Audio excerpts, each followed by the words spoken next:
on, everybody? I hope everyone's having a fantastic evening, a fantastic afternoon, a fantastic pre-noon, no matter where you are in the world. I'm Hasan Piker in this HasanAbi broadcast. Coming to you live from sunny California, Los Angeles, folks. We are live and alive, and I hope all the boys, I hope all the girls, and I hope all the MBs having a fantastic one, because it is Monday. That's right. It's Monday, May 16th, 2022, 11:03 a.m. And I'm not only right on time, but like I literally started 10 minutes before, and you already know why. Because Mondays are fat with news. Days are heavy with news. There's a lot to talk about. There's a lot to cover on this beautiful day. Unfortunately, things are not so beautiful. Things are not so beautiful for many in the world.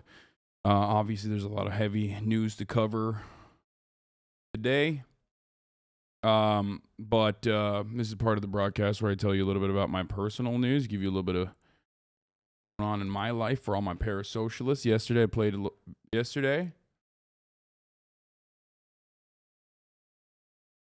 I played. Homie said you look like shit. Imagine fucking waking up on a Monday morning and being like, damn, bro, like you look like shit. I demonstrably look good, but also funny that he was like, decided to go with that one.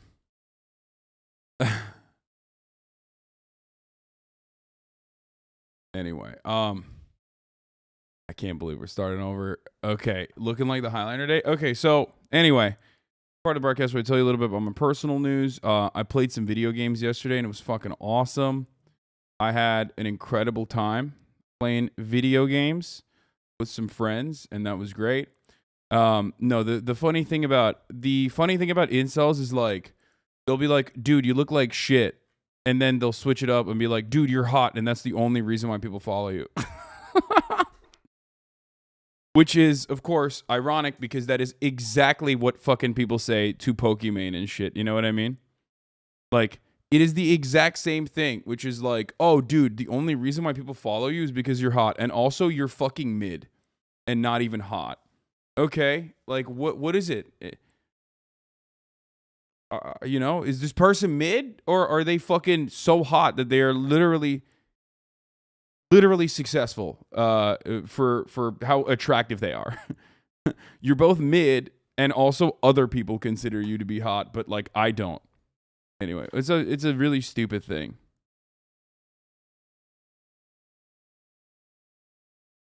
A minute of you singing from yesterday's stream? Yeah, that's how you know I was in a good ass mood, bro. Look at this. Okay, dude, I'm gonna ruin everybody's fucking Monday morning. Actually, here you go, dude. Fuck you guys.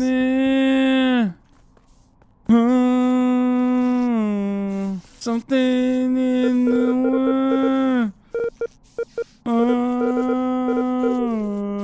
Listen, guys, this is my first game, so I'm gonna just lay it, okay? I'm a lawyer. I didn't want to listen because Ray was, I think, the person I'm supposed to. Something in my ass. It's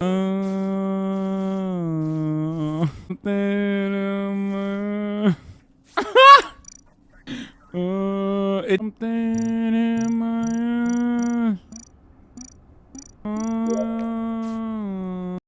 There you go. What's worse is that you have me singing wrong. Yeah. Something in my ass. What's that, dude? Okay. Yeah, happy Monday, folks. Happy fucking Monday, you know? Bro, you look like shit. Wait, first of all, this is the peak musical. This is the peak male physique, okay? I don't know why I just said musical. I don't know where the fuck that came from. Here's you being a massive himbo boomer. Okay. But like, is there a way to play this like, you know, boneless Among Us? Like, you know, back to like the original, like not original, but like. No. I'm just saying like. Shut up. Play this, otherwise it's too easy. No, I'm just saying like, is there a way to just like, I don't know, less roles, or we like learn the roles? Hey, Blau, I know you just. You're hot, but your singing sucks. Thank you. Anyway, so yeah, there isn't too much going on in my life. I worked out this morning in my backyard. It wasn't that great of a workout, but what are you gonna do? My trainers are currently in Hawaii, so I just gotta make do with my own shit. Thank you, Fabian Simpliclist, for the 5 gifted subs. You are looking quite fresh, my lord. If I do say it myself, it would be the penultimate honor to serve you if thou requests. Kevin Samuels died? Yeah, dude, like a week ago. We've already covered it, dude. What the fuck?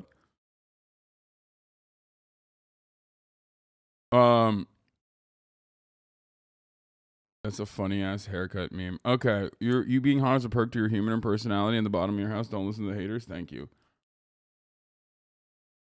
I was writing a fire tweet to respond to Timothy Poole, so I'm gonna do that. Fantano's gonna be on the stream at 6 p.m. Pacific. Okay, Green Girl, thank you for the 5 tier 1 gifted subs. Hold on 1 second.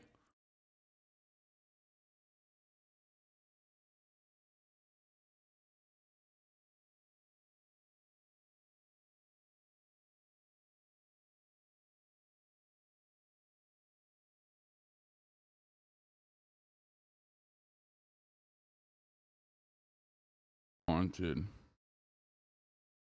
I'm gonna tweet this out real quick.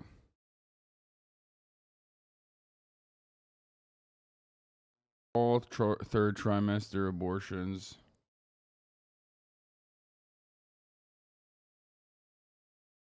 Done on 1.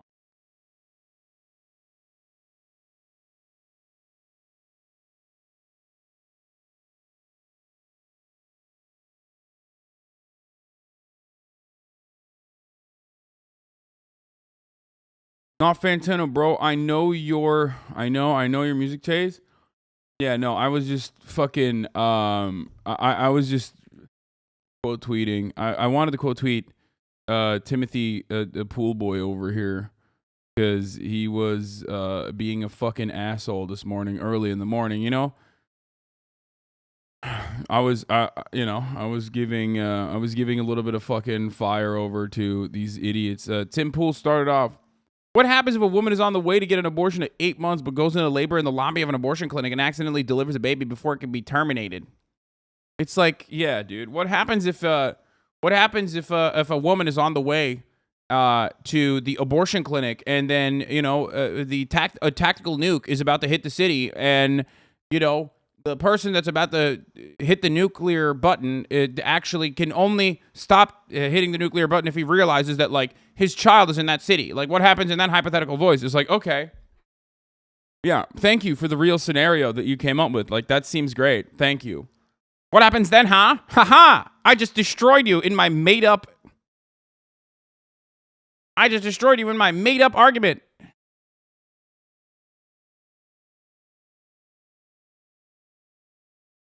Stephen A. Smith, I've never been more wrong. I can't believe how great Dallas Mavericks look and how pathetically the Suns look. CP3 and Devin Booker have been no-shows. I can't believe this. Oh, that's funny. People are insane, dude. What is this? So Twitch hasn't said anything about... So Twitch still hasn't said anything about anything? Wait, what?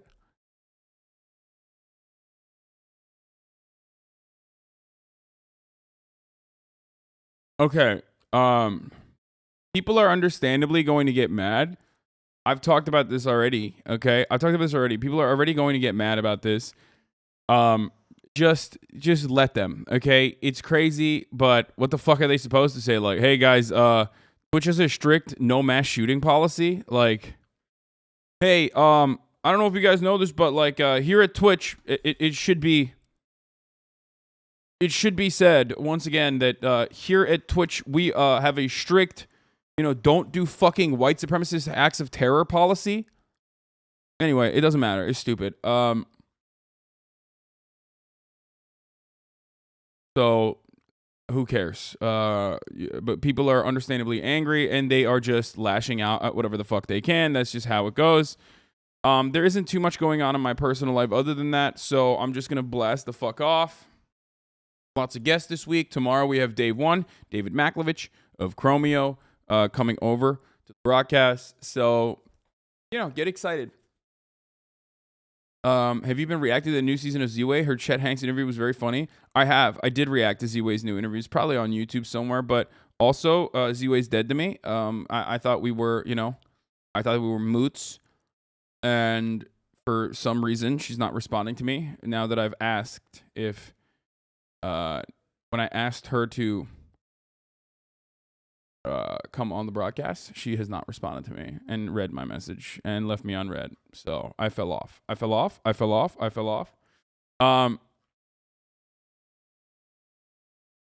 No, we are still moots. We're still moody moots. Based Cheney? Ew, what? Wow, actually, wait, what?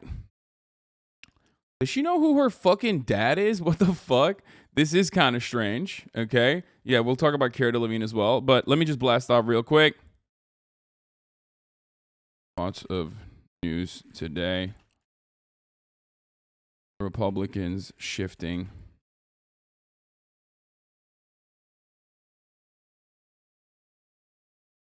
Aftermath. Buffalo.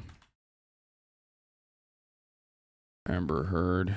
Johnny Depp trial continues. Z-Way's dead to me. I was just kidding. I think she's brilliant, and I think her team is really funny, and I think she's really funny. We'll be getting a haircut on stream, and we'll have,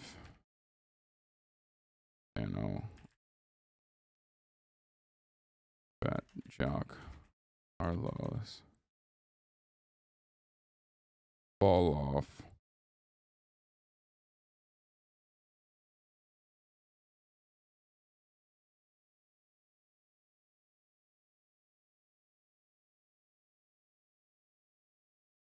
Okay.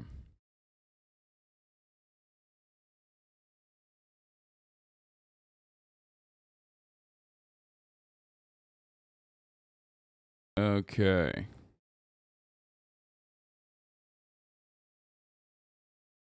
There it is. Positive video to start off the week. A live abortion? What the fuck You is see this? This is what a 6-week-old fetus looks like with a heartbeat. You see the... Oh no, I didn't mean to do that! Well, it's aborted, I guess. You see... Damn it, Frogan. Ridiculous. Ridiculous. Will you do a mullet? Shit's fire. No, I will not be doing a mullet, dude. What are you, crazy? Tim Dillon, most funny and base take on Ukraine, Russia. Please watch. Tim Dillon, stop pretending to care about Ukraine. Bro, I don't care enough to, like, actually cover this. Okay? I don't even care enough to, like, literally watch Tim Dillon talk about this. Okay? He does have decent takes every now and then. I don't know if this is one of those. I don't really care. Ultimately, lol, only 15K viewers, definitely falling off.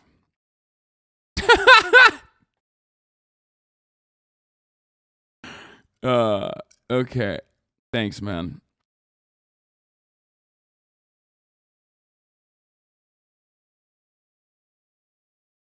Weren't you considering having him on at one point? It'd be cool to see you. No, I would. I would have him on. I still would. Okay. You know, he has some good moments and some fucking silly ones. Okay. Anyway, regardless. All right, so fell off plus ratio plus your right plus the huge watch XQ count now. Yeah. What is this? Here's you asking for it. At this point, I just want to die so I know who the imposter is. Oh. At this point, I just want to die so I know who the imposter is. There you go. Yeah, that did happen yesterday. Will Melon be physically on stream or ethereally on the internet? No, ethereally on the internet. I don't know where the fuck Melon lives. Buffalo Shooter was planning to go to my hometown of Rochester. That's fucking crazy, man. Subrate Sabres fan. Hi, Hasan. I live in Buffalo, as you can see by my name. Ask me anything. So, we'll do Among Us and we'll do video gaming. Do you think you'll get Nico Omalana on or no idea. Nico, I will have on eventually. I asked him when he's coming to LA. He said he.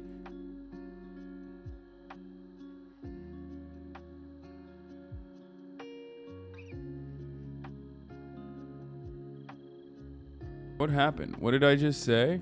Oh, that's where Melon Boy lives. Okay, everyone's saying Connecticut in the chat. I'm like, what the fuck? No one a Connecticut mention in my chat? What? What about Andrew Schultz? Same shit. If Andrew's ever in Los Angeles, like, I'll have him on. You know what I mean? Melon's off the grid. We don't talk about it. Yeah, because he has such fire takes on music that, like, the industry's after him. They're gonna fucking assassinate him if they find out where he lives. So he's just hiding. Same with fucking Madison Cawthorn as well. Please call him Nico when you see him. People say his name is Nico. I think, right? That's how you say it. I mean, I don't know, but I'll respect his wishes, obviously. I'm not going to be a fucking asshole. Okay. All right. Listen.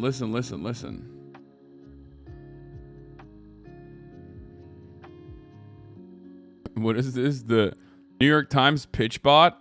Opinion. The Supreme Court, which I do not support, is right. Ted Cruz, who I do not support, has the constitutional right to embezzle as much money as he wants to from his campaign funds. By Glenn Greenwald.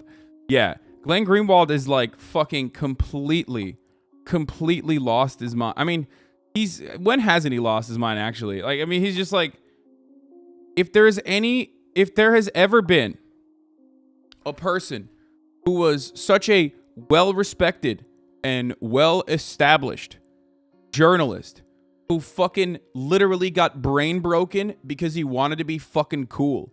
Like, he wanted to be in with the cool kids, and like liberal media actually broke his brain and he became this like reactionary psycho. There's no better example of that than Glenn Greenwald. You know how people always say, oh man, like the left got me to be a right winger. And it's like, well, clearly, clearly you had some predispositions, right? And Glenn certainly did. He was always like a bit of a libertarian, definitely a libertarian, right? But I mean, this dude straight up was just like, I want to be a part of the cool kids. Like, I want to be like with the edgy, like Peter Thiel adjacent, new left on the internet. And it's like the fucking Twitter groups that he was in, like the Twitter DMs that he was in just broke his fucking brain. People who say like payroll are so silly. Dude, what are you talking about? Glenn Greenwald was making like $500,000 a year when a singular billionaire by the name of Pierre Omidyar basically built a journalism outfit around him, okay? The Intercept was created by Pierre Omidyar, First Look Media, specifically around Glenn fucking Greenwald and oh my god, I keep forgetting my dude's name.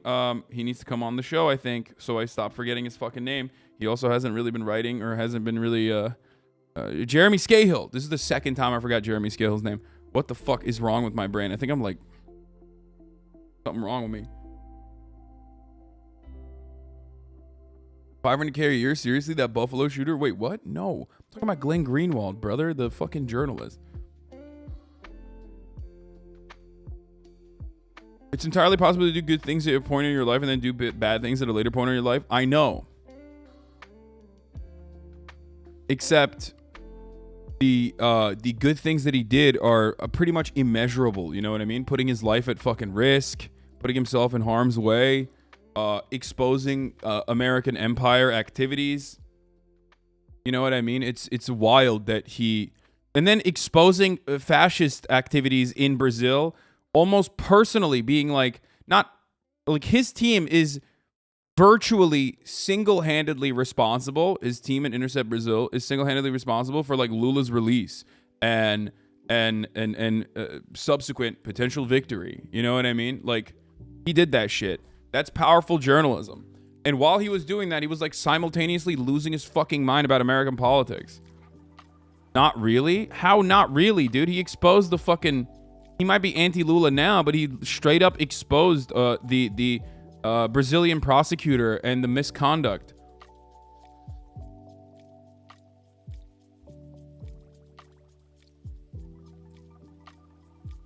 I just got in an argument with a hot cousin. We're from Buffalo. She tried to guilt trip me into thinking I was a bad person because I said the shooting was a racially motivated attack, as if that's fucking radical to think, and now I'm disowned from that side of the family, Lamau.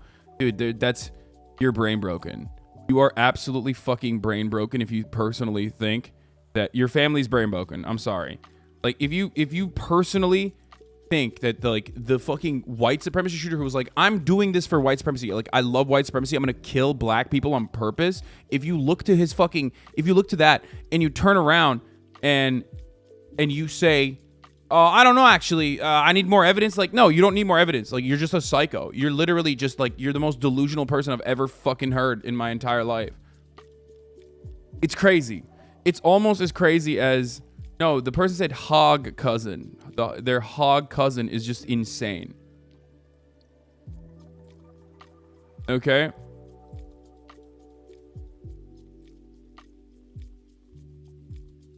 Do you think Buffalo shooting could have been avoided if guns weren't legal in the USA? Of course. He said no one should be held by political opinions while living in a country that before Bolsonaro got elected, he exalted a dictator. Yeah. Okay. Okay. I covered it extensively. I covered the Buffalo shooting extensively yesterday. There's obviously additional stuff to cover on behalf of this of the developing story. I'll just briefly go over it one more time.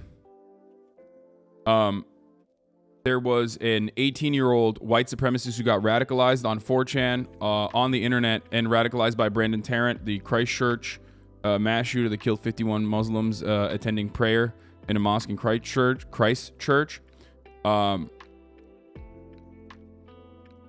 Basically sought to do white supremacist terror in a community. His community was white, so he went and found a black neighborhood in Buffalo to do the act of racial violence. He shot and killed. He drove 4 hours. He planned it out for months. Shot and killed. He shot 13 people.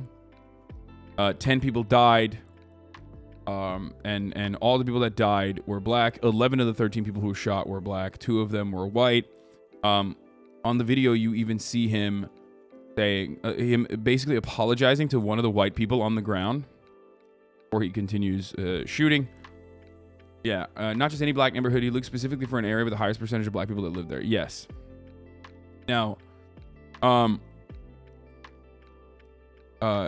India Walton, who ran unfortunately unsuccessfully as a socialist for mayor of Buffalo, was on Democracy Now! Earlier this morning, and she brought up some really good points about this mass shooting that targeted the black community, and I think that it's important to address that, which is why he shoot white people. You think, dude? I think it's in that situation, in the heat of the moment, he like probably popped off on anyone he could, and then is like, it's, you know, Twitter keeps calling him a socialist but not a national socialist. He's not a socialist, dude. Okay, please stop even bringing up the psychopathic weird Nazis on Twitter that are trying to literally be like, oh dude, yeah, this guy did it because he's a socialist or he's a leftist.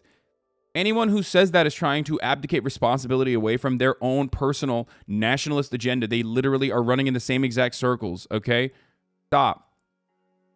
Like, it's completely fucking idiotic. I haven't even heard people calling him a socialist, we're being honest. Like, it's like the quarter pounder, okay? And that bald basement pissing pedophile defending fuck is completely irrelevant to the conversation, okay? Just go back to fucking cutting videos about like women being in Marvel movies, and it makes your fucking penis uncomfortably hard when you see a woman, and it makes you mad. And that women should not be in Marvel movies or whatever the fuck you make videos about, okay? I don't know what kind of fucking psychotic incel shit he's making videos for. I don't watch his dumbass.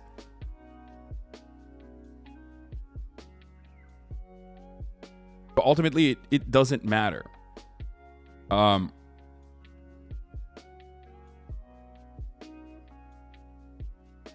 Most of the manifesto is textbook 4chan troll shit. I mean, he fucking plagiarized it. He like verbatim copy pasted Brandon Tarrant's manifesto too. Motherfucker couldn't even come up with like new white supremacist ideas. He just copy pasted old white supremacist ideas.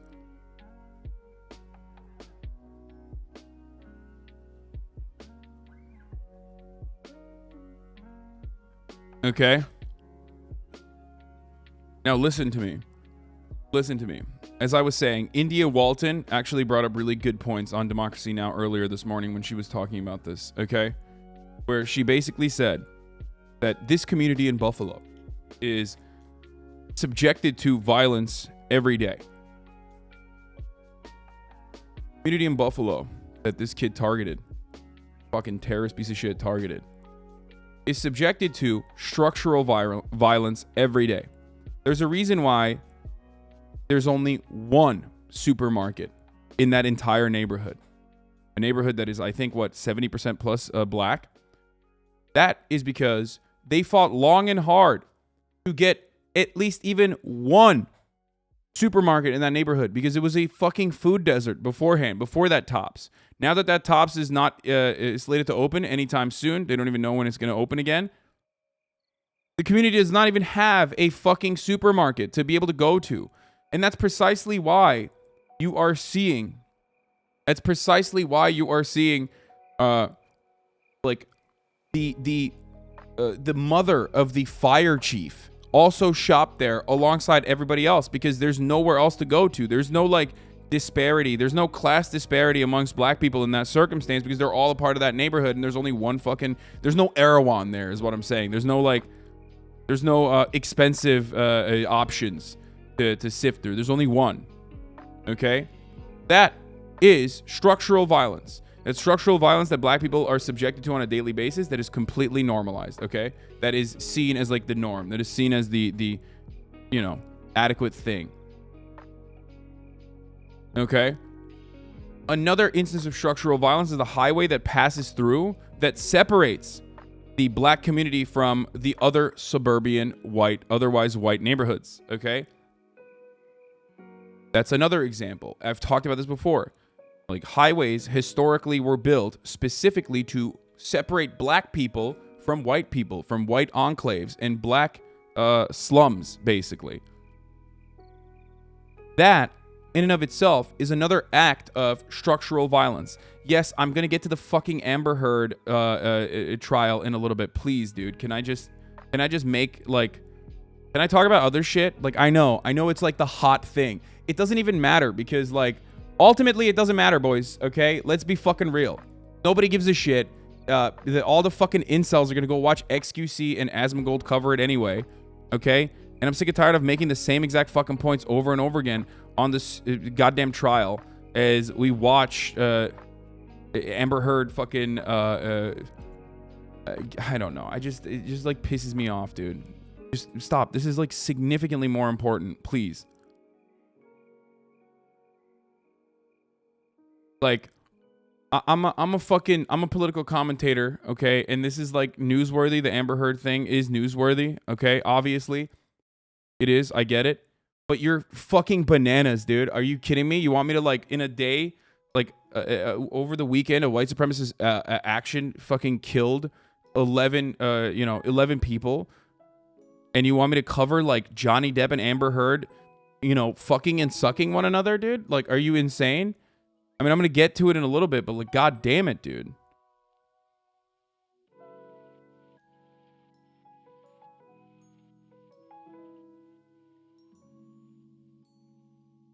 Seriously.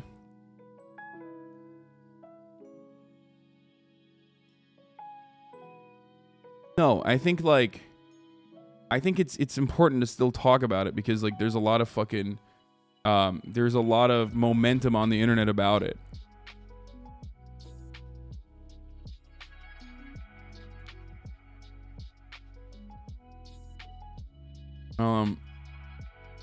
There's a lot of movement. There's a lot of movement around the Amber Heard trial. People are just fascinated with it, and I get why people are fascinated with it. It's like celebrity drama. It's basically going against, like, the prior narrative. A lot of people are seeing this as, like, a shot across the bow towards the Me Too movement and what it symbolizes or whatever. Obviously, that's part of the reason why I have talked about covering it and have covered it, right?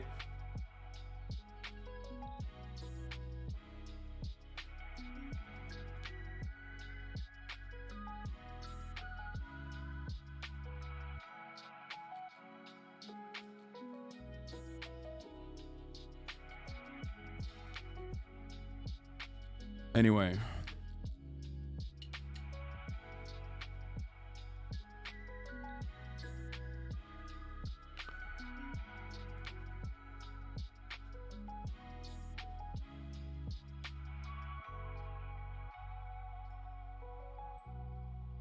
Are you going to talk about Finland and Sweden joining NATO? Yes. Okay, guys, calm down, okay? You're not running the stream. I am. Everyone is, like, now going fucking crazy.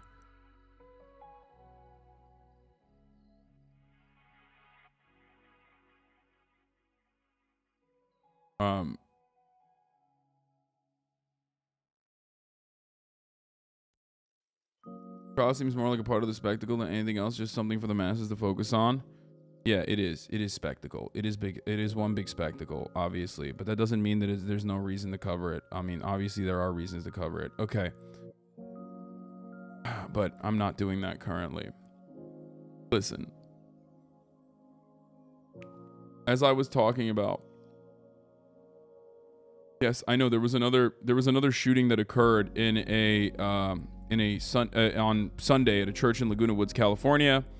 The suspect, like, I think it was an Asian church, if I'm not mistaken, like a predominantly Asian church. But what is it? Geneva Presbyterian Church. It was a Taiwanese congregation, and the shooter also. Like, at first I thought it could be like a hate crime or something, but because usually that's what happens. But the suspect in custody also is, I believe the suspect in custody also is the shooter himself was also, I don't know, I think he was Asian as well. I mean, I know he was Asian as well, but I don't know. And the shooter was actually, like, this is a really unique case because the shooter actually was 60 plus years old, which is fucking insane. Like, that is actually wild. That's not the norm at all. He was 68 years old. Can Asians not do hate crimes? What? You know what a fucking hate crime is, you dumb idiot? What are you talking about? If the target of a mass shooting, an unsuccessful, I mean, if the target of an unsuccessful mass shooting is a Taiwanese congregation, yes, the automatic assumption is like this could be a fucking hate crime. But if then you find out that the shooter is also from you know, I don't know if he was also Taiwanese or not, but like ultimately it doesn't, you know, he's Asian as well. So if it was like a white person or if it was a different race, then, you know. No. Asians are very racist towards each other. Trust me. No, I know that. I know. But the designation would probably be a little bit more, different than, like, I don't know what would constitute for a hate crime in that situation. I'm familiar. I talk about it all the time. I talk about how, like, you know, I mean, Chinese people and Vietnamese people have no love for one another. Or Japanese people have no love for Koreans. Koreans have no love for Japanese. There's a lot of history there about Asian people that, like, people that would fall under the Asian race that have a fuckload of ethnic violence that they have subjected one another to. Ultimately, Asian people are also human beings. I know it's not a monolithic force. The reason why I'm stating it is because I don't know what the actual background is, and I don't want to talk about that right now. I'm talking about something different. Why are you guys fucking derailing me nonstop? Fuck! Shut the fuck up! Okay, let's get back to fucking Buffalo. Can we at least blast off before we get absolutely debate fisted by perverts in the chat? I already did. I forgot to fucking blast it in the chat. I did blast off already.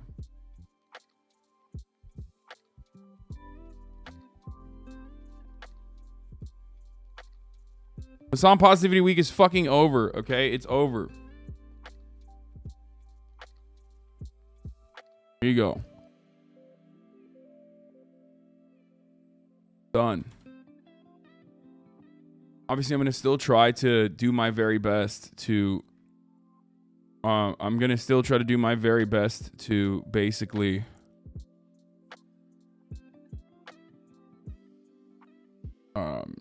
keep things as positive as possible, but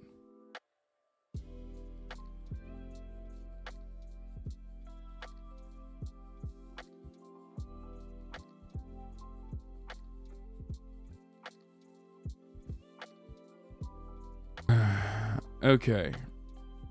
Year-old guy makes me scared of Mike's neighbor, 85 again. Okay, dude, no, that's fine.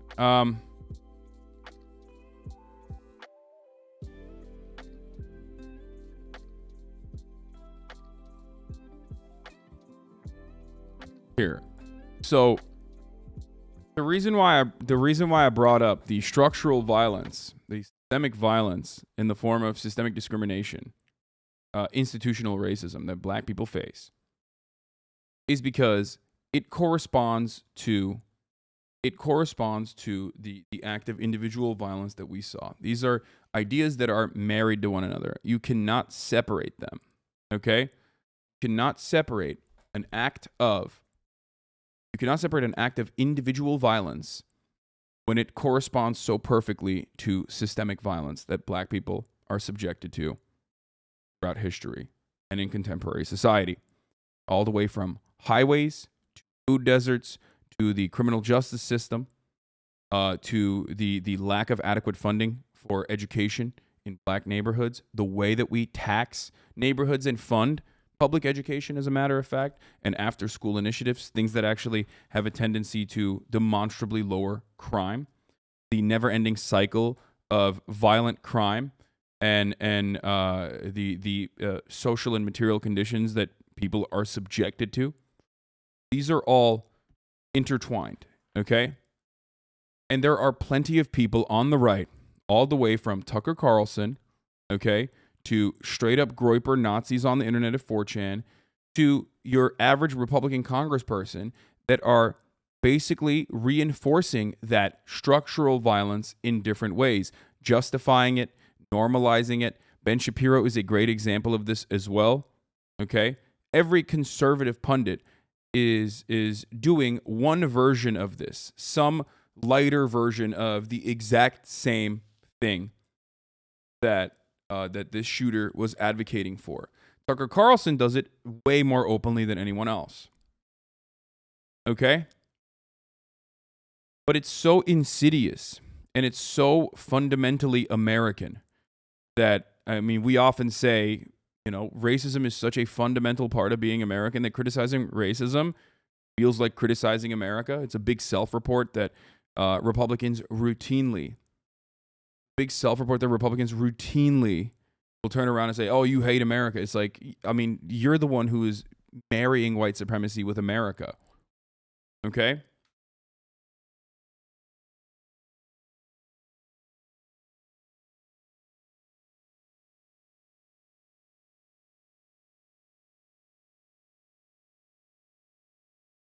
So there are going to be probably some more idiotic 4chan weirdos that are coming in here, I suspect, today. So, you know, we're going to be having to clap a bunch of people in the chat.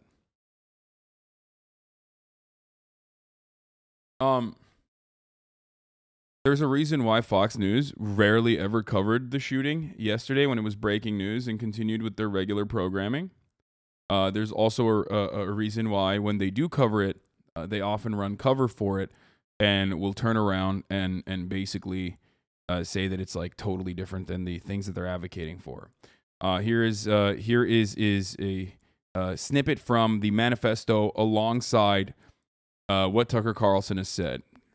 Transcripts from Tucker Carlson. When confronted or pressed for details, proponents of diversity retreat into a familiar platitude which they repeat like a Zen koan. Diversity is our strength. But is diversity our strength? The less we have in common, the stronger we are. Is that true of families? Is it true in neighborhoods or businesses? Of course not. Then why is it true of America? Nobody knows. Nobody's even allowed to ask the question. What's going on? How precisely is diversity our strength? Since you've made this our new national motto, please be specific as you explain it. Can you think, for example, of other institutions such as, I don't know, marriage or family units or military units in which the less people have in common, the more cohesive they are? Do you get along better with your neighbors or your coworkers if you can't understand each other or share no common values? Now, the underlying principle here is that, like, immigrants cannot assimilate or become American ever. But that's a hilariously incorrect attitude to have, considering that this country is literally built on, obviously, slavery, white supremacist terror, never-ending conquest expansion, but also predominantly made up of immigrants now, okay? People that came here. Every single person, unless you are quite literally an indigenous person, you're an immigrant, okay?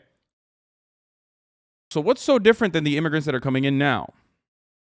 I think the shooter would have been radicalized without any help from more mainstream people like Tucker Carlson and Ben Shapiro. Their systematic impact and place in the pipeline cannot be ignored, but he was drinking straight from the tap, so to speak. Exactly. 100%. I'm not stating that the shooter was like a big fan of fucking Tucker Carlson or Ben Shapiro, and that's why he did the shooting. I'm stating that these ideas are so normalized, and more importantly than even what Tucker Carlson is saying, this attitude, the attitude that Tucker Carlson is mentioning about the great replacement, that he's basically turned into like the political replacement, okay? That the Democrats, instead of Jews, which is what the Nazi believe, he will say the Democrats are replacing, and the rich and the corporations are replacing you, the legacy Americans. Instead of saying white Americans, he'll say legacy Americans. Again, another way to whitewash and sanitize white supremacist ideology. Okay, and they're doing it for political reasons, right? Not to degenerate Western superiority, right? But instead to win elections. They're doing this, and they act as though immigrants, like you can only believe this if you personally believe that immigrants themselves have no agency. Like they're fucking lifeless blobs, they're human husks, basically coming into the country in hordes as the Democratic Party is like, urging them to come through. Okay? That's ridiculous, obviously. Like, you are doing this to dehumanize them. You are doing this deliberately to make it seem as though they do not have any underlying goals that are nearly identical to yours. They're somehow different than you when they're not. Okay? And it is a completely psychotic argument, okay? Now, in Europe, or during fascist organizing in the early 30s, leading up to the Nazi Party's takeover, the argument revolved around cultural Bolshevism. In America, in contemporary society, our thinkers will not say cultural Bolshevism. They will not 100% carbon copy Nazi propaganda. They won't say it's the Jews that are responsible. They won't say cultural Bolshevism. They'll just say, again, it's the socialism, it's the communism, which Nazis also hated and said. And then they'll say it's cultural Marxism, right? And the unfortunate reality is that, the moment that these guys, this is another, I guess, example of how white supremacist America's foundations are. The moment someone doesn't Sig Heil in front of your face, you're like, oh, well, then he's not a Nazi. Like, he can't be a Nazi. And that's crazy. That's a crazy fucking thing. No, Nazis know that they are the villains of history, okay? They talk about it all the time. They literally tell one another not to openly admit that they're Nazis. Like, that's their whole point. It's like red pilling is that's their method, right? And that's insane. And they infiltrate the Republican Party because they have aligned ideologies, okay? It's the closest ideology you can get to it, especially the modern day Republican Party, right? So I don't know. I just I feel like I feel like it's so stupid to not recognize all this stuff. I thought we had gone past this. You know what I mean? But I guess we're still there. Yeah, they hide their power levels. So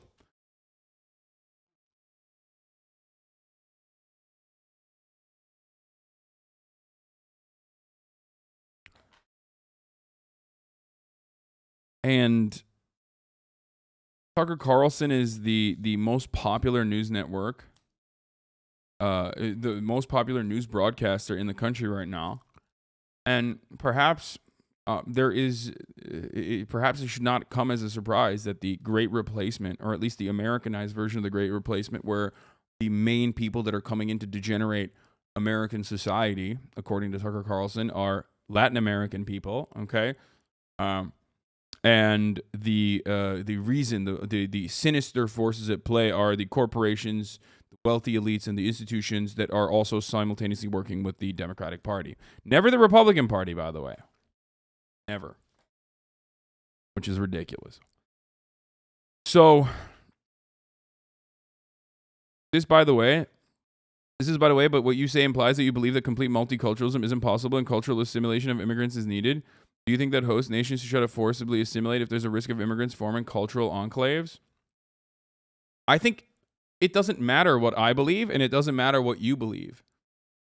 Because what happens, no matter what Tucker Carlson says or no matter what you believe, what happens in real life is by the third generation, every single immigrant by the third generation has already become Americanized, okay?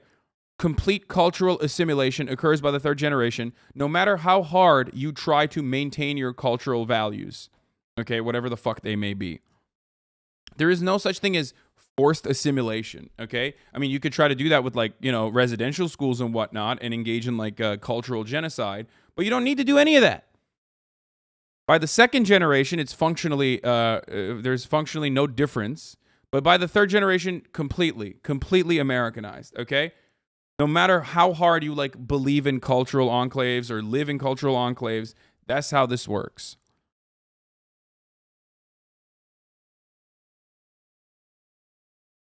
You get it?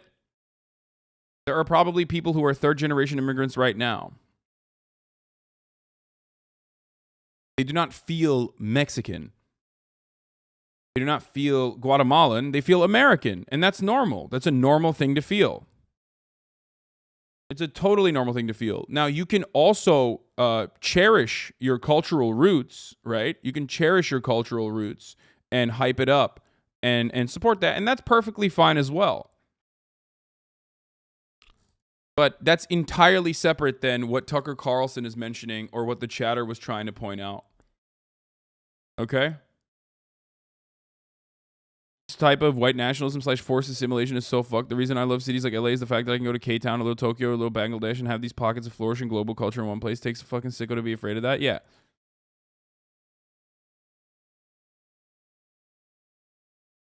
Like, you can believe in the heritage. You can hype up the heritage of your you know, nation of origin, right? But ultimately, you're an American. Everything you know, your life is completely Americanized. The entire world is already pretty fucking Americanized. There's a reason why I, as a person who grew up in Turkey for the first 18 years of his life, am functionally no different than an American person, right? You would never be able to tell. If I didn't tell you what my name was, if you didn't know my background, you probably would think I'm just some fucking, you know, a little bit of spicy aioli white boy. You know, I could have been fucking born and raised in Kansas. You would not know, right? And that is because, once again, America's greatest export is cultural imperialism, and they do a very good job of, like, basically turning the rest of the world into a McDonald's Americanized version of themselves. So,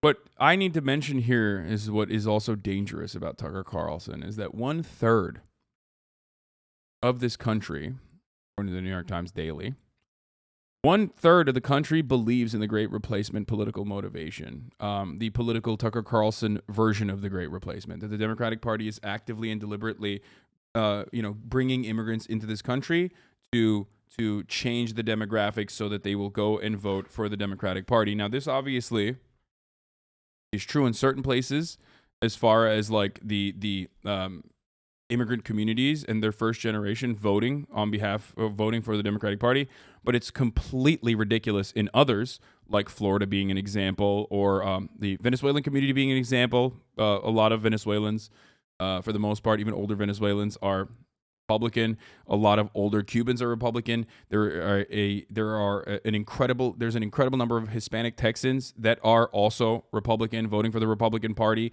The GOP in Texas works actively to solidify that base. A lot of Cubans in Florida, as I've said. So this idea that, like, all immigrants, all Hispanic immigrants, Chicanos, Venezuelans, whatnot, they're all, like, fucking Vietnamese. There's a lot of reactionary immigration or first generation, second generation Vietnamese people that are Republican. Yeah, it's a good example. Now, it is, you can say that that's not true. You can believe that it's a monolith, okay? Obviously, when you think about like younger generations that actually do end up voting, younger generations of the descendants of like Latin immigrants that came into the southern states, for example, Arizona, or a lot of immigrants that moved to Nevada, a lot of immigrants that moved to California have been able to, at the very least, a lot of them have been able to change the voter patterns of some of these states. Now, why is that a bad thing? Should immigrants not get to have a say? Should their children not get to have a say in the elections? Should they not be, should you not actually actively try to get their vote instead of, I don't know, tailoring your entire party strategy around like actively purging them and then complaining that like they're not voting for you?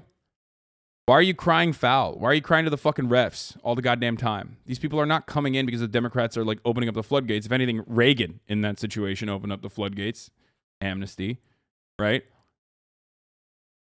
They're coming in on their own volition, and they're human beings. You could actually win over their votes, Republican Party. The Texas GOP does that regularly with their boosted ass, we're so Catholic, Democrats are godless fucking rhetoric.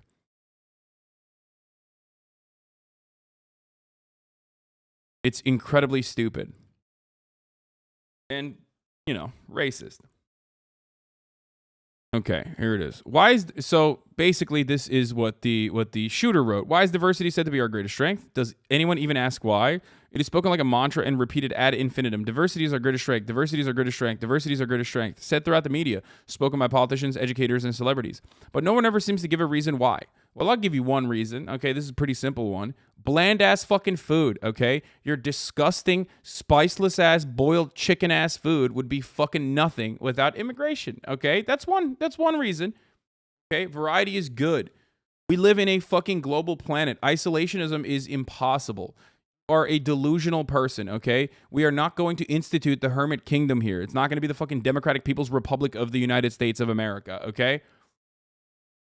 And DPRK is born out of necessity in many ways anyway. I don't think that they're like they did it because like Jewish truly is about self-reliance. I think they did it because, you know, embargoes, sanctions, you know, light genocide in North Korea and the Korean War, all that sort of stuff played a role in their isolation for the rest of the world. And clearly they're not doing so great. And we're not going to do that here in America. So you can't just like actively try to shut out different cultures from coming in and spreading their bounty, okay? That is how we already arrived at technological achievements. That's how we arrived at, I don't know, like gas-powered vehicles, okay? Everything. Every part of technology that you personally appreciate and cherish is a consequence of cultures merging with one another by war or by trade. It's so fucking stupid to just be like, we can't do that. We need to stop it immediately. Like, we need to stop it immediately. We need to make sure that America stays white and not diverse. Like, why the fuck would we do that, you idiot? Why would we not engage in cultural exchange when every single thing that you take for granted is a consequence of that? You fucking dumbass. Are you arguing with someone that's in custody? Yeah, you're right. Instead, I should hyper-focus on you, dumbass chatter. Why am I arguing with someone in custody? You fucking idiot. Do you not think that this is like an attitude that is reflected by millions of Americans? Do you think I'm addressing some fucking random white supremacist shooter? Or do you think I'm addressing the arguments that are channeled by your fucking grandfather and probably your father and maybe other dumbasses that you've surrounded yourself with as well? Yeah, I'm owning the fucking white supremacists in the marketplace of ideas. I'm going to put him under the jail now.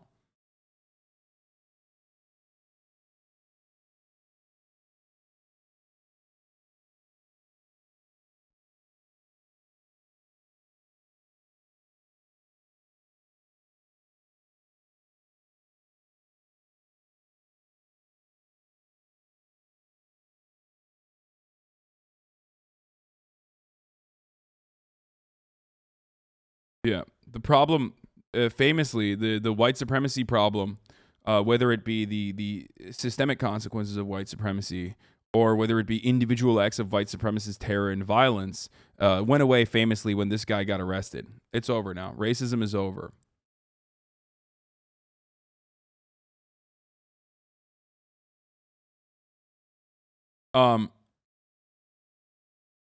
Anyway.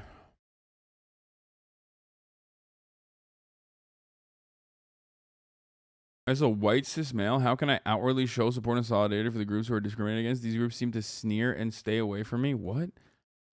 It's in your mind, okay? And also, I assume if you have an attitude like that, I'm gonna go ahead and assume, maybe I'm wrong, but like you might have some still underlying like weird, you know, maybe like right-wing attitudes that went away, but still, you know, happen to manifest under the skin. All you need to do is just be normal, okay? Just be a normal person.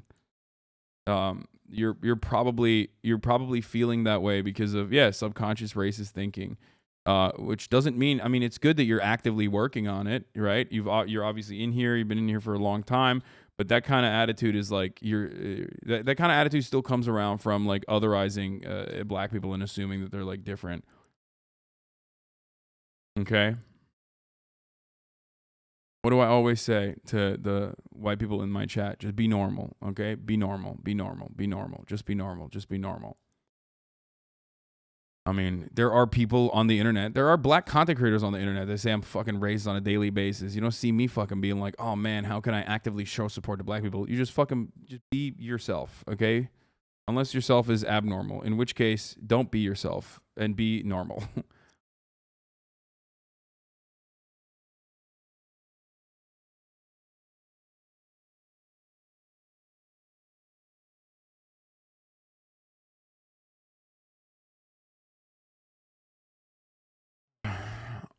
How can I get an invite to the cookout? Vibes, shut the fuck up and be you law. And if they don't like you, who cares? Oh. Best ally is a quiet ally. Okay, that's conflicting. Okay, the best ally is not a quiet ally. That's not true either.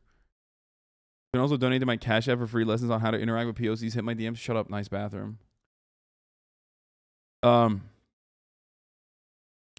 Okay, anyway, what gives a nation strength and how does diversity increase that strength? What part of diversity causes this increase in strength? No one can give an answer. First of all, this is yet another instance where like people act like there is no answer for this when there is. I mean, diversity is good. If you want to think about it from like a capitalist position, okay?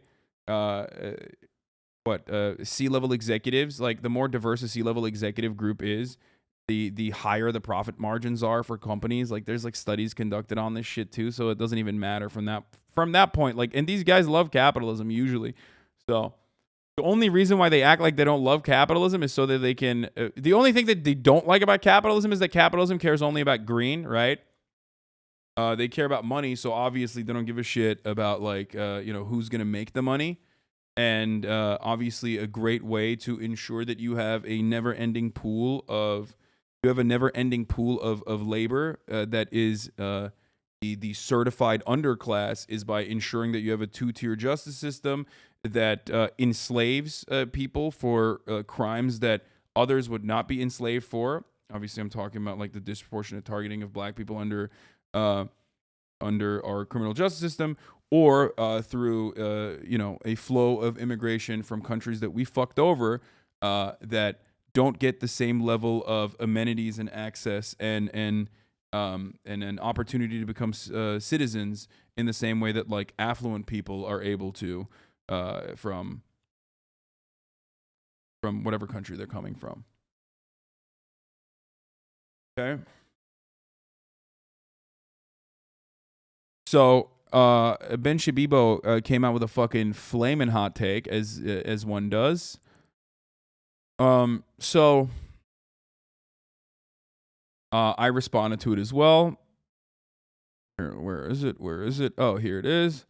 So a lot of people got mad at me for this response, but here we go. Ben said, Bernie Sanders is not responsible for the congressional baseball shooting. Barack Obama is not responsible for the mass shooting of Dallas police officers. And Tucker Carlson is not responsible for the Buffalo massacre. Tucker Carlson is not individually responsible for the Buffalo massacre, okay? You, I would go so far as to say, are more responsible for the fucking Quebec City mosque shooting, okay? But even then, you're not individually responsible, as I've talked time and time again. But I said, if I had someone in my fan base shoot up a mosque in Quebec after hearing all the things I said about Muslims, I sit this one out. For those of you who don't know, in 2017, a Ben Shapiro superfan shot up a mosque in Quebec and killed 6 people. Now, people were trying to fucking say, like, oh, dude, well, you know, what constitutes a super fan? Like, I'm a fan, like, you know, I follow your account 93 times, but I don't agree with you. It's like, dude, come on. Why are you robbing this of the context? If someone who is like actively and deliberately following me, but is like a psychotic right winger, goes and like kills someone, okay, turning around and being like, oh, this happened because of you, he was a fan of you, is insane. Obviously, this person was following Ben Shapiro, number one, and other Daily Wire and Daily Caller fucking authors, Tucker Carlson, aggressively, including fucking straight Nazis, okay? Like, there's a difference. If I was on a list of this, okay, if let's say my name was on this list, I don't think, you know, I don't think that would imply that that person's a fan of me and hates the other guys, okay?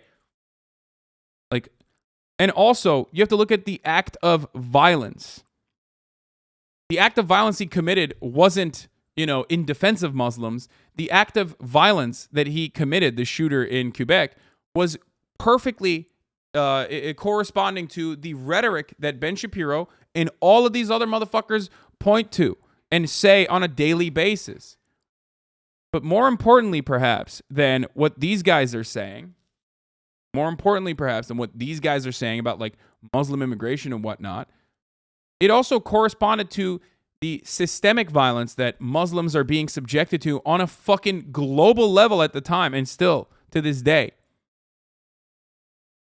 And obviously, you cannot separate the two. These things would not work in the exact same way. That's why the argument towards like the fucking congressional baseball shooter or whatever that was a fan of Bernie Sanders is a silly one, is a ridiculous one, because Bernie Sanders is not running around being like, you know, we should kill, I'm not even going to say it. Like, Bernie Sanders is not running around advocating to murder or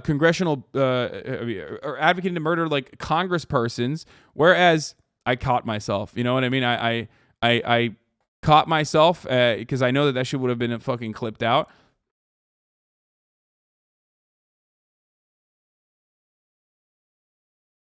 And Barack Obama has never advocated. Barack Obama barely was a fucking fan of Black Lives Matter, dog. Like, that's even insane.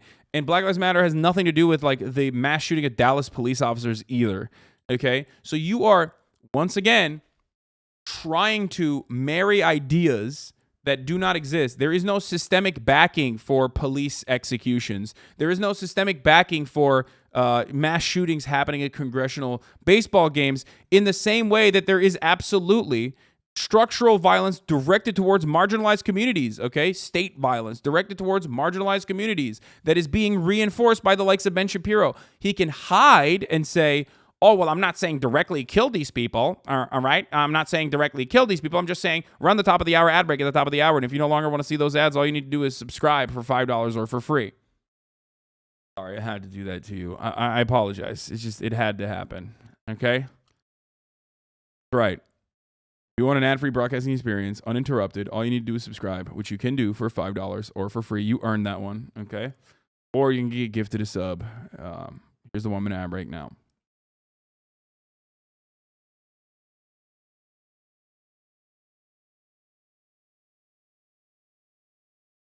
Wish me luck. Tomorrow's my final family therapy session with my narcissistic racist mother. Therapist is POC. Okay, good luck.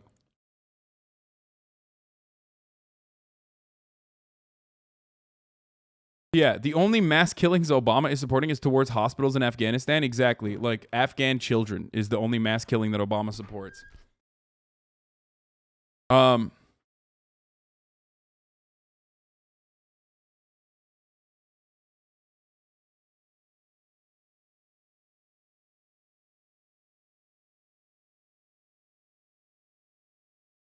Thoughts on this tweet?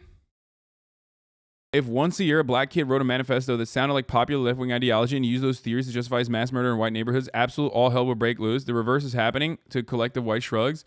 And not only that, but also there is no like underlying systemic fucking support for this kind of action, okay?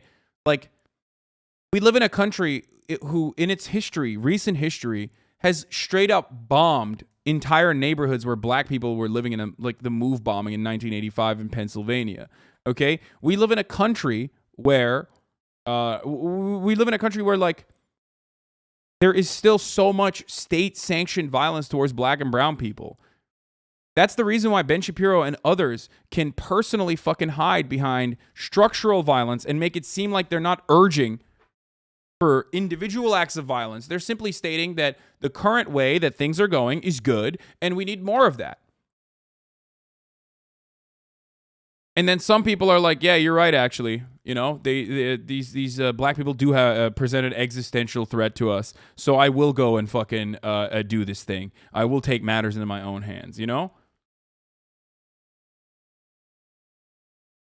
I mean, here, let's take a look. Let's take a look at Tucker Carlson talking about the nationalist great replacement theory, which he has talked about so many fucking times about immigrants coming into the country and being sent into the country. This is just a direct white supremacist, white nationalist fucking line, by the way.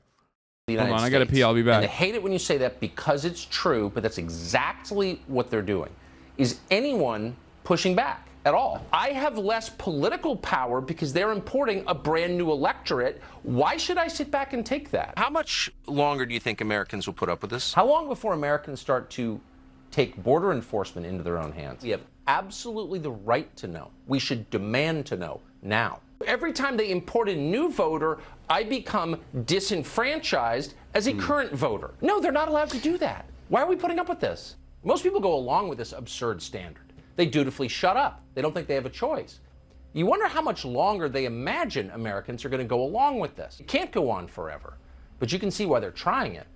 Demographic change is the key to the Democratic Party's political ambitions. Our leaders have no right to encourage foreigners to move to this country in order to change election results. Abrupt change causes social chaos, always. What will the consequences of that change, of that revolution be?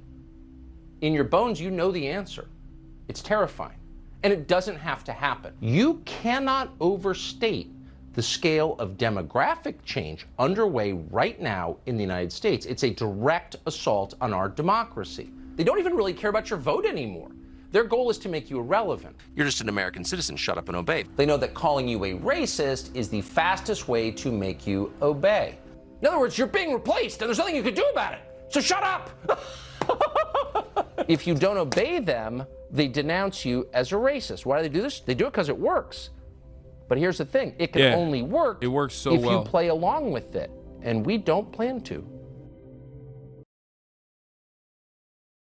Now, the reason why I'm talking about Tucker Carlson in this circumstance, because people are so like brain broken, is not because like this shooter was like a big fan of Tucker Carlson or whatever, okay? Understand that Tucker Carlson is normalizing the exact same attitude of the shooter to the largest audience of news watchers every fucking night. Okay? Every night. Every fucking night. So just remember that.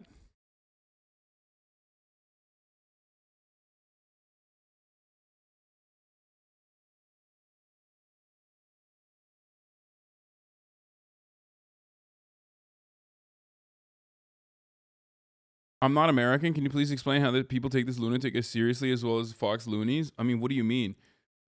What country do you live in? I'm sure you have your own version of Tucker Carlson and your own version of like Tucker Carlson style arguments too.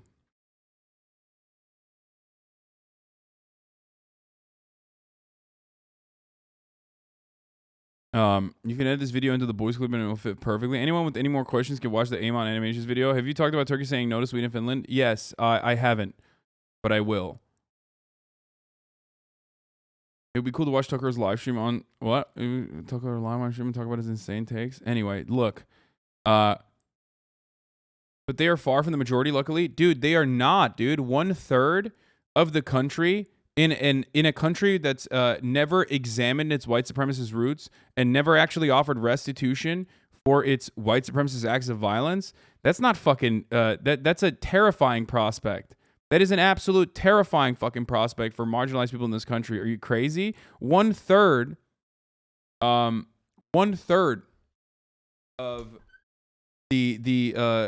of this nation is straight up in agreement with that rhetoric.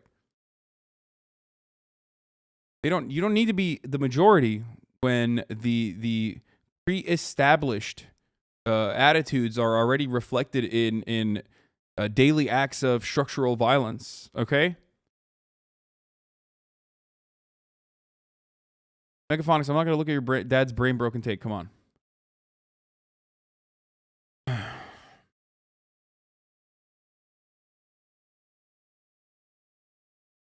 Not only do they not need a majority, as we know from the Roe v. Wade conversation, but also they don't need a majority anyway because the systems already favor their opinion. The systems already favor their attitudes. You take it for granted. That's what white privilege kind of is, you know. In some ways, is the taking of granted. The white privilege is the taking of granted of like not being subjected to this kind of thing, while still being obviously owned by your class position, but not also having a multiplier on top of that because of your background. You know what I mean? Taking for granted.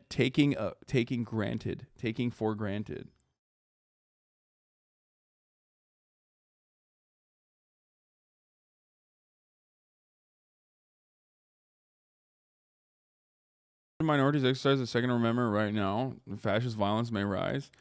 I mean, I don't know what the fuck I don't know what you're gonna do. You know what I mean? If you're a black or brown person and you fucking arm yourself in this circumstance, like, I don't fault you for thinking that you should do that, but I also don't think that that's gonna be positive for you. We know that there's a two-tier system here. Last time black people armed themselves and wanted to do community defense, their young leader Fred Hampton was executed in his sleep. Along numerous other black leaders as well, of course. So, be careful.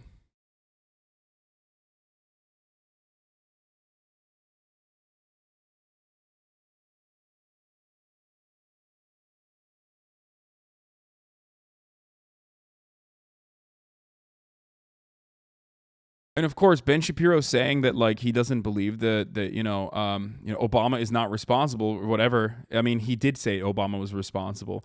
Sorry, he said, is Barack Obama responsible for the Dallas anti-cop terror attack? Yes, the answer is yes. By the way, he asked the question with the answer yes.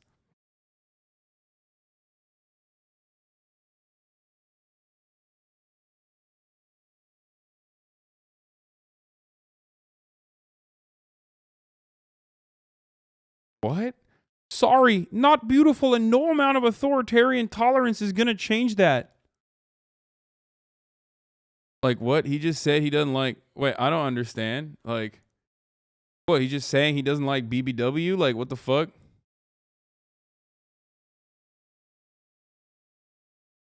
Okay, like, we already knew you got no bitches, Jordan Peterson. Shut the fuck up. I don't understand. Like, what? Bro, have you seen yourself? You look like shit, Jordan. I would just shut the fuck up if I were you. Why the fuck does this guy follow me, by the way? When did that happen? That's a weird thing that happened.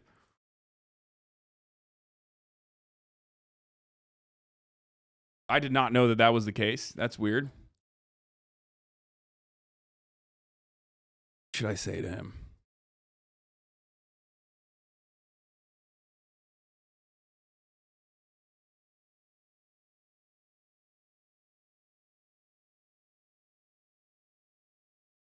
You look like shit, lol. Should I say that to him? He follows you for the thirst pose. Yeah, maybe that's why he likes the girth. To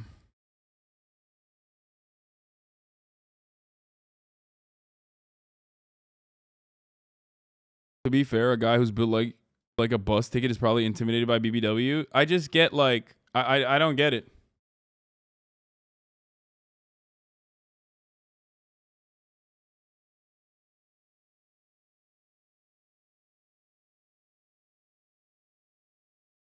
I'm gonna say no amount of authoritarian tolerance. I'm just gonna repeat what he said, but then post a photo of him looking like shit.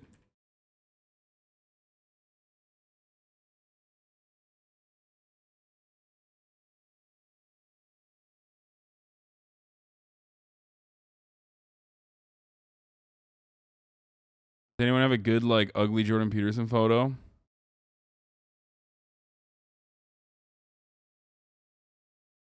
No, like one that where he like specifically looks not great.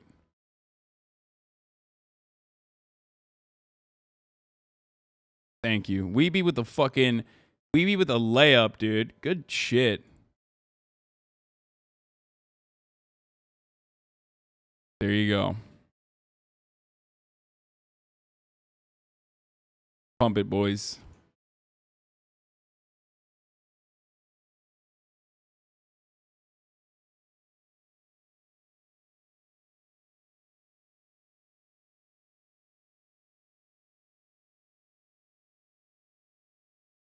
What if it's just gonna be a channel for shit talking JP?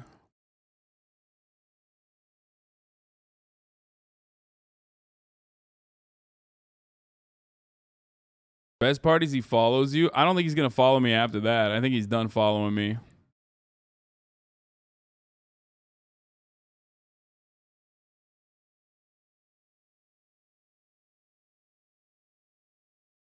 Like, I don't understand. I mean, look, beauty is quite literally subjective, okay? It's a very personal concept. It's a very, very personal concept. So what's up? Like, there's no like authoritarian gunpoint. People just saying that like you have to find her beautiful. If you don't, then you don't. Who cares? She's hot, I think. But you know, that's a personal thing. Now, I mean, yeah, she is very pretty, okay? She is very pretty. She's a very pretty person. Now, having said that, if you don't find her attractive, that's one thing. But also, this kind of this is just objectively wrong. Not because like she's pretty or she's not pretty, but like you can actually technically redefine. You can actually technically redefine beauty standards. Beauty standards have shifted throughout culture, throughout different ethnicities. Beauty standards are different in different parts of the world. Beauty standards have historically been different. You know what I mean? So you absolutely can change beauty standards in this way. And I think Jordan Peterson recognizes that, and he gets mad at that. I think that's kind of the point, right? Like he's just saying, like the hidden truth there is that like she's not pretty. Stop saying she's pretty. I think this is more so just a swing from the as a chatter pointed out, the heroin chic, like anorexia inducing beauty standards of the past, like of the 2000s, into a new era where, you know, thick women are having their own moment. You know what I mean?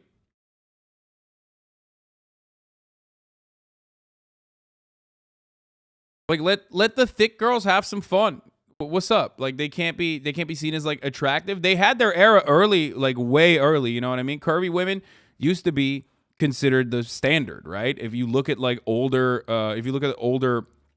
images of like these godlike figures, angels and whatnot, they're all thick as fuck, dude. They got like thick ass thighs, like they're hella thick. Okay, multiple C's.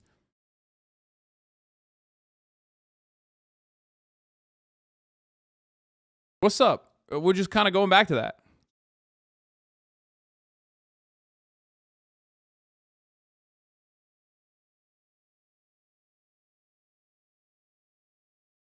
Curvy motherfuckers ruled the Mediterranean. That's what I'm saying. Being big is also used to symbolize that you're rich, since only rich people could eat a lot. Yeah, exactly. Wide hips were seen as good childbirthing hips. Big titties. You know, you got mammaries for milkers, you know what I mean? To milk.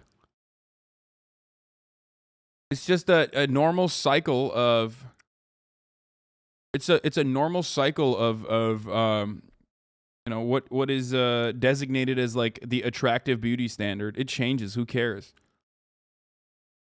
Yeah, look at that. I mean, all of the fucking reproductive goddesses from like you know, ancient civilizations was like thick women, like super thick. So the idea that like you know, the idea that like Jordan Peterson is like, oh, you're authoritatively forcing me to find, I'm the cultural Marxist the cultural gender Marxist, the postmodernist neo-Marxists want me at gunpoint to crank one out to the Swimsuit 2022 Sports Illustrated edition with the cover model You Me Knew. And I say no. I'm sick and tired of being forced to jerk off when I want to continue doing nofap. MG toe. Thick women are reinforcing the dragon of chaos once again throughout all facets of culture.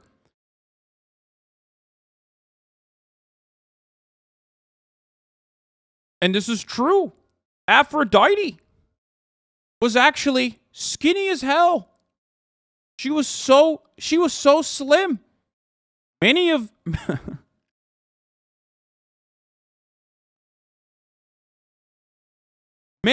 cultural Marxist postmodernists try to make Aphrodite seem to be something more than a lanky woman.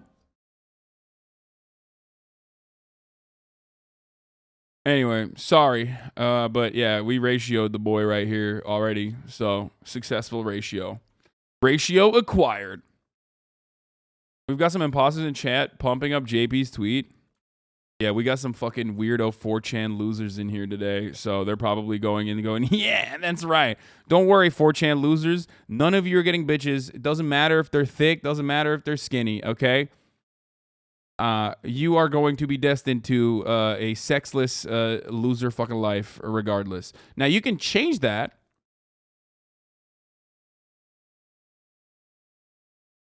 You can change that, okay? But you have to fix yourself, as I say all the time. You'll never look as good as him. That's a pretty funny one, too. We could have used that one as well. Fortunately, Incel stay broke at a lower amount. Look, catching a few stray bullets here. Dude, I hate that like there are so many people who personally are just like, oh, I'm just like the 4chan losers. Like, you're not, okay? You're not. What do I always say? You have the power and capability of changing your life for the fucking better. Stop sitting there. Stop sitting there and fucking feeling like, you know, you are exactly like those weirdo freaks, okay? You're not.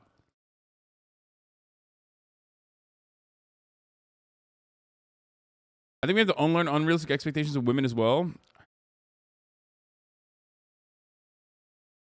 Yeah. You must not be on a full-on meat diet. Yeah.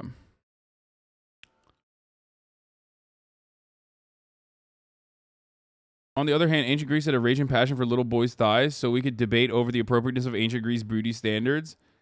I mean, dude, beauty standards are different. That's my point, okay? Throughout culture. I don't know why you debate perverts constantly have to fucking bring in like weird pedophilia arguments into everything, dude. It's disgusting. It's gross. I don't like it. Stop self-reporting in the chat, please.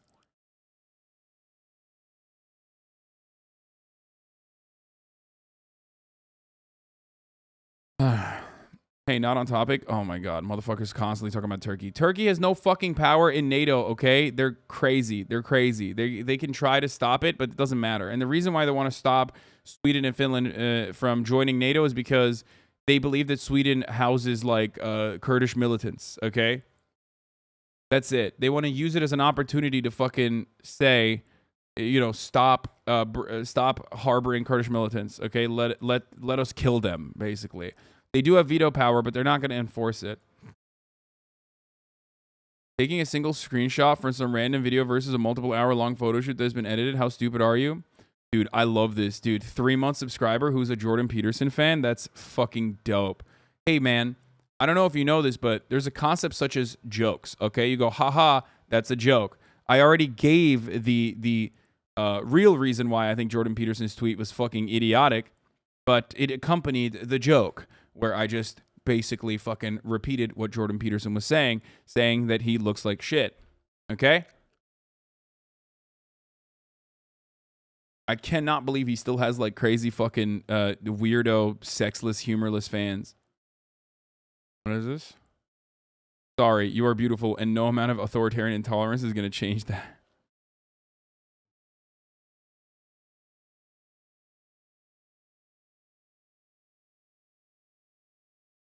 I think Fashion Max shouldn't have all zero-size women and then have plus-size ones. What about every woman in between? Just have all kinds of women instead of intentionally going for shock value BBW models and the rest is zero ones? Wait, first of all, she's not... This is not a shock value BBW woman. What the fuck are you talking about? This is like literally a normal woman, okay? What is it? What the fuck is shock value about this? She's just like... She's just a little thick, dude. What? What is the shock value? If you find this to be a shocking woman, you have not been around women. Do you not have like a mom? Do you not have like sisters? Have you not been around women? Have you never seen like someone who's just a little bit thicker than what you watch on a daily basis? I don't understand. Like,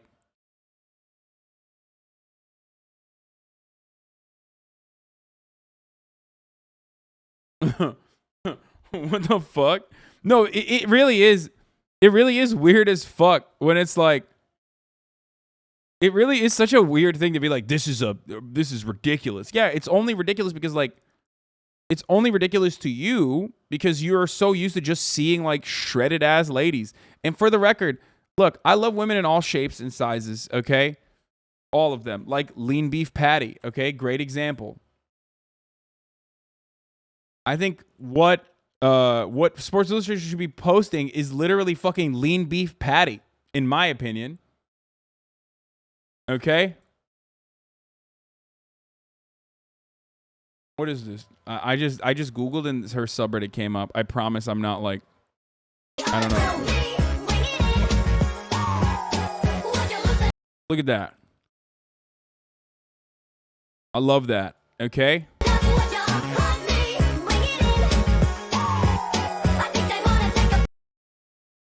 It's hot.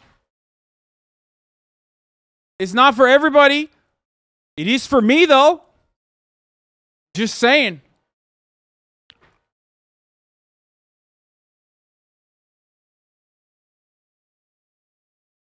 Oh, my God.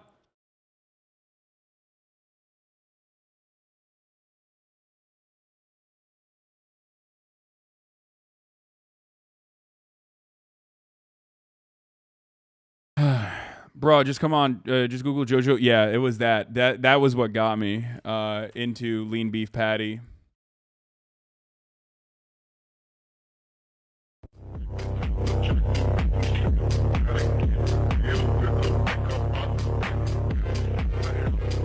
No, this isn't it. I mean, this is pretty hot too, but no, the one where she does the fucking cosplay. I saw Salvers last night and he brought up shredded women and the whole room went fucking nuts. Dude, shredded women are in their era, okay? Jacked women are just I'm very, very bullish on jacked women, okay? I'm going long on jacked women.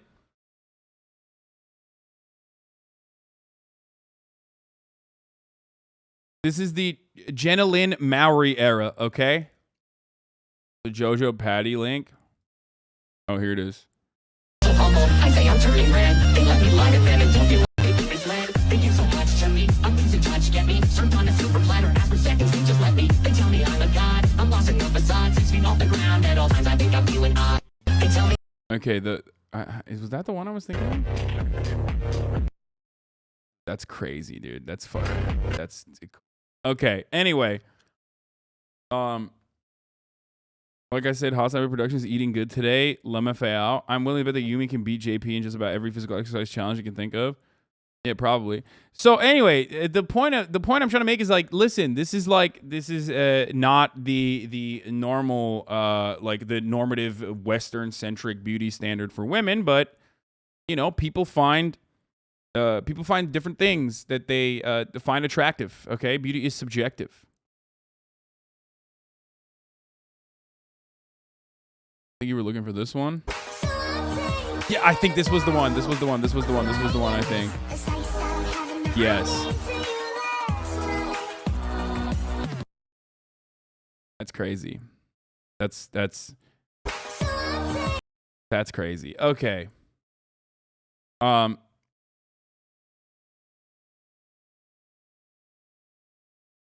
This broke my brain on muscle women.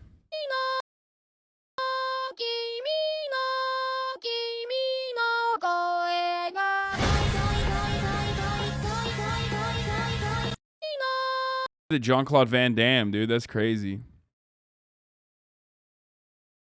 Thank you for exposing me to new things. Dude, this is the HasanAbi broadcast where we literally go from, you know, white supremacist violence and structural violence that black people are subjected to a Jordan Peterson tweet that ends up going down a fucking rabbit hole of jacked women and beauty standards in America, and also cultural beauty standards that are different. Could you wait with the NATO talk for a bit? I need to go jerk off. Okay, dude, don't worry about it.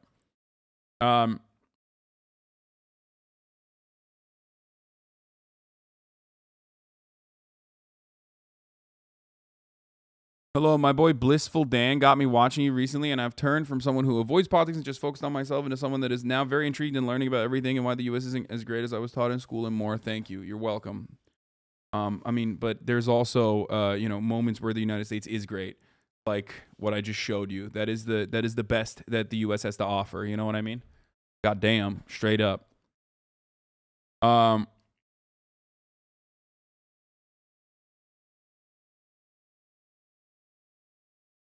Anyway, we're done with the fit baddies. We're done. Literally thought you were talking about this gem. Okay,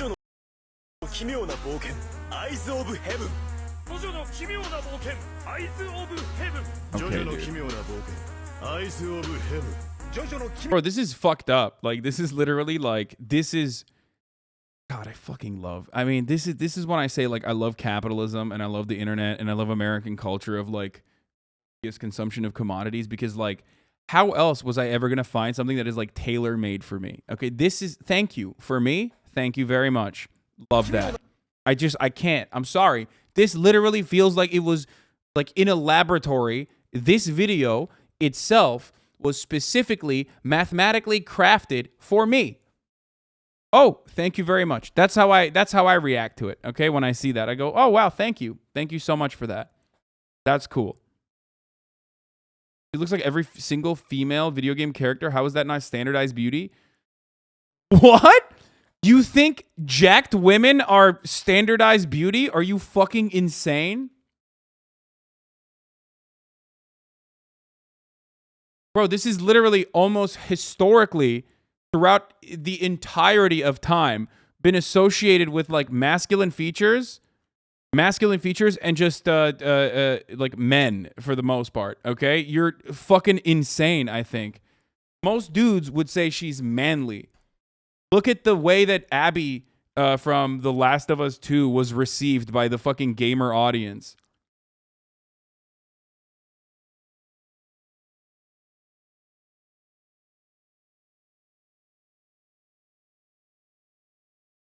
It is the exact opposite of, like, you know, normative beauty standards.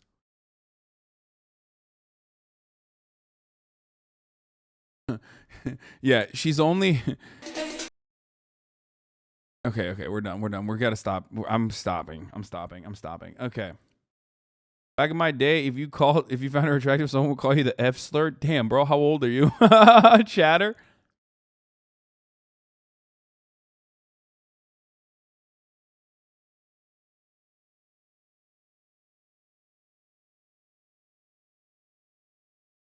People are going crazy on Lori Harvey because she's more masculine now. Oh my, stop. Why would you bring up Lori Harvey when we're on this broadcast? Why would you bring up Lori Harvey right now?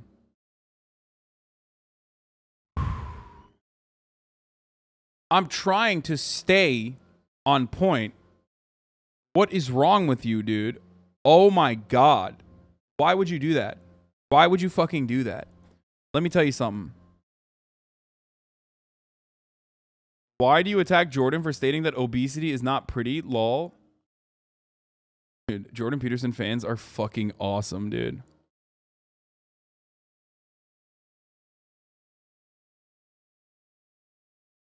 You should help eradicate the bronies, such degeneracy. Why do you attack Jordan for stating that obesity is not pretty? First of all, she's not even obese, okay?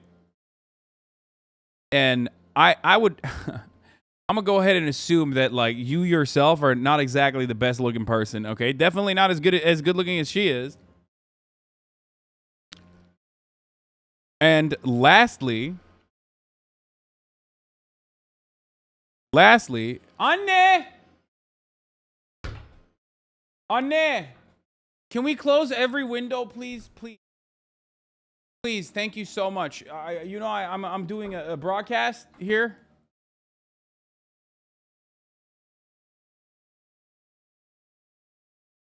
Just parent habit, okay? They have to have literally every door and every window open while I have the AC on, because you have to get fresh air, okay? You have to get fresh air in the house, and obviously there's like power tools and shit popping off outside, and I can't even fucking hear myself think.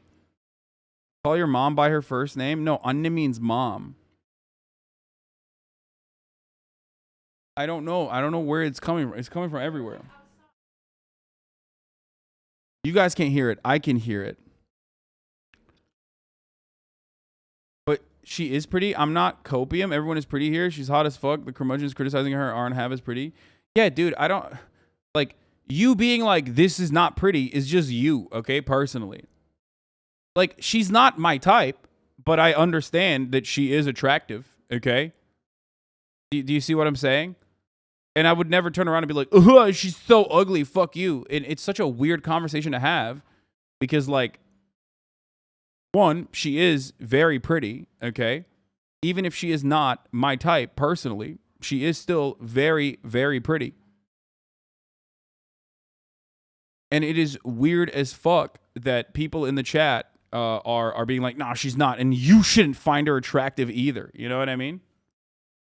That's what you're doing. The irony here is what Jordan Peterson is doing, and what you're doing is like trying to be authoritarian and tell everyone else, like, I don't find her attractive and neither should you.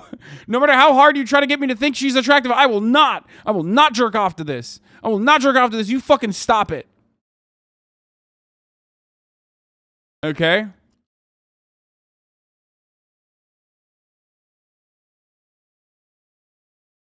Fatphobic? Question mark? Bad take? Wait, what? What, because I said she's not my type? You said fatphobic? That's your main thing? Like, you have to... Is that where we're at with the fat acceptance movement? Like, you have to fuck people who are overweight. Like, you have to. Oh, their name was literally Big 88 Fan 13. Oh, they were a Nazi.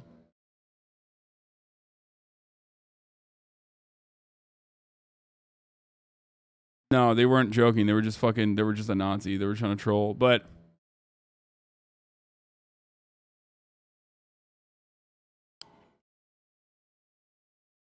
it's such a weird thing to just like look at someone and be like, she's not attractive and you shouldn't feel that she's attractive either. Fuck you. It's like, no, I think, like, you know, one, she is attractive, okay?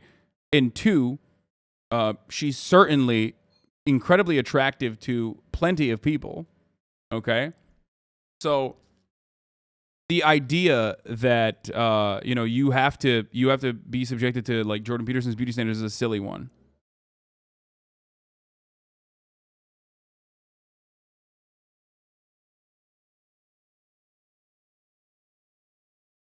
What is this? Is there any closer type? I mean, I don't have like personal preferences all that much. I don't really care about it that much, but I would go so far as to say that, like, because of my own thickness, I think I gravitate towards not thick women. That's what I would say. Because I'm the thick one, you know what I mean? Only one thickums per relationship.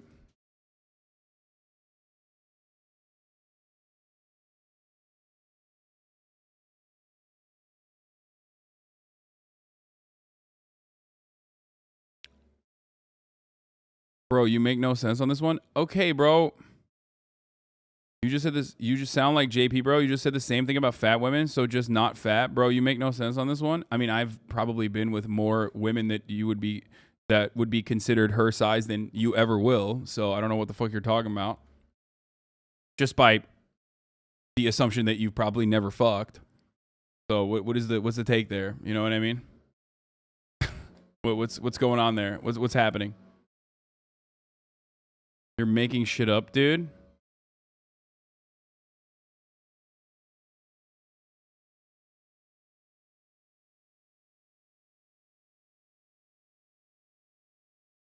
The thing is, what you have to realize again is that, like, you can't on the one hand personally be like, yo, you know, you can't, beauty is subjective, and then on the other hand get fucking mad when someone tells you what they gravitate towards, especially if it's someone like myself who openly says, like, I don't automatically disqualify anybody. I think that's stupid as fuck. You are so full of it, lol. I hate having this conversation. I do hate having this conversation because, like, people very, very clearly have their own personal, not agenda, I would say, but I think people have their own personal, like, insecurities, and they, like, it's impossible to have that convo without someone just, like, blurting that out. Do you know what I mean? And it's whether you're like a little bit on the thicker side or anything like that. It's just, like, hard for you not to. It's hard for you not to just, you know, drop that in the fucking chat.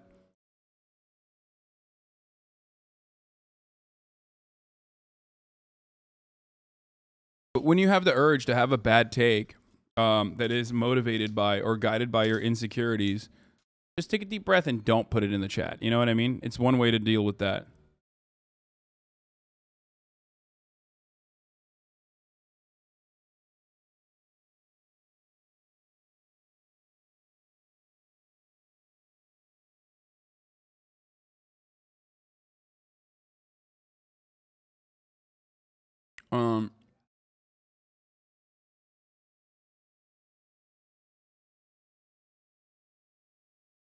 I don't have a type, says the guy with an entire TikTok audio for his type. Wait, what the fuck?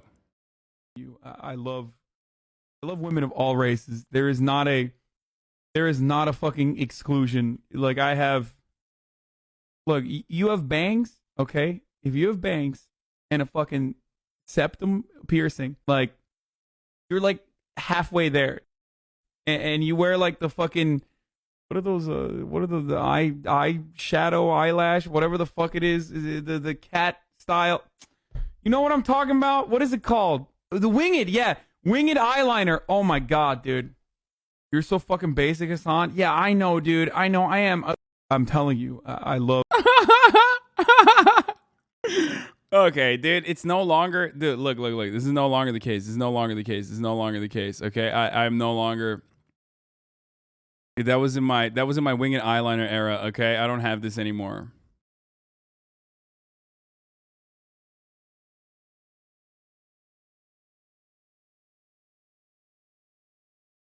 Straight up lying. Why women are exotic, remember? Okay, chill. These conversations are almost all are impossible. Always going to get a little weird because having a type equals dismissing other people in chatters' minds. Yeah.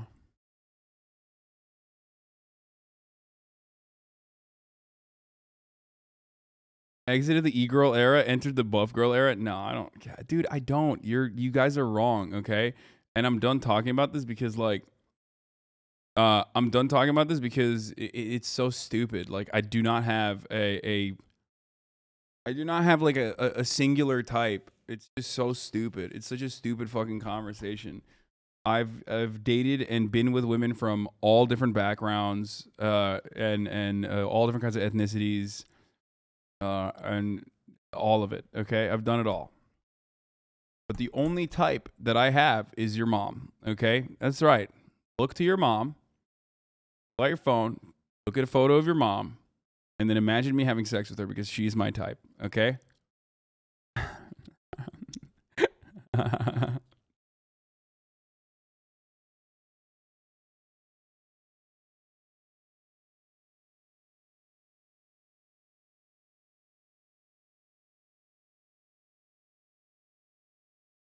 See, this is where it starts getting weird. Ever got with a black girl, Hasan? It's like, dude, that's such a weird question. Of course, dude. Of course. That's insane. What an insane question to ask me.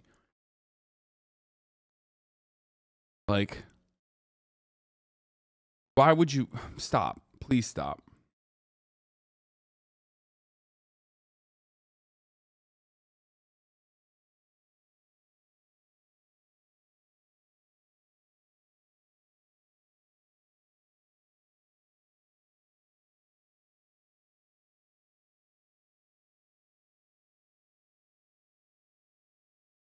Okay.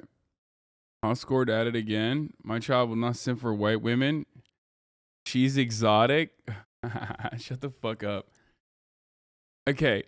Where's your daily PSA? Can we move on? You're scaring the 23%. What do you mean I'm scaring the 23%? I'm not saying anything that's like fucked up about... I think I'm dealing with this matter as delicately as possible, as chat itself is being fucking ridiculous. Am I the one who's saying anything weird? I've said nothing that's strange. I think chat, any instance where we talk about like women or body standards or what people are attracted to, chat loses their fucking mind and starts cross-examining me like I'm on fucking trial. And you know, I need to like give you an adequate description of like every person I've dated, which I will not do specifically because like there's a lot of fucking creepers in here.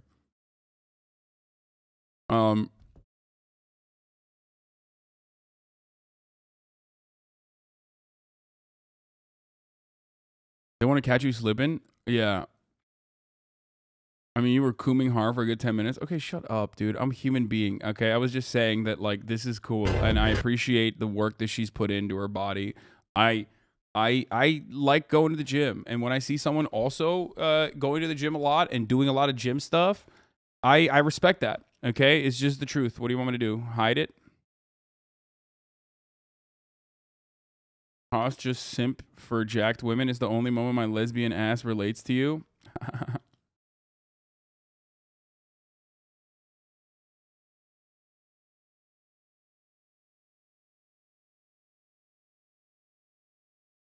Yeah, chatter be like, name every single person you've kissed right now. Give me all of the juicy details, okay? And has sued. Jesus Christ, 560,000 people are watching this live You stream. didn't think he would tell the world he was a victim of domestic violence, did you? Speaking of cross-examination, Amber Heard is getting cross-examined right now by Johnny Depp's team. So let's take a look at what's happening here. Or that he would do that, considering the relationship he and I had. I thought it would be crazy for him to do so, knowing what I know we lived through. Or, as you said to him in that recording, who was going to believe that Johnny Depp, a man, is a victim of domestic violence, right? With all due respect, I wasn't saying it because he's a man. I was saying it because he was a man who beat me up for 5 years. Mr. Depp is your victim, isn't he? No, ma'am. And once he left you, you continued to abuse him publicly by calling him an abuser, didn't you? He is an abuser, and you can look either of us up online and figure out who's being abused online. Let's look at some of that.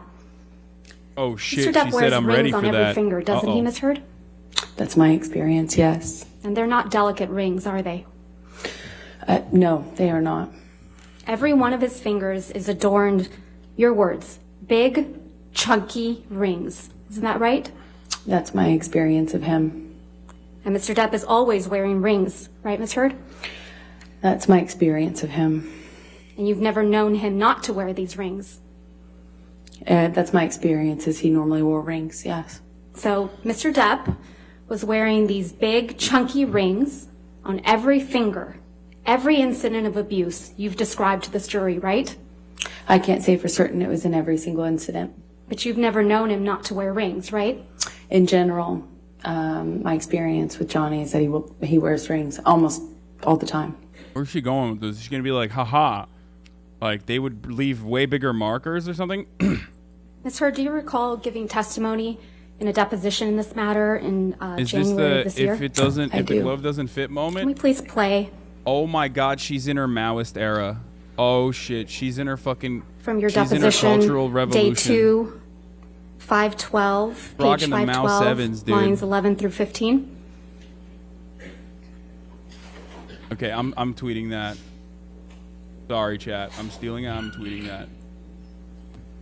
You said he hit you and he was wearing rings, right, Ms. Heard? So he hit you with rings on every finger? I don't know if I've ever known Johnny to not wear rings. Yeah.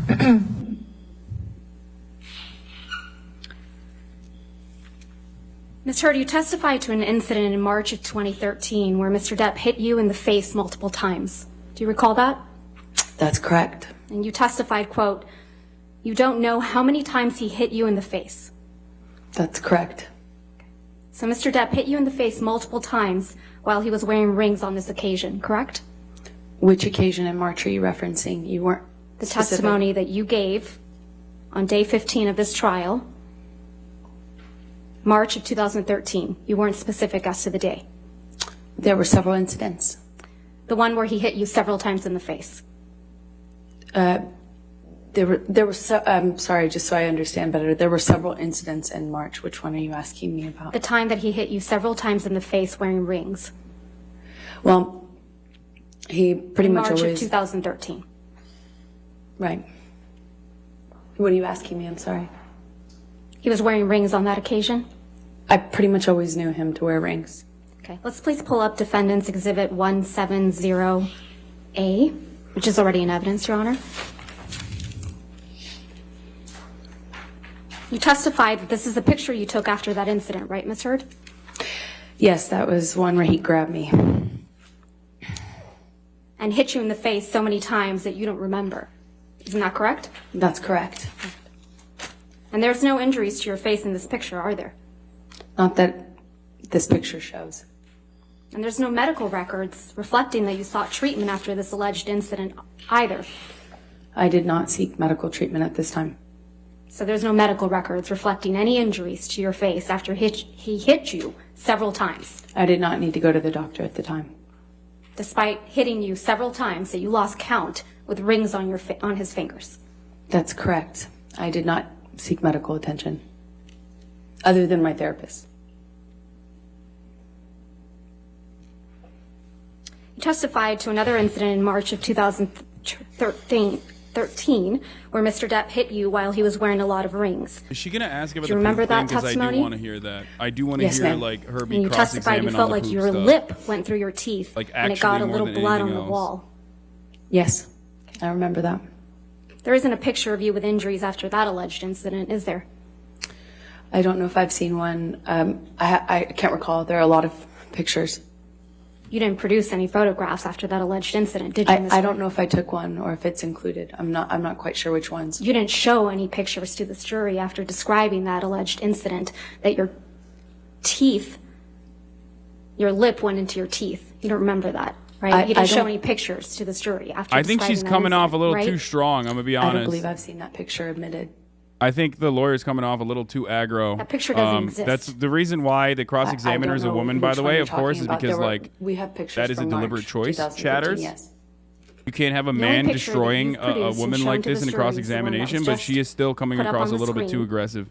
Where you said he hit you multiple times in the face, and you appear to have. No, what is that a matters. bruise That absolutely on matters. your arm, Every correct? part of this matters. What are you, believe this is the crazy? only picture The that's in aesthetics evidence is right all. now. They're all about the aesthetics here. That's the only picture you've shown to this jury from March 2013, correct? I believe so. I know cross-examiners have to be more testified aggressive, about an but incident it in doesn't Russia matter. on or There's a about delicate June balance they 26, need to struck, and I do 2013. think Do you that she's remember that? being a little aggro here, like a little too Yes, assertive. that's correct.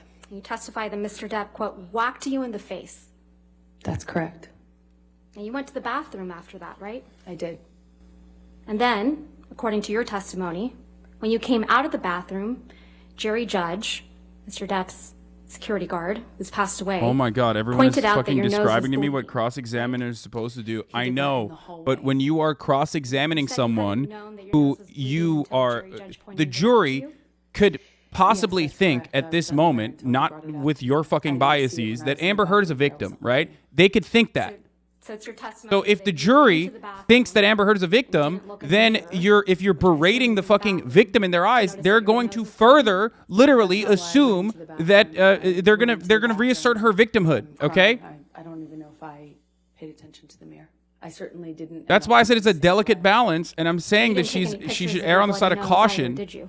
and not seemingly badger the You in person. Russia, though, isn't that correct? Yes, that's correct. We had a dinner. Let's please pull up Plaintiff's Exhibit 1248. Chatters think everyone is as horned up as you are, like watching this. You know what I mean? This is Everyone a must picture of you and feel the Mr. same way Depp that I do about Amber Heard. Correct? Like, no. That's correct. I'm going to move to admit. All right, no objection. 1248 in evidence. You can publish. And this is you and Mr. Depp in Russia for the Lone Ranger premiere, correct? It was a dinner function, I believe, in promotion of the movie. Wasn't the premiere, if I recall. You don't have any visible injuries to your face, do you? None that you can see. Let's look at Plaintiff's Exhibit 1249.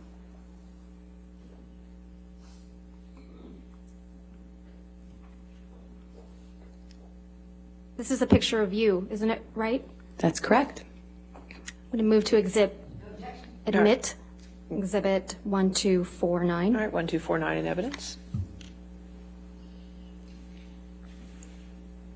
This is also a picture from when you were in Russia for the Lone Ranger premiere, right? That is correct. And you have no visible injuries to your face, do you? None that you can see. Even though Mr. Depp whacked you in the face so hard that your nose bled? He did. While wearing chunky big rings, right? That's correct.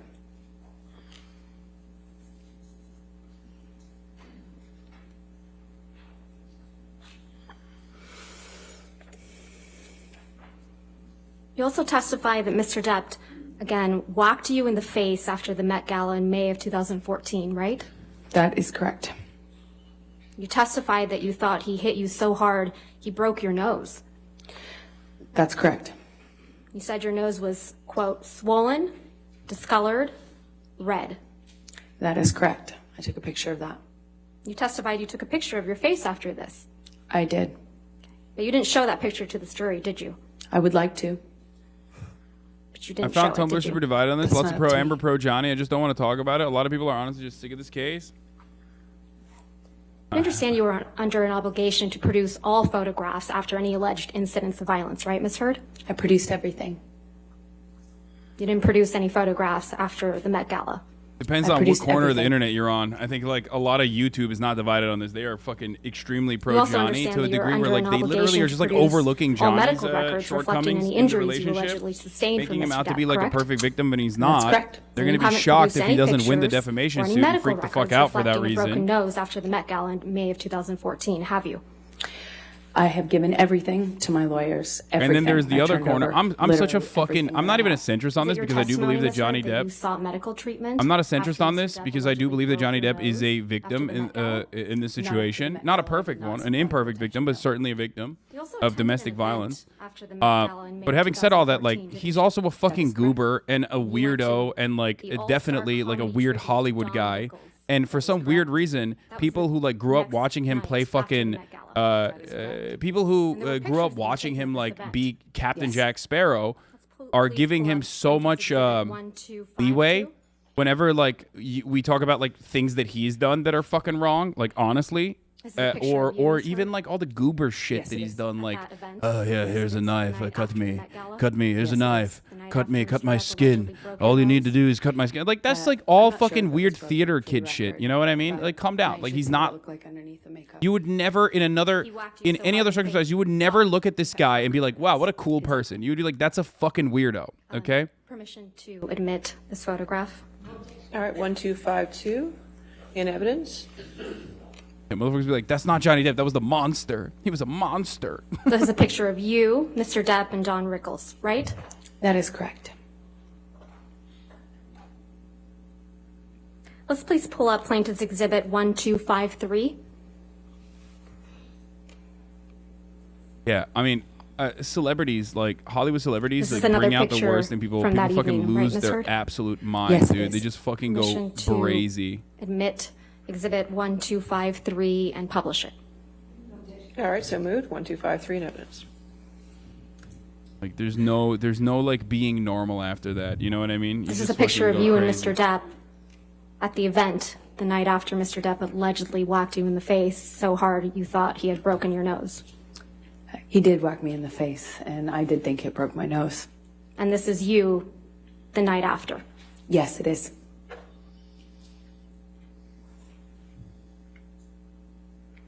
Let's please pull up Plaintiff's Exhibit 1254.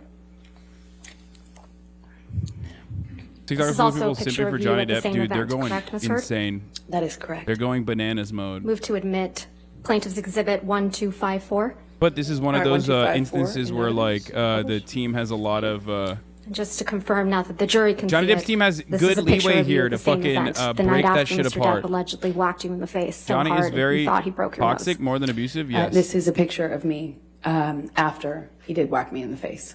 The night after, right?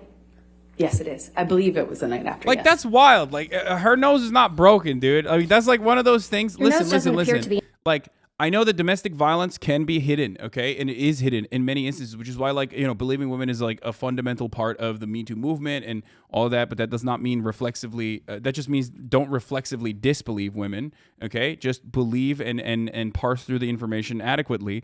But like that's fucking Ice crazy, cover up dude. swelling? You can't. I mean, Ice reduces what the swelling. fuck? Normally, the swelling after that kind of injury is not as bad as You can't would hide a imagine. broken And for fucking me, nose with makeup. It wasn't that and bad. and you need medical I have a attention when you picture break of it your underneath nose. makeup. That's how I know how to reference it. Anyway, that's A picture crazy. you haven't produced or shown to did. this jury, right, Ms. Hurd? I produced everything. But you haven't shown it to this jury. I would very much like to. It's not my job.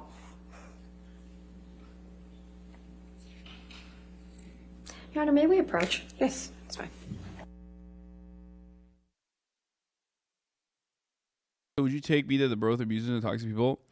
I think that there were instances because of Johnny Depp's Johnny Depp consistently going through relapses, okay? That there were instances where he was also abusive, okay? Where there was at least one decently documented instance where he was physically abusive. I don't know how aggressive that physicality got, okay? That was inconsistent with what his team was saying, the private jet incident. There was another instance where like there was conflicting witness testimony, but in the overwhelming majority of the 14 cases that they used in the defamation suit in the Oibrov court case against the Sun, or was it the Mirror? Or, it was the Sun, that where the judge found him credibly a domestic abuser. It was mostly Amber Heard instigating. I've said this since the first day.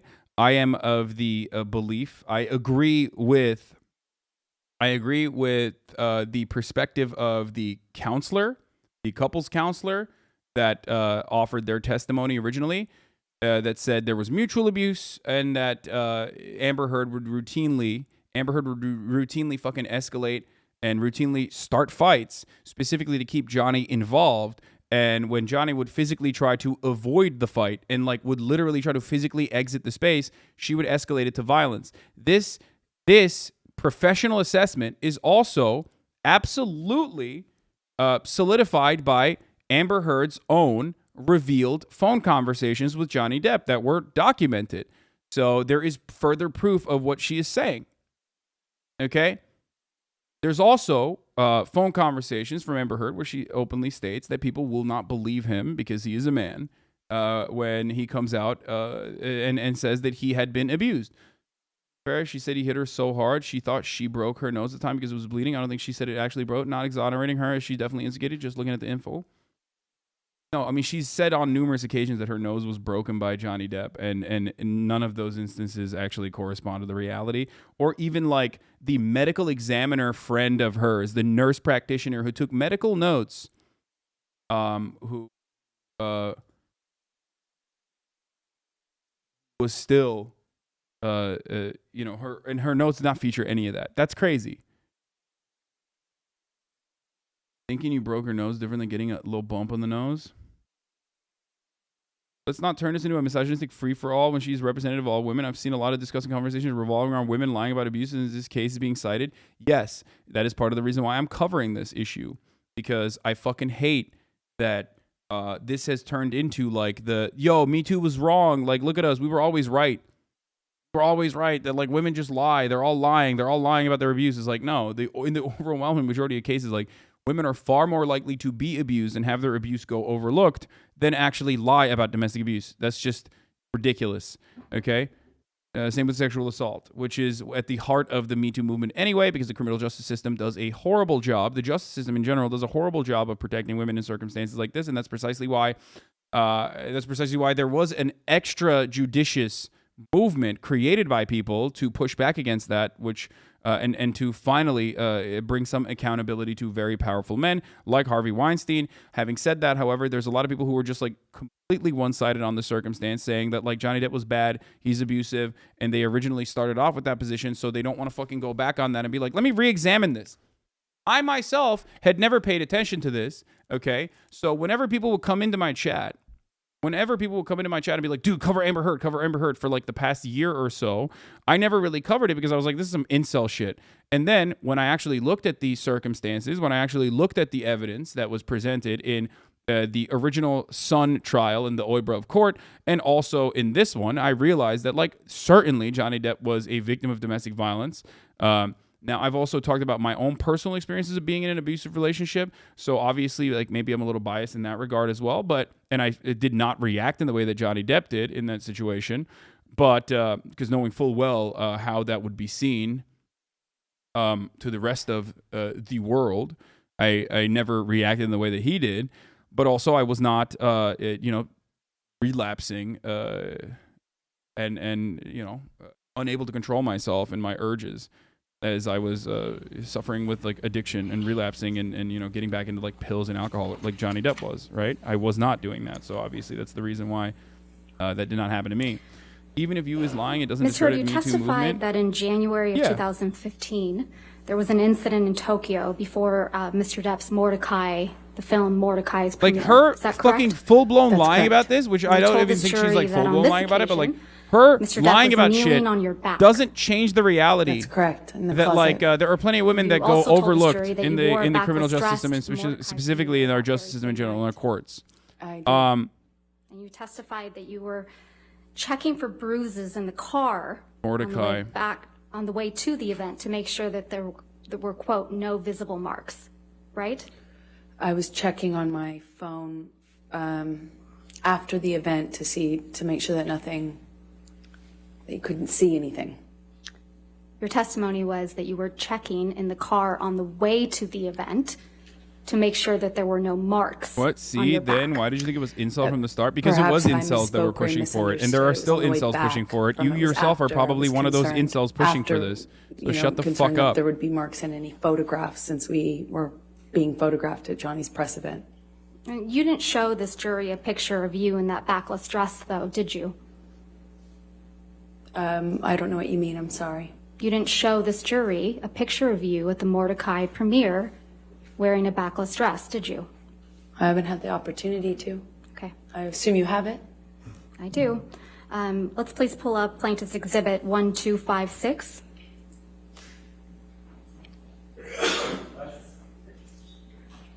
This is a picture of you and Mr. Depp, or the back of you, at the Mordecai premiere in Tokyo, correct, Ms. Heard? That is correct. He did a winky face, ban him. Nice bathroom. Winky faces are bannable. 1256 in evidence.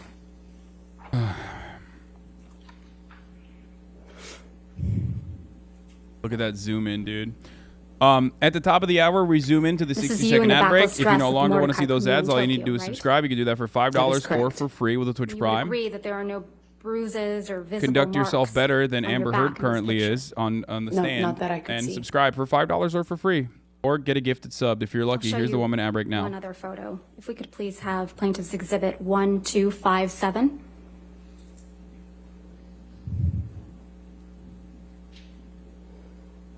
This is a front angle picture of you and Mr. Depp at that premiere, correct? That is correct. Move to admit Plaintiff's Exhibit 1257. Shady Place, thank you for the 10 gifted subs. All right, 1257 in evidence.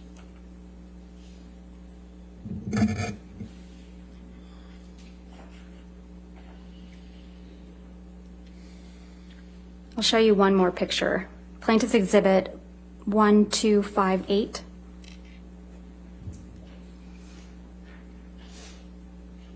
And again, Ms. Heard, this is you and Mr. Depp at the Mordecai premiere.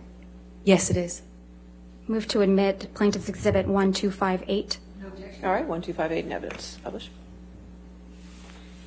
And that's the backless dress, right, Ms. Heard? That is correct. You also told this jury about an incident in Australia in March of 2015. Yes, that's correct. You testified that after this alleged incident, you had cuts on your forearms, right? Yes, that's true. And you testified that you had cuts on the bottoms of your feet as well. Yes, that's true. And you testified that you had a bruise across your jaw from when Mr. Depp, quote, clocked you in the face, end quote. That's true. You didn't take any pictures of these injuries while you were in Australia, did you? I don't think I took any pictures. You just took 2 pictures of Mr. Depp's writing on a mirror. Isn't that right? I believe so, yes. So you had your phone on you, right? At some point I did have my phone. And your iPad? I had my iPad, I believe. You testified that you were also raped with a liquor bottle in Australia, right, Ms. Heard? Yes. You testified you bled from your vagina as a result of that sexual assault. Yes. There aren't any medical records reflecting that you sought medical treatment for any of these injuries, are there? I did not seek medical treatment after Australia, no. Not for the rape? No, I did not want to tell anyone. Not for the cuts? No. Not for the injuries to your face? I didn't need to. You also told the jury about an incident on December 15, 2015, right? Where? I'm sorry. December 15th, 2015. Yes, that's correct. You told this jury that after this incident, you had a broken nose. It certainly felt like it. Ms. Heard, do you recall giving testimony on day 16th in this trial?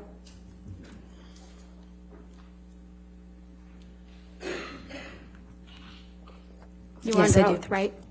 Yes.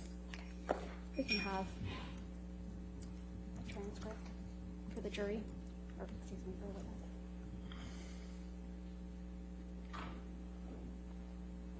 Laura's going too hard. I mean, these are serious accusations. Like, Okay. she's All right, supposed to. We'll get it. A little bit. Man, you can't be playing both sides here, man. We have to get off the fence. Wait, where are we getting off the fence? Where are we going on the fence, dude?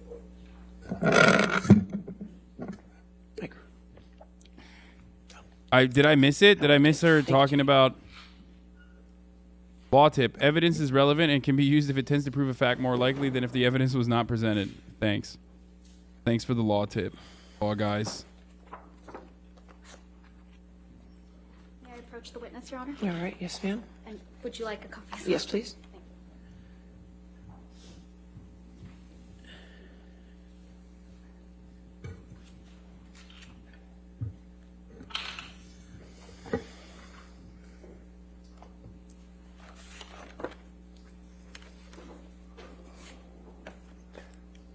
Who wants to think of the past? I mean, dude, I can like, please direct your there attention, are Ms. Heard, to page of there day are 16, instances, there are things that I'm like 4593 offering my position on. of the jury trials transcript.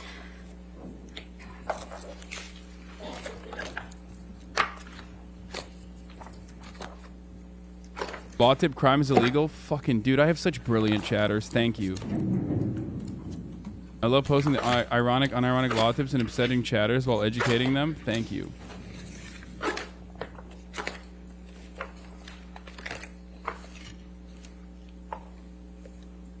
Lines. Why can't you? You're not personally involved in the 8 through civil wealth 13? transfer? Wait, it's not even a fucking civil wealth transfer. This is just which like page? I'm fucking sorry. celebrity drama 4593? that people are trying to milk political commentary out of. Yes. Starting on line 8, I thought I probably had a concussion and certainly thought, excuse me, strike that, let's start over. I thought I probably had a concussion and certainly that I had a broken nose. There was blood everywhere, blood all over the pillows. My head was bleeding from the ripped out hair, chunks of hair on the floor, all over the place actually. So lines 9, that I had a broken nose. Do you recall giving that testimony, Ms. Heard? Yes, exactly. So you had a broken nose, right? That's absolutely what I thought. And you told this jury that you had 2 black eyes after this incident, right? I did have 2 black eyes after that incident. And you testified that you also had a busted lip from when Mr. Depp punched you. That is correct. From December, yes, that's correct. You testified that the lip wound kept reopening when you moved your mouth. That's correct. You also testified that you had bruising on your temple. That's correct. And bruising on your chin. Correct. You also testified that your head was bleeding from where Mr. Depp ripped chunks of your hair out. I remember, yes. And that you had, quote, gross, pussy, and, quote, bruising around your temple.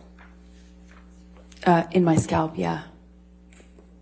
Now, for this incident, you did take pictures. That's correct. And we will look at some of those in a minute, but I first want to talk to you about your appearance on the James Corden show. Sure. Can I close this? Sure. You appeared on the James Corden show the day after this alleged incident, right? I did. And that was December 16th, 2015? Yes, that's correct. Let's please pull up a clip of your appearance from that evening. If we could, Plaintiff's Exhibit 35. And for the record, we will only be playing a portion of this, so we will call it Plaintiff's Exhibit 35A. All right, any objection? James 35A in Corden. evidence. Trigger warning, James Corden. I grew up, in Texas riding horses and... Oh, really? Not a big ballet community out there in Texas? Not so much. Shooting guns, yes, but ballet, no. So I wanted to train for it, and there were some ballet sequences that we wanted to have the option to incorporate into the movie, so I trained forever, and I have 2 left feet. I'm the most klutzy person in the world, and I have no, grace? So I knew...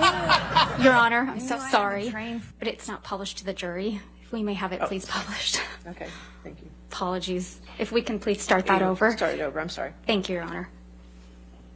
Law tip. If the jury can't grew up see the in video Texas footage, riding then, horses you know, you got to Oh, replay really? it. Not a big ballet community out there in Texas? Not so much. Shooting guns, yes, but ballet, no.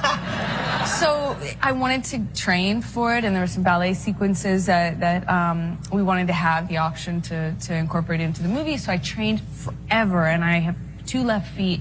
I'm the most klutzy person in the world, and I have no, grace? So I knew I had to train for it, and what they don't tell you, I crammed about 3 months of solid training in, and I'm kind of like working my way up from the floor and learning the technical aspect of ballet, and I've got these dances down technically perfectly. I'm learning all of the movements, but the last She's thing gonna we say, get to are the hands. your nose is clearly not broken, and I haven't also yet got you to that clearly point, didn't but everything fucking else is break a working. rib I'm cage acting it up on because my you're face. moving I'm up selling and the you're ballet. moving your arm And I easily. think I'm doing really And good if you at had this any point. kind of bruising, Kinda it would be And virtually so I impossible to send hide with videos makeup. and images to my A friends bruising to, of like, that get sort. encouragement, look for their support. And everyone shoots back, what's with the claw hand? And I look and I realize like all that stress and fear of performing and doing this thing had just kind of like funneled out through the one thing that I hadn't yet like What were your hands doing? So I'd be doing this amazing, I'd be doing like a jump with a back bend, and you can see this like graceful falling, and my hands are like... And my face, though, is like, I've got that, you saw in the clip, like this beautiful 1920s, stage makeup on, and like flower crowns and all this stuff. And then my hand, and my face, and then my hands.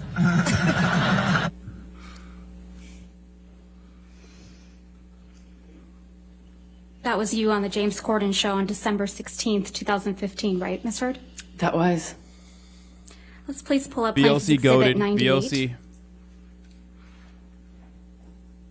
Goat mode. These are pictures of you on the James Corden show on December 16th, 2015, right, Ms. Heard? They look like freeze frames, like screen grabs, stills. They're not like It's not like a photo shoot, it doesn't seem. But on the James Corden show, correct? From that appearance, yes. Move to admit and publish Plaintiff's Exhibit 98. Any objection? All right. And Ms. Bernhoff, you could move the microphone and turn it on for you, so Judy and I are having trouble hearing you. Sorry about that. All right, thank you. All right, 98 in evidence. Thank you. Nice.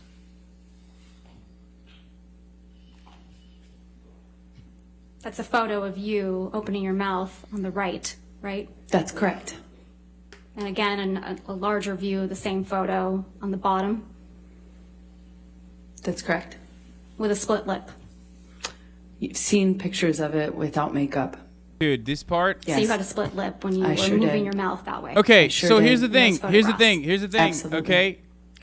At worst, if she had a split lip as a consequence of like a minor scuffle, okay, if she had a split lip, that's inconsistent with like her fucking incredible amount of injuries she claimed to have had. did, But yes. most importantly, her fucking nurse friend Exhibit 516, which is took already in notes when she actually delivered medicine for her. Her friend, her own friend, said she had no injuries. Like she took down notes doing a medical assessment where she said, I don't see any like severe injuries testified what's so that this is a fucking picture ever, of dude. you after the That's incident on crazy. December That's 15th, madness. 2015, right? It was. Her makeup artist said she And if didn't we see could also anything. please pull Her up best Defendant's friend said Exhibit she had injuries. 517, which is But also that's in it. evidence. Unless she's Wolverine and literally just like capable of fucking super powered. Thank you, Your Honor. This is also a picture of you after the incident on December 15th, 2015. That's correct. If we could Superpowered please healing. pull up Plaintiff's Exhibit 409, which is already in evidence.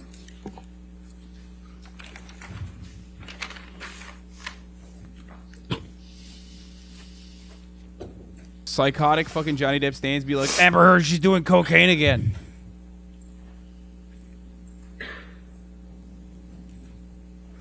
These pictures ended up in People magazine in June of 2016. Isn't that right, Ms. Heard? I saw it. She's doing cocaine again. You gave these pictures to People magazine after you publicly accused Mr. Depp of domestic abuse, didn't you? I didn't personally know. This was you protecting Mr. Depp after you got the restraining order against him, isn't it? No, this is him calling me a liar and me forcing to prove it. XQC As I chat, mentioned to you Asmongold earlier. chat. I mean, dude, So they have you did 100,000 people give watching them. these Of course, there's gonna be pictures to some People sick magazine. freaks in there. You know No, what I mean? I gave these pictures actually to my lawyers and my representatives. tip. At the time. Cocaine So is it's your illegal. testimony, Ms. Heard, that your lawyers and representatives gave these pictures of their client to People magazine in the middle of a contentious divorce? I certainly did not personally give it, no. Oh, come on, dude. Come We also have a on. medical record from after the December 15th, 2015 incident. Fucking got don't him you? on that one, I think. That's a partial got him one, moment. Yes. You went to see Dr. Kipper's office a couple days later. That's right. He wasn't in the office. Can we please pull up Plaintiff's Exhibit 47, which is already in evidence? No, that is a cap. She's capping. Yes. This is your medical record for December 17th, 2015, isn't it, Ms. Heard? That's correct. And this record doesn't document any physical injuries on you, does it? I don't think so, no. I don't think I spoke to Kipper. I didn't speak to Kipper. This is the fucking. This is the big fuck And you I didn't- to the Dr. Oibrov Kipper's court office that and was literally seen, said. correct? I went to Dr. Kipper's office for That's a concussion crazy. check. That's crazy. Okay. That's And this crazy. medical That's record crazy. is from If that you have like visit, a correct? significant amount of fucking bruising, Partially, yes. your medical professional takes notes and doesn't make note of that. That's wild, dude. That's insane. That doesn't happen. Okay. And for the record, The signature Kipper down below. for the This is record, the entirety of Oibrov medical court record. literally threw Right, this Ms. out. Heard? Yes, what I meant by partial is I didn't talk about what happened to me. I didn't get into my injuries. I didn't get into what happened or ask for anything other than should I get some sort of scan done. But this record doesn't document any physical injuries on you, does it? I'd have to read it in full, but I don't know. Well, let's do that. We could please go, well, under skin on the second page. It reads only thing intact, was a normal lip. color, moisture, hair distribution, texture, turgor, no signs of, oh, this is going to be hard, cyanosis, mottling, jaundice. It also says I'm a well-nourished male. Right. I have no idea what that means. I think this medical record's missing a lot of things. Yeah, but it doesn't document any physical injuries. It doesn't seem to be documenting anything. Probably because there was nothing to document, right, Ms. Heard? I disagree with you on that. Okay, this is good. Amber Heard is looking pretty fucking You don't have aggro any here. medical records reflecting that you broke your nose during your relationship with Mr. Depp, Amber do you? Heard is looking. Amber Heard's starting to get snarky, and that will make saw the an jury ENT after my feel as relationship though she is not ended. innocent. That she is. And you saw an ENT, it's your testimony under oath that you saw an ENT for broken noses. That you Even though her counter here was the like ENT told me I tense. sustained Objection. multiple fractures. No, I'm going to move to strike. I'll sustain the objection. I'll move it to strike. Okay. Thank you. So again, just to try my question, there's no medical records Trials are reflecting that you 20% broke facts, your nose 80% during your vibes. Dude, relationship this is with a he Mr. said, Depp. she Is said there, trial. Ms. Of Heard? course, it's all vibes. I don't know what made it in evidence, but I do know that I documented that visit and that This is a pure vibe everything check. was given to my attorneys. A pure vibe check Ms. Heard, trial. you never went to see any doctor or surgeon to treat a broken nose during your relationship with Mr. Depp. Yes or no? I never sought treatment for broken nose while I was with Johnny. Or after you were with Mr. Depp, as a result of any injuries you sustained as a result of Mr. Depp. Afterwards, yes, I did. And you didn't produce those medical records in this case. I would object, Your Honor. She did. I did. I don't know. All right. They have not been produced, Your Yeah, Honor. they have not only All right, been if you would produced. Common approach. Objection, Your Honor. Multiple slurp juices can be used on the same ape to create three apes, three different crypto apes. And Amber Heard still doesn't get it. Your Honor. Multiple slurp juices can be used. Sustained. Your Honor, she's giving off bad vibes. Dude, this is literally all a vibe check, okay? This is a vibe check to the max. In a situation, in a civil case where there is a he said, she said circumstance, like it's all vibes. It's all vibes. All of it.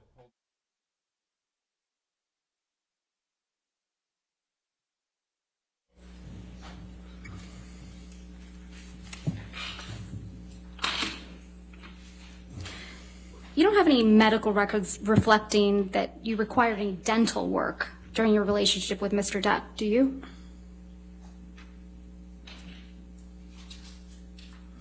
I don't know. I don't recall. You don't recall one way or another seeking dental care for any injuries you allegedly sustained? You asked me about if I had produced records or if I had records. That's a different question. Did you ever see a dentist or an oral surgeon as a result of any injuries you sustained with Mr. Depp? Not about any injury I had from Johnny, no. And you don't have any medical records reflecting that you required any reconstructive work during your relationship with Mr. Depp, do you? I never required reconstructive work, so there would be no records. What you do have, Ms. Heard, are pictures of Mr. Depp sleeping, though, right? The jury saw a lot of those. Yes. Ms. Heard, let's take a look at Defendant's Exhibit 1090, which is already in evidence.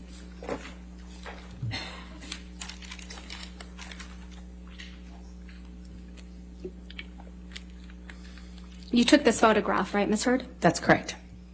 And you testified that this was taken in Tokyo in July of 2013, correct? Yes. So you decided to take a picture of Mr. Depp asleep on the floor? He was passed out. That's a And yes. I took a picture of him because he wouldn't remember. He claimed he didn't pass out that way. And sometimes security would carry him like a baby into bed, get him changed, and he would be none the wiser. So I started taking pictures of it so that he knew that it was real, that it had gotten this bad. Let's take a look at Defendant's Exhibit 1091, which is already in evidence. You took this picture as well. Yes. And this is a picture that was taken in the Bahamas, right? It's one of them, yes. And this is a picture of Mr. Depp taking a nap on his tropical island. I can't tell if it's like... I believe he was on the nod, but as he would say. Sleeping on the nod on his island. They're very different, in my opinion. And yes, he is on the vibe island. check the document saying male nurse On is an L for vacation. the attorney. It brings the validity of the document we and were or on competence vacation, of the yes. doctor in question. I agree. Let's also take a look at Defendant's Exhibit 1092, which is also in evidence. You also took this picture, right, Ms. Heard? That's correct. I did. And this is another picture of Mr. Depp asleep in a chair. No, he was nodding off. Sleep is different. When you're nodding off, you're high on drugs. Didn't even feel the cigarette in his hand that had, been burning on his leg. Bro, what the It was fuck? cause Why for is she alarm. documenting him in his weakest moments nonstop? That's creepy as fuck, dude. That is not a lover, okay? Also, that hair is Holding not a cigarette it. in this picture. He had been. Yo, Johnny Depp off the perk? You seem to really like taking pictures of Mr. Depp while he's sleeping, don't you? I hated it. I hated it. Oh. Let's look at Defendant's Oh, she Exhibit hated it. Oh, 1094, shit. which is also in evidence. It doesn't seem like she hated it. She explained it to prove to him how bad it got because his You staff took carried this him to picture bed of like a Mr. Depp baby. as well, didn't you? I did. You decided to take a picture of Mr. Depp Bro. asleep with ice cream. Doing it once or twice is one thing. Doing it regularly and having these sorts of fucking photos I was worried is about to how literally bad the medications and personally medication fucking make the change situation and worse. drugs It's had like gone. fat shaming your partner that's like gained weight, okay? Constantly taking like naked photos of them without their consent. It like you showing them their fucking fat rolls and being like, yo, look at you, you're fucking fat. It's degrading. It's humiliating. And not a single person who has like a remote fraction of fucking sanity would turn around and literally be like, yeah, that's actually pretty good. That's like a pretty adequate way of helping someone. No, it's abusive as fuck, dude. Are you crazy? Wait, I don't get that comparison. What do you mean you don't get that comparison? It's to say you don't even realize how blackout you got for the inevitable arguments where the alcoholic denies they're out of control. No, I understand that. One or two is one thing. Having it and taking it routinely is abusive and most likely to just reinforce her fucking arguments and her Please pull positions. up Defendant's Exhibit 252. You're not going to be able to fucking guilt this person into. You're not going to be able to guilt this We'll only person be into looking like at the portion of you this know, document. getting out of So if we addiction. could please call it Defendant's Exhibit That's not how that works. 252A. 252A. And for ease, we've gone ahead and redacted it. Obesity doesn't give you memory loss. Yes, I was Oh, asking dude, for what are you support. talking about? It's still like if you're There's no considering it to question be yet, Ms. like Heard. an addiction, So an directing unhealthy your addiction that's like attention, causing I'm gonna you. move to admit, You're literally further pushing them Exhibit towards that addiction. 252A. Okay. Any objection? Any objection, Ms. Brito? Could you turn on? Guilt could them you turn into your microphone sobriety, again? bro. It's the fourth step in AA. Thank you. Yeah, that's how you're supposed to do it. As I a need to partner, see it especially first, 'cause I don't as a know what loved they would one, get. as the closest person you have on the fucking planet. What you're supposed to do is guilt your addicted partner all the time, nonstop. Take photos of them and like fucking belittle them, berate them. Consistent with your Totally, it's a proven 100% method. Guilt is a really good way.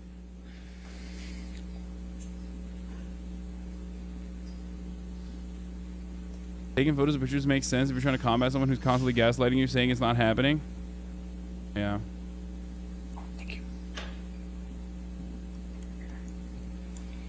You feel this way if you don't consider him to be a fucking actual, a victim in the situation. Johnny Depp not only was, in my opinion, a victim of domestic violence, but also was a victim of addiction, okay? He is a fucking addict. That is a lifelong struggle, and it's a very difficult thing to combat. It never goes away. You have to work on it for the rest of your life. And having a bad domestic partnership will 1,000% cause you to relapse and make it virtually impossible to ever get better, okay? Now, it's also a really difficult thing to deal with, especially if you have a partner who is an addict. Obviously, like that is a never-ending, ongoing struggle and a mountain of burden that you have to shoulder as well. But what Amber Heard did in that circumstance was just not shoulder that burden and instead seemingly, make things worse, demonstrably. Now, if only there was a person that wanted to get out of said relationship, noticing that it was fucking toxic, and you know, and tried to both physically leave and also, you know, leave in every way, right? Physically leave, emotionally end the relationship. If only there was a person that did that. Oh, wait, there was. His name is Johnny Depp, and she refused to allow that to happen. So, you know, not only did she refuse to allow that to happen, even after the fucking, even after the court-approved temporary restraining order was pushed, she personally linked up with Johnny Depp at a hotel. So, like, very clearly, despite what she was doing on the one hand, she still was trying to maintain contact with Johnny Depp regularly. And if you listen to the conversations, the phone conversations that took place, or rather the phone recorded conversations that took place in that California hotel after the temporary restraining order was pushed, you see that, like, she is the one who is instigating, initiating contact, trying to still, you know, make things right with Johnny, where Johnny Depp is personally trying to get out of that situation. He's like, you fucked me over, you've ruined me, you ruined my life. I don't want to, you know, I don't want to be a part of this anymore. How can you say that you love me?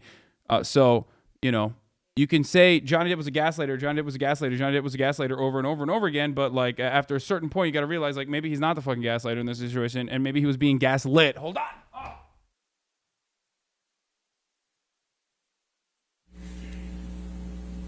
Sir, does this refresh your recollection that you did, in fact, send this picture to your friend Rocky Pennington?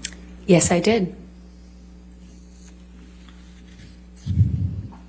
And you sent it to her on August 7th, 2014 at 11:24 p.m., correct? That is correct. So you sent Miss Pennington this picture of Mr. Depp with ice cream spilled on him, right? That is correct. Ooh, And they're you going to wrote, make her look quote, like a fucking "This is what villain I've in been this dealing situation. with," end quote. Like he's Did I making read fun that of Johnny right? Depp's addictions, You did which he read that probably right. was. That's correct. And this is you protecting Mr. Depp. That is me getting support from my best friend. This is you supporting Mr. Depp. This is me getting support from my best friend. I also need support. You weren't afraid the monster would get upset that you took this picture? This was Opiate Johnny. This is a different version of him. This is Opiate on the Nod Johnny. And you weren't afraid that Opiate Johnny, or the monster as you called him, What would does that get even? upset that you What sent does that this even mean? Does that mean that you can make fun of him then? What the fuck? Of course he could get upset. Of course that's scary to me. Of course. Didn't But stop you Hey, from sending where's this that picture chatter to your friend, now? did it? Where the fuck's that chatter now, dude? Hey, what's up? Mango JPEG? Do you think this was to fucking prove to Johnny Depp that he was fucked up? Or do you think she was just, like, literally documenting this stuff, probably making fun of him, belittling him, and also sending it to his fucking friends? You also showed this jury Johnny Depp off the pictures perk. of cocaine. Do you recall that? yes, that's correct. Let's please take a look at one of those. If we could please pull up Defendant's Exhibit 167A, which is already in evidence.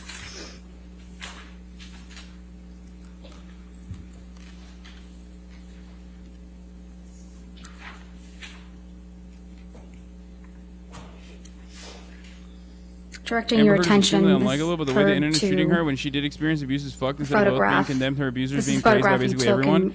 in I think the March of reason, part of the 2013, reason right? for why that's happening though, is because, like, she did say that she was a survivor of domestic violence, domestic abuse at the hands of Johnny Depp, and, like, fucking made it seem as though it was a completely one-sided abusive relationship. And so many in the media roundly agreed with her, and still I think a lot of people in the media agree with her and don't see Johnny Depp in any way, shape, or form as a victim at all. To snort these lines.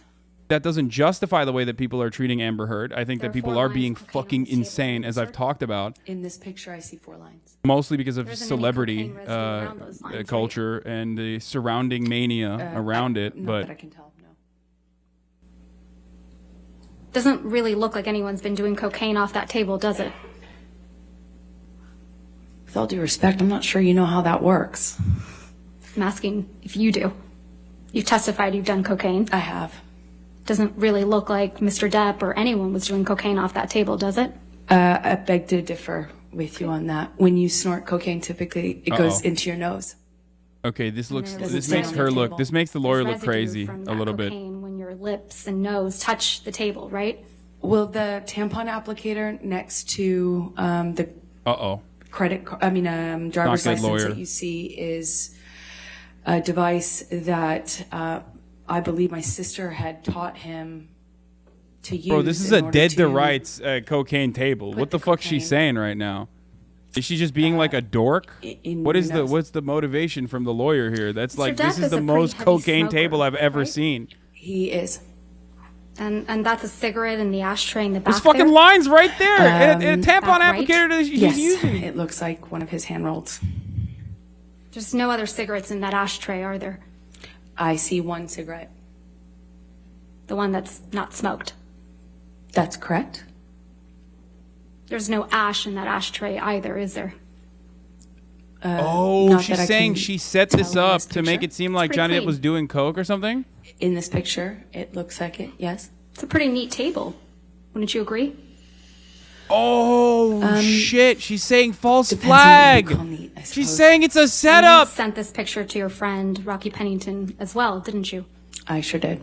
It does look staged. And when you Oh sent my it, you god, said, it does look quote, "Look staged at as my fuck. morning," It's like he's got or his something like fucking that. ID right there. Yay for mornings. So you have a habit of sending stage photographs to your friend Rocky, don't you? The beer is had not a even habit of drank. The communicating only thing with that's my been best drank is friend about Amber what was Heard's going on in like my life. weird juice that she drinks on stage too, I think. You don't or have any whatever that pictures is. of Mr. Depp actually consuming cocaine, do you? I don't think I have a picture of him mid-snort. No. You don't even have any pictures of Mr. Depp with cocaine. What do you mean by that?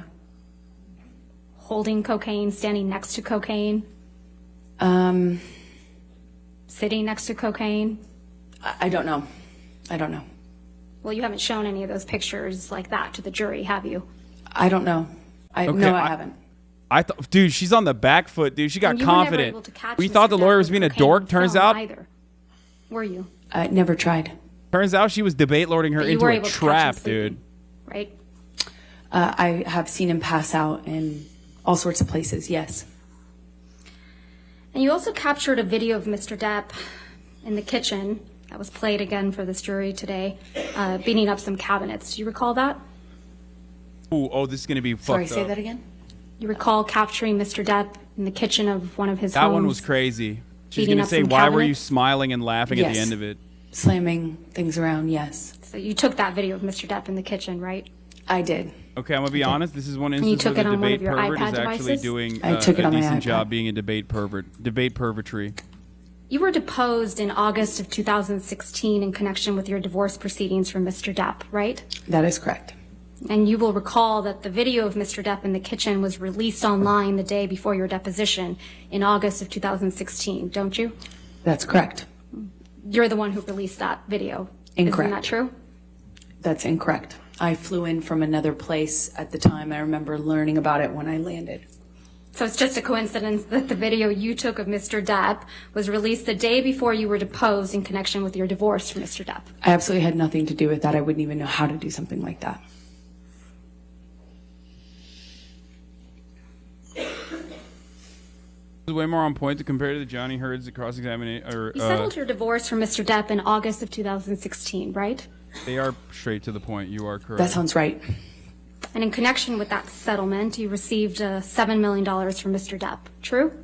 That's correct. And then 6.8 exactly. Your settlement amount was $7 million. That's correct. And then you released a statement in which you claimed you would be donating the entire $7 million to Oh charity, shit! She's right? gonna hit her with That's the. correct. You stated you would be donating half of the $7 million to the ACLU, That's correct. This and you was would be donating the other half to Children's Hospital of Los Angeles. That is correct. Children's And you also Hospital of Los stated, Angeles with had a hard respect to time the getting $7 it. million divorce settlement, that money played no role except for the extent that you could donate the money to charity. Yes, that's correct. If we could please pull up Plaintiff's Exhibit 1259.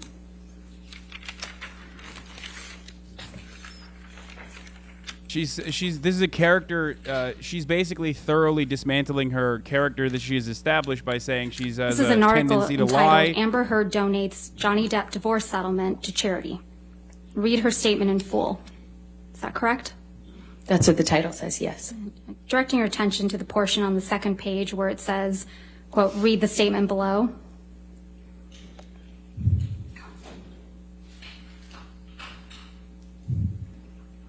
Is that the statement you released, Ms. Heard? That is correct.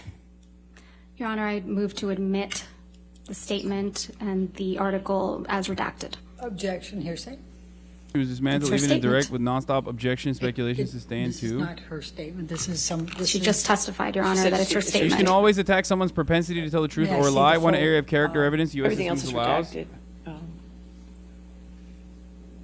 Okay, then I have no objection. All right, 1259 in evidence as redacted. The statement reads, as described in the restraining order and divorce settlement, money played no role for me personally and never has, except to the extent that I could donate it to charity, and in doing so, hopefully help those less able to defend themselves. As reported in the media, the amount received in the divorce can't was respond $7 to million, and $7 million is being donated. This is over and above any funds that I have given away in the past and will continue to give away in the future. Did I read that correctly? That is correct. I don't remember that last line, but I have no. It doesn't stand out to me as wrong. There's nothing inaccurate in the statement. Not that I recognize, no. Uh-oh. Mr. Depp donated $100,000 of the divorce settlement directly to the ACLU. Is that right? Right at the beginning of the divorce settlement, he donated $100,000 to each charity on my behalf or towards my contribution.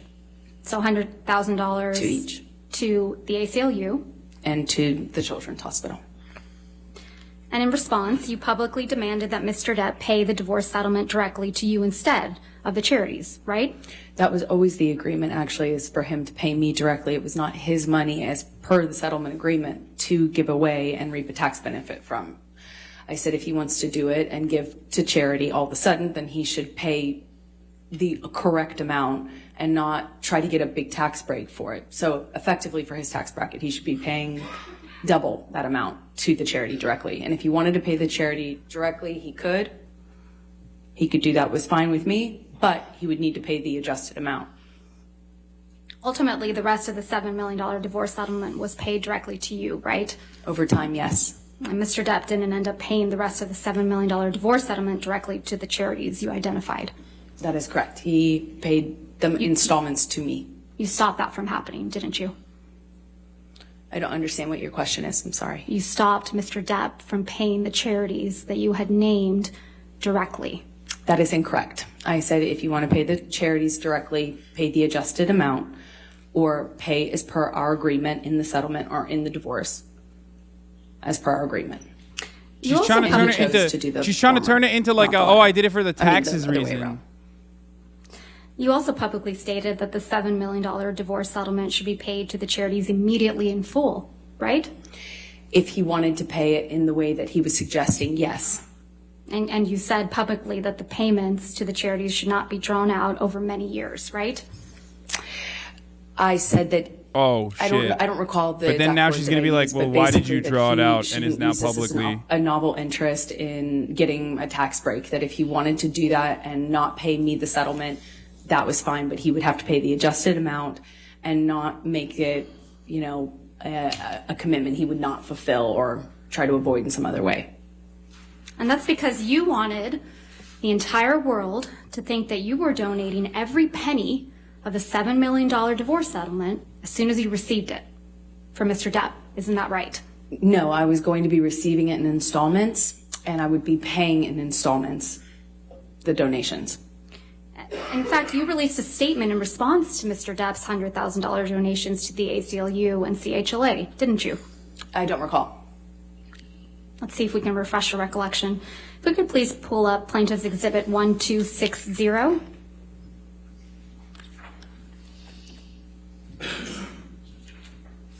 Uh-oh. This is an article entitled Amber Heard and Johnny Depp Row Over Divorce Donations.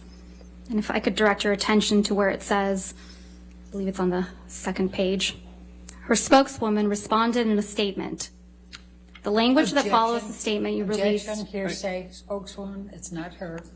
A spokesperson is an exception, Your Honor. You want to come forward? What? What the fuck? She's saying that it's not her, and saying that it's a spokesperson and it's not actually her, just speaking on behalf of her.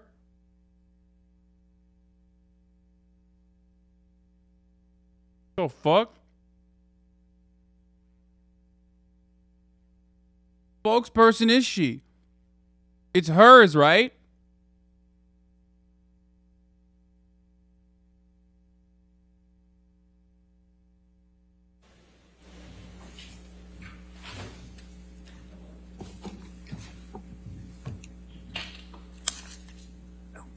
You released a statement Your Honor, through. may we approach again? Okay.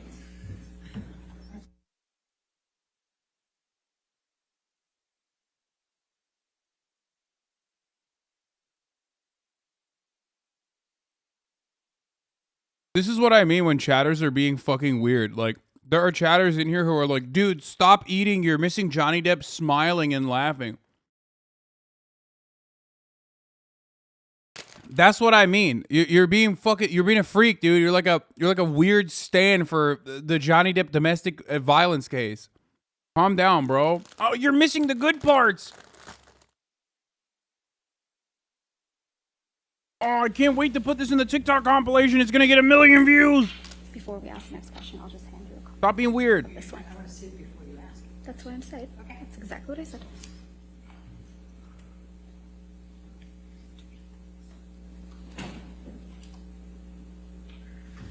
It's rich people drama. It's entertaining. I mean, there is a degree of entertainment that people are deriving out of this, but just like don't fucking yell at me when I'm, Your Honor, or would don't you be like to fucking see weird one about as it. well? No, that's all right. That's fine. Thank you.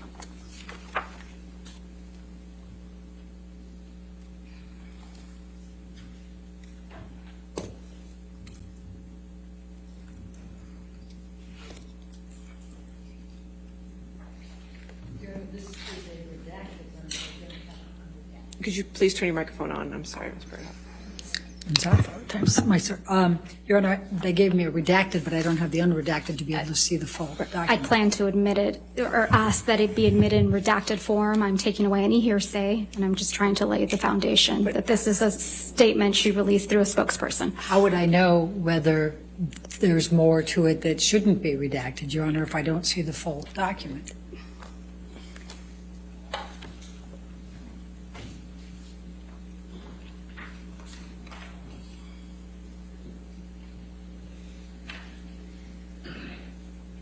You're just trying to use procedure to stop the flow, Your Honor, right? the witness can testify as to whether this is a full statement or not.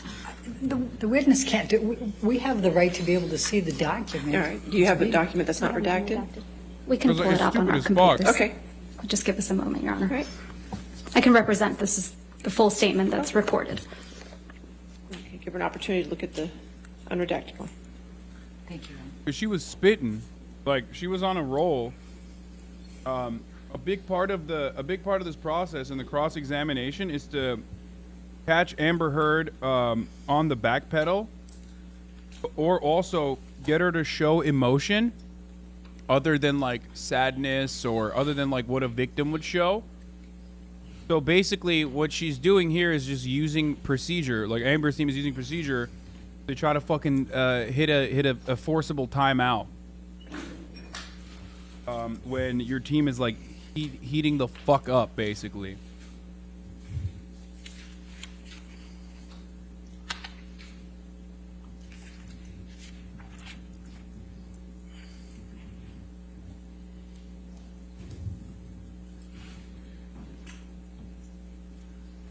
Sorry, Ms. Barlow. May I approach? Yes.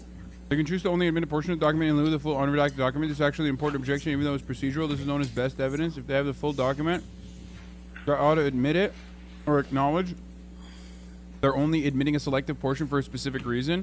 This is not procedural bullshit, although it does help with a timeout. Okay. That was incredible. Thank you. It was so incredible. I literally thought it was going to be a top of the hour ad break segue. Because it's top of the hour every hour when there's a 60-second ad break. And I thought Cappy Your B Honor, was going to can use we this as an have a opportunity to hit copy that. of this? Yeah, you can get a copy of that later. Oh wait, now Okay. I did that. Right. Just kidding. I think and if she you no should be longer want to giving see us those ads, all copies you of need to do the is full subscribe. Well, I understand. You can do that We'll for take care of $5 that, or for but- free with Okay. subscribe. As of right now, Can we continue? Objection. We can, Your Honor, but I have an objection. Top of the hour ad break is upon us. There's some quotation marks missing. And the Okay. only solution to it is a Twitch Prime, which is free. Or you get gifted a sub if you're lucky. Here's the 1 minute ad break now. Thank you, Taiwan Tempest, for the 5 gifted subs. Also, thank you, Communist Kowalski, for the 5 gifted subs as well. Oh, you want to object to the top of the hour ad break? You can't. It's my court. My rules, baby. Can you approach? No, you cannot approach the bench. May not.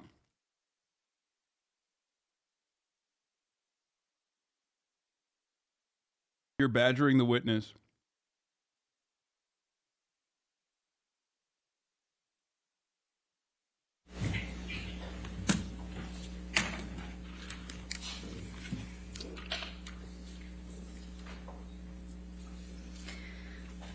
All right.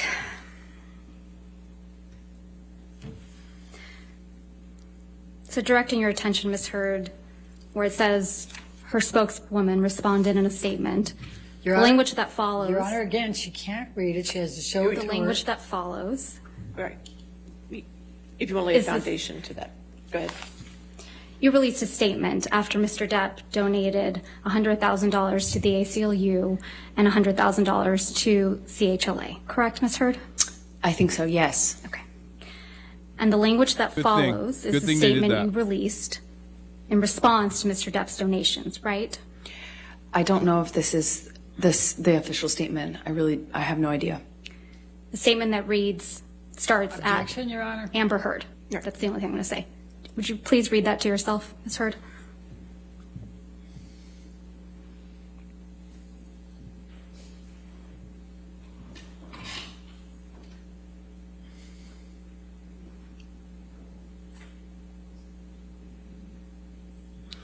Yes.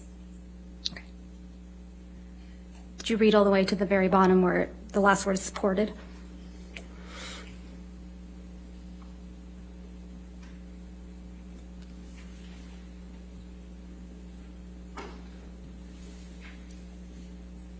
Yes. Okay. That's a statement you released through your spokeswoman after Mr. Depp made the donations to the CHLA and the ACLU. Correct, Ms. Heard? I do not recall exactly what my statement was.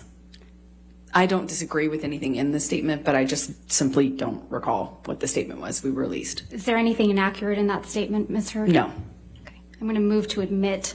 Objection, Your Honor, lack of foundation. I'll overrule the objection, 1260 in evidence over objection. Thank you, Your Honor.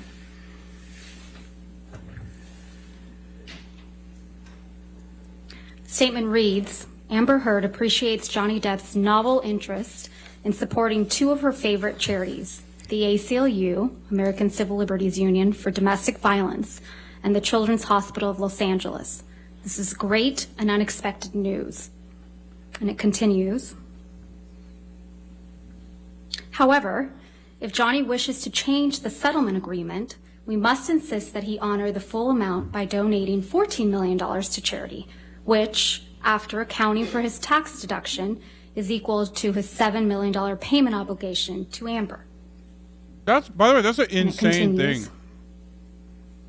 The demand. It's like, We oh would yeah. also insist that the full amount be paid immediately and not drawn No, out over ACLU many is a years. nonprofit. It is a Anything charity. less You're would wrong. be a It's a transparent attempt by 501c3. Johnny's counsel, Laura But it's Wasser, insane to be like, you and have to Patty donate Glazer, twice as much to because you reduce get a their tax break client's out of true it. payment by half under the guise of newfound concern for charities that he has never previously supported. It's literally spite, dude. She's literally fucking straight up saying it's spite. Did I read that correctly? Yes. Thank you. After this, you kept commenting about the donation of your divorce settlement, right? I don't know what you mean by that. Okay. You spoke about donating your divorce settlement on a Danish TV show, correct? I believe I said I had. I believe I said I donated it to charity, but it was already printed or already commented on and stated in the press. I had already If not, the taxpayer would released go that for her. information in the That's press. why. I think I just confirmed it on that show. Yeah, but who cares? You appeared on a show called RTL Late Night, right? I don't recall what show it was. If we could please play Plaintiff's Exhibit 346, which is a portion of your appearance on this program.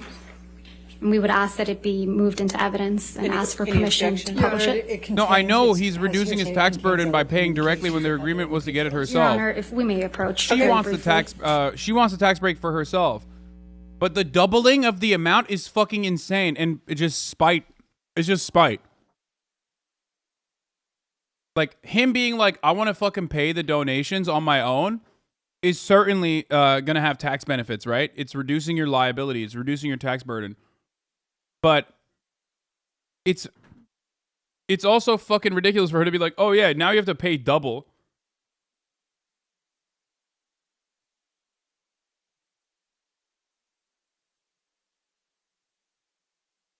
I was at a fancy restaurant yesterday. I think you were eating ortolan. How could you see me, real Joe Bastianich, eating ortolan? Ortolan is an affront to God, and I had to. You can't eat it without hiding your face. So clearly, you didn't see me there. You have no proof. Objection. Also, my friend Tim is here. I'm gonna cut my hair.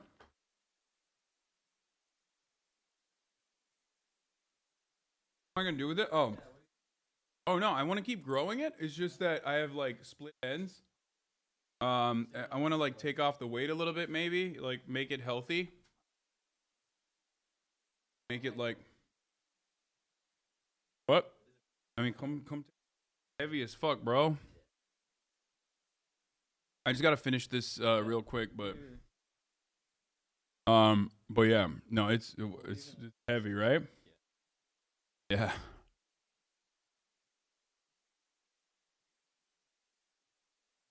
You want the Anton Chagrin haircut? Yeah, that's not happening.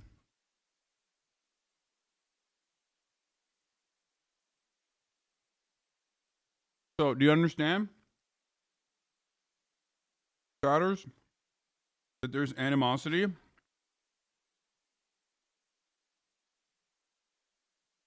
on both sides in the situation?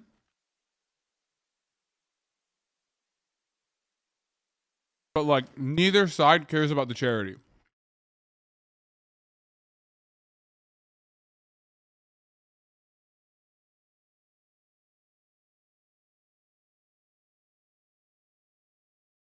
Ultimately, it's just like two rich people fighting back and forth about like duking it out over charities for PR, for tax breaks. Trial? There's no. So if we could please play and publish to the jury Plaintiff's Exhibit 346. All right, 346 in evidence. There allegedly were all kinds of accusations flying your way when you said all this, and then there was a divorce. What the fuck? What the fuck was that? What the fuck was that? Was that a hot mic? $7 million in total was donated to, I split it between the ACLU and Children's Hospital of Los Angeles. ACLU is a human rights organization. Sorry, ACLU is a prominent organization, nonprofit organization in the United States. It's called the American Civil Liberties Union, and they work on behalf of marginalized communities on the ground and in legislative reform. Right. And well, more power to you, because that's something that I've never heard I wanted nothing.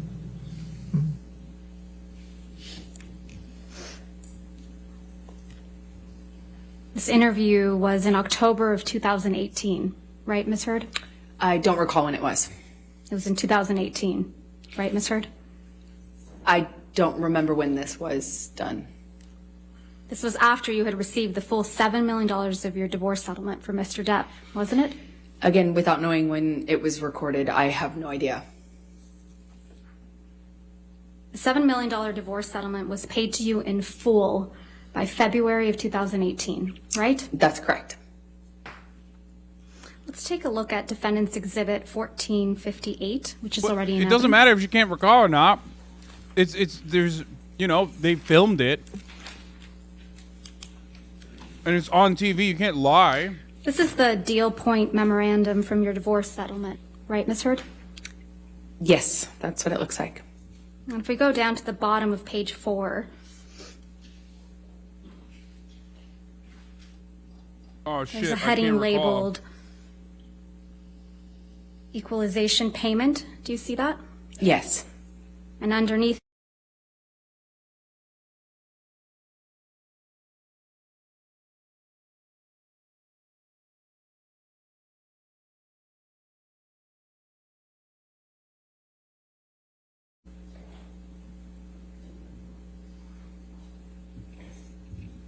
She's reading chat. That's why. so the first payment is scheduled for August 31st, 2016, and that's $200,000, correct? Yes, that is correct. I don't think there were audio issues. Mr. Depp's accountant, Edward White, testified that he made that payment directly.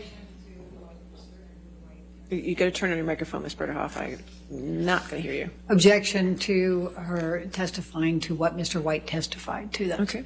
It's a he literally testified to it in All right, court. I'll overrule objection. Okay. Thank you, Your Honor. Mr. Depp's accountant, Edward White, testified that he made the payment directly to the ACLU and CHLA, correct? I believe so. What the fuck's going They were all on? made to you, weren't they? That is correct. And the final payment of $2.3 million is on February 1st, 2018, right? The final payment, yes. And you were here in court when Mr. White testified that the payments were all made on schedule. I'm going to object to her testifying to what Mr. White testified to. It's an Overrule the improper. objection. Go ahead. Thank you, Your Honor. And you were here in court when Mr. White testified that the payments were all made on schedule, right? I don't believe they were. He might have That's testified not my to question, Ms. Heard. Oh yeah. My question was, you were here in Use court it. when Mr. White testified under oath Pelican case. that all the payments were made on schedule. I was here every day in court. I heard his testimony, yes. Okay. So back to October of 2018, this was before Mr. Depp sued you for defamation, correct? Yes, that's correct. He didn't sue you until after the op-ed came out in December of 2018, right? He sued me in 2019. And the op-ed came out in December of 2018. That is correct. Melon is going to not So in be October here. He's of going to be tuning 2018, in you had received your entire $7 later million divorce at 6 settlement. p.m. You would agree with me. That is correct. And you hadn't yet been sued by Mr. Depp. This is October, correct. So in this October 2018 interview, you said that you had, quote, donated, end quote, your entire divorce settlement to charity, right? That's correct. And in fact, your exact words were, quote, $7 million in total was donated to, I split it between the ACLU and the Children's Hospital of Los Angeles, end quote, right? That's correct. I made that statement as soon as I got a divorce and we reached the settlement. That's when I pledged it, right then. And you say this because you, quote, wanted nothing, end quote. That is correct. But you hadn't donated your entire $7 million settlement to charity at that point, had you? That's incorrect. Sitting here today, Ms. Heard, you still haven't donated the $7 million divorce settlement to charity. Isn't that right? Incorrect. I pledged the entirety No, of the Ms. Heard, settlement, $7 that's not million my to question. charity, and I Ms. Heard, intend to Ms. fulfill Heard, those obligations. Ms. Heard, that's not my question. Please, What was try your to answer question? my question.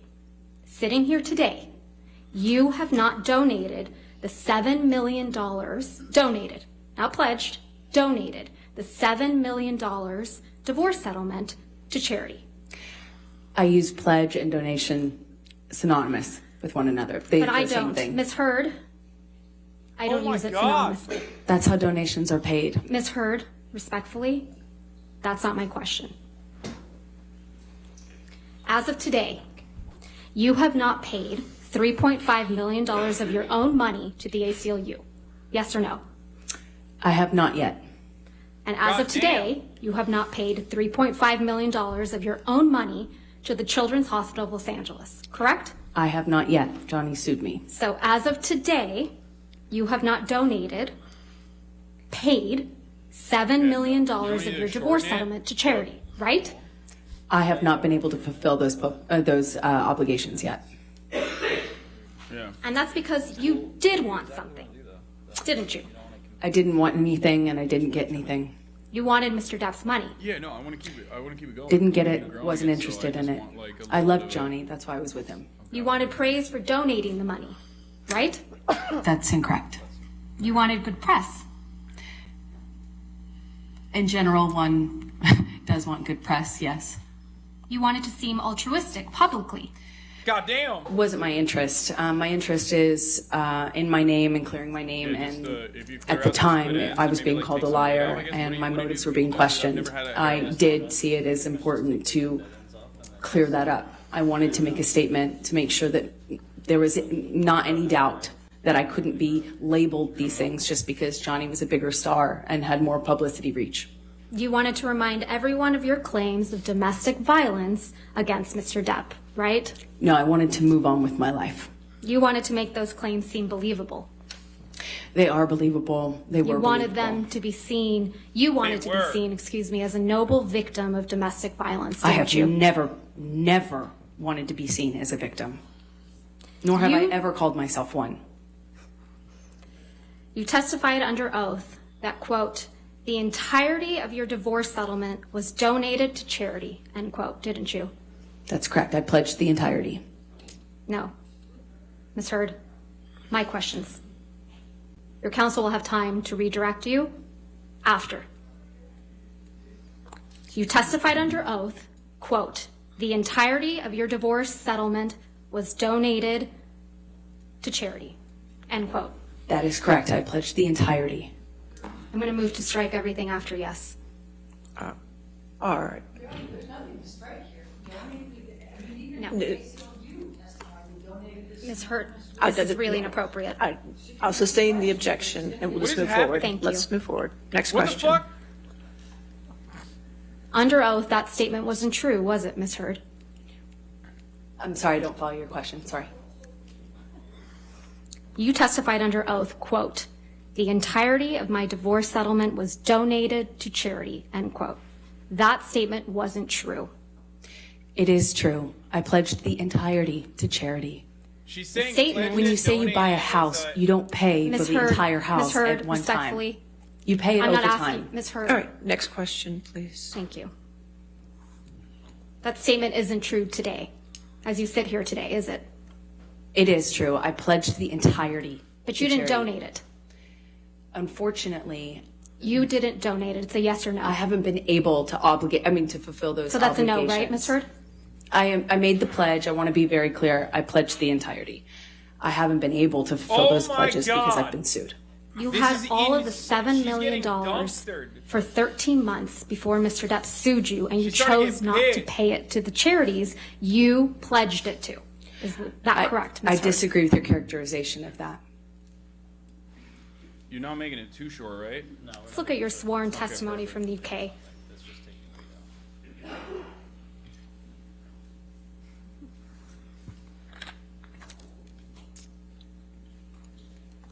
Okay, not only does she look bad now, chat, not only does she look bad, but also they're establishing that, like, I mean, not only they're establishing that she lied, right? But more importantly than that, they're making her look really bad because her reaction is, like, very short. Ms. Vasquez, do you want me to close the shades? That would be Okay. There's this light coming across. And So I appreciate that. Has It's to be a little probably more good light. It's not good Thank you, light. Your Honor. All right. Lady, you're wrong.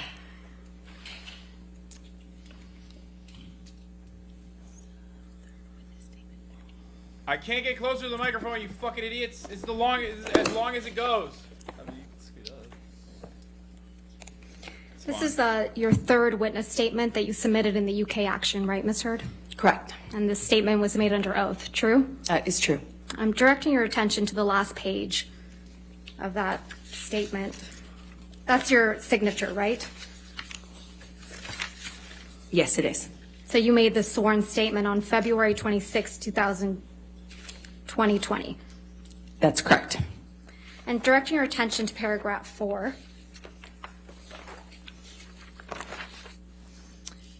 It says, quote, I remained financially independent from him the whole time we were together, and the entire amount of my divorce settlement was donated to charity, end quote.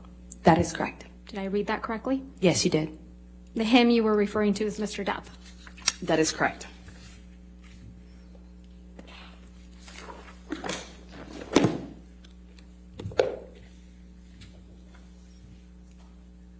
Most of the money that was donated to the ACLU and CHLA in your name came from someone else. Isn't that right? I don't know what you mean by most of. Well, at least $500,000 that was donated to the ACLU in your name wasn't paid by you, right? I believe Elon made a donation in my honor on one of the years. Yeah, and it didn't come out of your $7 million divorce settlement, right? No, nor did it count towards my pledge. Yo, Elon Musk in the And at least fucking building, $500,000 that was donated to the Children's Hospital of Los Angeles in your name wasn't paid by you either. Right, those were made at the same time. And it didn't come out of your $7 million divorce settlement. Nor did it count to my 3.5 obligation. Bro, did she Those pull a Tinder swindler $500,000 payments and, like, came move on to from the your new next guy to boyfriend, pay for Elon her Musk, right? obligations? Like, what the fuck?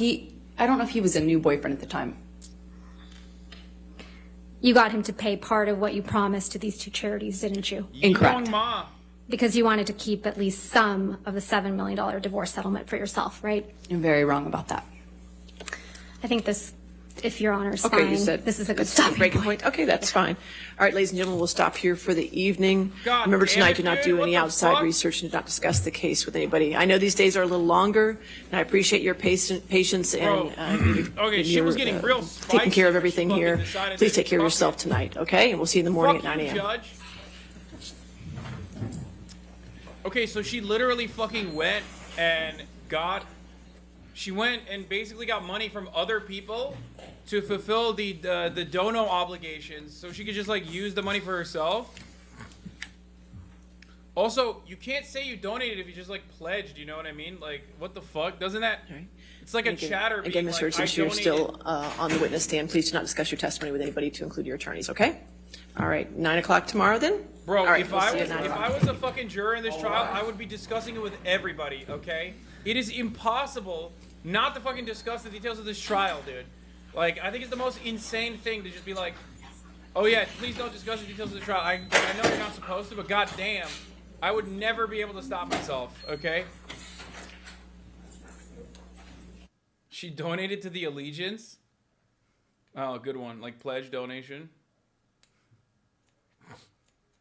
I am shouting, and I want you to hear me. That's the reason why I'm shouting is so you can fucking hear me. You ungrateful shits.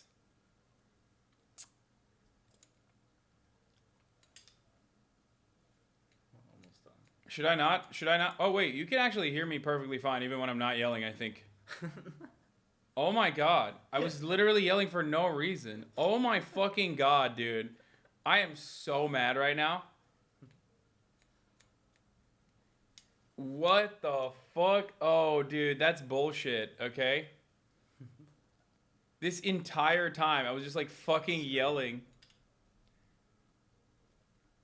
Tim, I have the worst community on the platform, I think, on the internet in general. Were they telling you they couldn't hear you? Yeah, they were fucking like, dude, be louder, be louder, be louder, yell louder, like, we can't hear you. Meanwhile, they just fucking knew they could hear me. They were just fucking trolling those pieces of shit, dude. Straight the fuck up. How are you reading chat? It's on screen, and I got my glasses on.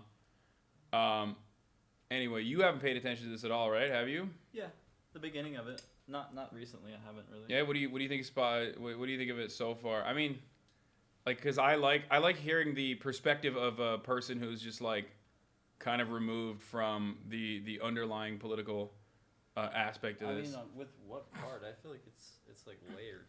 The whole thing, the whole trial. It's pretty good. That's a pretty good answer, dude. That's a pretty political answer. I'll tell you that much. Oh wait, hold on. It's gonna be really loud. No. Oh, saved. Okay. Hold on. Let's go to cam 3. Maybe that's better. Yep, that's better. Okay, and I'll get a little bit closer to. Get a bowl cut again? We're not doing that. What are we watching right now? Right now, I'm getting a haircut. Tell your barber he's fine as fuck. He's a hairstylist. Okay, he's a hair specialist. This man gives lectures on what to do with hair. Okay, he travels the world. Am I right? Yeah. Yeah. Pretty right. Look at those clips on his arm, dude. You think that shit's he's not a barber, bro. Go bald? Yeah, that's what I'm gonna do. Yeah. Never, dude. You have so much hair. I know, but I mean, part of the reason why I have so much hair now is because like it covers it up well. You know what I mean? It covers my balding. No, I get you. Covers my bald ass real well. You know. Yeah, no, I know. Does James Marco know you're cheating on him? Dude, like you know Will, right? Have you ever met him? Maybe. So he has a character called James Marco St. Marco. And for back in the day, a couple years back, for 10,000 subs, the first time I went and got a buzz cut, I was like, if I hit 10,000 subs, like I'm gonna get a buzz cut, and we did. And then I went and got a buzz cut from him and his character, and it fucked my hair up for like a year, dude. Why? Was it really short? Like to the skit? Yeah, no, it was like straight up, like fucking buzzed all the way down. So now motherfuckers in the chat are like, I can't believe you're not bringing him back, and they want me to do a bowl cut or whatever. Tell me about the Bad Bunny. I don't know what that is. Oh yeah, he originally gave me a bowl cut. You know what? I kind of want to show you. Who? Chat, do you have a link for that? A link to Will like cutting my hair and give me a bowl cut? How long ago was that? It was literally 2 years ago. I think it was like in the middle of quarantine. Yeah.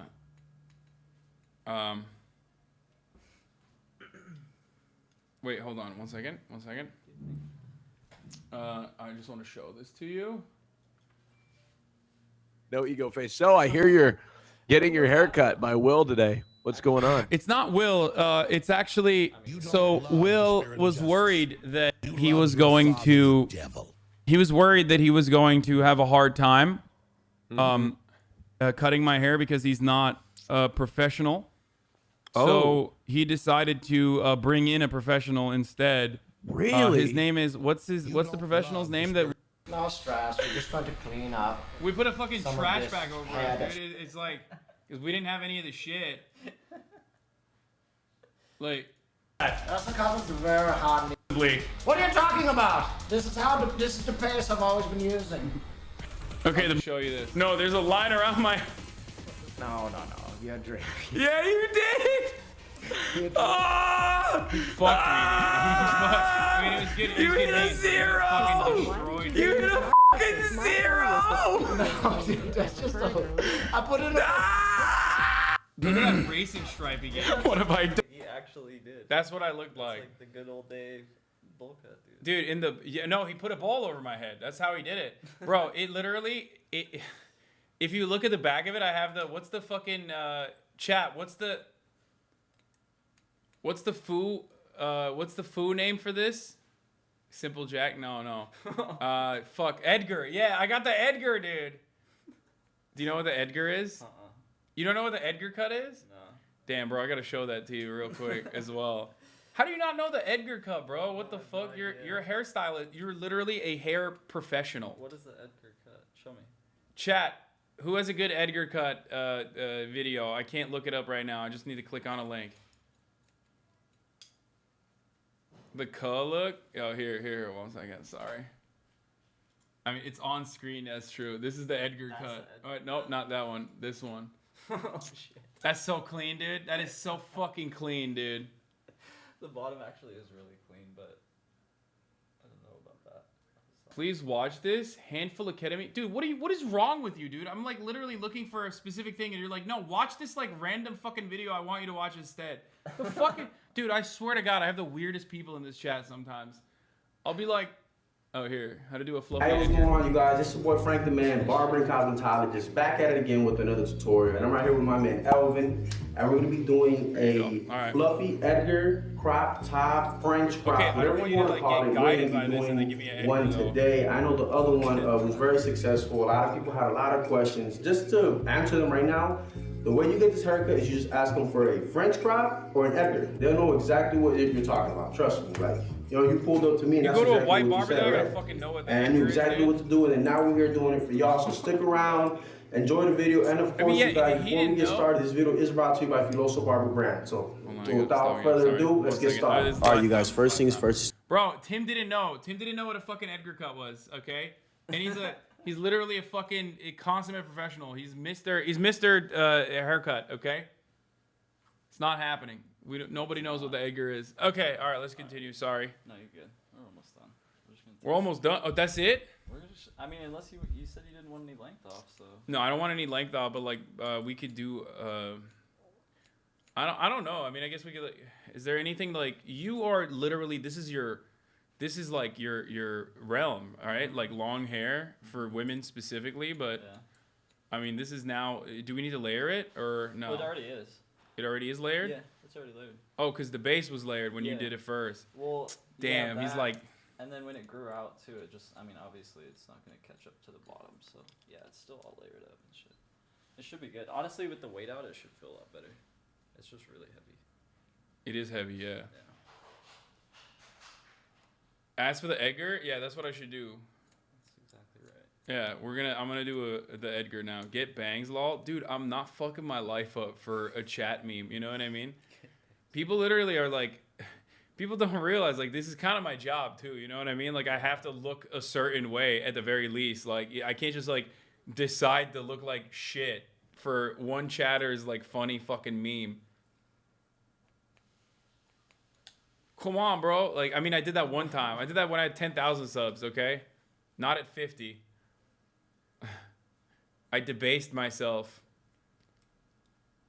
Actually, that was... If I hadn't done the buzz cut, I probably would have... I probably would have ended up doing something even crazier than that, right? But thank God I got the buzz cut because now I'm like, yeah, no shot am I ever doing that. That was a major mistake. That was my experience. It took so long to grow back, dude. It was terrible. Yeah, for me too. Copying XQC by getting a haircut on stream, classic Hasan. Yeah, except I've had more haircuts than XQC on stream, so, you know, suck me, juicers. Actually, don't. Ew. That's you're all fucking little kids probably, so. Actually, if you're in here, you're probably an adult. Yeah.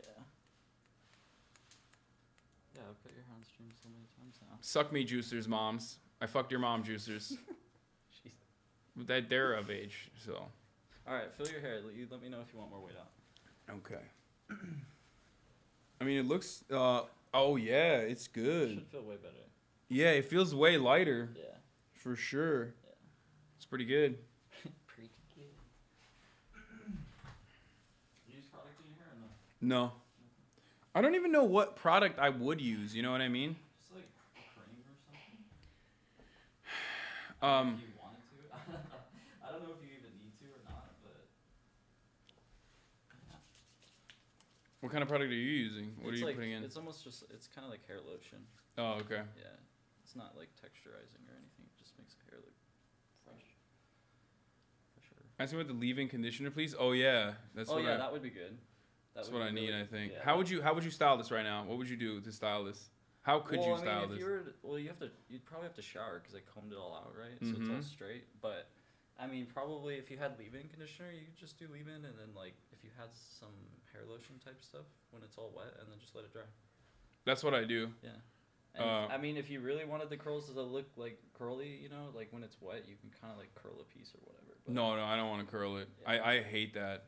Well, whatever. I my hair is like wavy, which I now realize is better because I always wanted straight hair. Yeah. But now I realize like if you have straight hair and it's super long, you look like a school shooter. Well, like white guys with straight hair that are long, like, you know, like Asian people can pull it off, like they look sick. But when white people have straight hair, it kind of looks like, you know, you kind of look like a school shooter.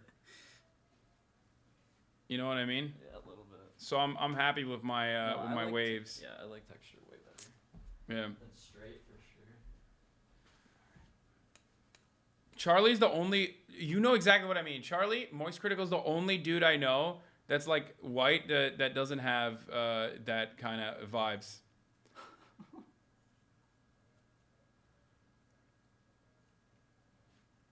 What's the longest your hair has been? This? This is it. This is it? Straight up. It's awesome. I mean, it's like, it's a little annoying. It constantly gets in my mouth or like, you know, it's like all over the place. But actually, like, it's low-key easier to style, I guess, than any other type of hair I've ever had because, like, I don't have to style it at all. I just, like, let it ride, you know? Yeah. And if I want to, I could just, like, pull it up. Oh yeah, you're gonna hit the back. Yeah. Gotta clean that before I forget. Yeah, there's a lot there. It's been years and years since I mean, yeah, last time I trimmed that shit, you trimmed it. So I trimmed it? When was the last time? Jeez, I don't know. I mean, your hair wasn't this long, so I don't know, man. It's been a while, actually. Like 5 months or something? God damn, 5 months and I haven't trimmed that shit? That's probably a fucking... It's looking like a rainforest up there. Dude, it's connected to your back, pretty much. Oh, no. He said it's connected to my back hair, which I don't have any, so... I have no back hair.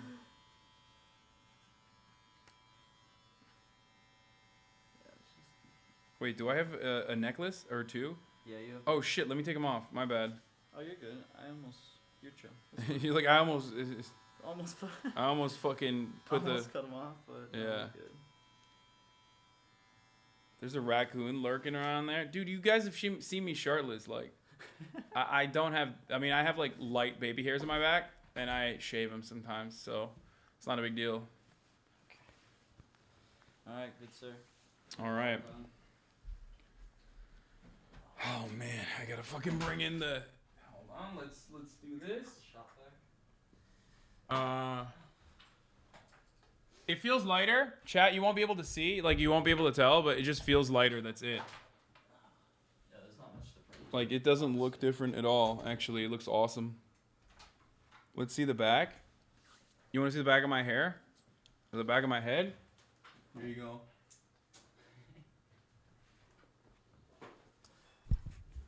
Hold on, I gotta bring something real quick. Here, Tim, you educate yourself on the Edgar cut. Here, you're reacting now, okay? I go bring the speak into this microphone. Speak into this one as well. This one's got like a lower noise gate. Okay. But here you go. Let's watch it. You can pause it, do whatever you want. That first initial guideline goes directly towards the middle of his nose. You cut off half an inch, a quarter inch, or a full inch, whatever your client wants you to do. Then you do what I'm doing here. Just pick it up from the sides. Get behind your client. Oh, it's real? And then now all you have to do is match it. And your guideline is in the middle. And I'm going to show you better here. It also doesn't help that I have this baby water bottle. Right? It does not help at all. So here's what I mean by that, you guys. Our guideline is down the middle, right? We're going to pick it up. Look, it's right there. The right side is good. But now it's the left side we're working on. Boom. You see that? Boom. Boom. And if you're wondering how much I pick up, I only pick up half an inch of hair. I part it. Right? I'm not actually an inch of hair. I part it, and then I pick it up with my comb and my fingers, and then I cut. Bam, bam, bam, and I match it to the middle. You could never get lost like this, because the guideline is down the middle towards, running towards his nose. The middle of his head, you know? Of the haircut? And as you can see, you know, went ahead and touched up this little tape and make sure it was clean. I mean, boom. What I like to also do now good, is I part that hair, and now what I'm doing, you guys, is called blocking. I'm squaring off the side of his head, and I'm blocking the hair, but still cutting it and holding it at a 45 degree Now you know. Now it's in your repertoire. I educate. Bro, basically, I'm teaching cut him his something now so I about went ahead and hair. just That's parted crazy. I educate them on why not to get this. Point cutting it, you know, if you want to fade it into the, Yeah, exactly. tape that we just did. Shit, this is Part his hair. bro. Look at this. Yeah, it's a lot of hair. And that block graduation. On the back of your head. We're grabbing that hair, and this is how you connect this hair to the taper. That's crazy. Just a quarter inch, nothing crazy. That's what I say, man. You're picking it up, and your guideline is the taper that you did. Is it really short? Yeah, it's really short. But that's how you actually fade that long hair into the bottom of the taper. Look at that. Butter. Now, you know, we gotta just pick up our handy dandy texturizing shears and just kind of soften it up a little bit. But we're gonna get into that a little bit later. Boom. Doing this line. So yeah, you guys, make sure you're following the hairline in its most natural capacity. If you notice, he has a small forehead, which is fine. I'm trying to create him for it, but he's also at the same time telling me, hey, I don't want you to bring it up so high. So, out of respect for him, I have to respect his choice. If it was up to me, I'll bring this bad boy from another half and give him a nice, solid forehead, you know? But you know, a lot of clients and a lot of It's for when you want to look like a light quote-unquote bulb. Edgars love this. They love to have a a nice full bang. So I can't knock their their hustle. That's how they get down. So that's how we gotta treat it as such. You know what I'm saying? And look at how that long hair blends to the side of the taper, bro. And here are those texturizing shears I mentioned earlier. But yeah, you guys, we are picking up our texturizing shears, you guys, and softening it up. Now we're gonna be super blended. And this is why I said, the first woo wah is dude. cool. In and out so quick. Fast, Bye, guys. All right, Tim, you wanna shout out your My your, Instagram? Yeah, whatever it's you just- wanna Tim. do. It's TIMM period Morrison MORRISON. That's it. Maybe. I don't know. All right, thank you. I don't know what happened. I'll see you later, Hasan. All right, peace, dude. Thank you so much. You're a lifesaver. Thank you. The back of my head feels so light. I feel like it was so long before, and now it's like super layered and no longer annoying. Next haircut. Holy fuck. Chat, should I sell my hair? Would you guys buy it? Such a dumb question. I know you would. You're gonna sleep so much better now? You think so?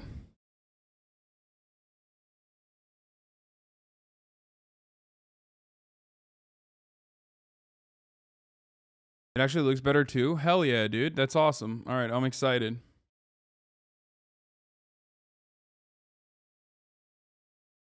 Sell your hair to the witch talk people? No shot. I'm not selling my hair to the witch talk people, dude.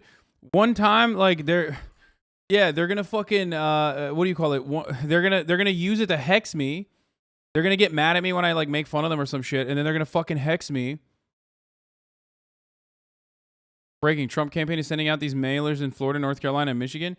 Bro, why would you send me a buyer logic? Have you ever wanted to grab your barber's dick ? Thing? Dude, never send me Felix Barber posts. They're all, half of them are the naked barber. The other half are just like, again, being gay with your barber.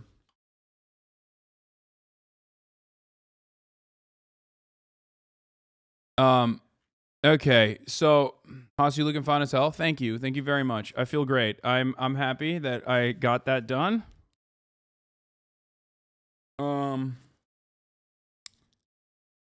Piers Morgan's show is going tits up. There's so much more to cover today. All right. All is going well on Piers Morgan's show. I can't see this.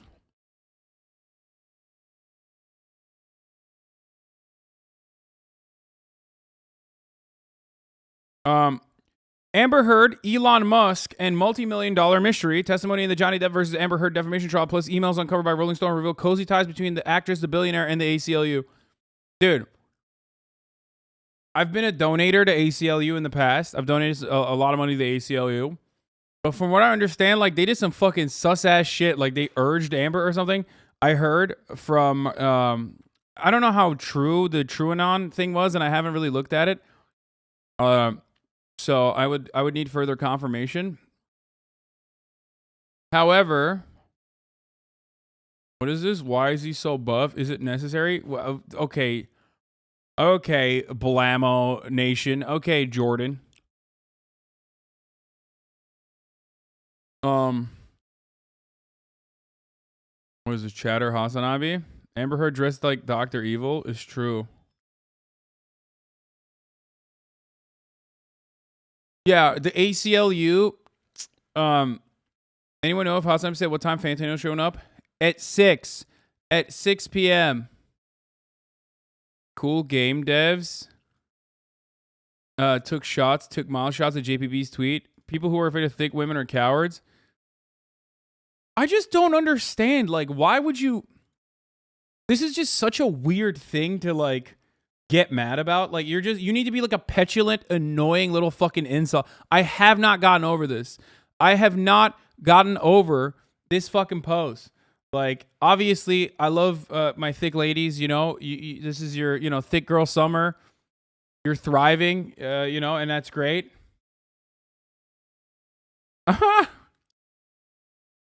Dude, you guys are so quick. You guys are so fucking quick with this shit. It's so stupid.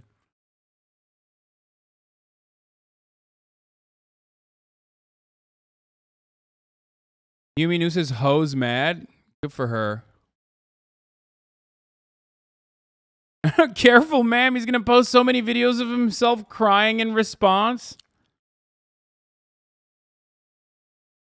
Fat phobes get so mad when fat women are hot. Like, she's not even... I mean, fat in this situation is also a relatively subjective term. It's like she's a bit on the thicker side. Like, she's overweight, right? I guess. I don't know what the fucking... I mean, she's curvy. Yeah, she's curvy.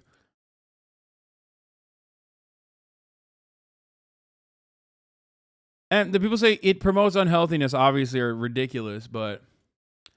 I don't know. I just find it fucking so weird. I think the Sports Illustrated cover model is hot and would. Don't care who knows it. Please sound off with how brave I am below. You right now? I mean, dude, not me right now. I've already said, like, I think she's attractive. It's such a weird fucking thing to... But it's such a weird fucking thing to just be like... You know, she's sorry. She's, like, not hot. She's not hot. I mean, Liv... had a really good take on this, okay, as always, as one does. And she basically, God, I'm fucking leaking her private, but because she ends up oftentimes just taking literally verbatim. She's like A/B testing her fucking tweets on her private and then posting it on her main. But fuck it, YOLO, I'm gonna do it. No, she just said like this kind of shit. She just said, like, this is just basically like a pseudo-intellectual way of saying mid. Like trying to act like you're having a philosophical approach to just being able to call like a woman mid. It's the same energy. It's the same shit.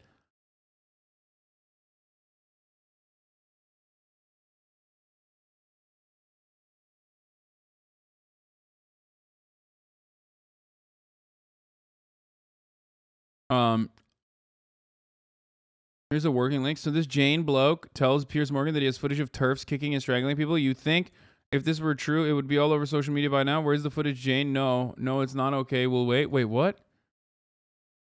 Video footage of members of your group that day, and you were there. Members of the group basically physically assaulting a woman who was sitting there. What do you feel? I feel annoyed because the footage is cut and it doesn't show them storming in, shoving people over that little bit of concrete over there, which is kind of dangerous, you know. I don't understand what's going on. Are the TERFs saying that the trans people are lying? Is that what it is?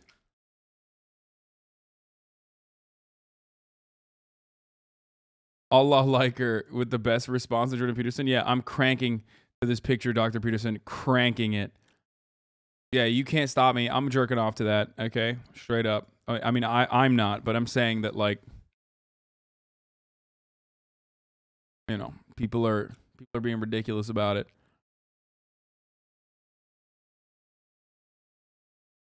I'm posting that meme. I'm posting that meme as well. I'm posting all the memes today.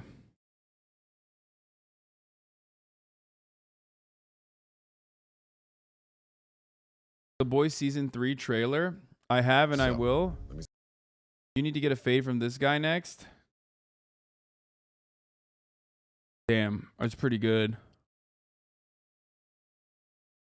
You know what else is pretty good? This.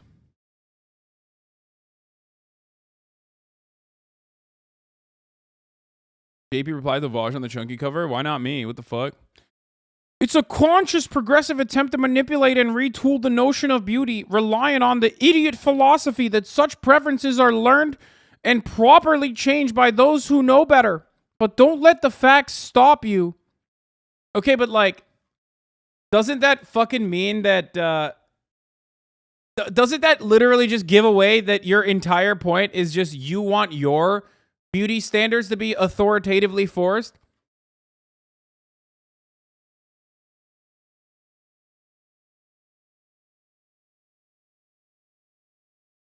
Like, if your entire point is like beauty standards can be defined by culture, okay, and that like, you know, magazines and you know the way that like women are shown and depicted in television and in culture can like have some kind of attitude shift on the way people perceive women. So if that's the case, why are you upset that the beauty standards are changing? But I do believe that beauty is obviously subjective. Some people, some people find certain types of bodies more attractive than others. It's whatever. It's not a big deal. Who cares? Who gives a fuck? Find it very interesting that Jordan Peterson is like literally saying, no, beauty standards can change, but I refuse for you to change it to thick women. No thick women. I want women to not be thick. Absolutely not. As a woman, seeing people say stuff like JP makes me feel so self-conscious. Then I remember that I'm a freaking dragon.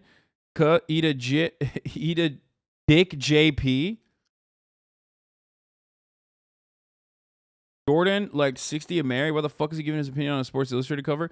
Yeah, it's just like fucking very strange behavior, bro. I don't know. You're a fucking weirdo for being this upset when you see like a thick woman on the timeline. You know what I mean? Typical communist stealing my Photoshop work and pretending it's own. Yeah, well, you shouldn't have made it. It's ours now, comrade. It is exactly that, and he would choose a bad example for that. Lamau, a lot of people would find that hot, not important, but still. I cannot for the life of me understand why the fuck Jordan Peterson cares about like what other people find attractive, considering that he is a sexless nerd personally. So Jordan Peterson fans are like, love what you do, but you just call my girlfriend an ugly hog. Please be nicer. Sheesh, big fan here. I find my girlfriend with a body type like this quite beautiful. Dial it back a bit, homie. Breaking up with my girlfriend because Jordan Peterson called her mid. Imagine being this guy and realizing that your idol called your girlfriend fat. That's pretty funny. Jordan Peterson looks like a tapeworm farm.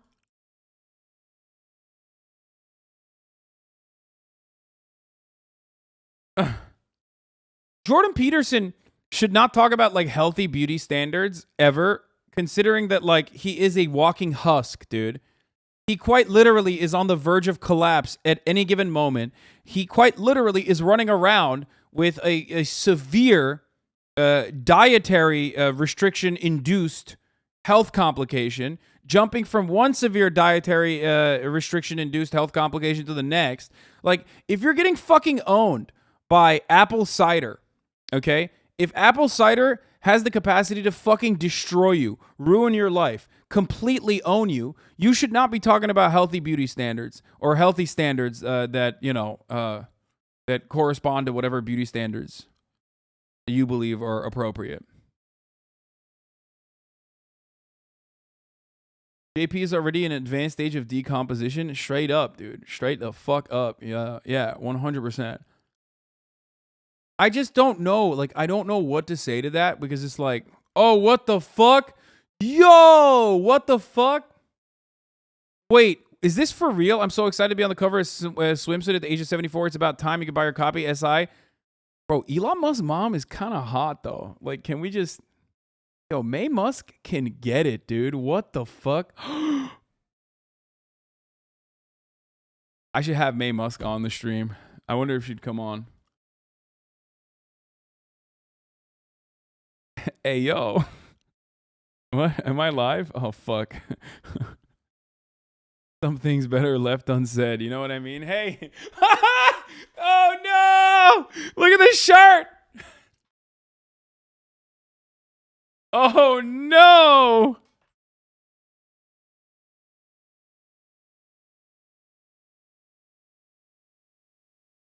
She is, dude. She's hot, dude. Grandma can get it, dude. 74. I mean, awooga. Humana.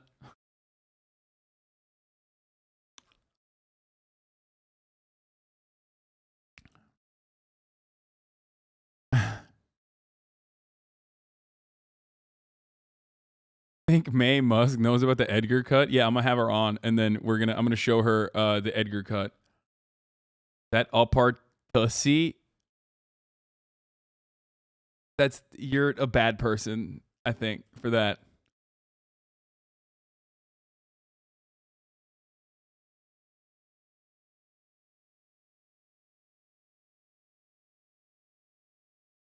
I would have May Musk on stream.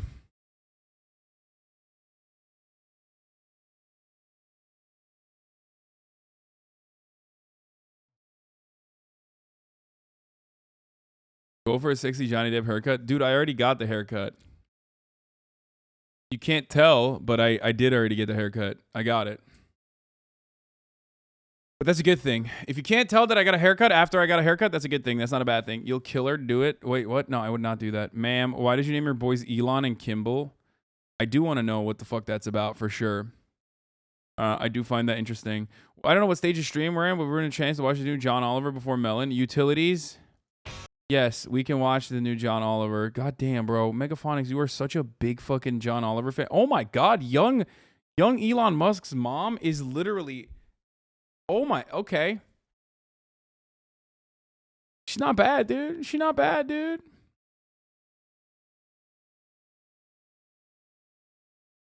What the fuck happened to Elon? That's how you know his dad was like a true demon, dude. If your mom is attractive and you look like that, that means like I don't even want to know what the fuck your dad probably got that emerald mining face.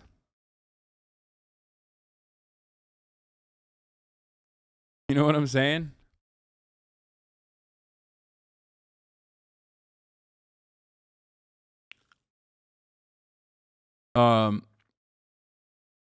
Young Mrs. Musk or Jill Biden.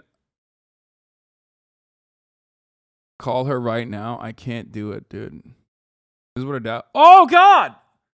That's what her dad looks like? Wasn't he like really fucking weird? Oh, God. Oh, Jesus Christ. Why did you choose like the most zoomed in fucking... Oh, God, no! Okay. We're done with that. We're done with that. We're not touching that. Why'd you do this, dude? Why the fuck did you do this? Okay, let's look at some funny shit, okay?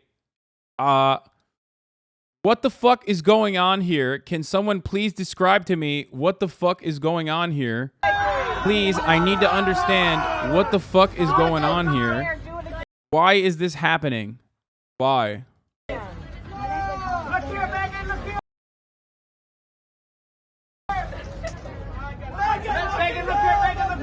you turn this way for us in the cheap seats? Thank you, darling. You look amazing. Nice. I guess maybe if she like asked for it, then that's like cute that she was helping. You know what I mean? Hot girl shit. I am a hot girl, by the way. For those of you who don't know, I'm a hot girl. That's right. And it is my summer. Okay. I'm in my slut era. I'm a nasty hoe. Okay. I'm thirsty, and I'm a fucking hot girl. She didn't though. Oh, she didn't ask for it, so that's weird. Okay. Both share your appreciation, so much in common. Is that Cara again?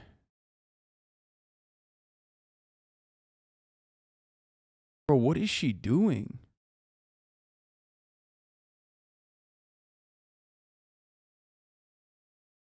What? Look at that. More Cara Delevingne weirdness. Okay, all I'm going to say is this, okay? All I'm going to say is this.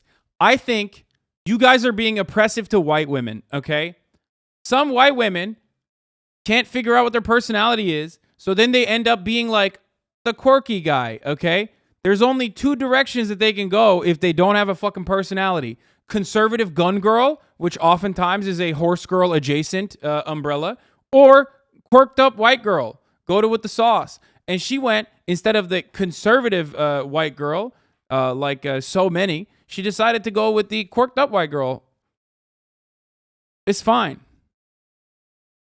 It's fine. It's just like Cara isn't quirked up white girl. She's obnoxious and annoying as fuck. I'm simply stating. Megan edited her out of a pic. No, she didn't. No, she fucking... No. No, that's not real, dude. No, that's not real. She wasn't actually there. No, that's not real. No fucking shot.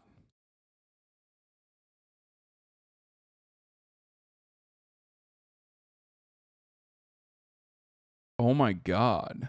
Cara Delevingne is the type of white girl that goes a little overboard trying to prove she's not uncomfortable around black people. You don't have to defend her. She won't respond to you. She 100% is not going to respond to me ever, so it doesn't matter. But I'm not defending her for that reason. Look, she was there. No fucking shot, bro.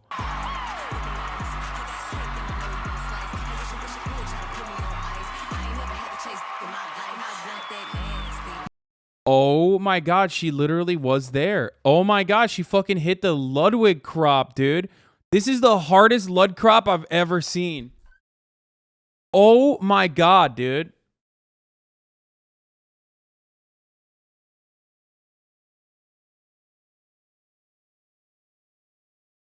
Oh my Lord.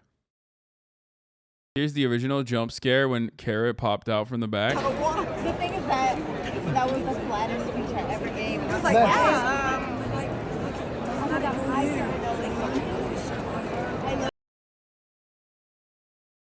Bro, what the fuck? What is happening, bro? What the fuck?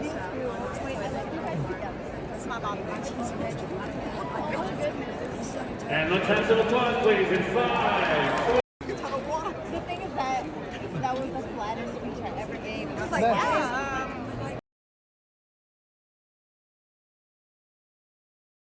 Like Doja and Megan are clearly talking to each other. Yeah, well, so is Cara apparently. Might be on the spectrum.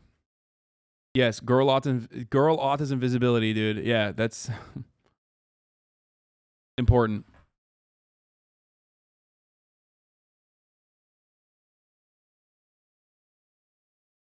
She just fucking, I don't know. She does look photoshopped live. She does. He is like, what are you doing?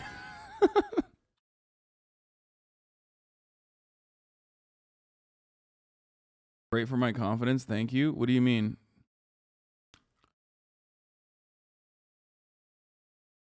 Your chances of being watched by Cara are slim but never zero. Wait, I can't see it because the fucking person literally blocked me. Another blocked. Dance Fever Grammy campaign. Ungodly was. Why am I blocked by this person? Your chances of being watched by Cara Delevingne are slim but never zero. Oh my God.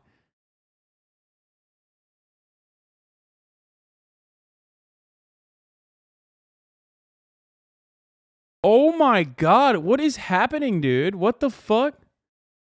Megan Thee Stallion pulled Cara Delevingne back after she got too close to her at the Met Gala after party.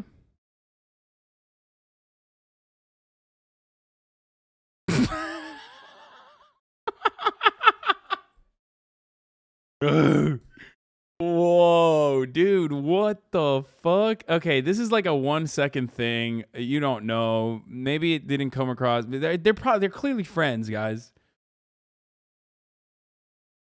I think this is kind of like us being parasocial, looking at like celebrities and assuming we know their relationship better than like the people involved. You know what I mean? Am I wrong? I feel like no shot they're friends. Okay, maybe they're not friends, but like, you know, they're. You're right, but it's fun regardless. I mean, it is fun. It really is fun. Now I get why fucking chat loves like obsessively shipping and obsessively parsing through like every minutia that they see on fucking stream between Twitch streamers. We are literally doing that right now. This is not hot girl shit, okay? I'm a hot girl. I want what's best for Megan, okay? I want what's best for Megan. If she doesn't want to be, if Cara Delevingne is entering Megan Thee Stallion's space, then you know I'm against that. Okay, you can't do that.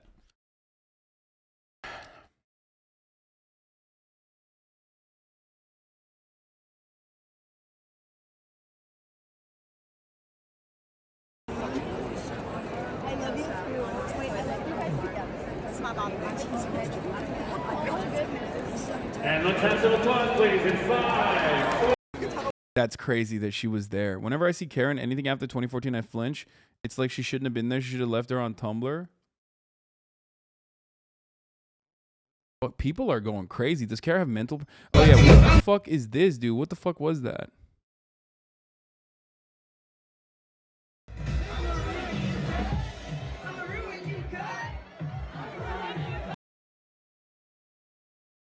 What?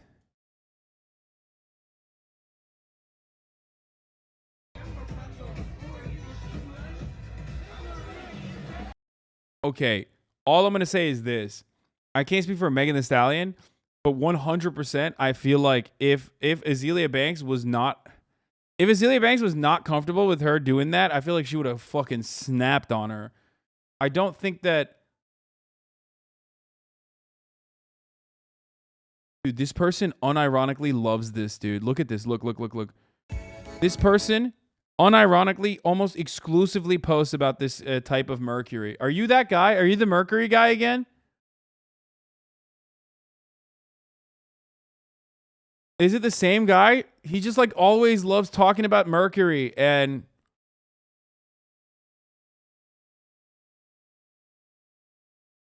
you're coping for white women? No. I don't know. I'm not. It seems weird. What she's doing seems fucking very weird. Yeah, this chat has a mercury guy.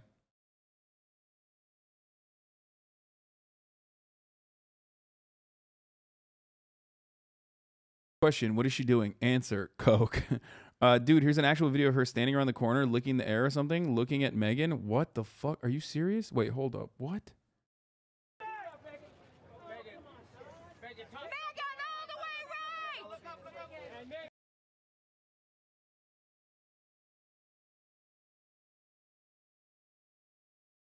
What is going on? What? Hey, yo, what the fuck? Yo, dude, I think her mouth movement seems, indicative of her being under the influence a little bit of something, a little something, okay? She's gumming a little bit.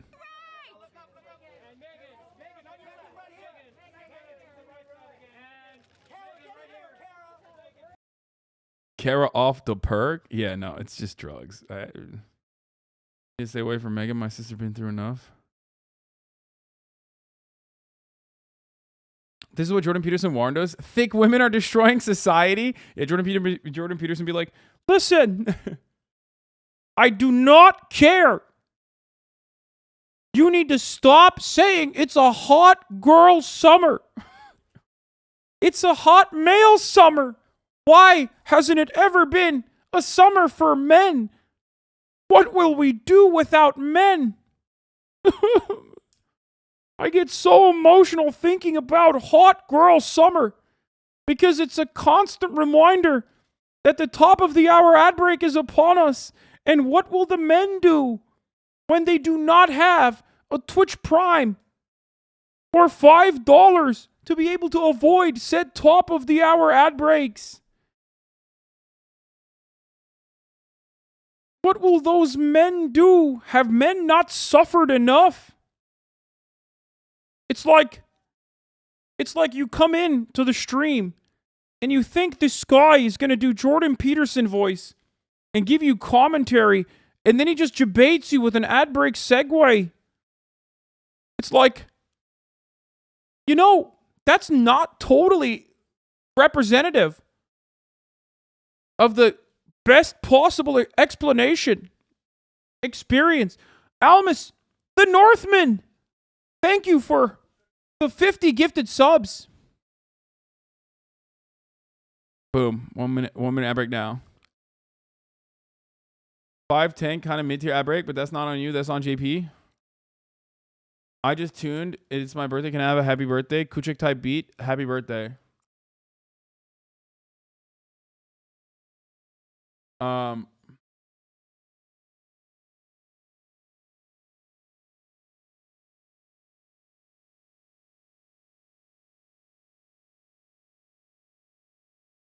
Something relatable for you?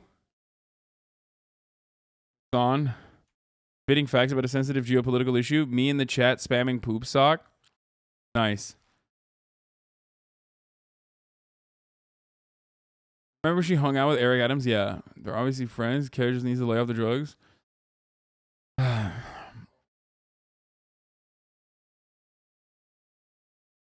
Okay.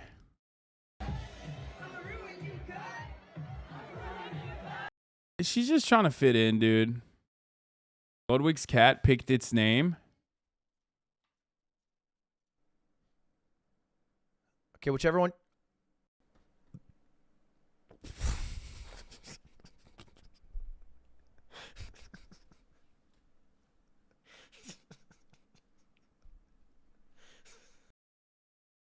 Did the cat pick the C word? You can say that on YouTube. Say it. Did you get your haircut specifically for Hot Girl Summer? I'm getting mine cut tomorrow. Yes, dude. As a hot girl, I got my haircut for Hot Girl Summer.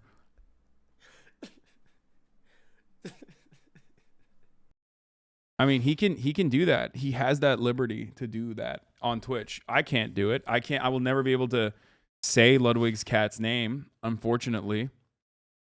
But I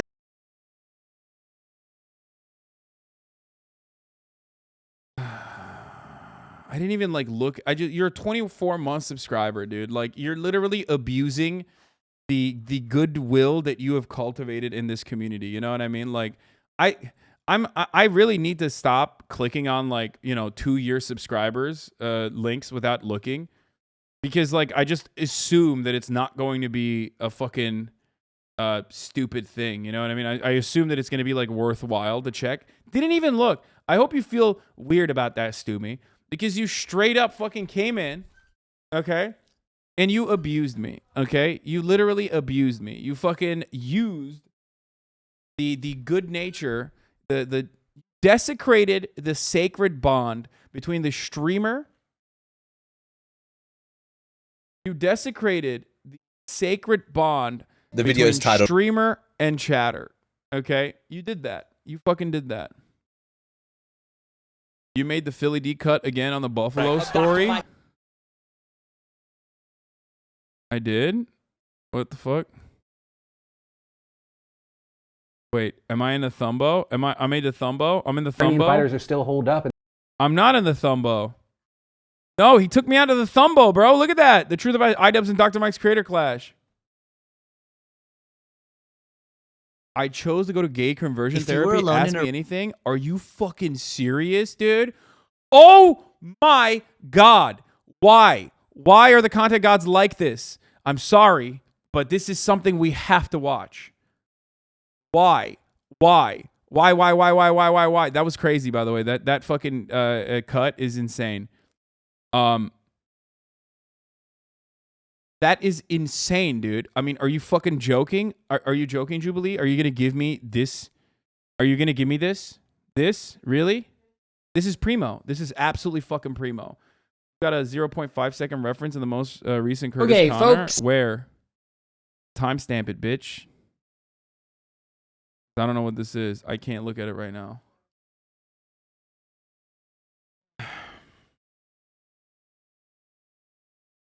He took you out of the Thumby because you pussed out of the Creator Clash?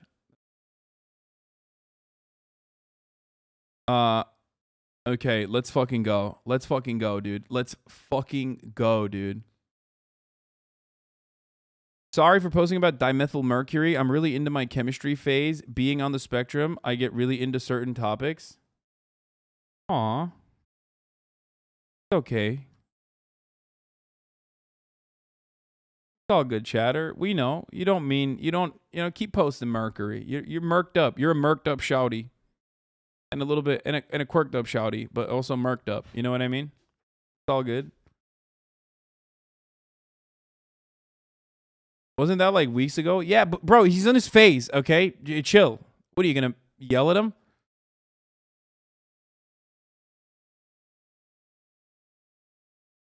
All right, let's watch this.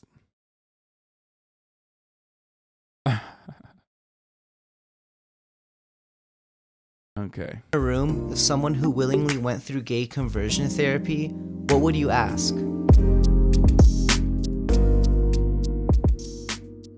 Bro, every time, people are gonna, I don't know if people are gonna get mad at me for saying this, but every time I see someone be like, yeah, I went through gay conversion therapy, and there are a lot of people who say that, I'm like, it didn't take, bro. I'm sorry. Like, am I wrong for saying that? It didn't take. Possibly because it's just like torture and also not real, but also like, it just didn't take. You got to go again.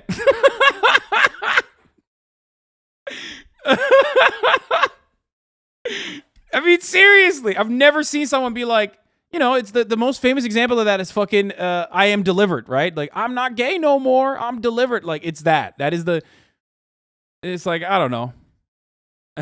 Go again is a little out of pocket. What do you think it didn't take means, dude? What do you? You need to have Austin on. You can't say that.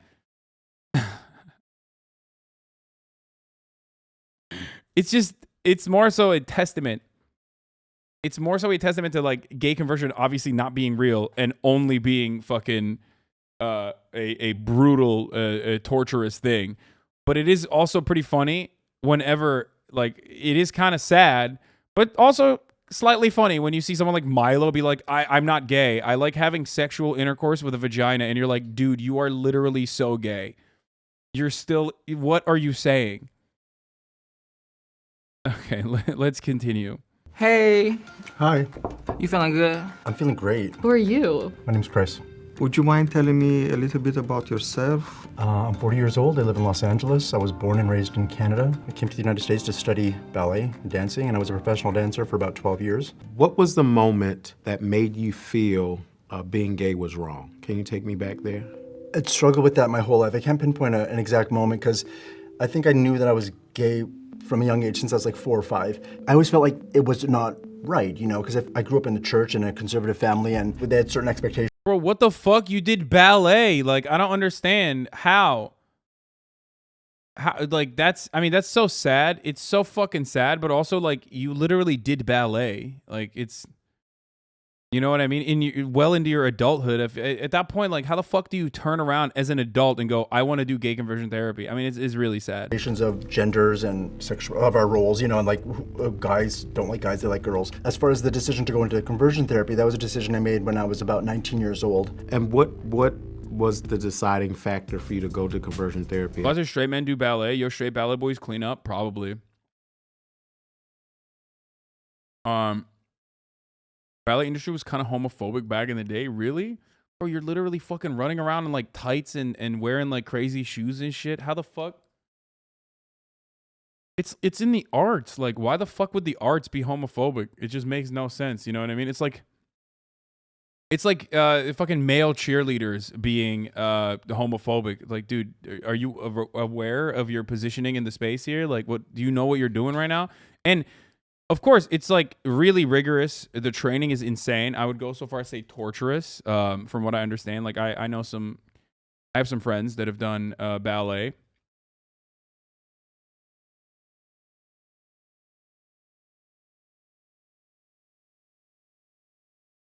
Art's homophobic. How often do you cover Crowder on here? You can't consider anything that Steven Crowder is doing with fine arts, I think. Are you insane? Did you really just say like people that are classically trained musicians and like fucking people that train their entire lives to do ballet are similar to Steven Crowder? Ballet is hardcore as fuck. It's like life ruining. Also, ballet gays are another breed of bottoms. Like, they're too powerful. Bro, if you can throw women around while you're on your fucking tippy toes on that crazy fucking shoe that you're wearing, like, yeah, you're gonna have incredible bottom core strength, incredible bottom strength. Snap your shit right off, dude. Yeah, I watched Black Swan too. I have no idea what Black Swan is. I've never seen it.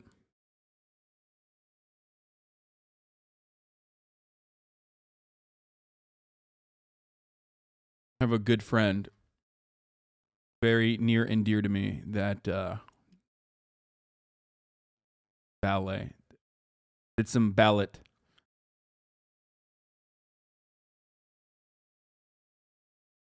Black Swan is the Joker for girlies?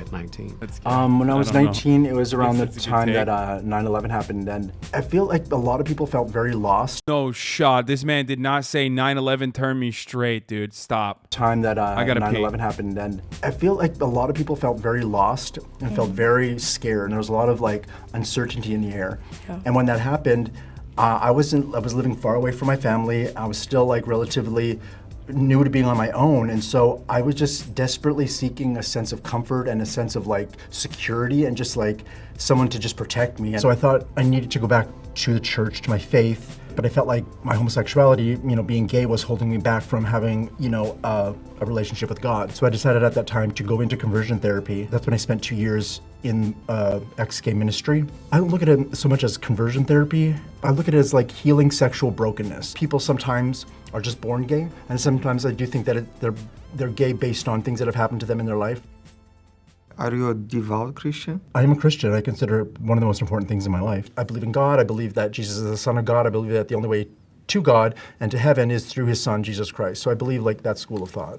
Can you give me a little bit of background on maybe what your childhood was like, upbringing? I grew up in a really conservative family. We were part of the Christian Missionary Alliance, really active in church, and my mom and my dad probably had more concern for me, like, they still loved me, but they didn't like the fact that I was gay. I think my family still kind of has that attitude. I think he's I can't dunk on him because at first I was gonna make fun of him because like a lot of people who do that sort of stuff are just like weird as fuck, and also what do you call it? Like they're weird as fuck, and also on top of that they're just like basically like saying like you should do it too. It's a good thing actually. Like I'm not gay and it's great. Whereas he just feels just kind of sad. Like his vibes are just sad. He looks to be more of like a victim than the type of person who's overcompensating for that sort of thing. I feel like either he still seemingly is conflicted. You know what I mean? He did say that some people are turned gay, so fuck him. That's crazy. I did not hear that part. School of thought. Can you give me a little bit of background on maybe what your childhood was like, upbringing? I grew up in a really conservative family. We were part of the Christian Missionary Alliance, really active in church, and my mom and my dad probably had more concern for me, like, they still loved me, but they didn't like the fact that I was gay. I think my family still kind of has that attitude, but there's no tension there. Like, I think my family still... That's crazy. What the fuck? His family was like understanding too, and he just still was like, no, I'm gonna do conversion therapy. Pretty accepting of me, and they still love me regardless. What did the gay conversion therapy consist of? Was it like just like counseling sessions? Was it like overnight stays or anything like that? It was one-on-one counseling as well as group meetings. It was like a faith-based program. So I found it beneficial. I thought that it was good because I liked the one-on-one counseling, and I liked that, these were... What the fuck? Is this man literally... Wait, what? Okay, I take this back. Jubilee, what the fuck are you doing? Jubilee is just doing PR for gay conversion therapy right now? Like, what the fuck? Wait, hold up. What is happening right now? This is... Pump the brakes, okay? I take it back. It would be much better of a video if he was like a laughable fool. You know what I mean? That would be like funny. Haha, we could laugh at that. Now it just seems straight up. He's like, no, actually, it worked very successfully. And, we did group therapy sessions. Like, what the fuck? Jubilee, hashtag by the Christian Conversion Foundation, dude. This one is a fucking hashtag ad for the Pray the Gay Away boys. What the fuck? Oh my lord, dude. Jubilee is / used to be a Christian media group? No shot. Therapists that are, helping you work through things that have happened in your life. Nothing really traumatizing happened to me sexually as a child, but there's other things in my life that they sort of feel like probably maybe made me gay. I don't know if you feel comfortable saying, all the things that went on, because I know that they do like shock therapy and different tactics. Would you say that there was a form of abuse? And then if there were abuse, were there any minors involved? Conversion therapy can use aversive methods that aim to instill a rejection of one's sexual and romantic preferences by coupling negative stimulus, electroshock pain, nausea induced by drugs, etc. It's still thought to be present in 40 countries. Nice, dude. Hey, Jubilee. Nice. Jubilee be like, this is what's going on, and also, it's pretty good, okay? Jubilee was like, hey, all of this stuff that's horrifying, try it out. There was a form of abuse, and then if there were abuse, were there any minors involved? Because I know that a lot of teens, young adults get sent there, so would you say that it was child abuse in a way? That's one of the misconceptions with conversion therapy, that, when you sign up for conversion therapy, you're going for shock treatment, you're signing up for a lobotomy. Someone would have their license taken away like so quickly if they... Well, what about mental abuse? In my experience, there was never... Bro, he literally just said it's a misconception that people do electroshock therapy. It is not a misconception that they do that. That is legitimately something that they do, or like nausea-inducing drugs or whatever. But like, oh my lord, what the fuck? He's about to be like, yeah, you don't get shocked if you just like, make a pledge never to suck a cock ever again. Then you don't get the shock. It's fine. It's just, it's, and then when they shock you, they say, you made me do this. So I did. I was responsible for my shocking. That's so 50 years ago, chat. No, they still do. What the fuck? First of all, it is really fucked up that there is such a thing as like a progressive gay conversion therapy center where they're basically actually saying like these are therapists and they counsel you into putting the dick down, okay? Once again, as always, even if you could quote unquote turn gay, which you can't, okay? Sexuality is fluid, but you can't turn gay, right? Sorry, chatters. But even if you could, who fucking cares? Like, what's the impact? Who cares? What is the problem? You know what I mean? Like, what's the issue? Even if you could literally turn gay, what's the problem?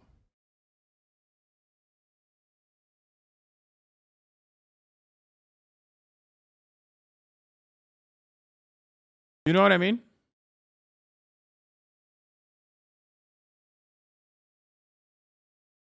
So it's wild that someone would be, what do you mean sexuality is fluid, but you can't turn gay? Sexuality is fluid as in like you can be a little gay or maybe a lot gay, okay? And there's a range, but you're not gonna like turn fucking straight or turn gay by seeing like, you're not gonna turn gay because you saw like a dude kiss another dude or like you saw a homosexual couple existing in the wild, okay? You're not going to be like, oh shit, what the fuck? Or if you do, quote unquote, turn gay, that means you were gay, okay? That's the point. That's what that means. It's fluid, but also it doesn't. Stop calling short kings a little gay. Yeah, you can be a little gay or a big gay. Or bi. Yes. Or bi. Of course. Or pan. Or ace. Don't fucking make me, like, dish out every single letter, okay? Any type of demonizing of any behavior, it's based on love. It's based in love. Like that's what their whole mission is. It's based on love, but heterosexual love, correct? Not like the quote, love is love. I don't think that would apply in this instance because they're not saying love is love. They're saying love is a man and a woman. They're trying to work on like self-love and like forming your identity and who you are as a person. It should be in Christ. It shouldn't be in who you have sex with. So just because they have sex with a guy or like they have some type of intimacy with a man or get drunk and have sex or kiss or whatever that physical act may be, that doesn't mean necessarily that they're gay. Because I think that... But they ain't straight. The definition of conversion therapy, to my knowledge, is, you are converting someone who is... Bro, why they have this fucking music in the background playing right now too? Like, what the fuck's happening?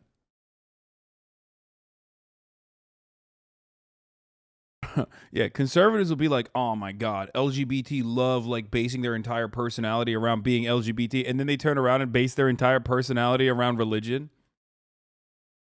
At least like outside of Pride Month, like there's a lot of fucking cool aspects to LGBT culture other than Pride, which unfortunately is, I think, a commodified mess of the ugliest color sequences I've ever seen. Sorry, someone had to say it. It needed to be a straight man who had to say it, okay?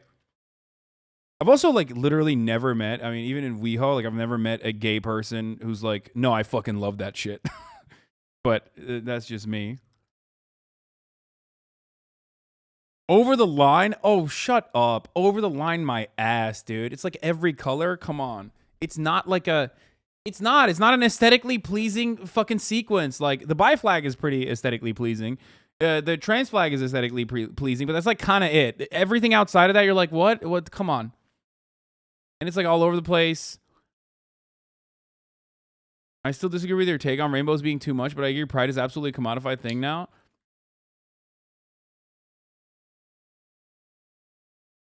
Why are the best flag colors? Just saying. Lesbian pride is good colors too. Yeah. anyone who rides with like the fucking full rainbow, like the full spectrum rainbow, being like, no, actually, that's aesthetically pleasing, is just insane. Okay, sorry. It's quite literally just all the colors. Okay, it's like you can't. That's not. There's no. I look at that. I'm like, where is the? There needs to be like, I don't know. You can buy Walmart hamburger buns with all the colors of the pride flag.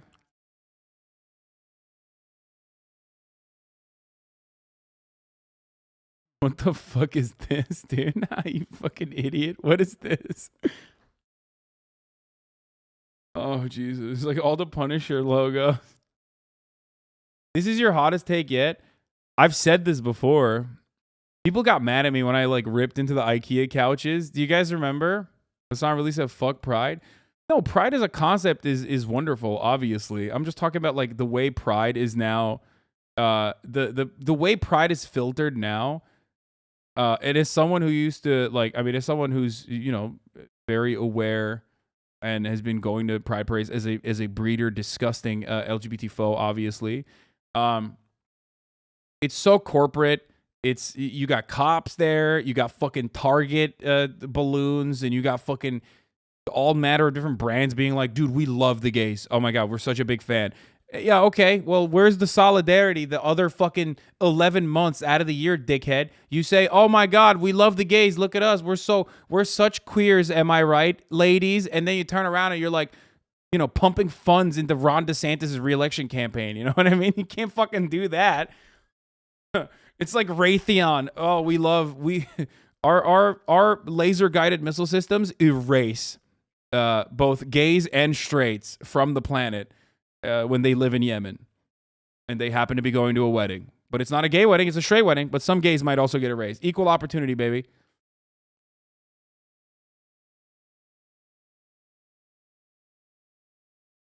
Like companies being pro BLM and then funding the cops? Exactly.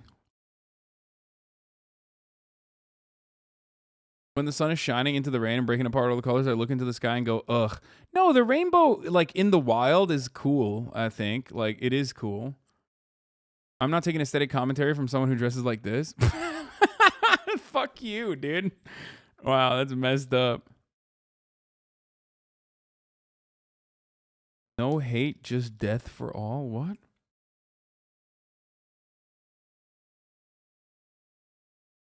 Even Disney and Universal make bucks with Pride merch, but then turn around and fund the Don't Say Gay bill? Yeah, it's just so stupid.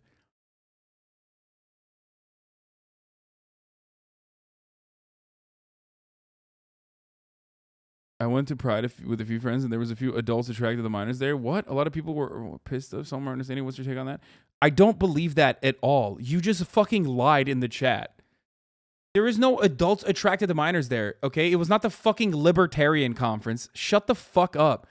It's such a fucking gross and idiotic way to try to, like, be like, yeah, what about, like, LGBT and you know, having pedophiles involved? And they're like, suck my dick, you fucking idiot. Pride where I'm at is about walking for your rights, reclaiming the public space.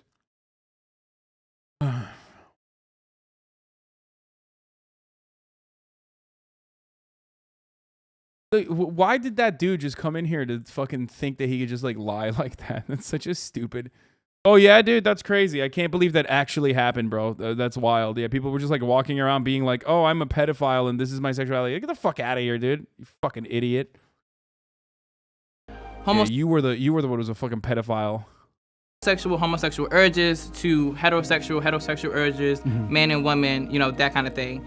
So just to be clear, would that be your definition of conversion therapy? Like going from gay to straight? There's this obsession in our culture to just like, to know the answer to those questions. Like this obsession of putting labels on ourselves and each other. I'm saying that it's not always black and white.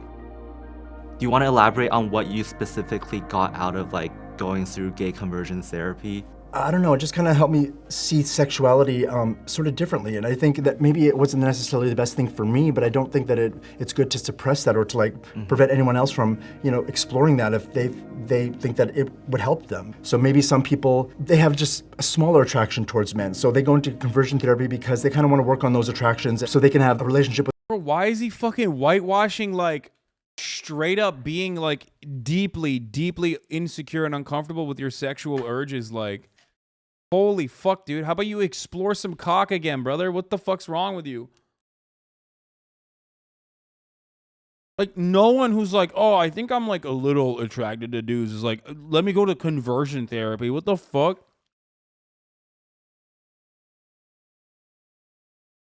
Yeah, I prescribe you, Dr. Hasan has prescribed you with one prescription of touching cock, okay? With a woman and a sex life with their wife and lead that kind of life. So those are factors that come into play when you're defining who you are sexually, you know? Would you do it again? Possibly. I think I'm at Oh, where are you at now, chatters? Remember when I said it didn't take? Go again.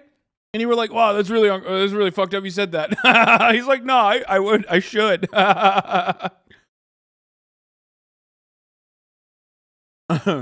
Prescribe that to me too, please. You're terminally gay. Conversion therapy isn't for you.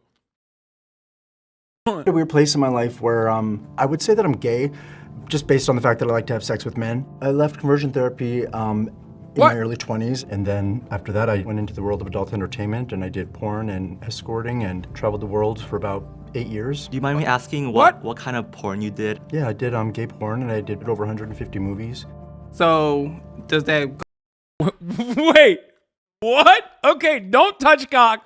Bro, this motherfucker listened to... Wait, what? Yo! What? Wait, what? Wait, hold up.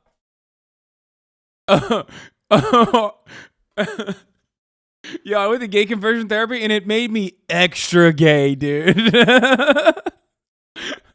But I'm not gay. But also, what the fuck?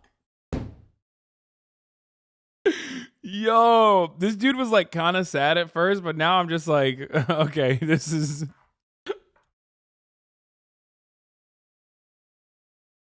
So what is it? He's just saying like he's gay for pay now? Like, is that what it is? Like he's saying like he's not gay, but he's $20 is $20 type situation? Like, is that what it is?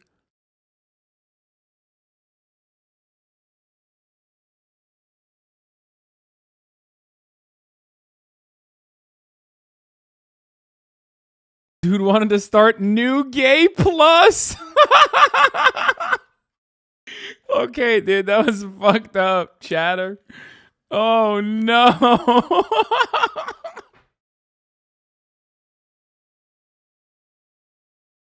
Wait, first of all, okay, this is what I don't understand. He said he went to conversion therapy at the age of 20. Okay, and then he went and like did 150 different pornographic sequences. So what, like, this is the most powerful no homo of all time, okay? He's like, yeah, I went to gay conversion therapy, and then, like, I fucked and sucked 150 dudes, okay, immediately after. But listen, but hold up. I did say no homo, and we kept our socks on. What the fuck, dude? What?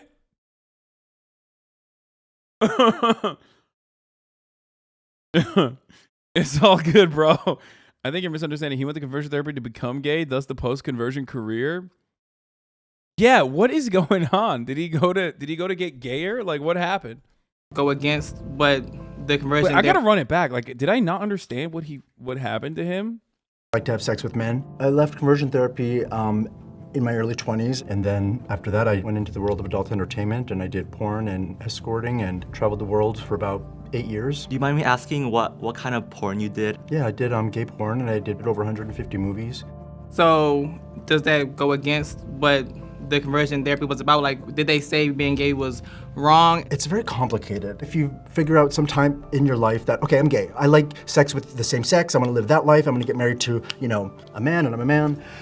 We all end up in that place for different reasons, and it's not the same for everyone. Queerness, homosexuality, this like spectrum of sexuality, the spectrum of gender. Do you think that's a bad thing that we're pushing for the normalization of those things? I'm actually surprised that not a single person in this chat immediately clocked him as their like, gay pornographic actor. You're slacking, chat. This man has done 150 fucking movies, dude, and not a single one of you was like, wait a minute, I've seen that cock.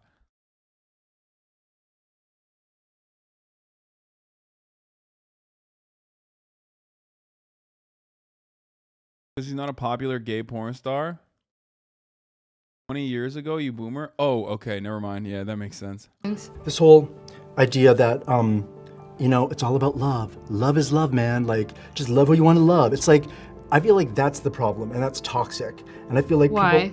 Because love is love. Okay, so here's the thing. You have Yo, he's about to say Adam and Eve, not Adam and Steve. Please, do it. a girl who's like madly in love with this boyfriend that beats the shit out of her all the time.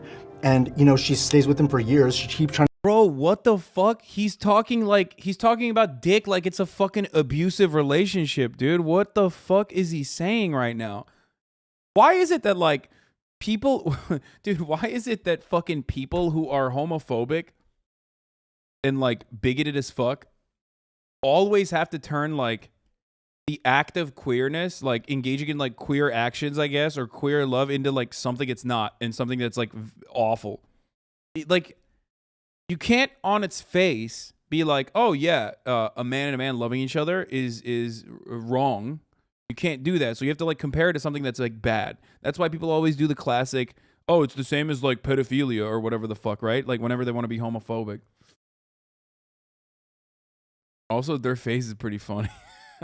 The reaction is pretty good. Like, trying to leave him, she can't. It's like this, you know, toxic up relationship. Love is love. It's just about love. It's like, no, love is a feeling. And I think that you cannot base your life and your decisions on a feeling, because feelings change all the time. Just because you label something as love doesn't mean that it's right. And that's what I feel like there's this push to do. It's like, So you think being gay is wrong? That's what it makes me sound like, that you're comparing homosexuality to an abusive boyfriend, when I think those two things are different. I can only speak for me because I'm one gay person. I do not speak for all the gay people. Right. You know, at first, yes, when you are coming out in your sexuality, it is something that you're struggling with. It's something that, you know, you're battling. You don't really know, okay, do I like girls? Do I like guys? I don't know what I like. My family don't like me. It's all these different emotions that you have. And then you got the world going on. You got the world's opinions. You got everybody down your throat asking what you want to do. And, you know, when you finally do come out and you realize, okay, this is what I like, this is who I love, it feels like a weight is lifted off your shoulders. If you can't love yourself, you don't love nobody else. So for me, being gay is being proud of who you are, what you represent. So yeah, I understand what you're saying, but I just think this push in the gay community and the LGBT community, it's become very militant and it's become very oppressive in the way that they think. It's like, if you don't believe these certain beliefs. bro, I swear to God, dude, conservatism is a mental illness, like straight up, dude. It's just like, that's it, bro. That's it. It's crazy, dude. Oh yeah, the gays become really militant. Like, what do you mean they become militant, dude? What the fuck? Like, I don't think he's talking about fucking Drag Race, right? Like, he's like, oh man, the gays get like real fucking extra when Drag Race comes around, and like they fucking really support certain queens over others and go fucking crazy. What do you mean militant, dude? Or these certain values or morals or whatever, then you're sort of like rejected from the gay community. And that's where I kind of feel like I'm in right now. And that's what I don't like. And I feel like it's happening more and more to people. Something that I think is kind of doom and gloom right now in the world are the laws that specifically, especially in the United States, that target queer people. In Florida with the Don't Say Gay bill, and in Texas with the bills trying to attack trans children. Like, how do you feel Bro, I can't get over the fact that he said 9/11 like made me realize I'm not a homosexual or something. Like, that was the wildest. That's the wildest consequence of 9/11, that this man was like, I'm not gay no more. He was like, 9/11 happened because of the things that Osama bin Laden said, you know, about America being morally degenerate. So I was like, I can't contribute to this. He was like, I agree with Osama bin Laden. We need to cut this gay shit out. Oh, Jesus Christ. Dinesh D'Souza literally said that, by the way. So that was fun. And so did Pat Roberts. Famously. 9/11 made him fuck 150 guys? Yeah. about like those laws and kind of like the laws about conversion therapy that people are trying to like outlaw conversion therapy? So I believe that this whole ban on conversion therapy, I feel like it's a huge waste of time. I feel like it's sort of being used as a distraction. Dog, you did 150 gay porn movies after going through gay conversion therapy. You know what's a huge waste of time? Gay conversion therapy, apparently. Like, you can't sit there and be like, I still have urges for dick, and I did 150 gay porn movies after my gay conversion therapy, and then be upset that it's a huge waste of time to try to stop it. Unless he means literally that, like, it doesn't work. So don't even waste your time on trying to stop it. He's like, it's a huge waste of time to try to stop gay conversion therapy because, like, I'm gay as fuck still. The thing is, conversion therapy is something that some people are willingly choosing to go into because they're not content with, like... Why is he saying no one is doing that? Only you, dude. Sexuality or the way things are going in their life. Not everyone was there because they struggled with same-sex desires. There was like men that had been cheating on their wife and they had, you know, obsessions or addictions to porn. So yeah, men who cheated on their wives with men. That's why they're at the gay conversion therapy, because they're fucking gay. What the fuck? No one is like, they're not going to gay conversion therapy for their infidelity. Okay, it's not infidelity conversion therapy. It's not adultery conversion therapy. It's, you know, gay conversion therapy or bi. Yes, sorry. When I say gay, I'm using it as a catch-all term. Please, bisexual Andes, I am not doing bi erasure. I'm simply stating that, like, I'm using that as a term that is a catch-all term, kind of like queer. Instead of saying queer, I'm just saying gay. It's called gay conversion therapy. Okay, they don't do bi conversion therapy. But they're still doing the conversion therapy to the bis as well. Okay? I'm using gay as an umbrella term. Say queer then. No, it doesn't roll off the tongue that well because, like, queer is a pejorative in some instances. So if I'm using it like gay, like that shit's gay as fuck, when I say like that, it just rolls off the tongue better than queer, because I feel like if I say that shit's queer as fuck, it no longer sounds as, you know, it doesn't roll off the tongue the same way. You know what I mean. Shut up. By here, I do the same thing. You're fine. No, because, like, you know, it's like, oh man, that shit's hella queer. It just doesn't, I don't know. It doesn't hit the same.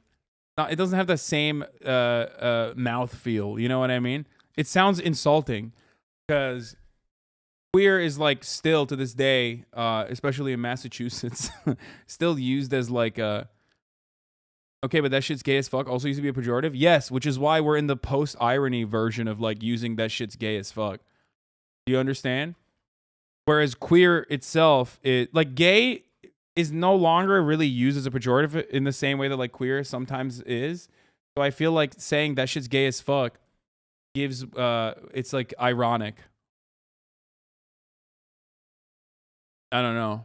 There's still, like, it's giving slur, okay? There's still like a slur vibe to it when you say queer. Why are we stun locked on this? This is the dumbest fucking combo. I'm gonna say whatever the fuck I'm gonna say. They want to work on these issues, you know? Mm-hmm. And I think what's even worse than conversion therapy is this. Gay folk love the word queer. No, I use queer as an umbrella term when I'm speaking on it on, like, academic terms as well. But not when I'm memeing. All right. Active push to, like, ban that. Also, you know, I'm an LGBT foe, so there's that. Or addictions to porn. So they want to work on these issues, you know? Mm-hmm. And I think what's even worse than conversion therapy is this active push to, like, ban conversion therapy, because I think the government is using that as a way to suppress the voice of, like, the church or certain therapists and not allowing them to say what they want to say and believe what they want to believe. And I feel like that's even worse than conversion therapy, is trying to control what people say and people think. People should be able to explore that if they want. And conversion therapy quite literally is not only trying to control what people say and think, it's to try to control who you love and who you choose to be with. It's literally controlling your existence. It is the most, like, insane, if successful, which it isn't because it's not real, it's just torture, okay?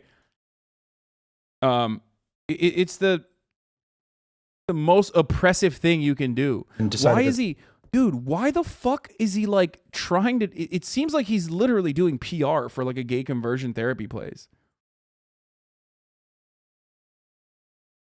Conversion therapy banned, violation of freedom of speech and religion? Fuck no, dude. You can suck me, okay? Straight up. What do you mean conversion therapy? Oh, yeah, my religious... My My religious beliefs mean I can fucking like torture you and kill you if I want to, okay? How about that? Oh, I'm sorry. You can't stop me from doing torture murder because that's a part of my religion. What a psychotic fucking take. Do you type that out and do you ever think about it while you're typing it out and hitting enter that like you're going to sound like a fucking insane person? You know what I mean? Oh, I'm sorry.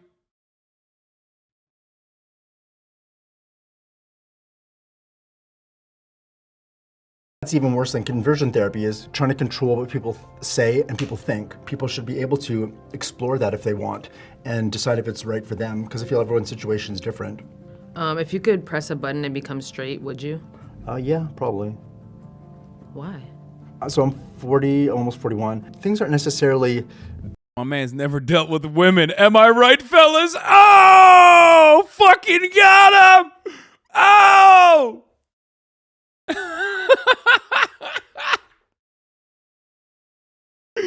Hey! He's got jokes.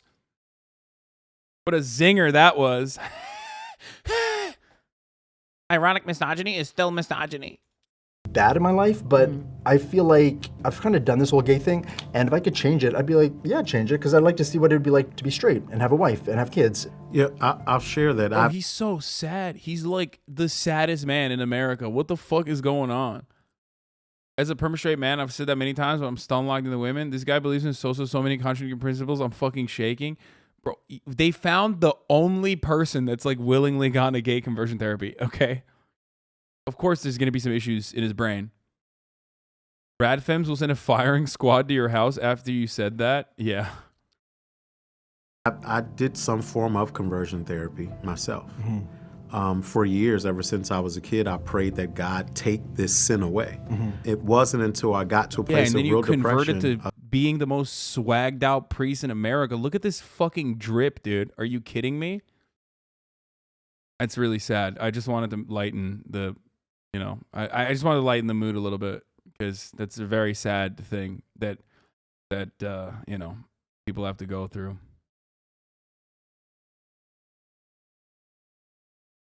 Similar to you, except my answer was to lean into who I am. And I was laying in my bed depressed. My skin started changing colors terribly. That's how stressed I was. And I heard the voice of God say, get up and be who I called you to be. Whoever is going to love you will love you, and whoever doesn't just won't. And still after that, after I came out, I could not answer the question of whether I was going to go to hell. I actually asked a group of ministers who were proud queer ministers, imams, priests in the Buddhist community, and I asked, how do you all know you made the right decision? How do you all know that you won't spend an eternity in hell? And unfortunately, not many of them had an answer. You know, people debate whether or not being gay is the result of nature or nurture. You know, I feel like it's an ongoing debate because we really don't know. And is it? I think that... Is it though? Is it though? Is it an ongoing debate? Is it? Is there a debate on that? I don't think so. But okay. What the fuck? I think he wants it to be an ongoing debate. I think that's what it is. So that like maybe there is a shot that he's just not gay or that he can turn.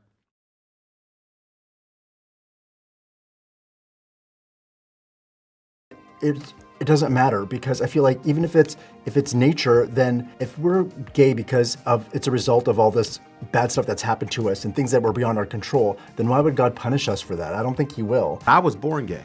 Nothing bad happened to me, no traumatic experience.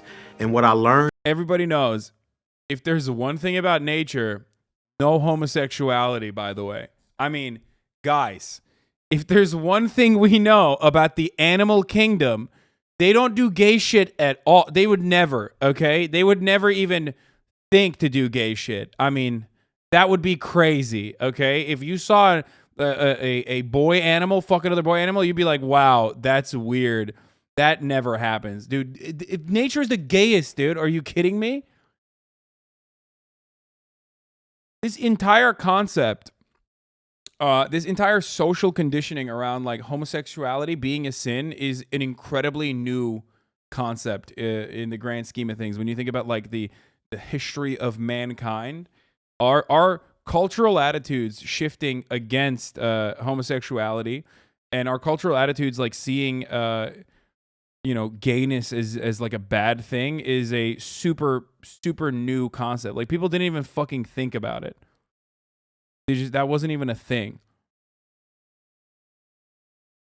If you see gayness in nature, it's probably because they were raised by a gay couple. Yeah, exactly.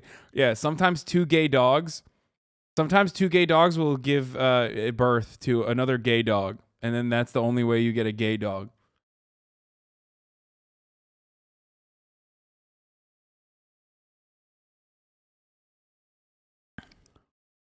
It makes sense when you consider it was to be applied to smaller tribes who couldn't afford to risk the population loss. No, but it's not even then. No, it comes from like there are examples of that. But yes, you're right. Most of the examples, it is super natural if you want to think about it from a naturalistic point of view. Like the naturalistic fallacy is ridiculous when it comes to social concepts such as this one. But if you want to think about it, like it's actually unnatural to be homophobic. Like there is so much gayness in nature. And every single form of like homophobia or whatever the fuck, like whatever kind of like bigoted attitude towards that takes you outside of like that takes you outside of what we consider to be like a nuclear family or a traditional relationship, a traditional marriage, unironically is actually nurture and social conditioning. In an effort to engage in population control when, if homies are too busy fucking each other's asses, they're not, impregnating their wives. And when it is, or impregnating women, and when it's, when kids are fucking dying, when kids are dying so frequently that you don't even name them until they're like, 2 or 3 years old, at that point, you gotta force people to stay together and fuck as much as possible in a relationship like that, so that they, they overcome the odds.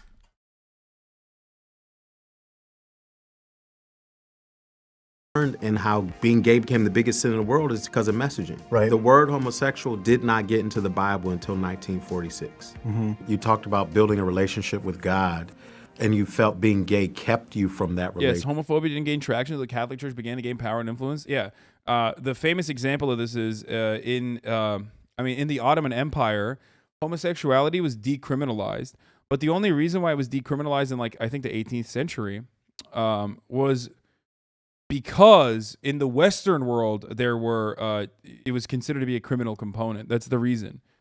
Before that, it wasn't even a thing.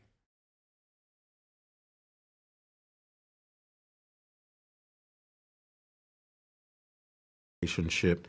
What changed? At that time, I still viewed being gay and homosexuality as a sin, and I felt like sin is what separates us from God. What changed? I came back to my faith, I would say, about 3 or 4 years ago, and it's been a positive experience. And I've sort of made peace with this whole idea that I have to change my sexuality, my sexual identity, if I'm going to be a Christian, because I don't feel like it's necessarily as big of a deal as people make it out to be in our culture today. And I don't think that it's as big of a deal to God. There's this push in our culture to like be obsessed with like, am I gay, am I straight? And then if I'm gay, I have to have gay sex and have a gay lifestyle and like, do these things. And it's not necessarily the case. I just need to maybe chill out and kind of let things happen organically and not stress about, what label they have or what their sexuality is. Hi, how you doing? Chris, nice to meet you. Good to meet you. Thanks for coming in. Yeah, sure, of course. Appreciate it. Absolutely. Yeah, like I said, didn't take, my friend. I'm gonna be honest. Doesn't seem like it took, okay? Sorry. Don't get mad at me, chat, but I think that homie is still gay. What is this? Smart houses are kind of tacky. What's up, Greg? I will fight this man, dude. I will literally fight Danny Gonzalez. I will fight him. I love these TikToks. If it's the type of TikToks that I'm thinking of, Danny fucking Danny went and got the I'm a famous guy now, world masterclass or whatever the fuck it's called. And all of a sudden he's acting different. Okay? all of a sudden, he's out here talking shit about smart homes, which is my favorite. That last bit was nice, but not in a flurry of not nice things. This is probably one of my favorite types of TikToks that he is looking at and he's shitting on. So we'll see. I never understood how you're supposed to love thy neighbor unless thy neighbor is gay. You wouldn't fight anyone. That's true. Depp is right. I would not. I'm a lover, not a fighter.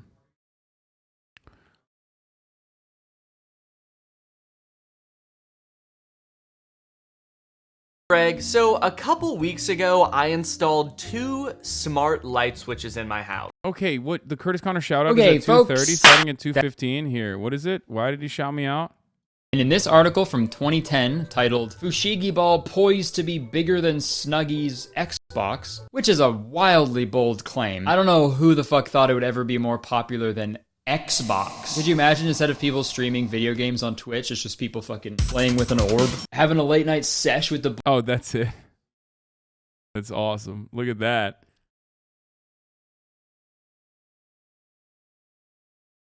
Why Danny's making a video? If it's a poop sock, I'm banning you. Oh. Bad Boy official music video? What the fuck?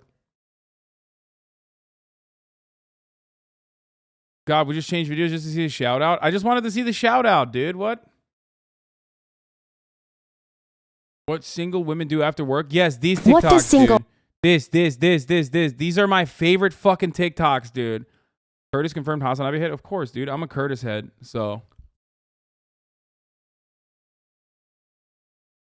These are my favorite TikToks. How dare Danny shit on them? I love these, dude. I love these so much. They're so unnecessary.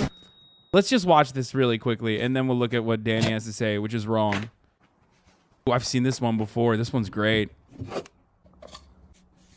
Bro, she cleans her shoes right after she gets in the house. That dedication, that's insane. Who does that? That's not a human being, straight up.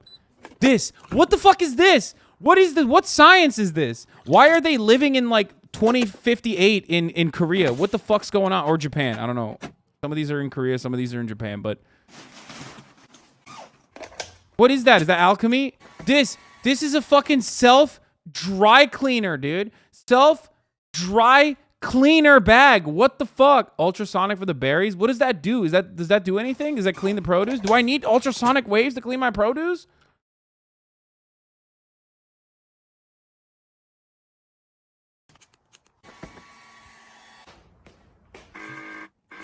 Dude.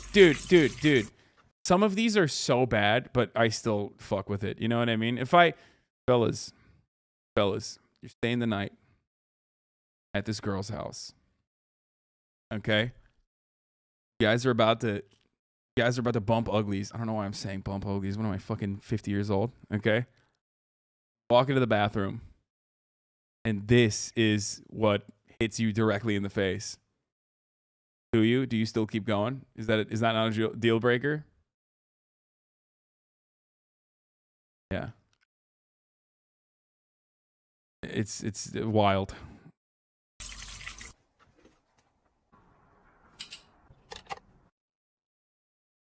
Yeah, well, yo, she put her fucking glasses in the water. What the fuck? What is that? What is happening there? Apparently it's Chinese. Oh, never mind. Okay. Why? Also, do you not own other clothes? Like, why are you washing that little amount of... Why are you doing laundry for that little amount? Also, that's just a laundry machine. It's not that impressive, you know what I mean? Ooh, the kitchen stuff. This stuff is crazy. This stuff is actually wild. What does that do? Is that cleaning it? Is that like a self-cleaning holster for the knives? What? She got an egg shelf specifically for the eggs. The organizational capacity is incredible. Ooh, I don't even know what that is, but it looks cool as fuck. Oh, one of the things that I always think of, by the way, I don't know if she's going to do this. But like one of the things that I always love is they'll have like a Ninja, you know what I mean? Like one of those blenders. And then when they do the blender, they have a separate soundproof barrier that they put over the blender. And I'm like, that's brilliant. I need that, but then I never buy it. This is pretty basic, right? That's like a rice steamer. One thing I will make note of is that a lot of these cabinets look cheap as fuck. Like, I feel like I would break these on accident.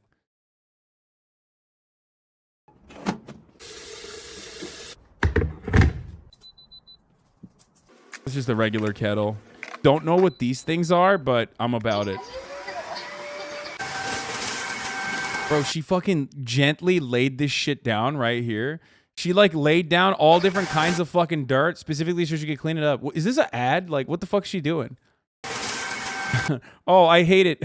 I hate it when I drop peas and you know, maple syrup and some grain on the floor direct, like perfectly in line with one another.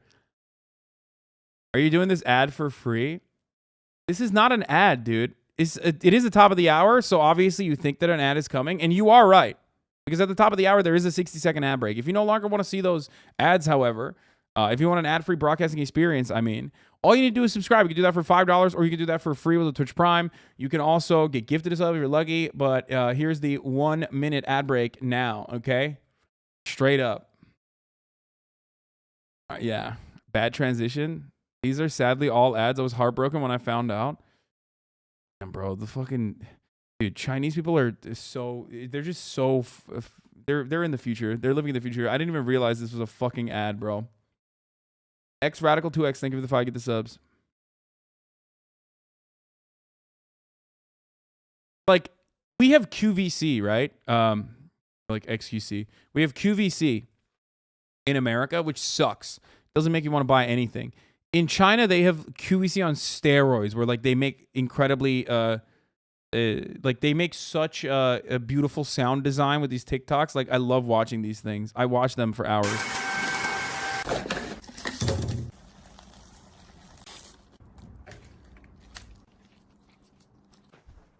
Bro, you got like, yo, when you spend hundreds of thousands of dollars on like tiny electronic devices to basically fix like minor inconveniences, so you all the money you have left is for fucking garbage ramen. Bro, she put like straight fucking dollar store ramen in there, dude. What the fuck? That's extra. Why would you do? What the fuck is that? Oh, dude, what? That's stupid as fuck. But look, this is sad, dude. This is kind of sad. They always have like a, oh my God, it's for jerking off. Oh my God. Why would it be with a tissue? Why would the fucking platform give you tissues? Oh my God, it's literally for jerking off. That's the only reason. There is no other reason why a tissue napkin dispenser would have a holster for your iPhone. That's crazy.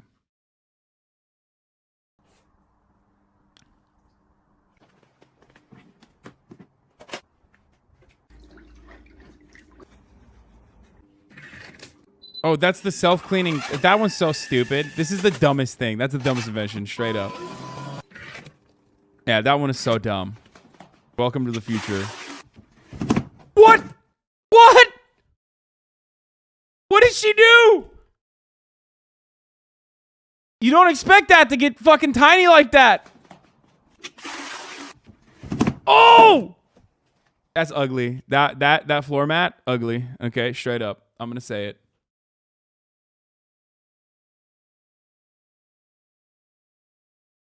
It's collapsible? That's fucking... You did not expect that to collapse. Don't act like you knew that that was going to be able to... Don't act like you knew that that was going to fold. Shut the fuck up. Did you watch home shopping channels as a child? No. Okay, let's watch... Now let's watch Danny shit all over these TikToks. It was a really big deal for me. Now when I understood that there's ads, though, I kind of get the point. It is kind of whack. I'm not a handyman by any means, but I did like all of the wiring myself, and now I can tell my Alexa to turn on my living room lights. I was on a pretty significant high from that for a few days until I guess TikTok like caught wind that I was proud of myself and decided to just start like recommending me every video of somebody with like a cool smart house that has like way more cool shit in it than mine. And you know what? I'm just gonna say it. I don't think smart houses are cool anymore. Yeah, Fuck you, Danny. I actually think that a lot of them are very tacky. Don't get me wrong, there's cool shit that smart houses can do. For example, automating things in your house, turning on and off like your Christmas tree at a certain time. Having like a Ring doorbell or whatever is cool, but like a lot of these TikToks are just like the tackiest, most unnecessary things. And they don't even make your life that much easier. Unless you live in the smart house from the Disney Channel movie Smart House, and your house can literally like suck food through the floor and try to turn into your new mom, I'm not impressed. Let me show you this TikTok called Coming Home to a Tech House. The first thing they do is unlock their house with a chip implanted in their wrist, which first off is insane. That's crazy. What the fuck? Why would anybody want that, dude? Why would they get an RFID chip implanted in them, Murat? Here, Murat's here, by the way. He's watching the smart homes as well. Murat's probably going to like them because he's a fucking nerd. What do you have to say to that? There is a company out of like Can you beat the nerd accusations? Out of like Northern Europe. I forget if it was like Norway. Okay, come closer to me so we can like align this camera well. Anyway, that put RFID chips in your skin.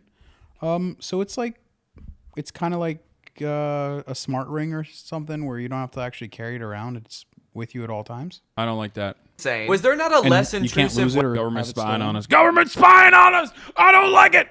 I mean, way they could figure out to use your body to unlock your house? I feel. Shut up! It's a passive chip. You need to be close to it. He's a RFID truther, dude. You see that? He's literally he's on board with everybody getting microchip. Talking to Bill Gates, brother.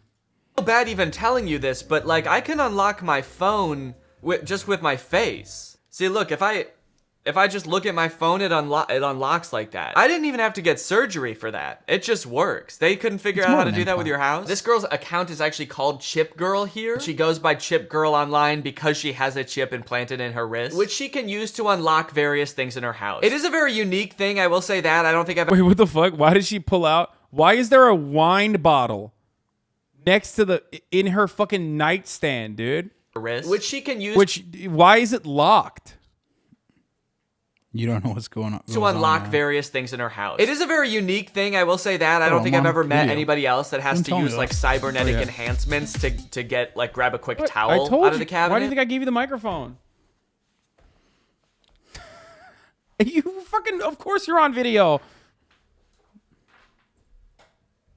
But I don't really understand the desire to like craft your entire online identity around how you unlock things. First Colin's key and now this. What's going on here? The Kool-Aid Man's gonna make a TikTok account and call himself Bust Through the Wall Guy. So she plays some classical music on the piano. She makes some toast in her smart toaster. I'm not exactly sure what is so great about this toaster. Kind of just seems like a regular toaster to me. You push a button and it heats up bread. It has options for like other things you can heat up, but like functionally, is this not still the same as a regular toaster? I kind of feel like if she clicks bread, the toaster will be like, all right, we're gonna heat up the bread. And if she clicks Pop-Tart, it'll be like, okay, we're gonna heat up the Pop-Tart. So overall, pretty underwhelming tech house, I gotta say. Like, can this girl even turn on the lights with Alexa? I don't know. In one room of her house? Because I would be impressed about that. If she Alexa, did that turn on the lights! Especially. And I feel like we started off.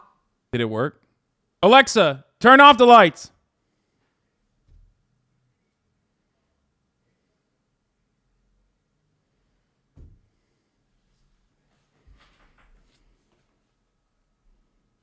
Okay, Google, search HasanAbi. I got all of you. Xbox off. Oh fuck, that's gonna hurt me though. Half of you guys that are watching on the Xbox are no longer. I just lost. I just lost like 300 viewers.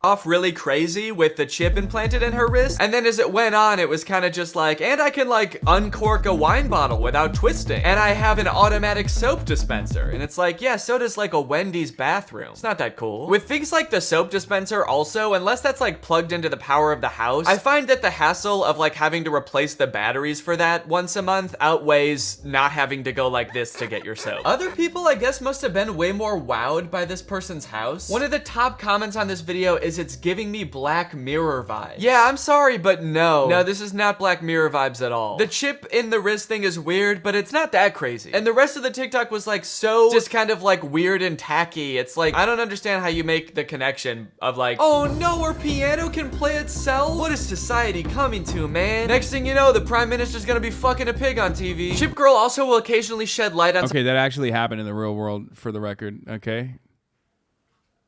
I'm just saying that, like, that did happen, so. some of the problems with living in a David tech Cameron. house, of which I assume there are many. When you live in a super techie house and the oven breaks and you have to use a flashlight to see the screen. I do not have time for this. I do not have time for you. So I guess living in a smart house actually can be very impractical. When everything has like smart technology in it and it breaks, then you just can't use it anymore. I will say this is a pretty bad example of that because most ovens now have at least some kind of screen on them that tells you what temperature you're cooking at. And so if that breaks, then you have the same problem. And this problem doesn't just exist with smart ovens. And it kind of just seems like this— Wait, why does she have like— have the same problem? And this problem— Wait, what the fuck is in the oven there? Did she just have in her smart oven? She just has like a loaf of bread? Is that what's going on? Doesn't just exist with smart ovens. And it kind of just seems like this girl just wanted to brag about having a smart house. A couple weeks ago, I installed 2 smart light switches in my house. There's a lot of flaunting going on this account. I guess that's kind of the appeal of it for people that do like this account. But to me, it just seems like a lot of stuff that doesn't make your life any easier in the slightest. And my suspicion was proven correct with this TikTok. Check this out. It's a following robot. All right, little robot, let's go. Look at the storage space. I don't know what we're gonna put in here, but this is gonna be awesome. Why did you buy it then? Wait.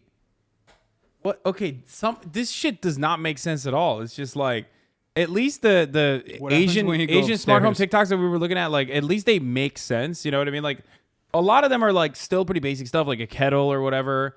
And then the others are like things that I didn't even know you needed to do, like the fucking, a fruit oxidizer or whatever the fuck.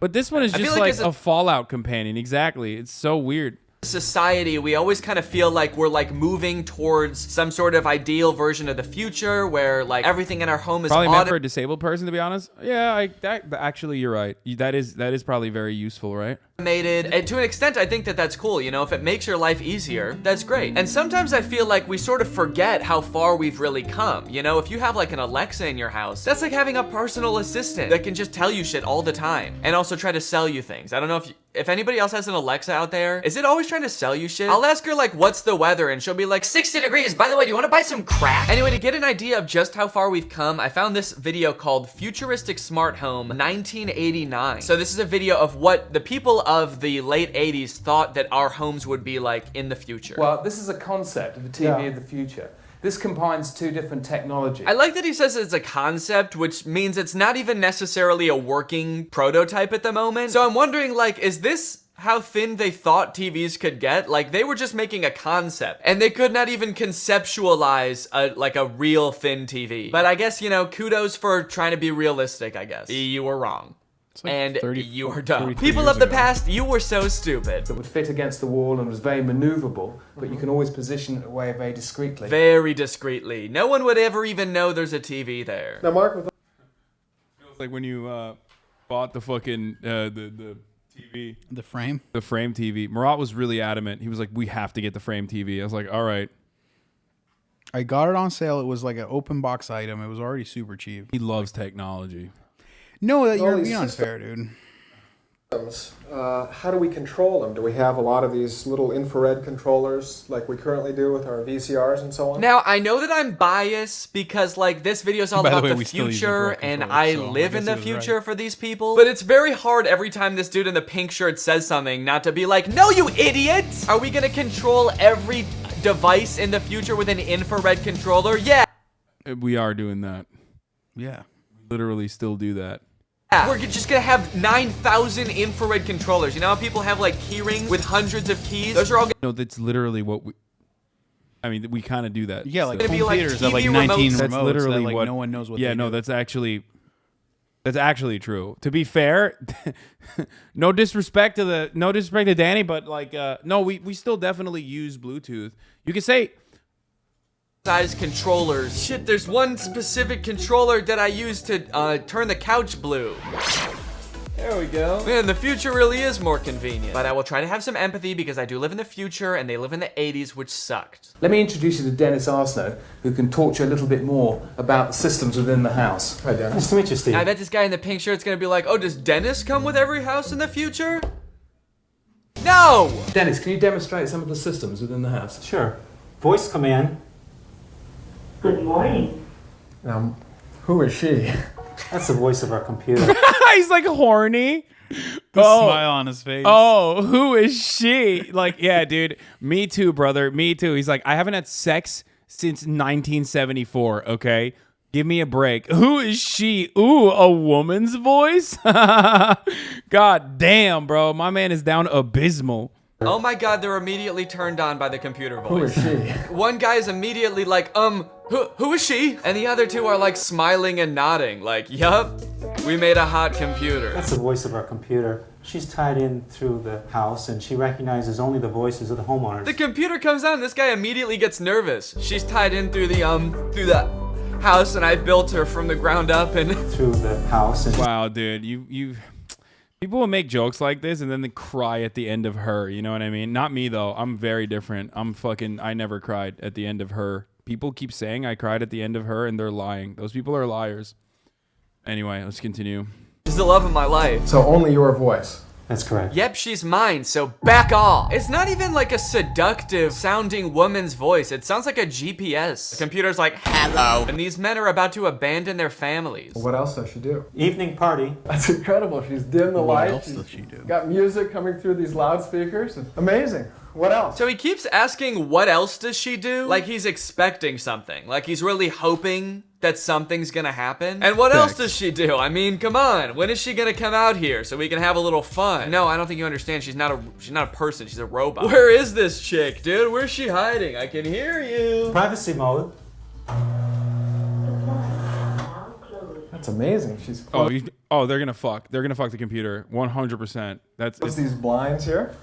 Well, what else does she do? What else? What else? Come on, man. I don't got all day. Activate sex mode. Security report.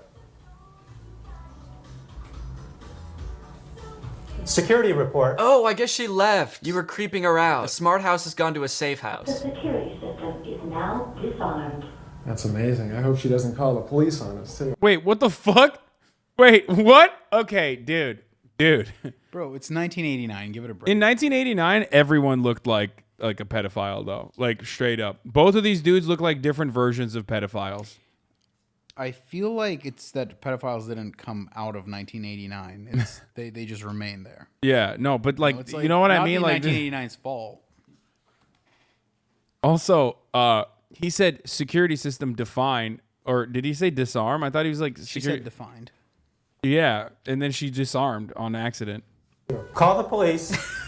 The dude in the suit is like, why would you say that, dude? That's the creepiest thing you could say. The police have been called.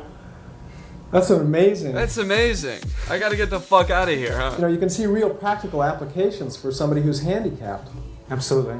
Well, does she cook as well? Oh my god. The accessibility point was like a really good point. They were like, you know, this could change a lot of people's lives, make it a lot easier for people to live, you know, by themselves. And they just overshadowed that completely. It's like, anyway, can this chick make pizza? But if you thought that video was a little bit old-fashioned, I also found the 1960s idea of the home of 1999. I don't know. I didn't think they were being sexist in that one, but maybe I'm wrong. I thought like they were just like straight up asking about accessibility. Generation away.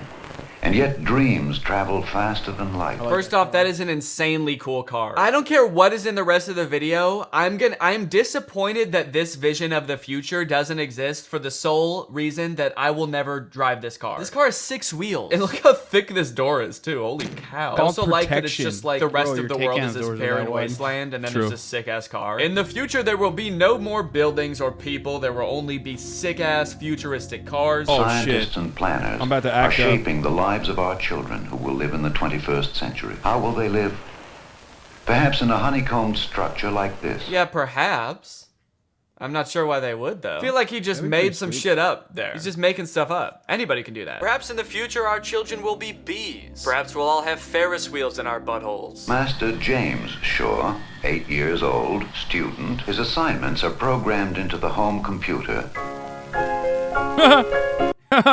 Those are terrible. Zoom. Those computers are fucking awful, dog. You fucking dummy. Dude, this sucks. This kid is just like alone in a room during school. They kind of predicted online learning, actually. Like, a lot of kids are doing this now because of COVID, but alone in a room, no human contact. His teacher's not even a real person, it's a robot. What is the music in this video? Someone's just hitting random keys on a piano. Perhaps in the future, music will just be random notes on a piano. Kid, step away from the computer. Oh no, look, he's getting radicalized, dude. God damn, dude, this poor kid. The teaching technology of the future will be extremely advanced, but still no use for Jimmy's tiny broken brain. Hey, Mom, I'm hungry. Their TV screens are thinner than the one in the video from the 80s. I'm starting to think that they actually had a better idea of the future, dude. They predicted online learning already, flat screen TVs, actual flat screen TVs, and they had a cool ass car, which doesn't exist in real life today, but I wish it did. So they get points for that too. Yeah, me too. How about lunch? How about 2 minutes? They're still yelling at the only woman in the future. The future will provide many new and advanced ways to yell at women. And you know what it did?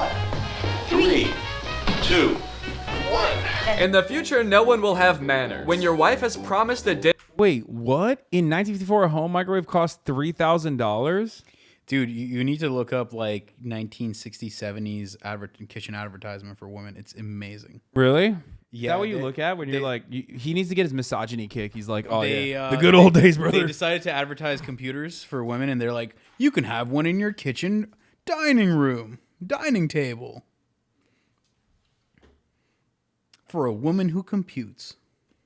Yeah, that's where the women would be doing their main work. You know? 2, 1. In the future, no one will have manners. When your wife has promised that dinner will be ready in 2 minutes, you show up counting down to keep her on her toes. 6, 5, 4, 3, 2, 1. Divorce. Divorce. You were late. Divorce. Fingertip shopping will be one of the many homemakers' convenience. Dude, women be shopping. Straight up. Fellas, am I right? Women do be shopping. This video console will be channeled into the store of her choice. Dude, they predicted online shopping too. Well, this is pretty they, impressive, actually. The predicted, 1989 like, house TV didn't even shopping, but, mention home computers. And they already had them. Now, real quick, let's pop back to the smart homes of today. And then after that, I want to talk about what our predictions of the smart home of the future will be. We've got a lot of the stuff that they mentioned in the prior video, so I feel like we're doing pretty good. But honestly, I feel like we go a little bit overboard sometimes. We like automate things that don't need to be automated. We put smart things like tablets and things that don't need tablets. There's those like Samsung smart fridges that are the bane of my existence. You don't need an Android tablet in your fridge, man. You don't need it. Have you ever noticed that like your phone becomes obsolete in 3 years because when they release a new version of it, they're like, okay, and your phone doesn't work anymore? You want them to do that to your fridge? I will never buy a smart fridge. Fuck smart fridges. On top of Chip Girl on TikTok, there's also all of these accounts that keep trying to advertise products to me. There's like a bunch of accounts like this account, My Korean Home, that have like these. Dude, that's the one. That's my favorite. I think I follow that account. Like smart house products. Okay, and he better not be shitting on my Korean Home, dude. I straight up watch this, okay? Also, planned obsolescence is in everything, including fridges. And also, thanks to Elon Musk in cars in more meaningful ways than before. Planned obsolescence in vehicles was what? Like in the form of, I guess, wheels, right? And what else? They like invented new colors and stuff, so they would be out of style. But no, the bigger problem is also Moore's law that they're not really talking about. What is that? In every 18 months, the capacity of chips like double basically. So the processing capability drastically increases, and now the amount of operations you can do, the type of stuff you can do is more. People are shitting on you. People are shitting on you. Moore's law is dead. That's what they're saying. Okay. Tell them, is it dead or is it alive? Moore's law is a term referred to the observation made by Gordon Moore in 1965. The number of transistors in a dense integrated circuit doubles about every 2 years. The simple answer is no. Moore's law is not dead. While it's true that chip densities are no longer doubling every 2 years, thus Moore's law isn't happening anymore by its strictest definition. Moore's law is still delivering exponential improvements, albeit at a slower pace. Get fucked, chat. Hit it, Murat. Let's go. They've been saying Moore's law will die for the last 20 years. They're wrong. Anyway, it doesn't matter. It's I was talking about the concept and the results of it more than the actual thing. I mean, that's like right? So like think about what a computer could do, like a website will look like from like the early 2000s to like 20 teens, right? Like think about the graphics, think about the operations it could do, think about the background stuff, right? Like the graphics were trash. A video game, right? Because you have much better chips now, you can have a lot more graphics processing. You can do a lot more like rendering and. Or sometimes you get an AMD GPU and it fucking fails. Sure, I guess. Get a failed GPU. Yeah. Anyway, all right, let's continue. All of their accounts have links in their bios to the stores where you can buy all the shit that they talk about in their videos. Watch what life looks like when you live in a smart home. So you might be a little confused by that clip. While Chip Girl's smart technology was so mundane that it was just kind of boring, this apartment I feel like is so smart that it solves problems I didn't even know existed. Why is it snowing inside? Why is there snow in the hallway and in the elevator? I don't know. Is this like a commentary on global warming where like it's gonna be so hot outside that it needs to be snowing inside to counteract that? She gets home and like sprays her jacket with a laser. I don't even what the fuck is that? That's a UV ray for sanitizing things. I mean, it's not necessarily what people do, but understand what the problem she's solving are. So I don't know if these are like good solutions for it. What is she spraying off of her clothes? Was the snow actually bugs and she's killing the bugs? I don't know. That's a horrifying thought. Okay, so this is a shoe heater. She puts her shoes on a shoe heater. That way next time she ventures out into the frozen wasteland that is her apartment building, her feet will be warm at least. I don't know why she has to warm them for like the next 12 hours if she's like just getting home from work and she's like, these will need to be warm at 6 a.m. tomorrow. So if I start heating them now, they should be 300 degrees next time I put them on. Then there's this thing. I don't know what this thing is. Is that a fucking wait? Why, bro? That crab is bumping, dude. She's like, here you go, crab. Before I murder you, I'm gonna give you Beats by Dre. No, there's a video that Linus uses a lot for testing out. She's just dropping sound system. There's just like crab dancing. She's just dropping the Beats pill so that the crab can bump a little bit before you fucking get murdered, dude. That's crazy. There's this thing. I don't know what this thing is at all. It's like a Bluetooth speaker looking thing. At first I'm like, does this kill the crabs? Does it play music for them? Is this a Bluetooth speaker? I don't know. I don't think crabs like music. And the mystery intensifies when she does the same thing with a few oranges. Because you don't need to kill oranges. And I know they don't like music. You don't know that. Okay, now I think we've gotten past the smart home stuff and she's just cleaning her house. I think some of the stuff in their store is just like general cleaning supplies, organizational stuff. I feel like a lot of this shit is cheap, by the way. Like, I don't know why, but I get I get like really cheap vibes from them, like the plastic shit. Yeah, because the concepts are cool, but like a lot of this like smart tech stuff can get real gimmicky real quick. And I agree with you 100%. It has like $10 eBay. Yeah. Knockoff written all over it. Some of the stuff in their store is just like general cleaning supplies. Dude, why the fuck don't people just drop ship this shit from Alibaba? Make a fucking TikTok account. They do. They literally do that. Make a TikTok account, literally like this, okay? My Korean home type TikTok account, but for America, okay? And then drop ship the fuck out of this, and then there you go. Make some money. Oh my god. Literally do that. Sigma grind set, dude. Straight up. Hold up, dude. Yeah. Oh, I'm sorry. Are you guys fucking having a hard time? Are you having a hard time fucking paying your college loans, dude? Hey, dumbass. Are you working a dead-end job? Stuck in a fucking dead-end job, hating your life, hating your boss, dude? What's up? Go to Alibaba Express, baby. Buy some of this fucking crazy shit. AliExpress. Whatever. Alibaba, AliExpress, whatever the fuck. You know what I'm saying? Buy these, drop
vision of the future. There's a lot to be excited about. Your counter can talk to you and tell you to respect food. How about potato skin chips? Now it's not your kids telling you when to make dinner, it's your counter. How demeaning is that?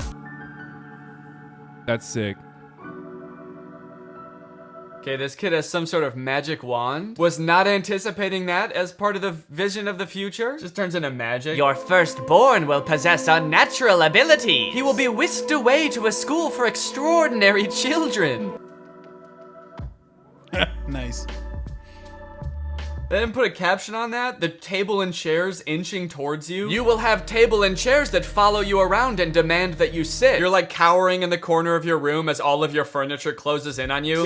Sit. It's time to sit now. It's time for you to sit now. All right, well, I don't know about you guys, but I think the future is looking pretty bright, and I can't wait for a lot of this technology to become real, except for smart fridges. Fuck smart fridges. And now it's time to talk about our sponsor. Damn. Knock, knock. What's on the smart fridge? I actually just got a Samsung fridge. It's pretty sweet. That was Danny Gonzalez, a video by him on smart homes. It's pretty good. You can't bend the spoon, instead recognize that the spoon isn't real. Is that on Watch Me Cannon? No. Okay. All right. Incel content is dangerous by friend of the show, Noah Samsen. Women are not funny. They can be. It's just that usually they're not. Humor is true. Let's go, dude. Finally some fucking truths, dude. Jesus Christ. We've been watching too much content without some real truths to it, you know? a man's domain, typically. When she says, hey, let's just be friends, translate. Bro, literally every fucking incel is balding, dude. I mean, straight up. Straight the fuck up. Bro. It's just, dude, I feel like it's just self-report, you know? The video is titled, Women Are Not Funny.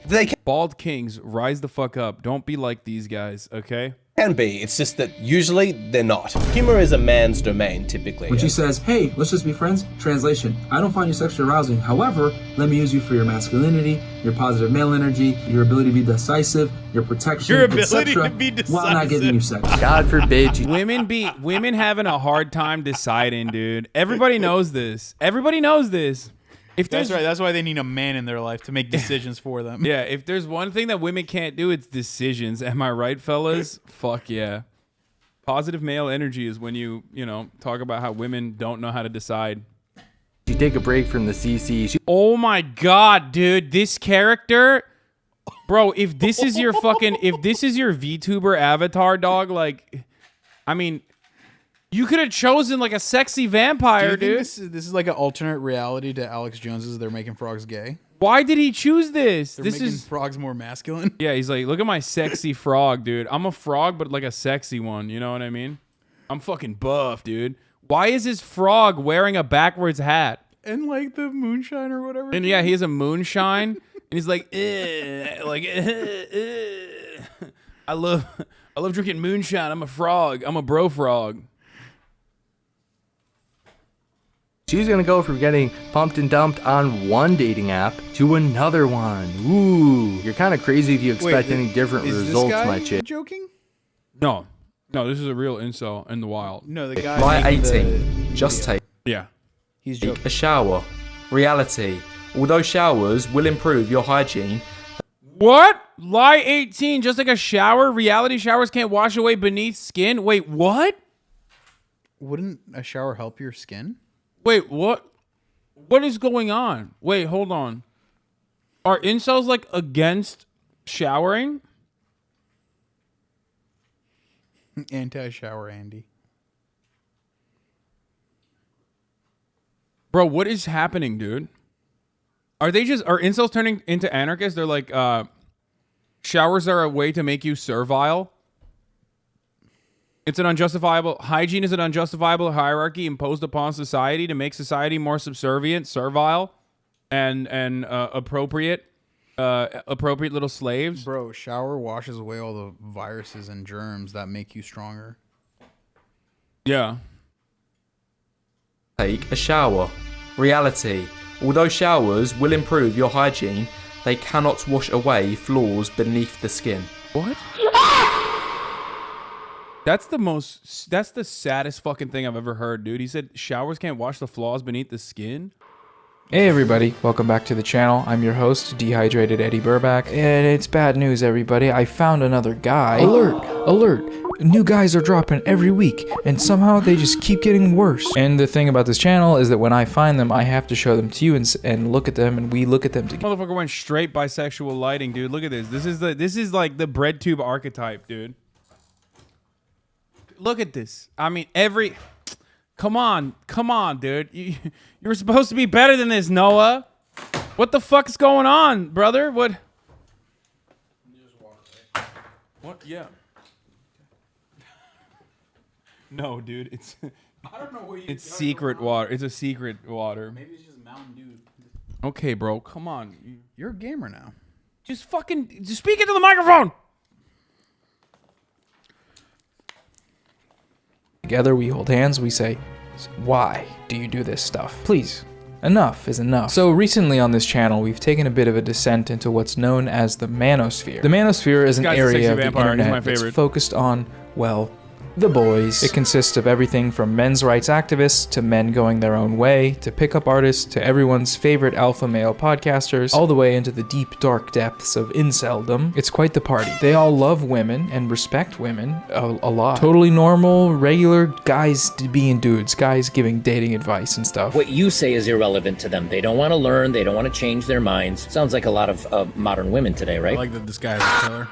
Now, one thing we haven't talked about yet is a term you may have heard thrown around the manosphere before, which is the red pill. It's a reference to The Matrix, when Neo is offered a choice between the blue pill and the red pill. The blue pill keeping him in his safe, comfortable dream world, and the red pill unmasking the truth. So, in these communities, the red pill is styled as seeing reality for what it is, unlike those blue-pilled cucks, where a blue-pilled weenie might say something like, you know, there's someone out there for everyone. A red pillar will say, actually, no, there isn't, not unless you're a high-value male. If we consult this chart I found on 4chan, we can clearly see that hypergamy means that women simply will not date down, and thus... What? Bro, I mean, I know what hypergamy is. I didn't know that they had like a fucking metric for this, dude. You know what I mean? It's like... What's hypergamy? Bro, incels literally are so fucking bored. They made up their own theory, dude. Just read, motherfuckers. It's bro science, dude. No, they just made up their own theories and then like have quantified it. Like it's crazy. They have incel math now. Hypergamy is the concept that like women will always choose, like they will date up. They will always date up, and they'll always be on the lookout. Even in a relationship, they'll always be on the lookout for like a better guy. I mean, these homies are trying to date up. They're just not succeeding. Thank you. That's exactly what I've been saying. I'm like, who wants to date down, motherfucker? Like, what are you saying? Like, everybody always wants to like swing for the fences, and I don't understand it. But are they implying that women, by their nature, are like? No, they just say that like women do it, so it's bad when women do it. But they are over there looking like a fucking hard two, trying to, you know, yelling at all the women, and calling them fucking mid and shit. Also, like because of, you know, historical societal construct, it's a lot easier for guys to date up than women. You rarely see hot women with hotter men, though. To be honest, okay, well, fucking, there is a prominent example of that. Hugh Jackman, boom, destroyed. Hugh Jackman? No, I know who Hugh Jackman is, like, but what does that mean in this reference? Hugh Jackman is the hot guy, and his wife is like pretty normal looking. Good for them.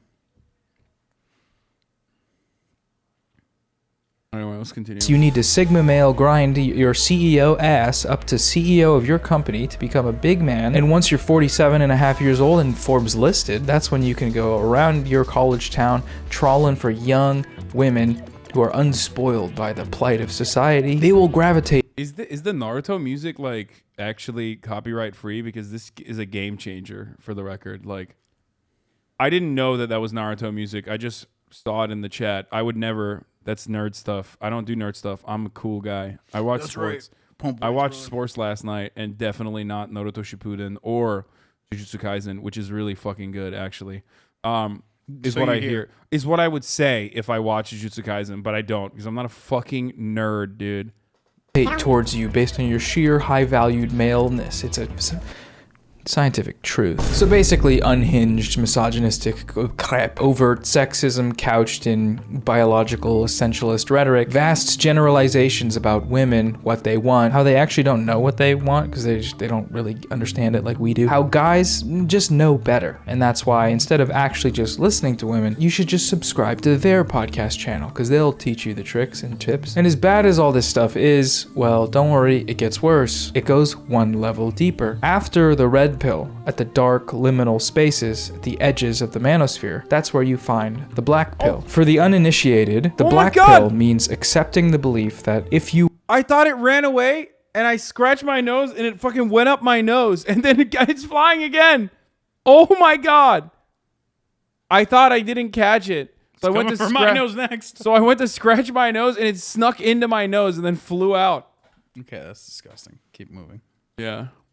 You are an inferior man. This means you have no chance of ever establishing... Confidence perceived as arrogance. These guys, okay? Gets hard rejections. Normie gets soft rejections. These guys. Needs 2 to 3 to be successful. Height 6 foot plus. Is a normie. Gym body, status, social circles, common interest. Makes rules for normies. Her type, talents, game, luck, etc. Needs 2 out of 3 to be successful for this? Dude, what is happening? Are they just describing like how I don't understand. No, Incel theory is fucking insane, bro. They're literally describing like normal shit, like be normal and fine. So what? They're saying that like good-looking dudes can get away with more? I mean, that's negative seen as positives or at least overlooked. Shy perceived as cute. Awkwardness is funny and adorable. Bad jokes are voluntarily laughed at by women, etc. Intimacy on dial-up. Women break rules for Chad. I don't get it. What's the question? If you're a Chad, there's 3 types of people. No, I mean I kind of agree with what they're showing. Yeah, Chads, normies, and sub 5s. Okay, if you're a sub 5, you're probably on the internet. You're browsing Reddit. Okay, stop doing that. And your positive qualities would be seen as a negative by women. They're saying that like if you're confident, Am I getting radicalized? Because I agree with this.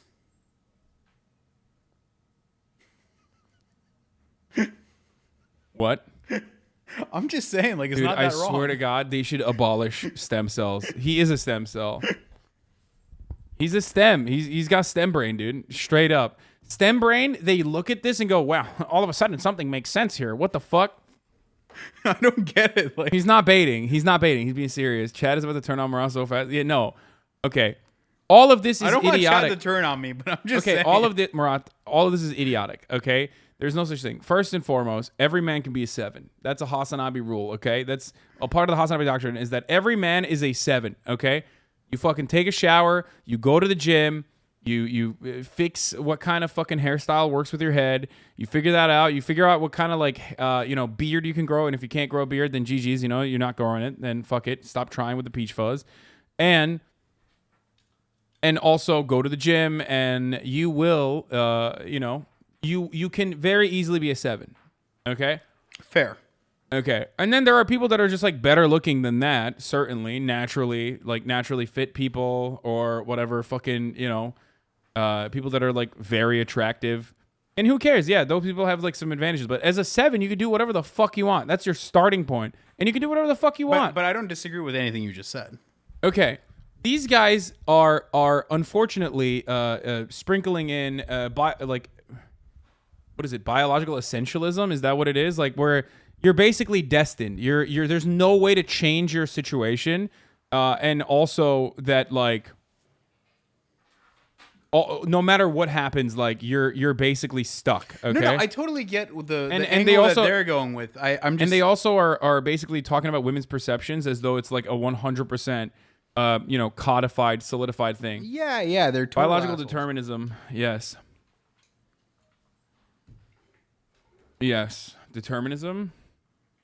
Yeah, they operate like on the basis of a social caste system, exactly, and that's not true, and that's really fucking stupid. Personality can override looks 100%. That too. They also, because of their proximity to women, being like super far from any fucking woman, they have no way of comprehending what women are actually like or what their desires are. So they're just like make shit up about them from their own personal rejections over and over again. Like not a single person is like, not a single person who would be categorized as a fucking Chad or whatever has ever written something like this about their own personal experiences with women. It's just like weird fucking nerds who never leave their houses, basically putting all this stuff together from their high school experiences, the last time they were around other human beings, and also what they see in movies and whatnot. That's it. And that's precisely why it's really fucking stupid. The confidence perceived as arrogance is also a bit of a self-report where, like, that's completely untrue. You can, if you have true confidence, there is no sub 5. If you have true confidence and you're a pleasant person to be around, women are going to want to be around you. If you're funny, if you can make people laugh, women are going to want to be around you, okay? It's ridiculous. They think what they have is confidence, but what they have is an entitled attitude and also an arrogant attitude, which is precisely why people don't want to be around them. Okay, there you go. My bad, dude.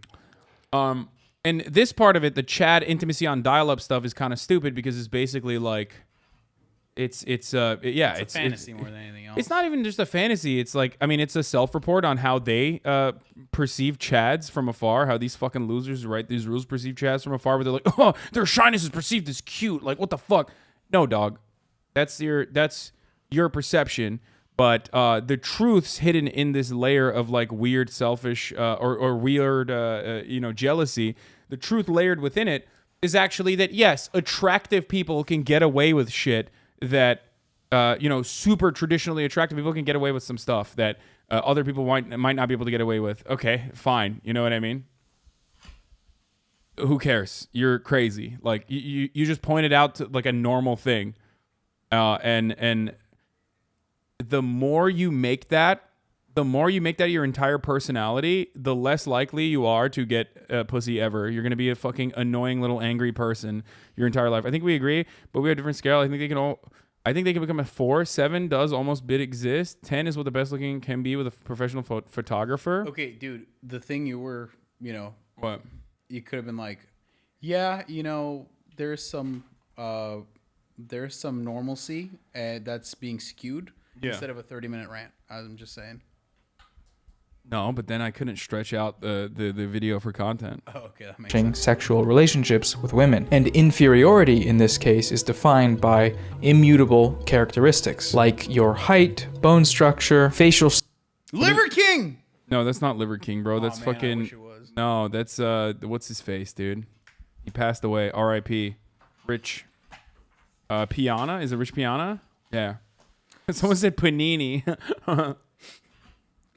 Yeah. Wait, so being super yoked isn't good for your health? Yeah, they're saying you're a roid cell when you look like a Ninja Turtle. How dare they? Cute cell, roid cell? Oh, okay. Cute cell, pretty boy, ideal. Also, like, dude, I feel like the ideal's like. This is kind of weird, dude. What the fuck? Why is that? Dude, did Trainwrecks make this fucking list? Like, what the fuck? Why is the ideal like a Teen Wolf guy? You know what I mean? Ideal looks like Indian Teen Wolf, bro. Indian Teen Wolf? What does that mean? It's just Teen Wolf, like a Teen Wolf character, but Indian.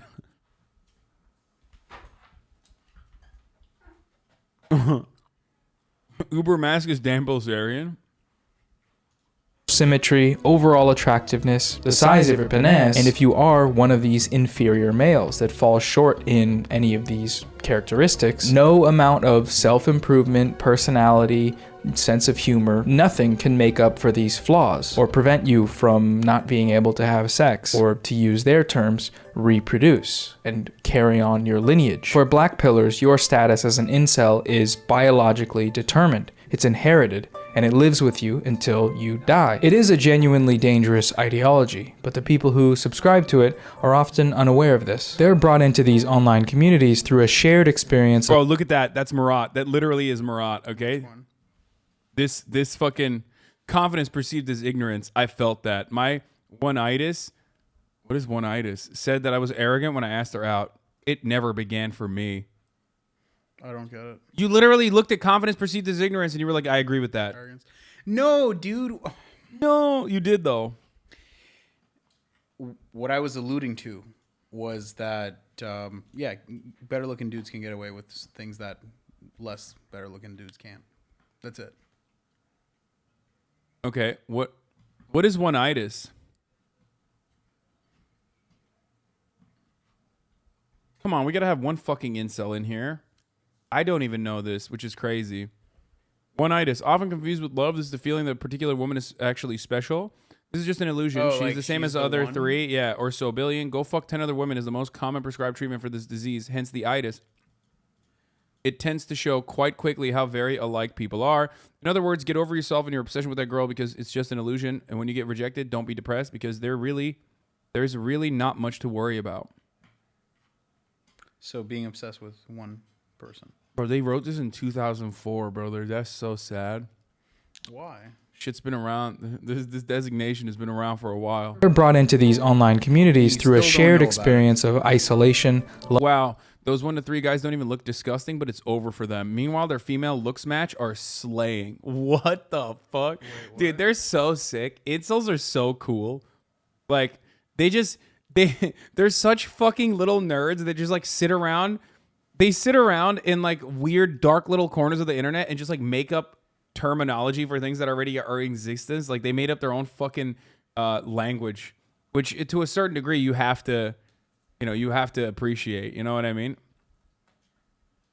Like you've heard this before, like jaw maxing, gym cell, No, I don't mogged, get mogged.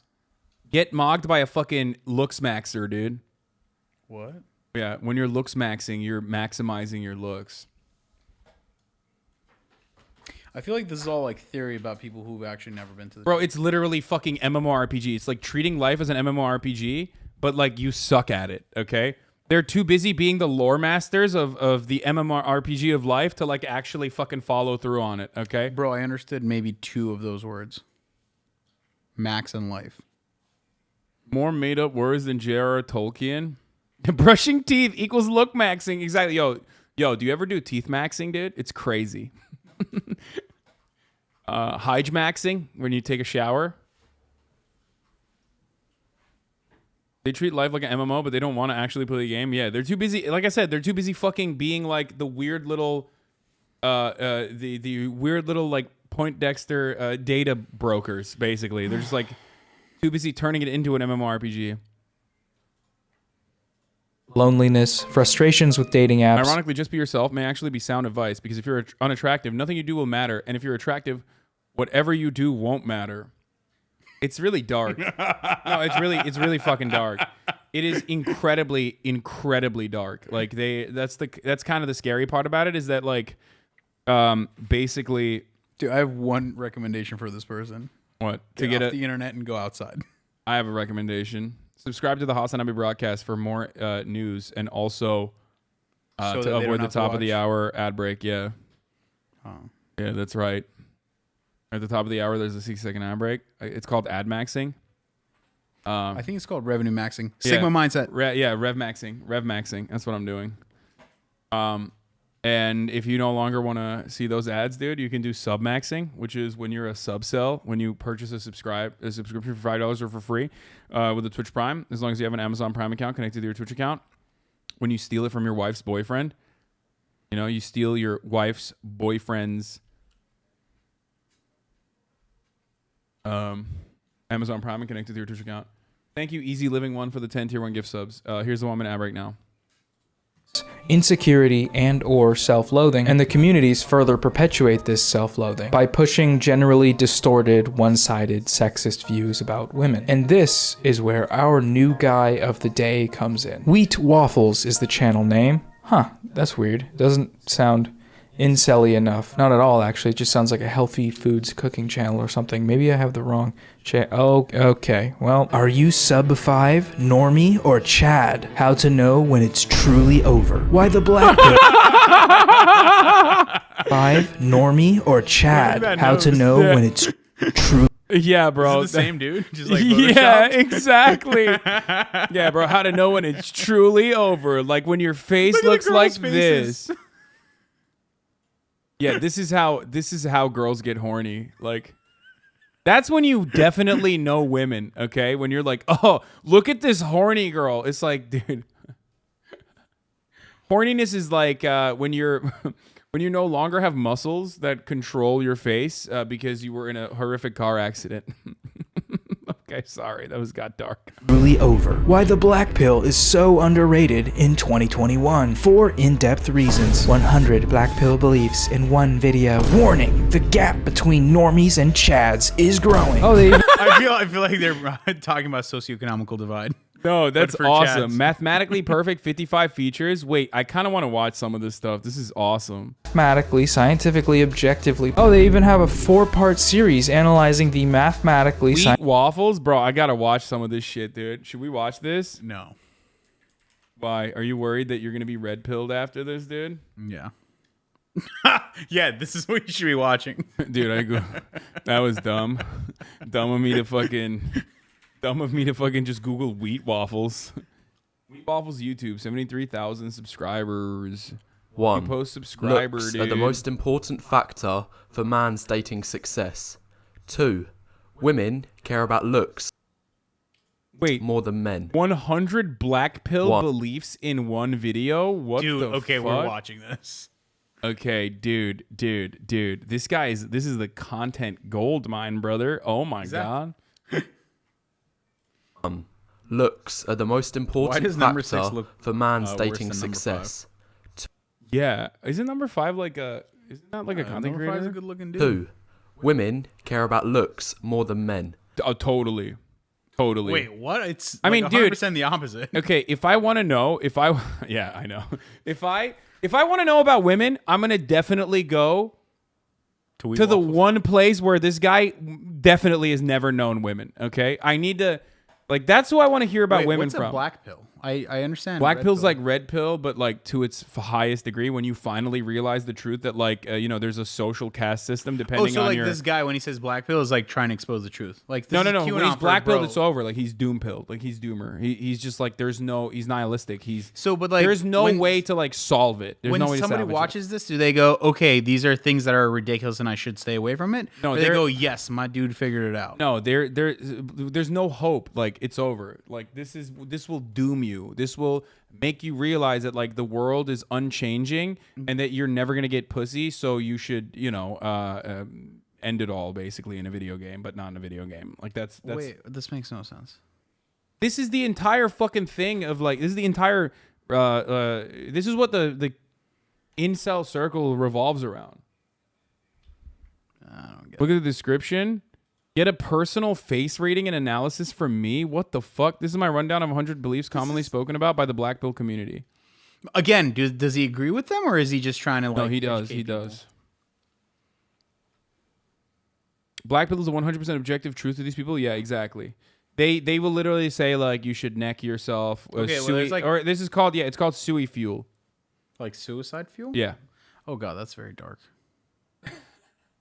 I love showing these like deranged online concepts to a person who's just a fucking normie and has like a healthy life and hobbies and Like I was out here working on Goes my out- motorcycle. That's why I came. Like, yeah, he like goes out and like does camping trips and stuff on the weekends with his girlfriend and shit. Like he's just like a normal person. So when he hears this, he's like, oh god, that's so sad.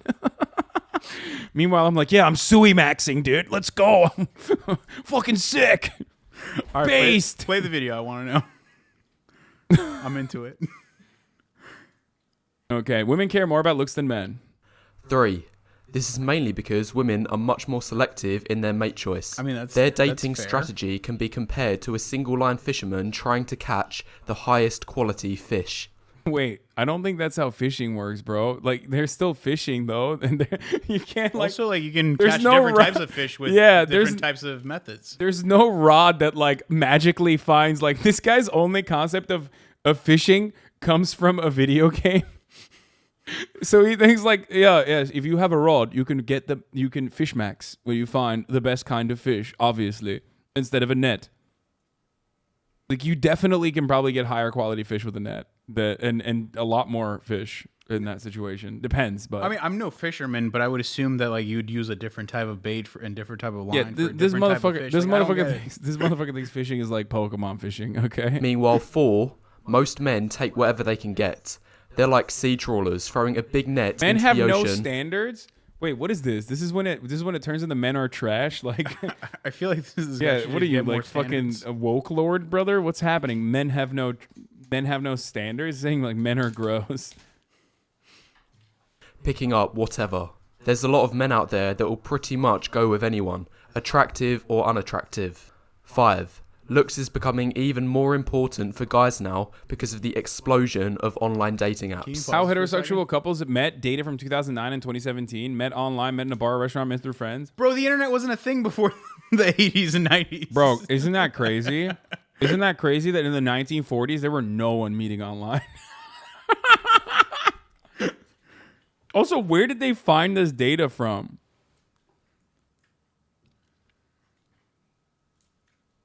6. Looks is also becoming more important because women are exposed to more and more options daily.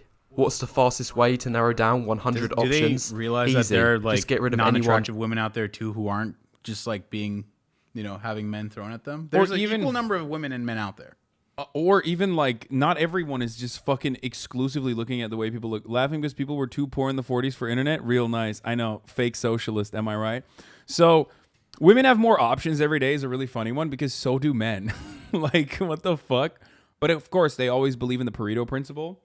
The 2080 Pareto principle is I mean, it's a economic principle, but like they use it on date maxing.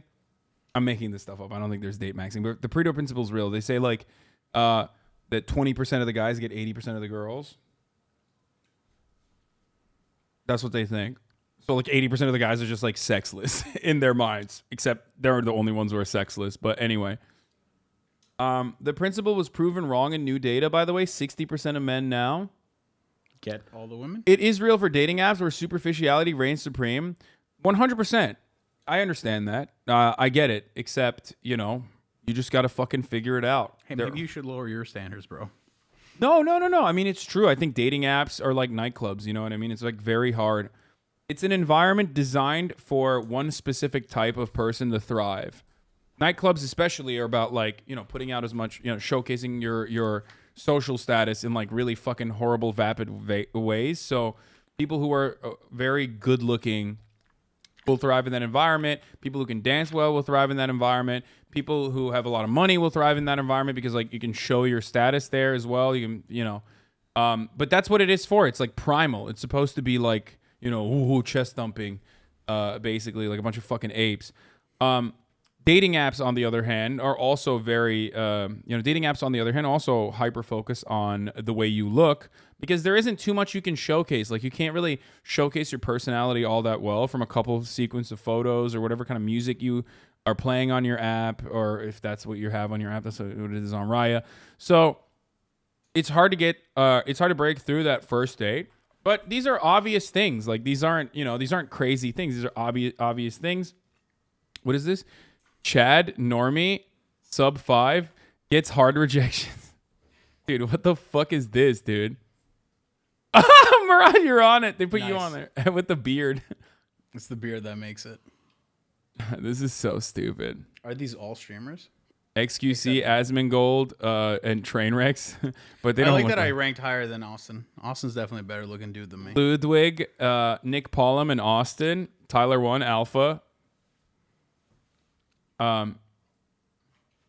Bios are really important in dating apps. Always fill them out. Yeah, but like ultimately, the environment itself. Okay, Chad doesn't get stun locked. Used to be a firefighter. Builds satellites. Sub 5. Gets stun locked. Is an incel. Is sexually attracted to cars.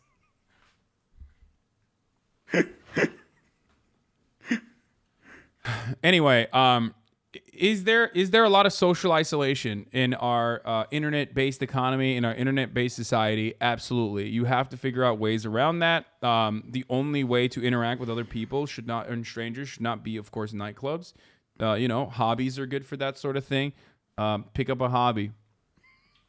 I like that you're giving advice to, like, in this field, but you don't have hobbies. But he's right. You should get a hobby. Wait, what is this? Rare Boogie W. Sure, we got women fighting in the creator clash, but we won't reach equality until we are watching an African-American asexual lesbian little person fighting a trans man clown enthusiast from South America. What? I think he was trying to make a joke. I think he was trying to make a joke about like, oh, woke people or whatever. Okay. He's just a fucking idiot. Boogie 1488, dude. Reading 38 like tweets on stream, sad. Okay, mindset is important with dating apps too. If you're desperate at shows, just have fun conversations and enjoy using them and the results will come. Yeah, but from what I understand, from a lot of dudes, it's like one of the hardest things for dudes on dating apps, dudes I talk to on dating apps, are dudes you talk to on dating apps. Can you elaborate on that? Yeah, dudes I talk to on my homosexual dating apps like Grindr when I'm having male sex. No, dude, like fucking dudes in the chat that are on dating apps. You're gonna make chat act up now. Every time, right on the fucking cue, the chat goes crazy. So I don't get it. Yeah, look at this. Look, they're all fucking throwing gotchi hyper. So nice. every time I talk to dudes, you motherfuckers, when I'm doing chat advice or in general, it's always the same frustration, which is that like they rarely ever get matches, and that's because a lot of people just absolutely have dog shit profiles without realizing. No, it's not just profiles though. I feel like it's about expectations and it's about. But yeah, I think this. If you're like thinking that you're gonna get Instagram models because that's what you like swipe on all day long, and it's not gonna work.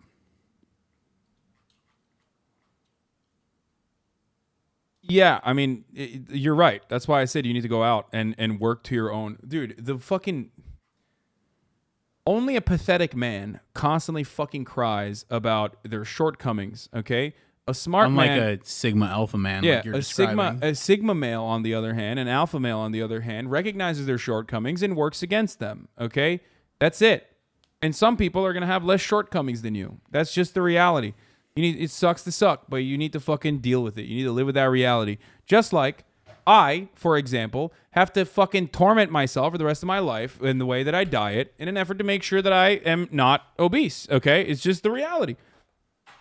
Do I wish that I had a physique that was like automatically fucking jacked like so many of my friends growing up?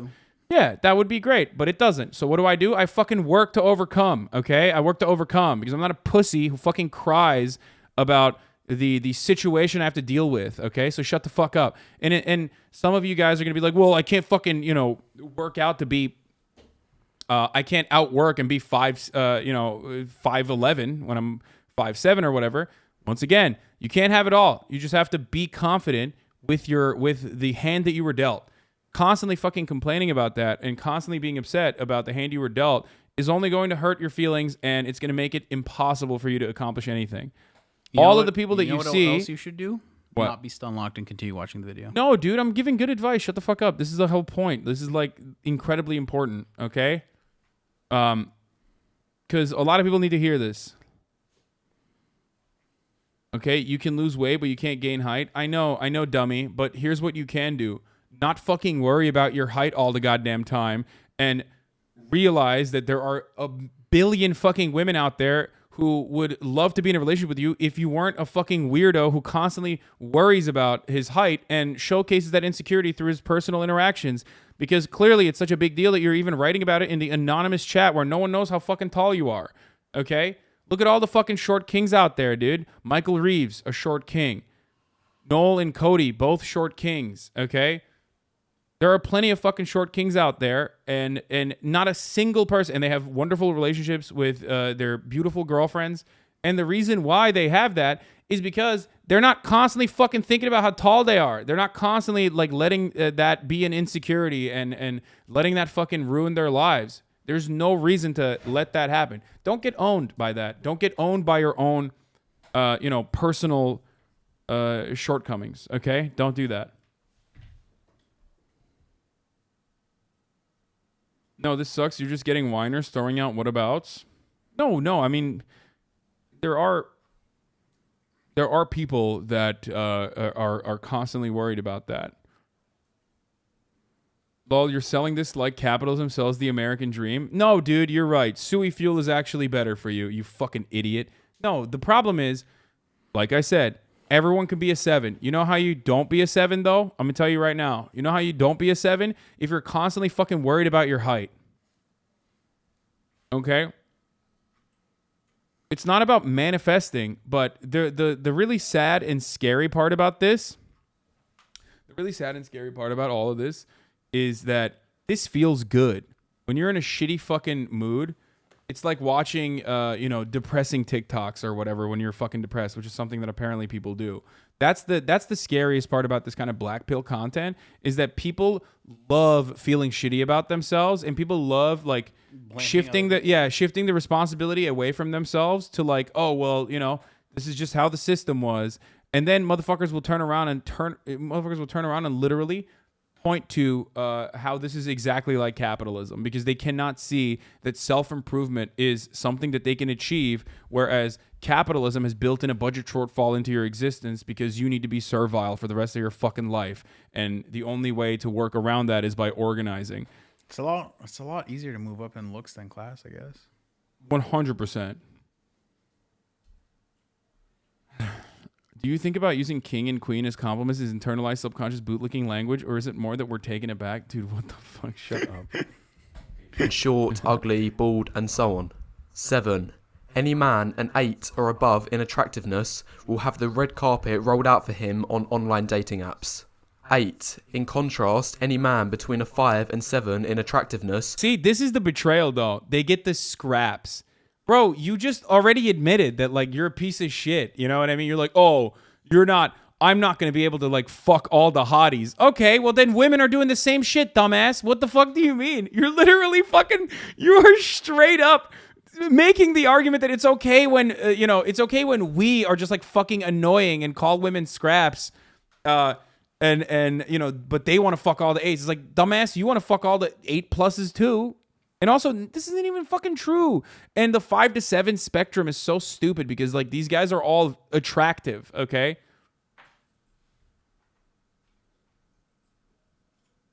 Will struggle massively on online dating, getting barely any matches and scarcely getting replies to messages. 9. Any man below a 5 will get 0 matches for life. 10. Dude, that is insane, dude. Any man below a 5 will get 0 matches for life.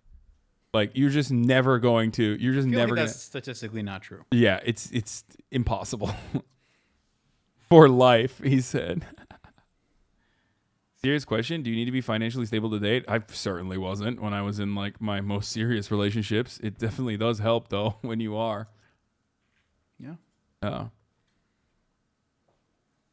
60% of likes go to the top online 10%. dating apps, 60% of likes go to the top 10% of men. 11. 80% of the matches go to the top 20%. 12. 95% of matches go to the top 50%. Therefore, 13. Just 5% of matches go to the bottom 50%. I feel who made this? Like, who found this information? Like, it's like Harvard University School of Sociology was actually like looking at dudes and like matching them up, being like, yo, that dude's a 7, dude. That dude's sexy as fuck. I'm gonna give that dude a 10. You know? Wait, how did they measure the top men? This man is like the Bernie Sanders of misogyny.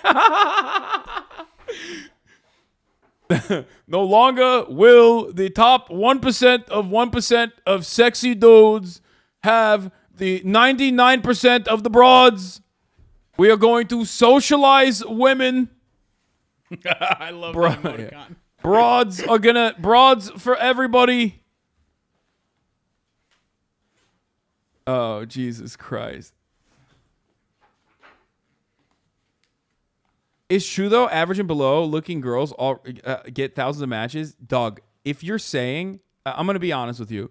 If you say something along the lines of like average and below looking girls, you've never met a woman in your life, okay? Like, you're just LARPing as a person who is a woman understander. Like, oh man, I have so many girlfriends and they're all like average bitches and like fucking below average looking. And they all get like thousands of likes, dude. Like, shut the fuck up, dude. What are you talking about? You know, below looking girls, like, dude, are you fucking stupid? Do you not have any friends? Like, do you not have any girlfriends?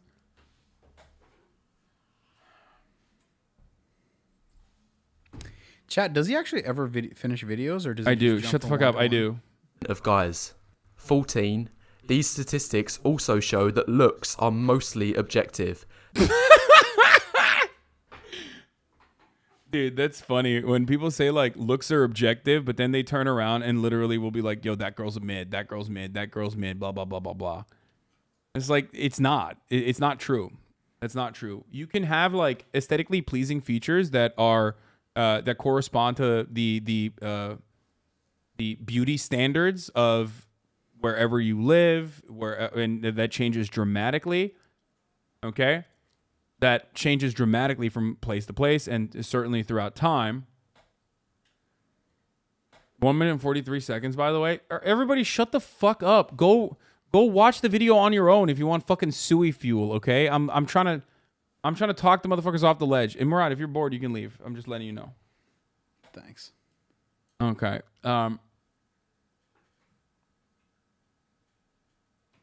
Specializes in the skill of turning a 3 minute into a 3 hour one. There is very little room for opinion or preference. 15. A man's money now means nothing to women, as they can instead either work for themselves or rely on the government to provide resources. Yes, socialism. That's right. Government's giving them money now. Yeah, these bitches, dude. Women be shopping. More like women be working, dude. Women be fucking working because So like they can be shopping. Yeah, it's fucking disgusting. Self-sustained shopping. We Or don't the like government gives them money. Fellas, don't you hate it when the government has a broad fund and they just give money to the broads, dude? I hate that. This dude is like so desperate to find anything but his like pathetic personality that has like caused them to be fucking reprehensible to any human being within his proximity, that he's so desperate to like look for anything else that he's literally blaming welfare programs, okay? Yeah, EBT It's Bernie is, Sanders' fault. I'm getting cucked by EBT, dog. It's like, what? The only reason why a woman is supposed to be with you is because you fucking are the jobs provider? Like you have money? That's a bit of a self-report, I think. Would you say that food stamps is in the 5 to 8 category, or? Yeah, dude, Chad? it's like, ladies, do you want a fucking guy, or do you just want, government social safety nets, dude? It's great. Instead. 16. Any man that gets in a relationship based on his money has no real attraction from the woman. Wait, but then, but number 15, you literally said, wait, what? But this is true, but he just said he prefers that. You know what I mean? Like, that was one way that he could, like, force women into relationships. But social safety nets ruined that for him. But now he's saying it's not even real love, though. Dude, Black Pill's all about the paradox, and that's where it gets real dark. Woman. It is all fake love.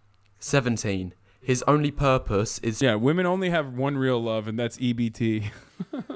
Women only have one real love, dude. Social safety nets. You know what I'm saying? But also it's money, so it's fake love. It's not real. Just to provide resources for her, whether it be pay for her bills, expensive dates, holidays, and so on. 18. Any man that gets a relationship mainly because of his money will likely get dumped as soon as he loses his job or investment. This is a guy that knows relationships. Bro, this is your fucking take if you've only seen the world through the lens of like movies, I think. Like really weird movies. Like, who are these women? Why are these like villainous broads out there fucking dating people only for money and then dumping them when they don't have money? Truth. This is how old women are like. I know this because I have a mom. Because I am a 19. woman. Relationships based on money will likely end up as dead bedrooms. The man might get intimacy twice a year. On his birthday Hasan, and on rich Christmas. people Like, suck why in is bed. it? Why is a 16-year-old Oybruv who's literally never been around women describing things like this is a reality? This is the reality of the world. But I mean, it's not even wrong. But How I don't know many why views this does is this video blackpilling 317,000. Oybrov's doing good for himself. Like, he's making it seem like this is a certainty. Maybe you'll get love twice a year. Why is he still talking about Turkey versus Sweden? Check Turkey Reddit. Oh, wow. Could you talk about Turkey versus Sweden situation? It's exploding on the Turkey Reddit.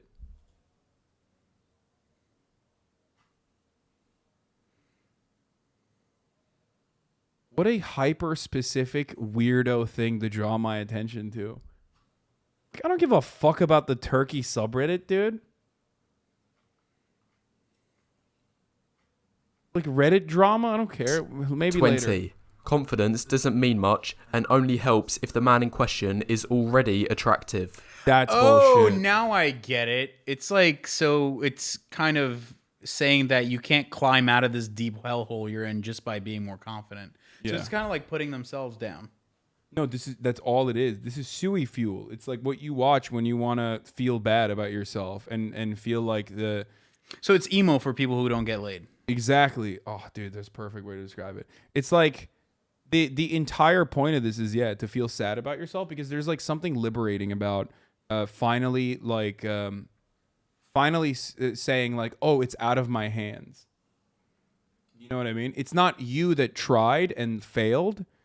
It's that you were determined, you were destined to fail no matter what. And I feel like that level of like victimhood is in some ways liberating. So you don't have to think about it anymore. Like you can just let go, you know? Yeah. That's it.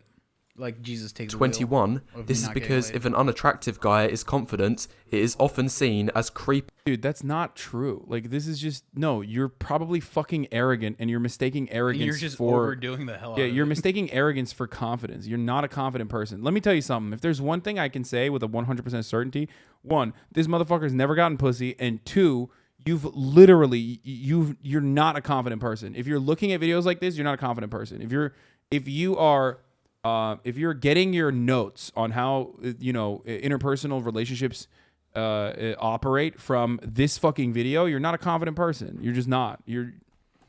Real confidence comes from within. Or arrogance. Besides, 22, confidence is very correlated with looks anyway. Statistically speaking, your looks as a youth determines your self-esteem. This is fucking literally not true. I mean, childhood trauma is a thing. I know, but like I looked like what shit they're- when I the was point younger, they're- and I'm confident as fuck now. What the fuck kind of take is that? shorter, more unattractive, and overweight people are more likely to get bullied in school, which, no surprise, is going to have a negative effect on a person's confidence and self-esteem. Meanwhile, 23, attractive people are more likely to be appraised from I feel like teachers, that's not necessarily parents, true. Like, think of all the high school, chads who just fail at life. Yeah, most. Just because he's like, the concept that peaked in high school is very real. He's just not thinking about it. I think he's like too young. So the thing is like about being, someone in the chat asked like, how do you become more confident? It's a big problem for me. It's achievements, or at least that's what it was for me. Setting goals for yourself and achieving those goals will help you become a more confident person, because you have self-assurance.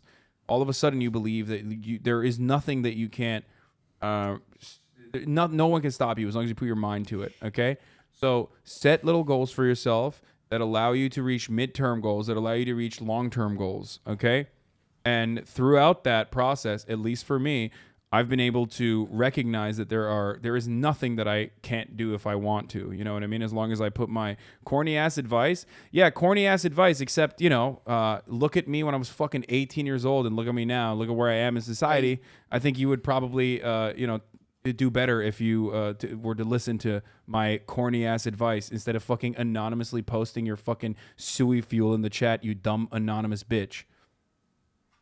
What if his name is actually Haba? Like, you are not taking luck into account? Of course, luck is Jut last yeah. name. Of course, luck is an incredibly important factor in this as well. But that's why I said short-term goals into long-term goals. Like, okay, the problem is I feel like people are just hyper focusing on movies and media and whatever else, and just like hyper fixated on being that top echelon situation. It's just own yourself. That's all that matters.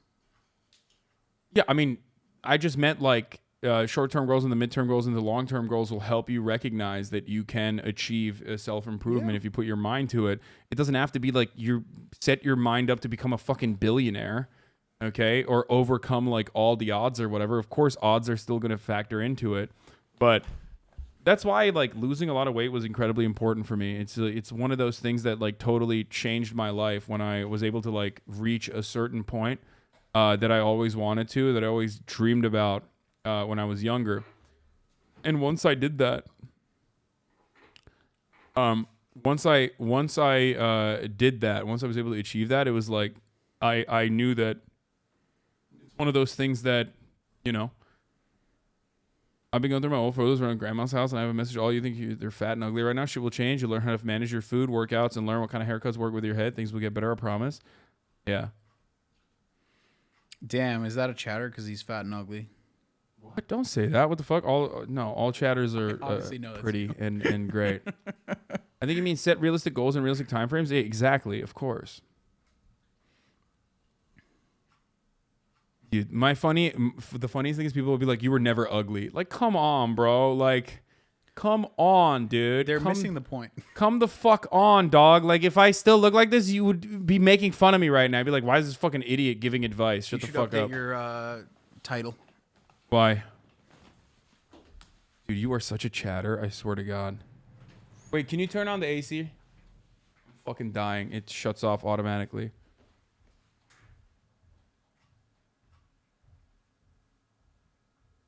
You were a little chubby kid? Dog, I was 18 here.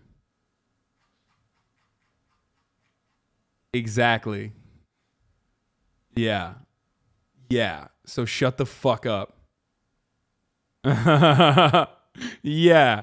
Exactly. Okay. Oh, what happened, dude? Oh, I look 12? Exactly. Suck my dick.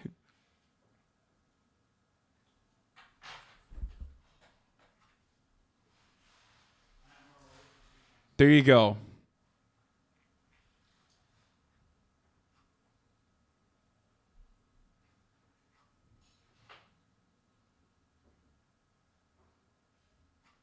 Anyway, but the thing is, like, people straight up just be like, "Oh, it doesn't matter."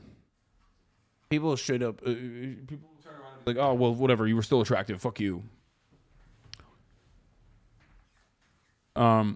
Anyway.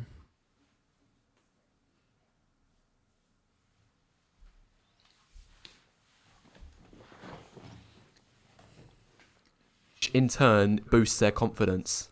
24. On top of this, generally people tend to adopt a level of confidence based on how they look. 25. Wait, people assume the role based on their appearance? Yeah, dude. That's why every CEO is so sexy. When I'm thinking about billionaire CEOs, I'm always thinking about how fucking hot they are, dude. You know what I mean? What kind of world are we living in, dude? Does this guy think like the entire world is just the entertainment industry, or like Hollywood, or like a specific subsect of the entertainment industry, like hyper specific? Do you deny the halo effect is real? What, like when you're an attractive person? Why do people always have to find like very weird things to act like it's a super secret thing that like pretty people who are aesthetically pleasing or have features that are normative and corresponding to Western beauty standards are going to be able to get away with certain things? You know what I mean? Like, oh man, it's the halo effect. Like, why? Why do you have to like turn it into like some fucking looks maxing science or whatever? Yeah. Yes. Attractive people do get away with shit. Okay? That's true. It's true.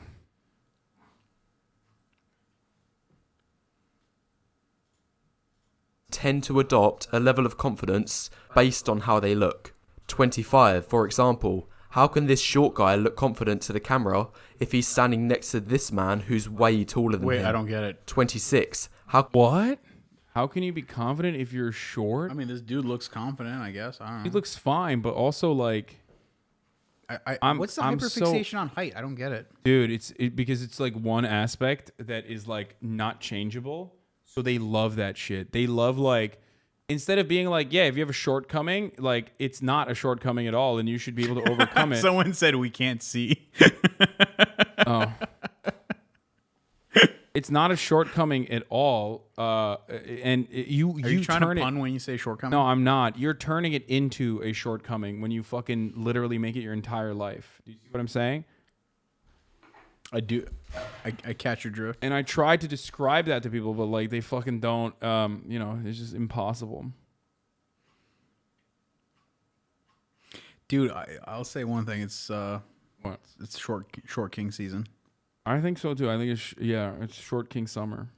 If he's standing next to this man who's way taller than him. 26. How can this man smile with confidence when he has bad teeth?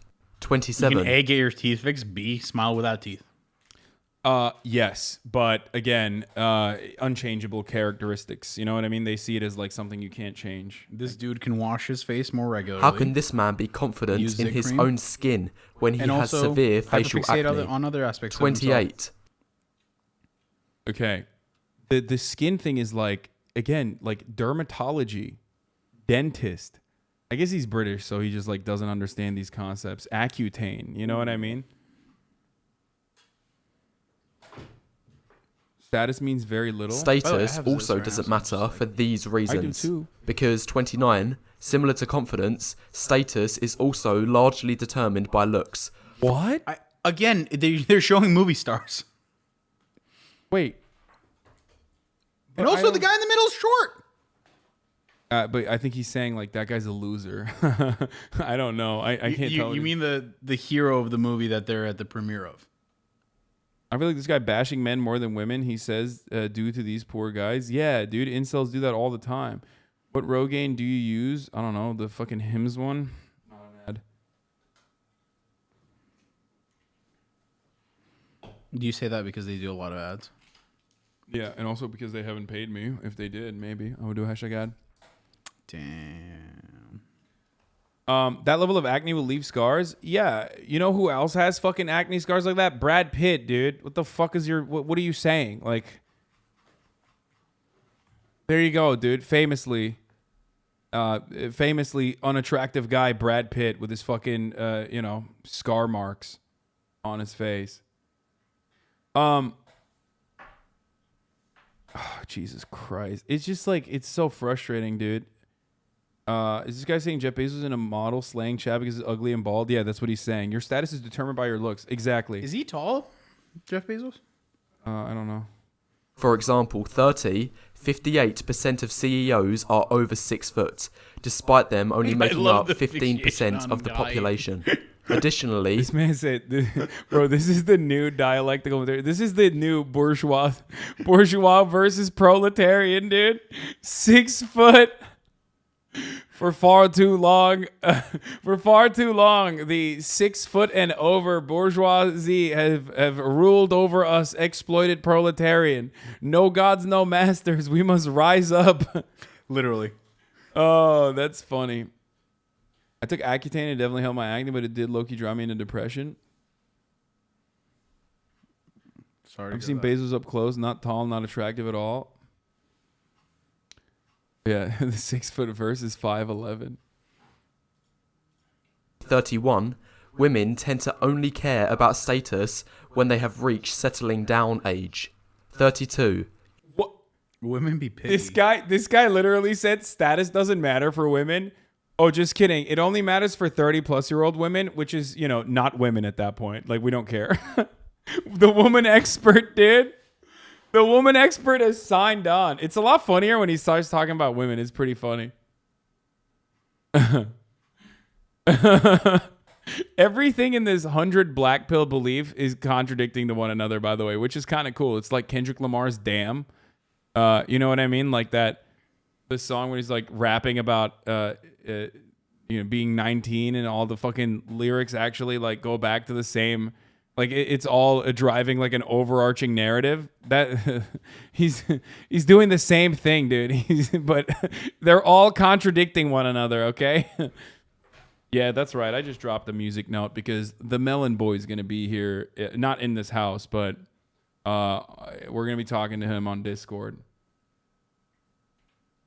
Young girls don't care about status if you're unattractive. University-aged girls don't care much about a man's BMW if the man driving it is short, old, and balding. 33. Women only start caring about your personality. Dude, why are you, if you're short, old, and balding, why are you trying to fuck young college-age women? Like, you literally just said... Wait, why is this dude balding at 18? I don't know. Well, he's saying if you're old, short, and balding... Young college age women don't want to fuck you. It's like, okay, why? Like, why? I'm imagining like an old guy who's balding and in his fucking BMW as an accountant is like going to the fucking college campus and be like, hey, women, what's up? Also, he's just describing Keemstar right now. He should just basically tell that to Keemstar. Oh, this is too long of a story. I'm not gonna explain that. Personality only matters for 5s and above. Personality is irrelevant if you're below a 5. Yeah. Personality is irrelevant. It only matters if you're 5 and above. But also, it doesn't really matter because you're hot at that point, right? So, again, another contradiction.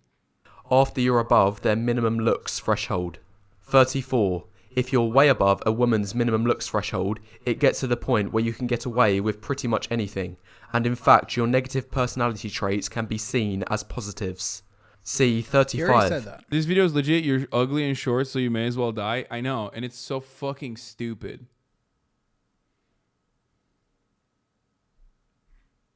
It's incredibly stupid. And that's the entire point. Shyness on an attractive man is seen as cute. Oh my God. Like, half of this is driven by, like, you don't have to be super outgoing if you're attractive because people will come to you if you're out and about and, like, try to talk to you because they find you attractive. Okay, no shit.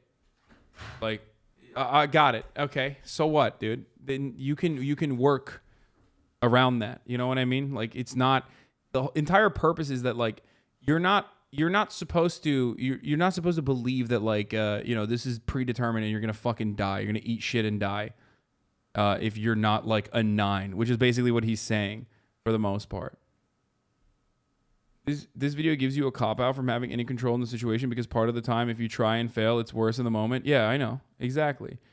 And I say this as someone who's failed his entire life. Okay. I failed upwards my entire life. And I don't mean that by like saying like I've been elevated. I mean like everyone fails upwards. Every time you fail, you get better. Okay. That's how it works.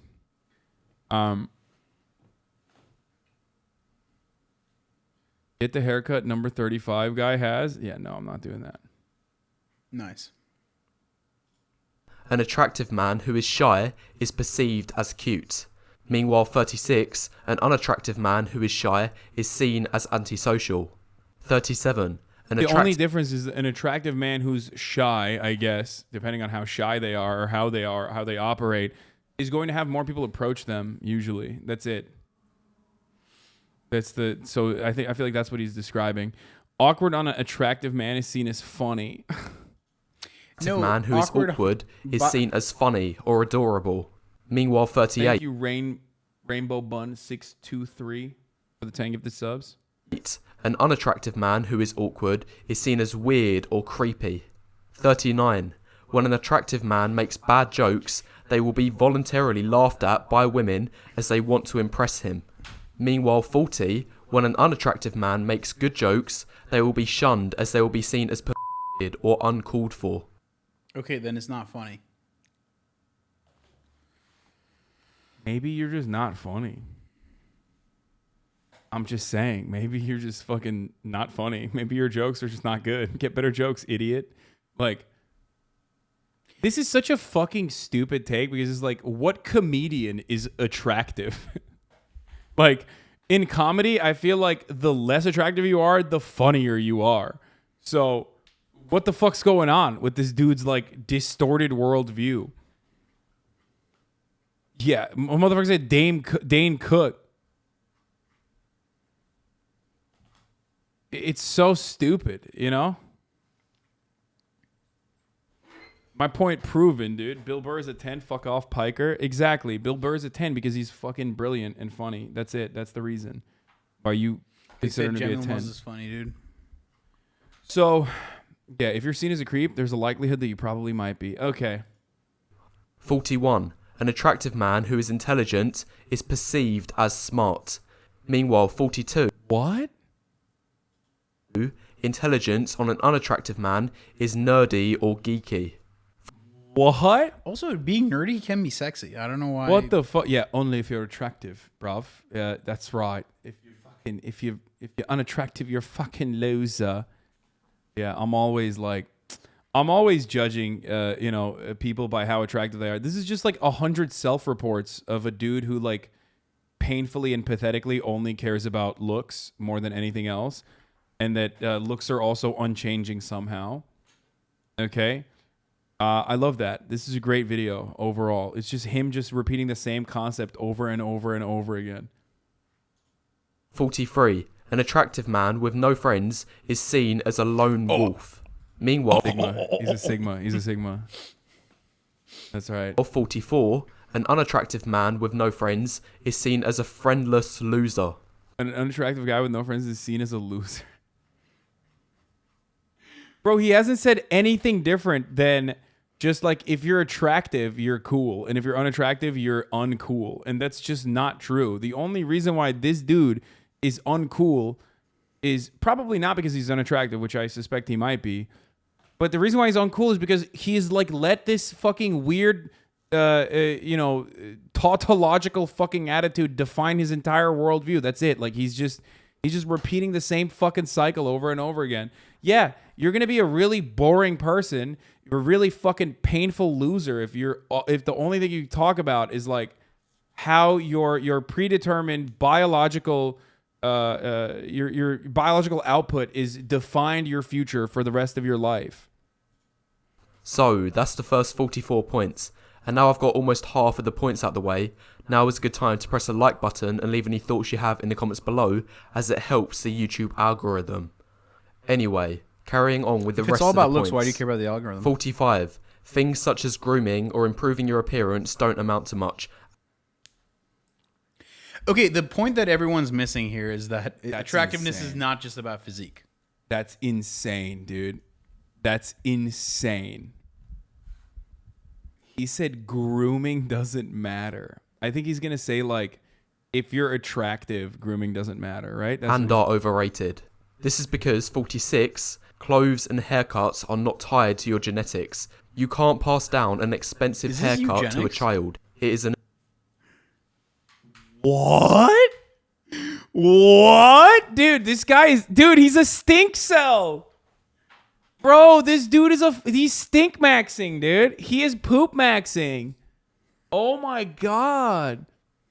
Yeah, no wonder, bro. You're stinky, dude. What the fuck? Bro, you got a stinky ass butt, dude. Yeah, no bitches because you're stinky and you're fucking boring and you constantly think about like how unattractive you are. Oh no, dude.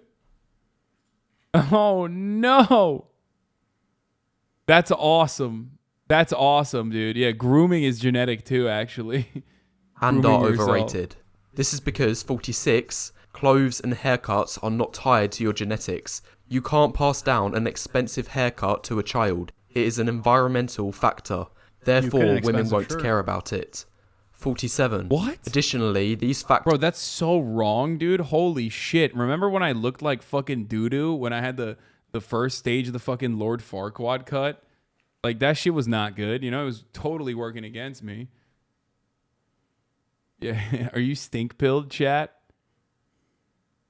Styling only helps if you're already attractive? That is not true, dude. This guy is insane. Often Wait, only what's a stink cell? First time me hearing what the fuck is that? I'm just making it up. That's not a real thing. work when the man is attractive anyway. Nice clothes look good when worn by attractive men, not the other way round. 48. An unattractive man in the exact same clothes will look because terrible. you're not wearing the right clothes for you. What the fuck? He's like, yeah, if you're... Even if took those clothes off, put it on me, even we're if good. it doesn't fit you, like, yeah, it's a good point, dude. Bro, I swear to God, this video only makes sense if you're like fucking high school incel who literally just like has such limited interactions with the outside world that like they have like very limited experience because they're young, right? But also they just have never thought about any of these points beyond like, you know, seeing it in movies or something. Because like, yeah, of course, nice clothes on an unattractive man will still look bad. That's ridiculous.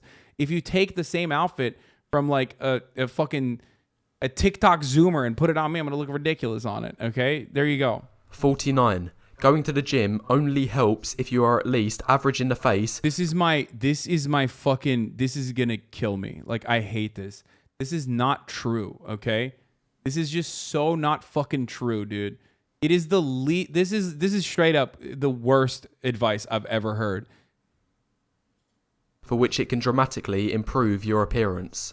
Meanwhile, 50, if you're... That's crazy. That's crazy, dude. I That just want to point out that the slide before had like a guy in his youth, and this guy's like obviously much older. It just like, but it doesn't matter. Like, he does look a lot better. What the fuck? Below average in the lighting face, is getting shit, a gym too. body will unlikely work. Jim is seen as compensating for below average men. Oh my god, dude. He's literally fucking telling people like not to go to the gym. That's so dumb. I think the lesson to be learned here is take better pictures. If you're 3. Yeah, and this is a dramatic improvement, and he fucking looks way better on the right. Like, it's the terrible lighting. That's it. Will be seen as overcompensating. Well, you know, that's why you can't get 51, a good haircut, though. A gym body can look pathetic on a short man with gym bodies look pathetic. What the fuck? Yeah, this is like because he's overdoing it. No, this is like he's cope maxing. Okay, he is a cope cell. He is literally cope maxing. Okay, straight up pathetic. Yeah, dude, that's why you're not going to the gym, you fucking pussy. That's why. Oh yeah, I would go to the gym, but like a short man with gym bodies look pathetic. I also want to point out that this 5'4" dude definitely gets laid more than the 5'11". 100%. And also, like, Tyler 1 is fucking dope. Okay, shut the fuck up. Is that him? Short guy. Like, he's an aggressive leprechaun. You literally see posts on Reddit with leprechaun. That was pretty funny. You literally see posts on Reddit with short dudes who get matched on Tinder, but they still make the fact that they're short the reason why they shouldn't get matches, even though the girl who literally matched with them was trying to tell them otherwise. Yeah, it's fucking nuts. 52. Some men who are even above average in the face and height are still genetically limited due to factors such as a poor frame and bad muscle building genetic. What? Bro, what is he saying, dude? I'm literally the perfect example of someone who has like not a great frame, even though people are going to say you're wrong. My shoulders are really fucking wide in comparison to my hips. But having said that, it takes a long ass time to fucking fill in, okay? That's an unfortunate consequence of like the way I'm built, okay? And ultimately, this is insane. Like, there is no fucking... You can consistently build your fucking muscle mass. It's so stupid. This guy is just literally looking for any excuse not to shower or go to the gym, which are some of the fundamental principles of the HasanAbi doctrine. If you want to fucking better yourself, that's why I always say every guy is a 7, okay? Automatically, everyone's a 7. You have the potential to socialism? You have the potential at the very least to be a 7 and then move on from there, okay? And your personality will make you even more than that, right? This motherfucker is stink-pilled. He doesn't want to take a shower. He doesn't want to go to the fucking gym, and he's like coping for why he doesn't want to groom himself and like figure out what works with his fucking face. He doesn't want to dress nicely, and that's insane. Of course, if you don't do any of that, yeah, you're gonna look like shit. You're gonna stink like shit. And you're constantly fucking worried about the way you look and like how women don't want to fuck you and how it's actually a consequence of like, women being bad and wrong for not wanting to fuck a stinky guy, okay, who's like super worried about his height. Yeah, no shit. No shit, dude. Yeah, of course. Your situation is dog shit because, yeah, you got a stinky butt. And also, you're not fucking grooming and you're not going to the gym. Yeah, no wonder people don't want to be around you. 53. If a man has good height who was previously overweight, lowering his body fat percentage in the gym can completely transform... This guy was never a 4, bro. What is he talking... Like, this guy was a 4, dude. Wait, also, lowering your body fat can drastically improve your appearance. Yeah? Yeah. So? Fundamental truth. That's not a black pilling truth, by the way. That's just a truth. Is this the first thing that... How is this guy a 4, by the way? Like, the dude on the left is like an attractive guy. Why is he a fucking 4? What the fuck? Because he's got a belly, dude. Yeah. Number 54. Hot guys are hot when they lose weight. Oh, Jesus Christ. His attractiveness. However, 54... This is only the case if the man's underlying facial structure is attractive. What? Is it weird that I'm just like fascinated by this guy's nipples? Okay, so the other thing that they also notice how he's like hyper focusing on things that are not like super easy to change. Like they find, so incels, ContraPoint has an incredible video on this. Okay. Incels hyperfixate on skull because like it's not something you can really change, right? Like your facial features are not something you can really change, and height, again, another thing that you can't really change. And that's basically what they root their biological determinist worldview off of. Like everything is grounded within the notion that you can't change your skull and you can't change your fucking your height, which is why your societal position is predetermined.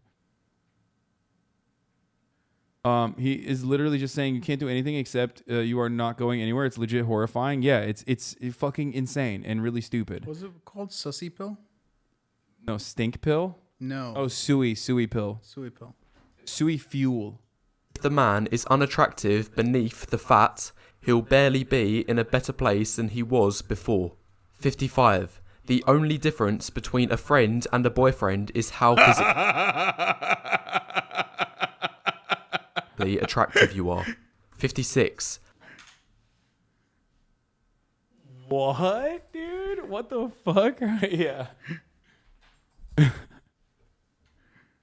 Does that also mean that the boyfriend guy from the image can't be friends with females? Yeah, no. Like he just has a bunch of no. girlfriends. He's literally he just like walks around and just no. He has concubines, bro. Sorry, this dude has never met a singular woman. Yeah, 100%. Like that's pretty funny that that incels usually are just like so far removed from being around women that like they just whenever they try to talk about women, it's like really just stupid. Between a friend and a boyfriend is how physically attractive you are. 56. Most mainstream dating advice is simply awful, and it only except the shit that he's saying, which is like the anti-dating advice, I guess. Bro, it's mainstream media. They're lying to you. Serves to temporarily it's giving make Virgin, people feel better honestly. about themselves. 57. For example, phrases such as "just be yourself," "just put yourself out there," "just be presentable and make people laugh" are only surface level. Wait, what? Just be presentable and make people laugh? Wait, but you should be presentable. Like, what the fuck? That's not even a bad, like... Bro, I love it when I make people grin. Like, it's not even bad advice. It's just bad for you. Just be yourself is bad only for you because you're out here trying to stink pill motherfuckers. You know what I mean? He's like, yeah, have a boo-boo filled butt, okay? Don't fucking... No matter what you do, do not shower. Do not fucking groom. But most importantly, at the top of the hour, subscribe to the HasanAbi broadcast for $5 or for free, because at the top of the hour, there's a 60-second ad break. And if you no longer want to be a stink-pilled, looks-maxing, suey fuel-addled incel, all you need to do is subscribe for $5 or for free, okay? Twitch Prime is free.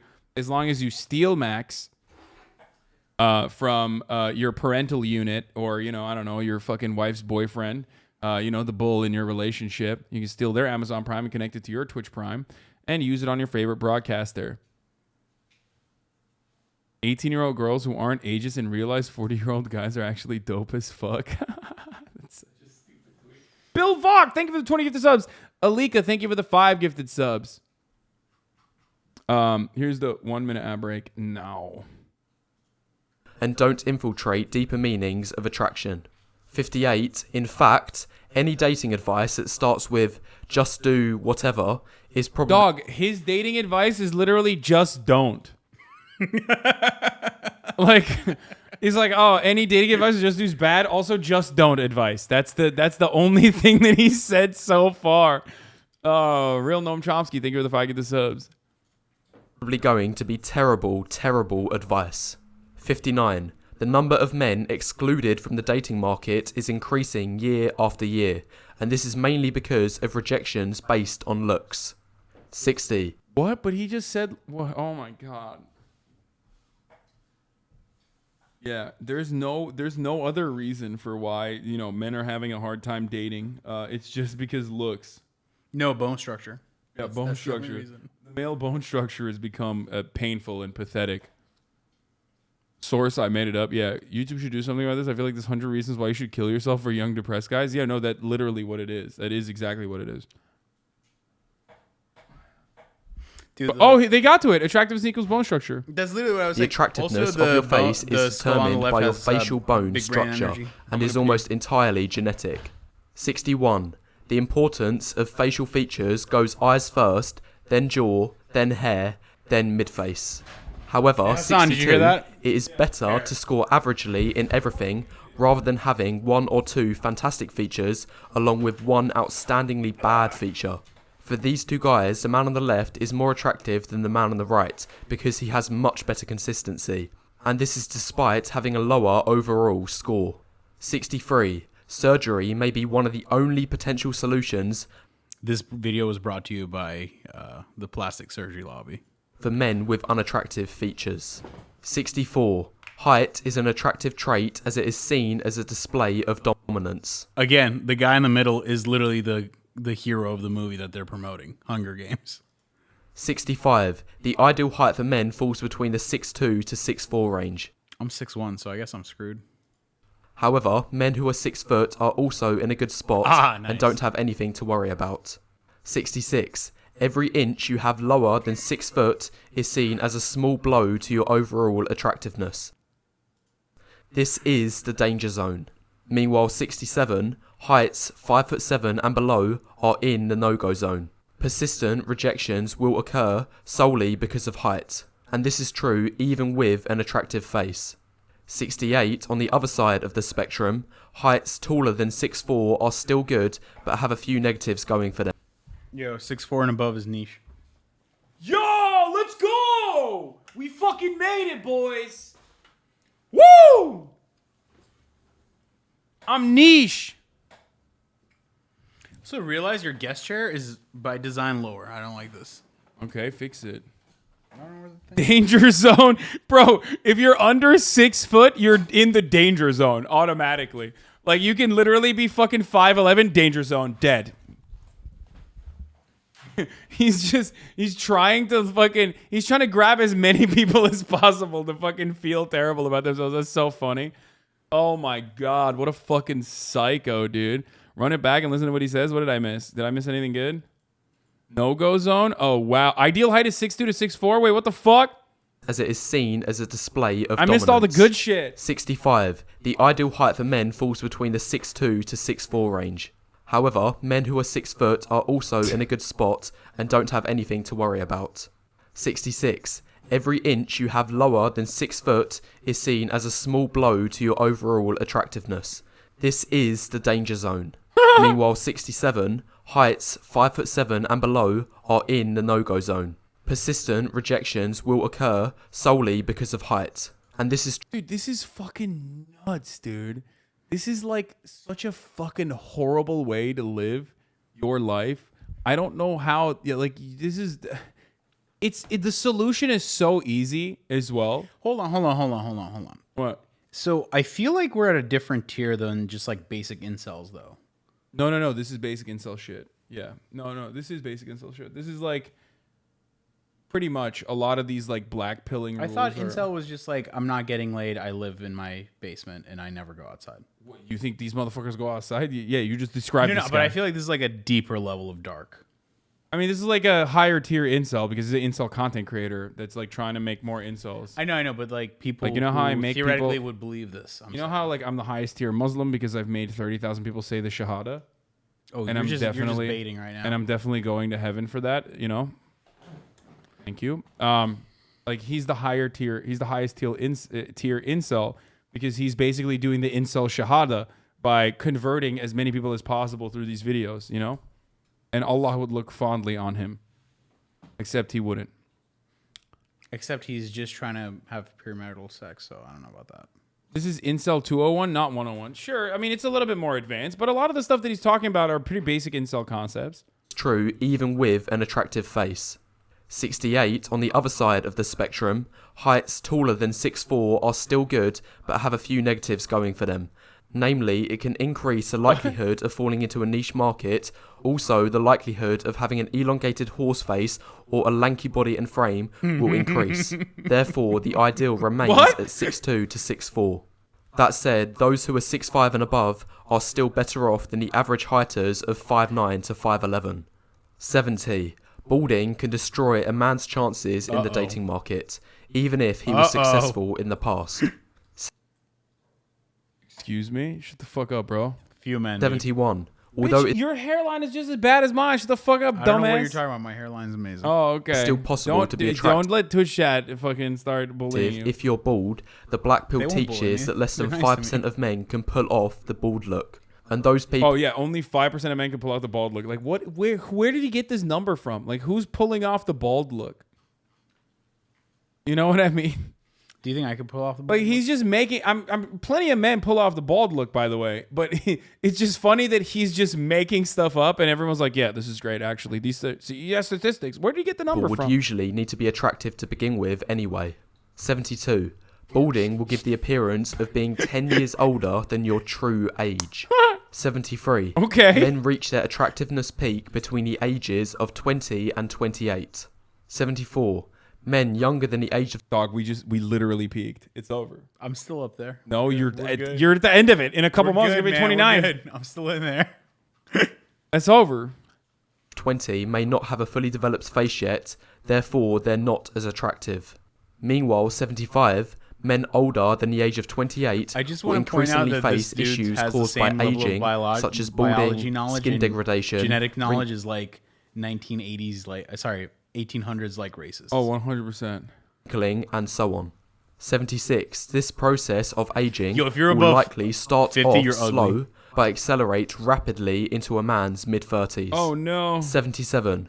Women reach their peak of attractiveness between the ages of 18 to Well, 20. at least he's not a pedophile. That's surprising, you know? That's a pleasant surprise. Ew. A lot of guys like this will be like, women reach their peak when they're 12. You know what I mean? So that's good. That's cool. Come on. You know, that's kind of cool. You weren't expecting that. Let's be real. You were thinking that he's like into lolly and all this other shit. You know. Also, the irony that this motherfucker's talking about, like how you literally dip and decline while also showing Dwayne "The Rock" Johnson. Every celebrity he's shown thus far on his like fucking little, incels try to kill yourself PowerPoint is in their 30s and 40s and 50s for the most part. Like every single celebrity that is shown is hot as fuck now, and they're like all in their 40 plus years. 24. 78. The peak of attractiveness for women is narrower than men's because aging affects women faster, and this is due to women's smaller fertility window.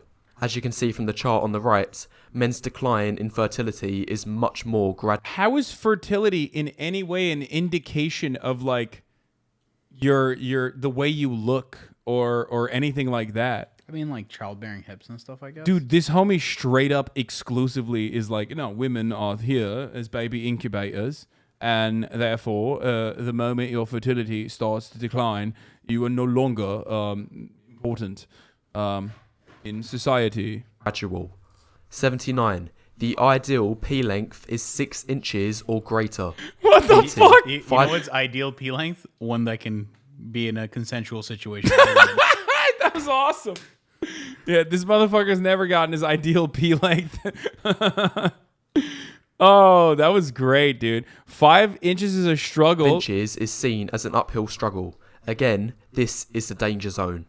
81. Anything below 5. Is he going to put a niche zone? I really want to see if he puts a niche zone. 82. No, notice how he didn't. Yeah, notice how he didn't put a niche zone on the penis side. He's like, no, it's good. 6 inches and up is good. The P is in the danger zone. That P is in the danger zone. Nice. Also, lower fertility equals faster aging. Lol. If you can't have kids, you're dead. Apparently. Which ethnicity do you find the most attractive? Women prefer white men. Women of all ethnicities Bro, have a I'm preference telling you, of like dating ethnically 1900s, men. 1800s. However, like 83. racism. Yeah, no. Chads are their own ethnicity. Oh my God, that's my friend Broderick. Oh my God, they put him in there. No. Oh my God. Oh wow, that's great. That's awesome. That's cool. I mean, he's a model. Chads are their own ethnicity. 3. Chads are their own separate class. 84. Women will never tell men the truth about just how important looks are. 85. The main reason for this is to avoid causing upset. Because you want to kill them, dude. Like, this avoids causing upset. It's like, dog, yeah, this is like, because you're living proof as to why like women will never be honest with someone like you, okay? Because holy shit, you're probably gonna kill them. And that's what he means by upset, by the way, rioting. 86. Instead, women will tell men personality matters the most in order to keep those guys in the friend zone. Dude, it's such a funny thing because, like, again, you've just never met a woman. Like, do you think every woman on the planet is just, like, exclusively dating fucking super sexy guys or something? Like, have you ever been around a woman? Have you never seen, like, a fucking super hot lady with, like, you know, a beat-ass boyfriend? Half these motherfuckers are like that. Like, half the hottest girls on the fucking planet are straight up with, like, the worst-looking dudes you've ever seen, okay? The meme is, like, what is it? Like, e-girl and, like, fucking Twitch streamer boyfriend, or, like, professional gamer boyfriend, or e-girl and, like, podcaster boyfriend. There are so many examples of this, dude. Look at fucking Pete Davidson. Jay-Z. Even in Hollywood, there's hella fucking beat-ass dudes with, like, super sexy women. And now you're going to turn around and be like, well, they made money, but I thought money wasn't important, right? No, it's just like,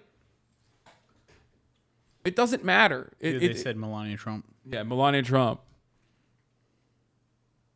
Literally look at Sniper Wolf's boyfriend. Yeah, straight up, dude. Exactly. He believes women are NPCs who just look at stat screens. Yeah, they think that, like, this guy actually thinks that, like, there's no situation in which, like, a woman has ever had an unattractive boyfriend.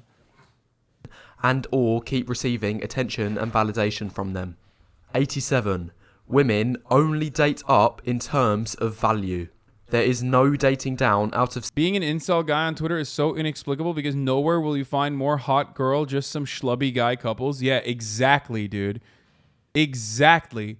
It is like... Murat, watch your phone. It is exactly like that. Like, every... Twitter is just... Twitter is literally just this. Straight up. This is like the kingdom of mid guys who get laid for... being able to post, like, the weirdest, grossest, most, like, edge case niche meme. You know what I mean? Wait, I don't get it. Twitter helps you get laid? No, but Twitter is basically a... you can calculate yourself. Shut the fuck up. Okay, Wheat Waffles face rating. There are 53 traits noted by Wheat Waffles for face cells. Hyoid skin. No double chin or fat. That's 5 points. Chin, philtrum. Chin space between the lips, nose is 2.5% to 1. I don't know. I don't know what. There's science to this. What the fuck, dude? We gotta bust out the calipers, dude. I don't want to fucking. Oh god, there's so much work. You know what I mean? Ramus length, gonium depth, chin projection, bro. This dude literally took a fucking Dark Souls face modulator. Like, oh my god, bro. He nose literally angle steepness. This is 35 degrees from face plane. Bro, this is actually phrenology, 1, and 2. I mean, this is straight up like a From Software, opening scene where you're picking your character. Like, the level of customization is incredible. Austin Show says, Murat Gigachat. What's up, Austin? Remember we were fucking friends, dude? That was sick. What happened to that? Oh, yeah, that's right. You hung out with Miskit, went to Korea, and you fucking forgot about me. No, it's fine, dude. It's cool. Next time you ask me to be on your show, I'll be like, hey, sorry, I'm going to go to Korea with Miskit instead. Yeah. You don't even show up in here anymore. You don't respond to my text messages. He also didn't answer my text messages. So. Wow, that's fucked up. Not Murat's. That's really fucked up, dude. And it was for you, too. That's the worst part. Wow. So he dissed both of us in one shot. There you go, dude. Look at that. Dude, tell him. I'm calling. I don't want to hear from you, dude. Okay, actually, I do literally have a guest coming on. So, this might be a short call. What's up? Hello? Hello? Wow. Hello? Why can't I hear you, bro? What the fuck's going on? Output device. Nope, it's the right one. My Blue Yeti is broken. Fixing. Dude, this guy is like a fucking billionaire. Hello? billionaire with a fucking broken. I'm not a blue billionaire. Literally, Can a you hear me? billionaire. Yeah, I can hear you. What's up? Look, I don't know what text you're talking about. I'm gonna check my phone right now because I've been responding to all your texts. Oh, I didn't respond. Yeah. But what am I supposed to say to damn, bro? Wait, hold on. Is that me or are you talking about Murat? Because Murat. Yeah, I didn't texted you respond to Murat apparently. either. Hold on, let me see. Oh God, let me. Oh my God, Murat! I thought I responded to that. I did. Oh man. Oh man. This is. Yo, Murat. I'm so sorry, Murat. But I'll be. Wait. Oh yeah. We totally could. wait. It depends on the day. Yeah, I think we could totally do that. Okay. Austin. The worst. But dude. look, the worst. You were literally in this video earlier, and I was like, "Yeah, Austin's hotter than me." Yeah, but now that I Hassan know your will tell you- personality, I want to take that back. Yeah, take it back, dude. Hassan was invited to Korea, but he got COVID, so we couldn't come. That was like he was bullshit. invited I from the was literally beginning. Never, We're no, like, that's such a lie. Wait, why are you lying on behalf of Misgift now? Are you just like doing Misgift PR in here right now? Because I was never invited to Korea. I know. But no, you had COVID though. That's why we couldn't. Have That's not even the no.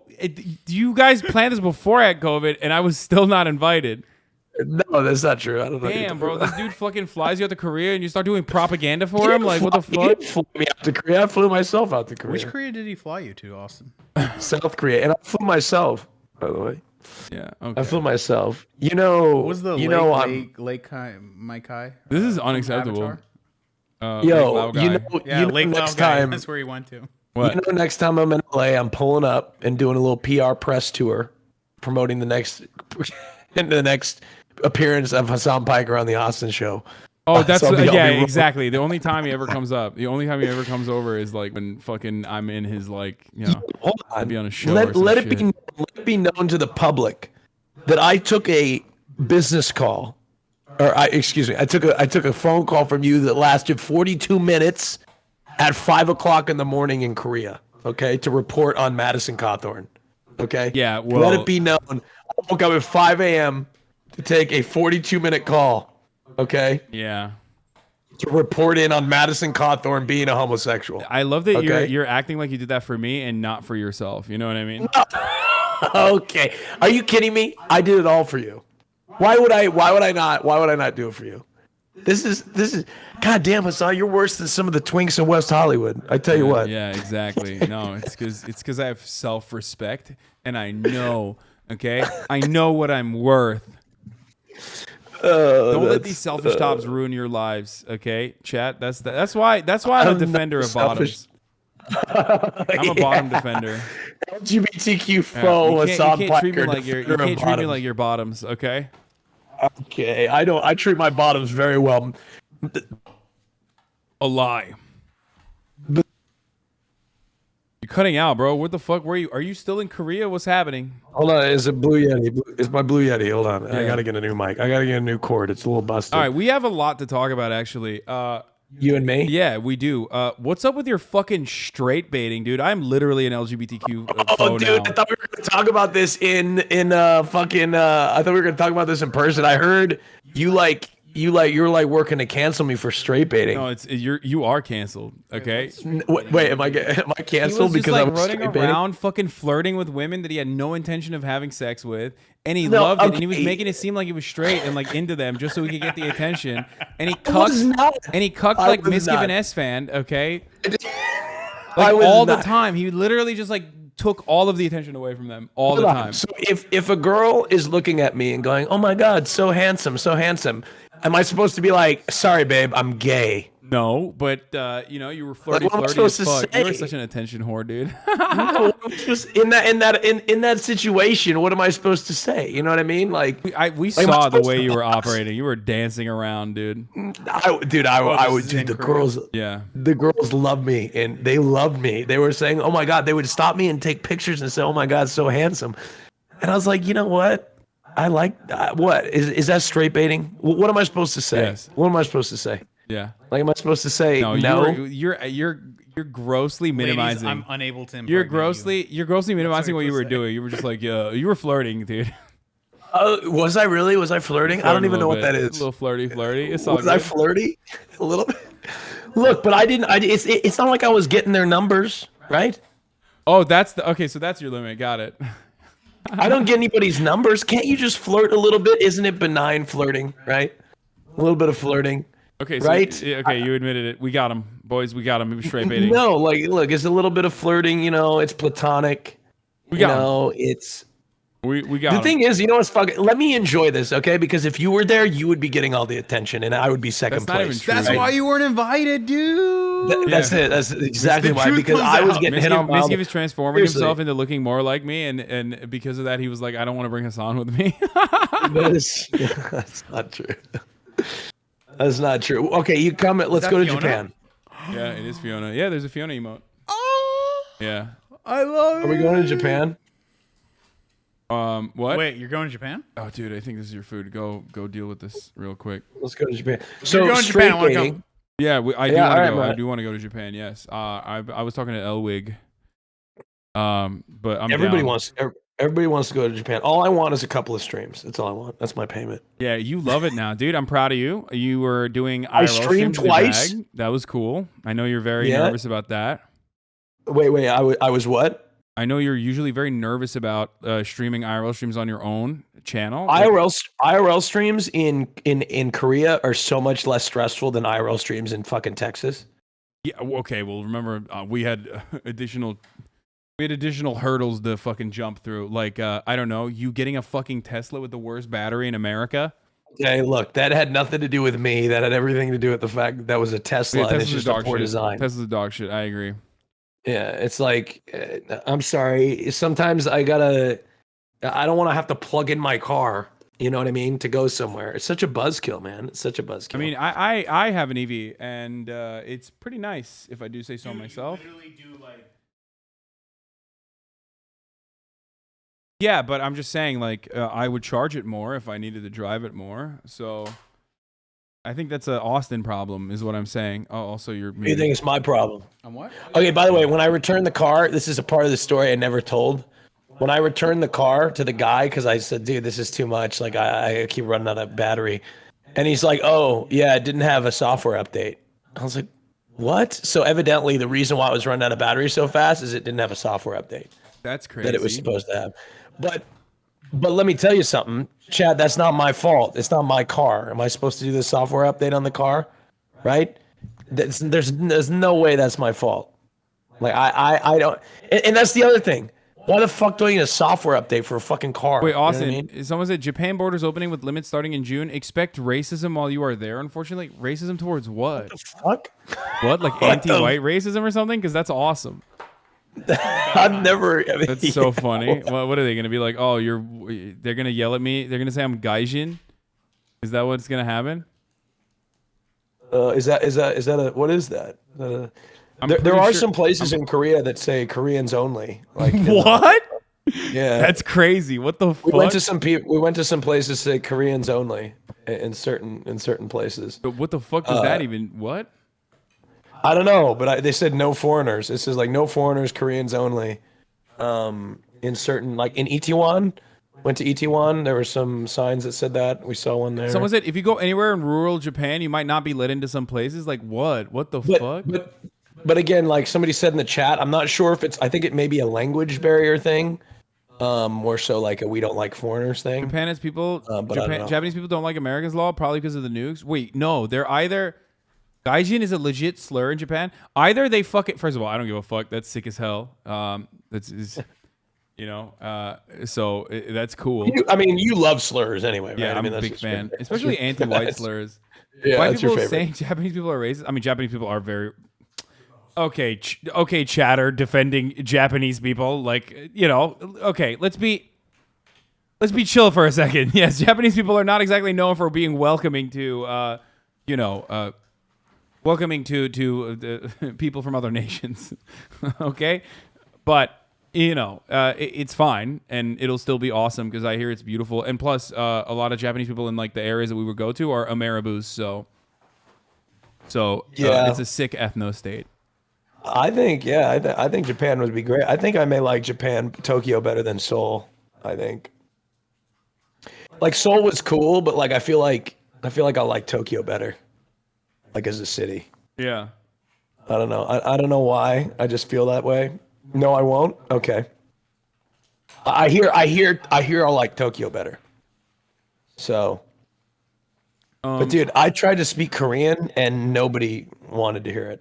I was like trying to be like, and every time I'd try, they would speak back to me in English every time.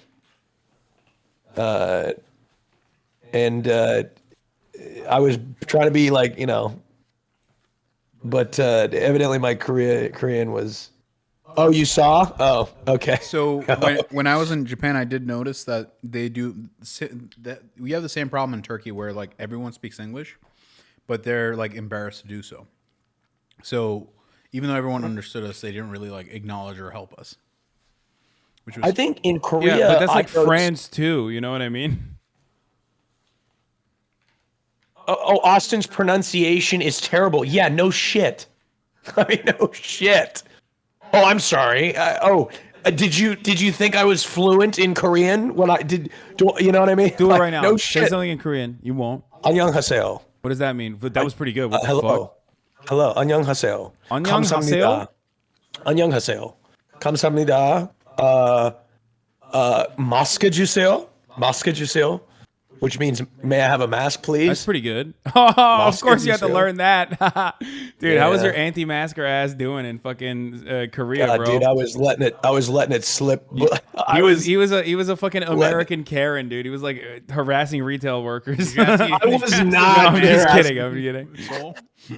I was not. Maybe a couple times. But well, I mean, I got checked a couple of times for my mask. I did. I got checked a couple of times. But yeah, it slipped below my nose a couple of times. It slipped. Up. Yeah. Fucked up. Yeah. But yeah, I mean, yeah, it was good. Korea was good. Korea was a really good time. It's fucking, I'm so jet lagged. Oh my God. I didn't have weed for 2 weeks. Can you believe that? How does that feel? It felt refreshed? Fine. I mean, I don't feel any different. Like, you know how people are like, oh my God, my life changed. I was off marijuana for, no, I didn't fucking notice a difference. I started, it just made life Dude, it worse. made you funnier, dude. You're not as funny now that you fucking, you're toking it up again. Nah, dude, your I'm not funny. fucking Madison Cawthorn react was like 10-10, dude. You were hilarious. Yeah, that was good. I can't believe I thought of that all on my own too. Oh, you stole it from Discord, didn't you? I swear to God, I didn't. I swear to God, When are you back in LA, bro? When are you back? Are you back next week or what? Well, I'm going to Florida because I'm a Republican now. Cool. Why are you we're going to Florida? Going to campaign for Donald Trump. His re-election campaign. Get your ass, but like for real, why are you going to Florida? One of my friends is graduating, so I'm gonna go say hi to him. I don't know. I should not have even asked that. This sounds weird. Okay, whatever. Wait, why? Wait, what do you mean? Florida, are you allowed to say gay? No, they say don't say it. Don't say gay. Well, he won't because he's a Republican anyway. He's a Republican operative. His friend who's graduating is Libs of TikTok chat. The woman who runs. It's not. He's graduating from fucking not high school, like fucking college, law school. He's graduating from law school. Is that why it sounded weird? I mean, it sounded a little weird. Like, wait, like he's graduating from college. I forget that you're 28, right? 28, yeah. I mean, you're old, but like you're not that old, I guess. Wait, do you people think I was somebody who's graduating from high school and I was going to say hi to a friend from I mean, if I were to say like, weird. Oh, I'm going to a fucking college graduation of a friend, people would be like, what the fuck? You're 30. Wait, but that's not bad. I mean, look, I'm 27 or 28. I forgot. Fuck. Yeah. I'm 28. I could still go to a graduation of a friend that was graduating from college, right? I guess. I mean, I don't make the rules. You can do whatever My you want. friend that's graduating from law school is like 26. Yeah, that's fine. Okay, so you went to Korea. You're back. I'm back. I'm here. I'm ready to go. Okay. You're not coming to LA anytime soon. I see. I will be. I'll be back next week. I'm waiting on Melon. Okay. I'm stalling. I was gonna finish his incel video, but Melon. You can finish it. I don't want to disrupt. No, it's all good. I have Anthony Fantano coming up in a little bit. Anthony Fantano. You not know who Anthony Fantano is? Of course I do. Are you kidding me? Wait, you don't know who that is, do you? Are you kidding me? I live and breathe Google him real quick. Dude, he's Are looking you at kidding chat. me? He's looking at chat. He's trying to figure out. Anthony Fantano? He's looking at chat, trying to figure out, but they haven't said what he does. So he's having a hard time. Look. Anthony Fantano, are you talking about Internet's busy as America's music music critic? Are you talking about nerd. that? Internet's busy as music nerd? Yeah, that's what I'm talking about. Hell yeah. I'm such a big fan. Chat, y'all should have fucking lied to him and been like, he's a film critic or something. No. Or Cars, yeah, car He's reviewer. the creator of Cars. Yeah. Yeah. How does it feel, Hasan, that my car could kick your ass? Dude, it literally can't. It's fine. Like, you're... My car would smoke your You're car, straight and up then right coping. after the race, you'd have to be looking for the nearest power outlet. You're straight up coping, dude. You'd be itching for some electricity after I just smoked. My car would destroy yours. My car would destroy yours so fucking fast that your car would literally be like, all right, I'm done. Like, my gas guzzling combustion engine cannot match the glorious electric vehicle superpower. Have fun. Yeah, have fun paying $7 per gallon, by the way. I don't live in Los Angeles, okay? It's more like $4 or $5 a Still gallon. expensive, bro. Look at that rich guy. You know, that's what happens when you're a billionaire, chat. I'm not a What is it, billionaire. $4, $5? I don't even fucking know. I see the Brandon stickers on the gas pump, and I say, yeah, that's my guy. I just start did you see laughing. I Joe? forget to look at the price. What? Did you see Joe make fun of himself at the fucking White House Correspondents' Dinner or whatever it was? A little bit. Wait, did that turn you back into a lib? No. I giggled a little bit at the "Let's Go Brandon" thing. I did. I giggled a little bit at it. You liked it. You're back to being a lib. Yeah, I'm back. Midterms, dude. No, How do you I'm feel? an independent now. I'm an independent. Midterms. I'm Do not you feel like you're gonna go out and campaign for the Democrats He's again? literally moving to Florida to vote for Ron DeSantis. Wait, the midterms are coming up? This year, yeah, end of this year. Fuck. We're gonna get fucking I mean, why do I say Wait, we? why'd you say we? I thought you were independent.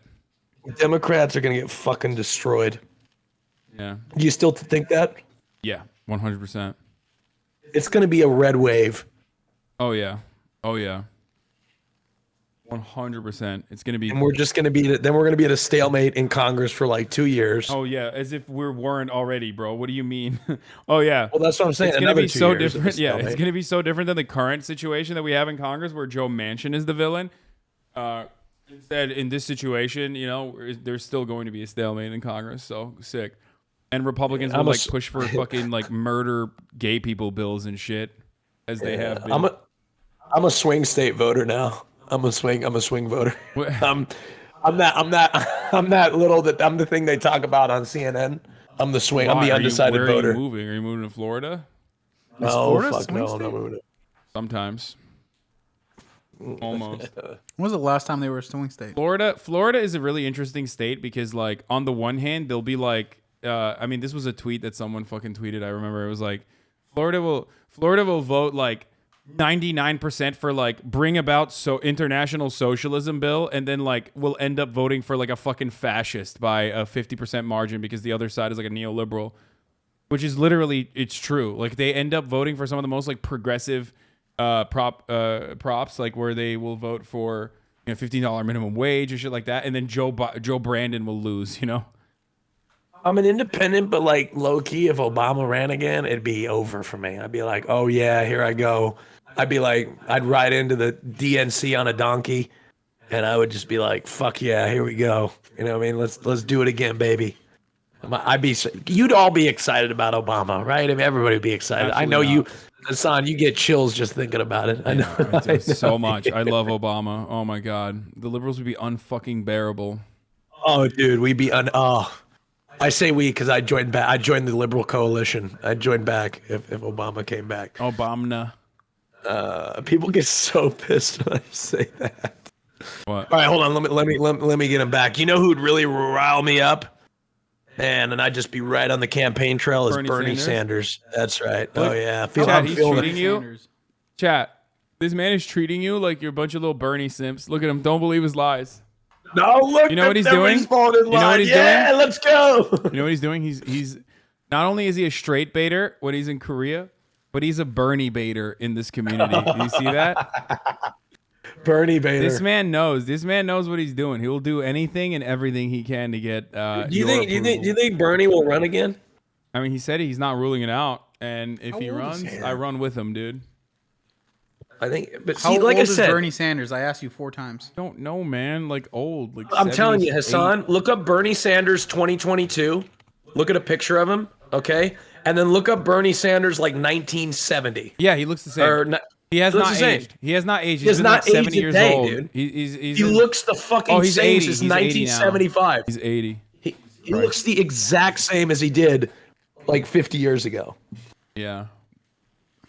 Where the fuck And I is mean this that. guy? Hold on, I'm gonna text him real quick and be like, "What the fuck are you doing, bro? You're 37 minutes late." Wow, he must be like a Hasan Piker top of the hour ad break. What? I ran the ad break You're at usually 6. late, like by a lot. I ran the ad break at 6. Freaking melon, dude. He stood me up. Maybe he'll talk about the world's smallest violin playing just for you. Maybe. So is Trump coming back to Twitter or what? I hope. I really want him to. I miss his posts. That's the only. You think he's going to announce his re-election at the after the midterms? Is he going to announce his re-election after the midterms? Yes. Yeah, and he's Yes, gonna say he's 100%. running again. Yeah. The really spicy fusilli is the fucking the little bit of drama between him and Ron. You know what I mean? That's gonna be interesting. Yeah, because like the Republicans love Ron DeSantis, and like Ron DeSantis has been like running as Donald Trump basically. Oh man, we'd be fucked. Is there any like moderate Republican? There's no such thing. Yeah, no. There's no such Such thing. a lib ass question. I know. There's no such thing. That's what my mom would say. If there was like a moderate, like, what happened to the good Republicans? Oh, I didn't know Nancy Pelosi was your mom. Oh no, no. Jeb. You know who I think might run is Mitt. Mitt might try to run. I feel like he may try to Mitt Romney may try to run to appeal to the.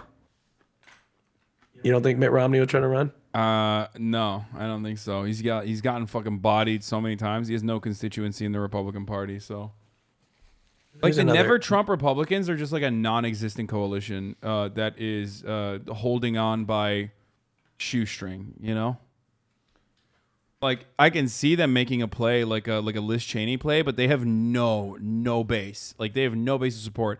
It would literally be like MSNBC watching libs that would vote for Liz Cheney. Like she has more popularity amongst the MSNBC watching like Rachel Maddow crowd than she does within the Republican base. She would get fucking cumstered. Same with Romney. Wait, same with all how of would them. Bernie Sanders run? Isn't Joe Biden going to be a nominee? Yeah, you said he would run against them. Oh, is he running again? Oh no, God, no, please, Brandon? Lord. Yeah. Is Brandon running again? Oh no, are we gonna have a Joe Biden versus Donald Trump? Oh fuck. We got lucky the first time. There's no way oh no. There's no fucking way. Oh God. Dude, Donald Trump is gonna fucking restore America to its glorious fucking status. Okay. God damn it. Oh, we're so doomed. We're so doomed. Who else? There's no one in the talent pool in the Democratic Party that's even remotely Literally viable. I guess, nobody. like maybe AOC, but she's too young, and her national approvals are fucking not great. Obviously, I'm a lifelong Democrat, and there's nobody you could tell me that would excite me. I went and looked up like a lib. Pete Buttigieg. He's gay. No. He's gay. No, You're doesn't homophobic. excite me at all. Literally homophobic. Gay, straight, whatever. It doesn't excite me at all. Pete Buttigieg. Pete Buttigieg sucks. Kamala sucks. Austin, I love that you went from I'm a swinger, I'm an independent to I'm left. To a Democrat. I mean, I lean to the left. I don't think that's a secret, but I'm an independent leaning left. The only person that excites me, honestly, from the Democratic Party is Michelle Obama. That's the only person. And I'm telling you, that's the only. Are the fucking. That's the only way. You're the worst. It's the only way that we'd win. Hey, and admit it, Hasan, we'd win with Michelle Obama, wouldn't we?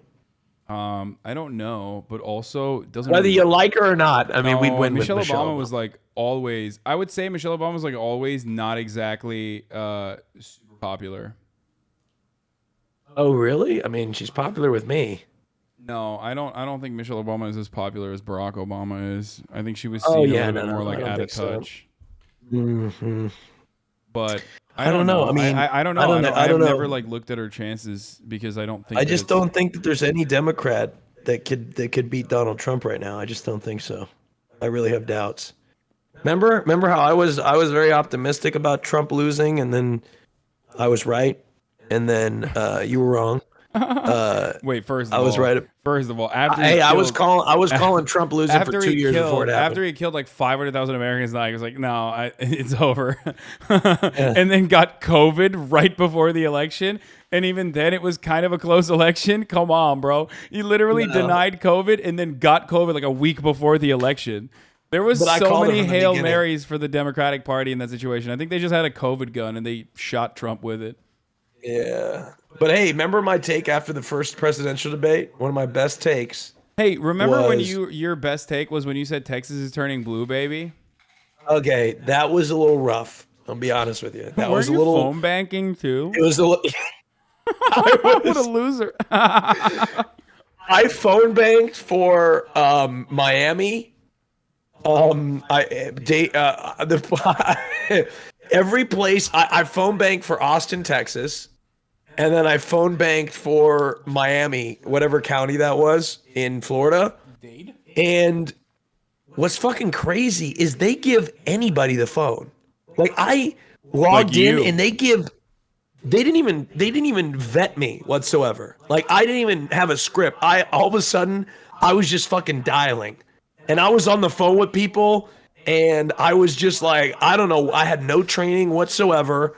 I was like trying to be respectful and trying to tell. I was like Googling their polling locations and trying to get them out to vote. Okay, you know what I just realized? What? Maybe Texas could have turned blue, but you fucked it up. My personal phone banking fucked it up? Yeah. People were like, I was gonna vote for Joe Biden, but then I talked to this guy. Then this gay homosexual called me on the phone. He sounded like a libtard. Possibly from one of them, socialist enclaves like California. Decided not to. No, he was like, I was going to vote for Joe Brandon, okay, but then this gay homosexual I was talking to revealed himself to me as a selfish top and as a cum-hungry power bottom. I decided I can't trust these selfish tops no more. That's what he said. Yep. By the way, people can be gay in country, Hasan. Yeah, that's what I'm saying. Yeah, in my. Hey, is Turkey homophobic? Yes. Yes. Okay. Any other questions? Yeah, of course. No further questions. But not like they'll fucking kill you. You know what I mean? And also like. Oh, that's reassuring. Like Thanks. they just don't understand it. Yeah, but like they just don't know. Is that the line is on that they'll? Yeah, no, I mean that's why we immediately said yes. Of course, it's homophobic. Okay. But it's not like I said, it's not like we're gonna fucking kill you, homophobic. But okay, there's certain countries like that. Yeah. So you're saying it's a little progressive? It used to be. I'll tell you, Korea wasn't the most. They're not the most LGBTQ friendly. But I didn't really face any backlash. issues. I mean, yeah, they're not. I don't think Koreans are gonna fucking come up to you and be like, "Are you gay, bro?" Like, yeah, they have a Turkish accent. Yeah. Are you gay, bro? Why are you gay, bro? Why do you have painted nail? Are you gay? No, I didn't. I didn't face any issue, but I looked up and it's definitely not super progressive with gay rights. It's like America like 20 years ago, basically. Yeah. Porn is banned there. That sucks. In Turkey, it's banned too. So Turkey and Korea. But I got around it. Both aligned in the Korean War and also aligned in values, as I can see. Yeah. I got around. They didn't ban OnlyFans. I can tell you that much. So That's good. there's a little loophole there. Oh yeah, I had my shit. Don't worry. I mean, I ran out of data like 7 times, but That's I how was able to horny do it. you were. What are you fucking downloading like long ass, I was complicated OnlyFans porns and shit? I had to end up jerking off to like stills. That's how desperate it was. What is this, I had to, like, 2008? I had to find still images. Jesus Christ, that's sad, dude. You are down bad. Well, I'm glad you're back in. Glad you're I'm back in like, civilization. high-speed porn. Yeah. Being able to jerk off freely. All right, Austin. Well, I'm gonna go. I'm not That's not embarrassing. What, you don't jerk off? Chatter? You don't jerk off? All right. Whatever. Yeah, bro. Don't listen to It's up them. to Of course they jerk off. Okay, All right. I am going to now go back and finish this incel video before Anthony Fantano shows up. Okay. All right. Enjoy your incel All right, video. well, this was great. Thank you for coming on, Austin. Yeah. Bye, everybody. Bye. Take care. Bye. Oh wait, he's ready. I think. Oh, he is ready. Oh my God, look at that. That's perfect. That's perfect timing right there. What's up? We have a. Oh well, hold on. Let me just like turn off this camera anyway because I'm gonna. What do you call it? I'm just gonna pop you out real quick. Ladies and gentlemen, boys, girls, MPs, we have the Melon, internet's unironically busiest music nerd. Now I know why he's the busiest music nerd. He's a total of 48 minutes late. But we're very excited to have him here. An hour exported. My review's a half an hour long. What's up? What happened? My review's a half an hour long. I had to get it exported. Oh, okay. Yeah, that's what he was doing. He was firing it off. Do I sound okay? Do I look okay? You sound great and you look great. Both of those things are true. Let's see. I'm gonna turn your camera on real quick. Where is it? Oh.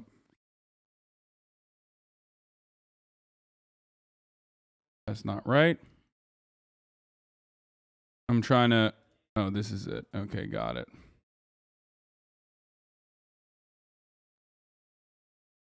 Okay, I'm having a hard time with this, but it'll be fine. Okay, what do I do? Form. Fit the screen. No, center screen. Center to screen. Center me. What the fuck? Center. Let's all center ourselves. This is a... Hold on. All right, I'm going to put the screen. Boom. Okay, there it is. That was weird. All right. All right, this should be fine. Okay. Anthony Fantano, ladies and gentlemen. Internet's busiest music nerd. He's here.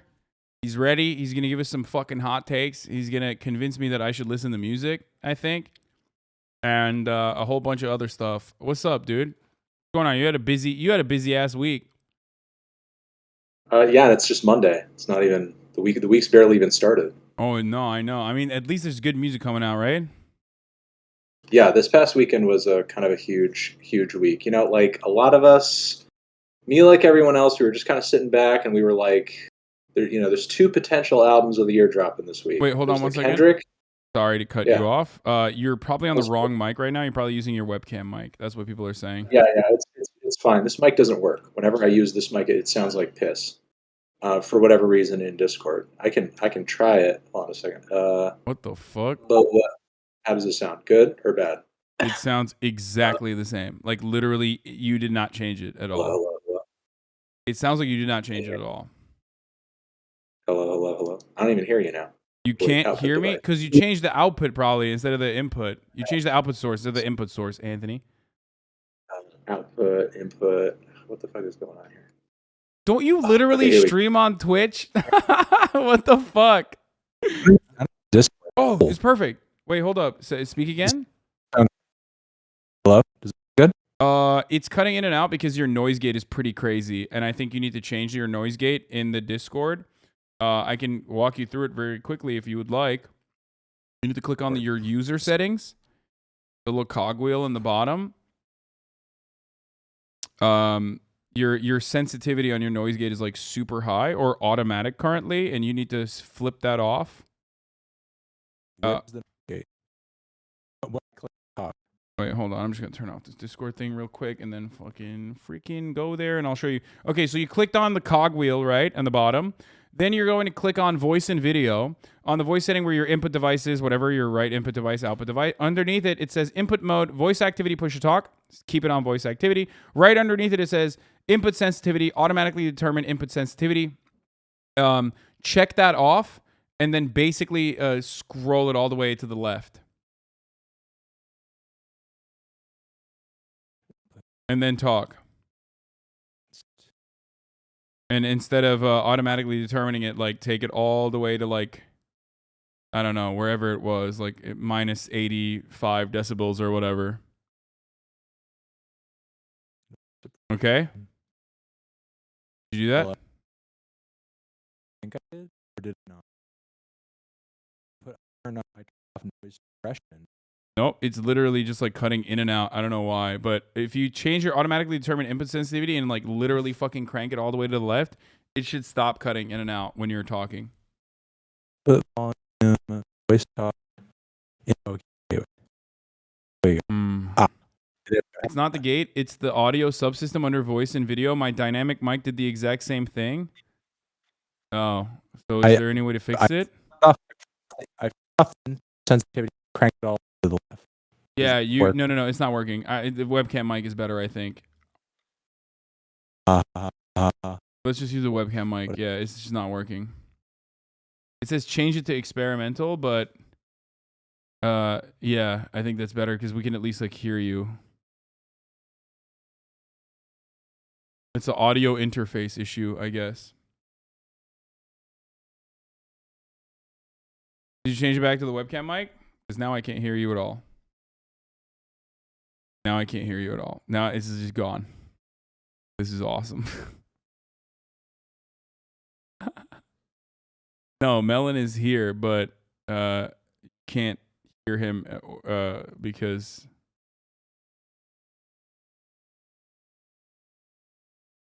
it's just nothing. I got nothing.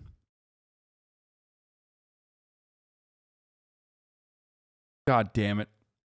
This is a known Discord issue. Tell Melon to set his mic settings to 48 kilohertz and Focusrite control. Okay, we're not going to do that. Let's just go back to what already was working, which was your webcam mic.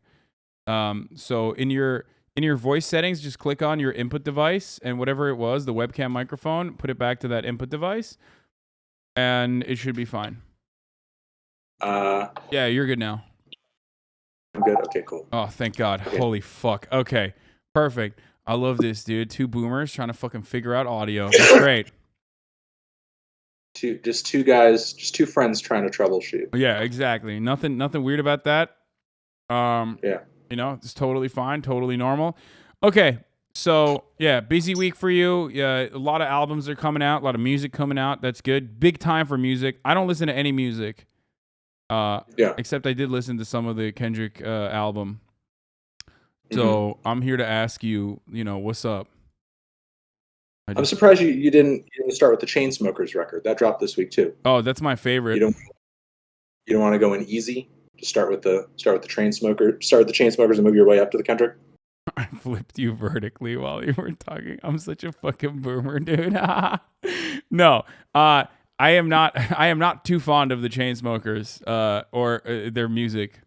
I didn't even know that they were still making music. They're great music for people that don't listen to music, though. Oh, I mean, no. I'm a snob. Like that. Here's the thing, okay? Like just because I don't listen to, music doesn't mean like I listen to like fucking horrible shit. Except out of like the top 40 hits, the Harry Styles song is actually pretty sick. What is? And all that song? Yeah, that song's pretty good. I think. Yeah. I don't know. What is it called? I'm not as crazy about that one as I was like his debut. I like the Watermelon Sugar song more too. Yo, Watermelon. You like Watermelon Sugar more? No, I think the song's better. But I think it's also because like it's just TikTok shit. You know what I mean? I'm literally like a lizard-brained ape. So if I see like a cute video on TikTok and it has that song in the background, I associate the feelings that I have with the TikTok video with that song. So now I like it, and then I'll sometimes like pull it up as it was, yeah, and I'll listen to it. But that's it. Yeah. That's what No, I that's do. the power of TikTok. Mm-hmm. You know. So okay, you've been listening to the Kendrick. I mean, did any tracks stand out to you? Did you finish the whole thing? Just some of it? Not even. No, I have not. But I want to ask you what you think about it, because there's a lot of underlying social justice messages, and I think you're like already. You just dropped a video. Well, you dropped one video. I think you dropped a second video just now, right? Or it's coming out tonight. Yeah, there've been multiple videos that, and the full formal like actual review for the main channel is being sent over to my, co-editor at the moment to kind of go over it just for any mistakes or anything. And yeah, it's like a 30-minute review. It was originally 32 minutes, and as I was going over it, I cut out 5 minutes of stuff that I didn't think needed to be in there. Yeah, there's a lot to unpack on the record. I mean, I think this album is really just like about Kendrick kind of just dealing with his own mind and his own traumas and his own past and trying to move through that, whether it be his experiences with abuse or cycles of abuse that he was victim to, but then also kind of engaged in himself through infidelity. Basically trying to be a better man and a better dad for his kids, trying to not kind of drive himself crazy over thinking that he owes the world something, or that he owes the world him saving it because he has a platform and he has like a larger voice than most in his position do. I think it's a pretty significant moment of personal metamorphosis for him, and it's for that and many reasons. I think the record is pretty interesting and pretty compelling. He goes over his issues with his dad, his issues with his mom. It's kind of like a big fat fucking therapy session, honestly.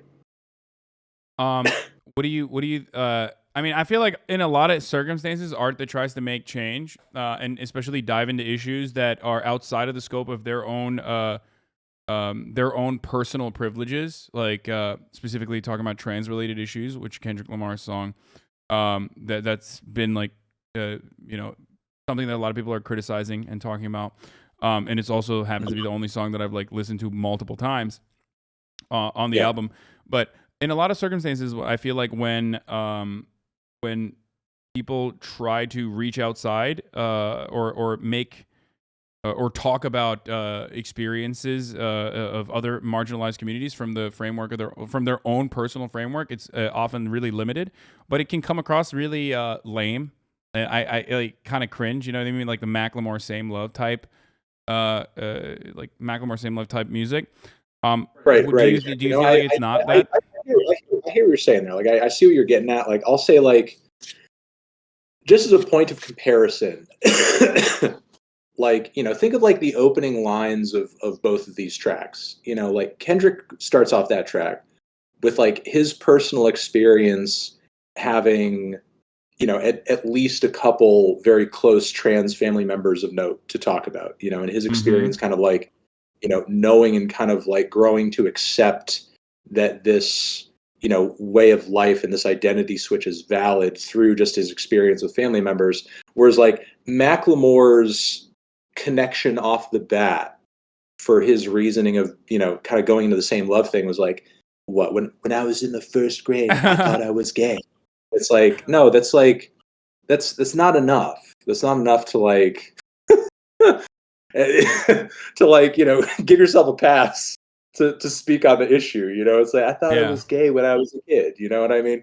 And the thing is, it doesn't even, to me at least, and as a cis guy, it doesn't seem like he's trying to speak for anyone or speak over or speak about, the movement for, rights or deprivation of rights or anything like that. It just kind of seems like his effort at the end of the day is just merely to humanize these figures in his life who happen to have this same kind of experience. And I mean, obviously, beyond that, the hope for him is most likely oh, well, I heard this song that kind of opened me to the the idea that this is okay and acceptable and so on and so forth. And, he doesn't really get into the politics of it as much as he kind of gets into, this is my personal experience with people in my own life who've also kind of like, dealt with these things of like gender identity and so on and so forth. Yeah, no, I think that was important, and especially because like I feel like in a lot of instances, songs like this, art like this, is not meant for the target audience of art like this specifically is people in his community rather than like the larger, I guess the larger queer community that's very active on Twitter. Like that's not who this is for. It's not for people like his uncle. It's for people who are completely out of the fucking know. Yeah, it's for people who don't know.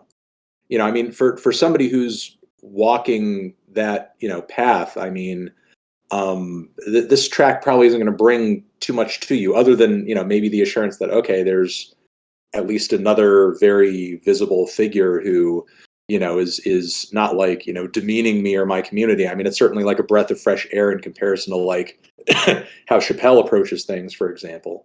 Especially at this point where like any opportunity that he can just like shit on that community again, he just takes it. This is very much the opposite in tone.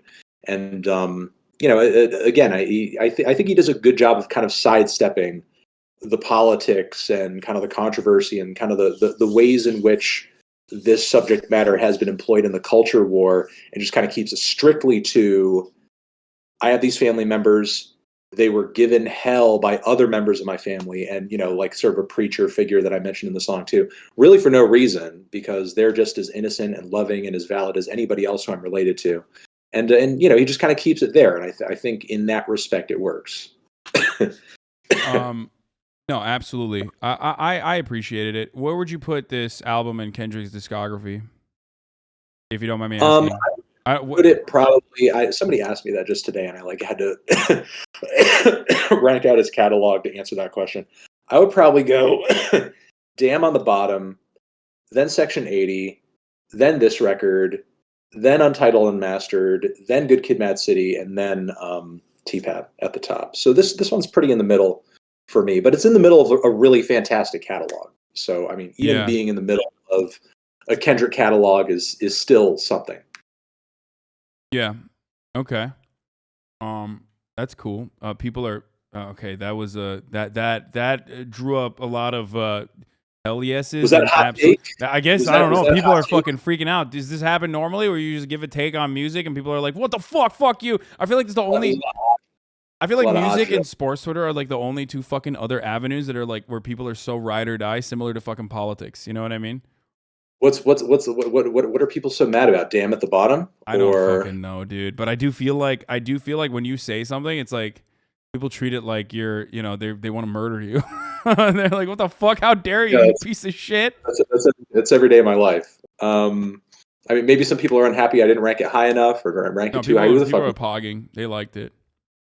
Okay. Well, I think honestly, I think it's a pretty, to be honest, and I think this is true of most of my takes. I think it's pretty reasonable. I mean, maybe a lot of people don't agree, obviously, because people are jumping down my throat all the time. But like, to say this record is in the middle of a super solid discography, I think is no small feat.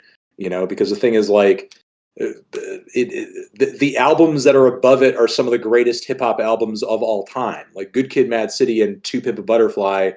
There's not too many hip hop records that are better than those albums just across the board. Kendrick's not just going to like bust out another record that's just as good as those two just casually. You know what I mean? But again, with that being said, I think there's a lot of creative production across it. Did you listen to We Cry Together? Is that the first song? The one where they're fighting. Oh yeah, I did. Yeah. What did you think of that one? I mean, don't ask me for my music taste. It was good. I have like the brain cells that look. I'm sorry. I'm very honest. I'm brutally honest about this, but like, it's just I don't really listen to a lot of music. So no, I don't have any. I feel like it's not my place to approach the subject matter other than to. I mean, I obviously do a lot of analysis of culture regardless. And especially in like in avenues where it merges with politics, all art technically is political, but especially when it's like overtly political, then then I am a little bit more interested. Yeah. But well, I mean, look, I think the record overall is it's a very good album. It's a very interesting album. I think the way that he progresses over this kind of story of personal growth is a lot like To Pimp a Butterfly, but he's kind of just like doing it at a different point in his life.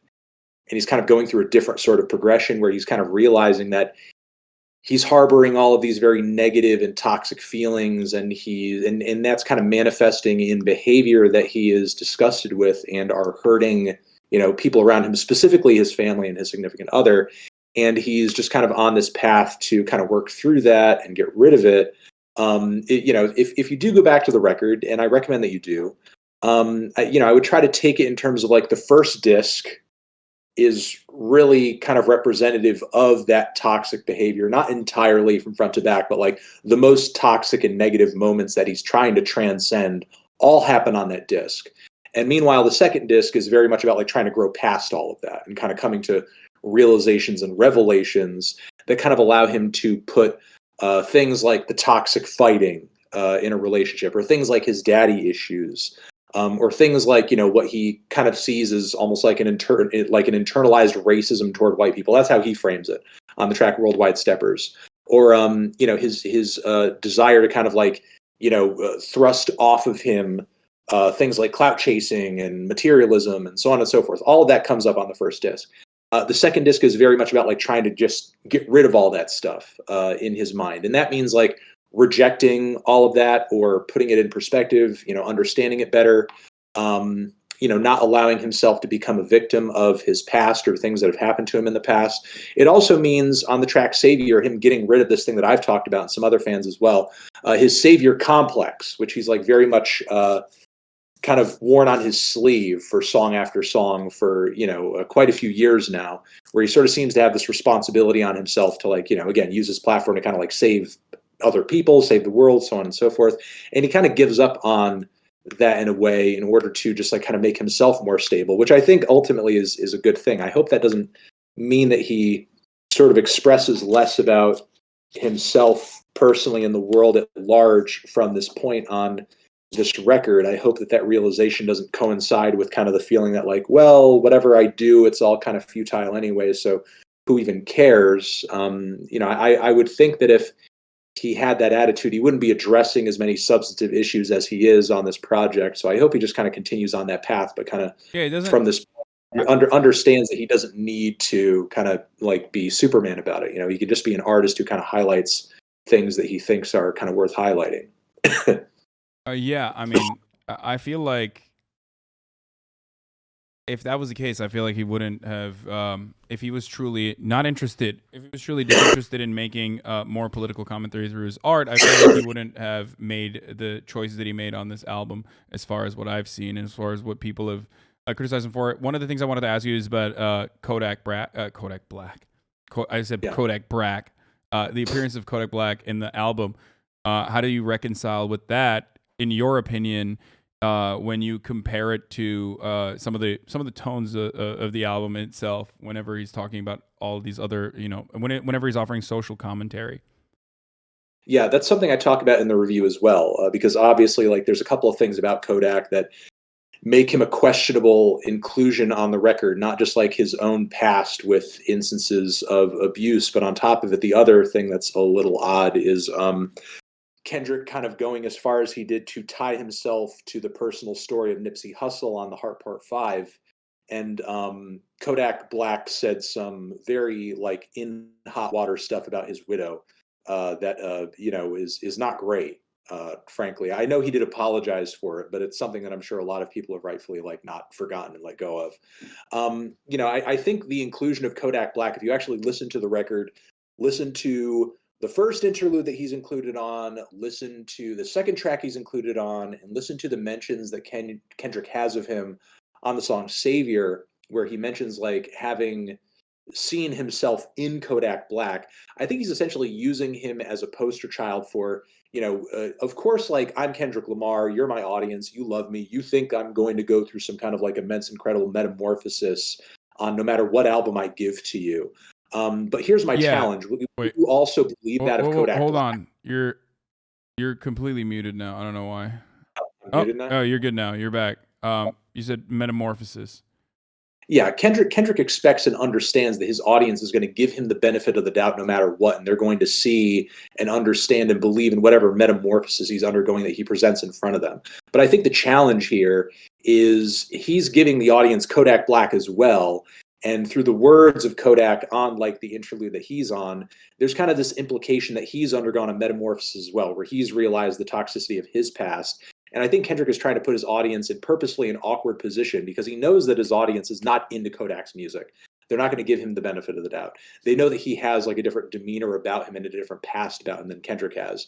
And I think he's trying to like, again, challenge his audience to be like, can you believe that Kodak could undergo a change that would put him in a better place if you can believe that I can? Which again, I think he kind of implies that even further on the song Savior when he says that he sees himself in Kodak. I'm going to say personally, like, I see what he's doing. Do I think it's perfectly reasoned? No. But just by like a point of comparison, like I don't have to be overly charitable to get what he's getting at. And it does like smack a lot less disgustingly than like, let's say Kanye West with his multiple inclusions of Marilyn Manson in the Donda album cycles. Manson, who's proven himself to be completely unrepentant.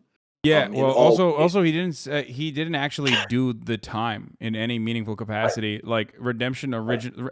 Now don't see this as me like defending Kodak Black, but obviously a big thing that is missing from the American consciousness is the attitude of rehabilitation and how predisposed we are towards like having this incredibly draconian attitude towards like punishing, especially Black men, but certainly just punishing everyone whenever they're guilty of a crime, like actually guilty of committing a crime, right? What do you do in that situation? Like, how is a person supposed to redeem themselves? Now, I don't know if Kodak Black personally has done anything to redeem himself. From what I understand, that might not necessarily be the case, but I think that as far as someone like Kendrick Lamar, I think that is an important thing. It's an important thing to talk about considering its immediate consequences on the Black community, historically speaking, like the American attitude towards, feeling like no one can redeem themselves, especially not Black people. Now, Kodak's crime, of course, is, pretty fucking gross. It's the worst. It's one of the worst things you can do. The crime which he accepted a plea agreement to. So. I don't know if that was the, I don't know if that was the person to, I don't know if that was the person to actually try to redeem. But I guess if you can show that someone is on a path towards, bettering themselves, it's someone as edge case as like Kodak Black, I think maybe. Yeah, I mean, like as I listened to the record, it kind of became apparent, especially how Kendrick kind of goes over on the song Mother I Sober, which if you haven't listened to that track, I highly recommend it because that's kind of the very song where he goes over just in general, like specific to the Black community, these cycles of abuse, intergenerational abuse, dating back hundreds of years with, obviously the abuse that was thrust onto them through systematic enslavement. And, just kind of like portraying himself as somebody who was locked into that cycle. He obviously wants the audience to take away that Kodak Black is somebody who's a victim of that cycle as well. And, again, while it's kind of interesting because as you kind of said there, like, I could think of individuals or I could think of this or I could think of that where maybe there's a better person who I could pick for this where it wouldn't go over so badly or it wouldn't stir so much controversy. But in a way, it seems like for Kendrick, that was kind of the point. Not necessarily the controversy, but the fact that the audience would see it and have a difficult time wrestling with it because they're not going to be ready to forgive Kodak in the same way that, somebody who we could easily see or search has maybe sort of like done themselves better or sort of made a more public show of whatever they did to redeem themselves past such an action or, part of their past. So it seems like the fact that you are going to be hit with this, sort of like decision where you have to really like think about whether or not you can give the guy the benefit of the doubt that he is trying. It kind of seems like that difficulty was sort of the point. Yeah, I mean, if anyone can try to get people to understand someone like Kodak Black or see that like someone like Kodak Black could change. Which, by the way, like I said, I don't even know if he has. So there is that. I mean, I know he apologized. He took a plea deal. What's up? Like I was just going to say, just like again, as a point of comparison to what I said earlier, like Kendrick's approach here isn't necessarily like whatever he says goes and just forgive him and it's all water under the bridge. You know what I mean? Because there is sort of like this implication of there has to be some kind of atonement. There has to be a change. There has to be a realization that you did wrong and that you're going to try to do better. And like, you know, meanwhile, like again, with Manson in the Donda cycle, like Kanye's approach to these things historically has been like, he didn't do it. Yeah. He didn't even do it. Free Cosby. You know, it's like it's all just made up. And, you know, that's like, again, the complete opposite of what, you know, Kendrick is like offering here in terms of like a point of view. Again, was like Kodak the best choice? And is it the most clearly and well-reasoned, you know, argument or sort of like, you know, implication on the record? You know, not necessarily, because you do have to kind of like pick up notes and themes from a variety of different tracks to kind of like get the whole picture of the point he's trying to make.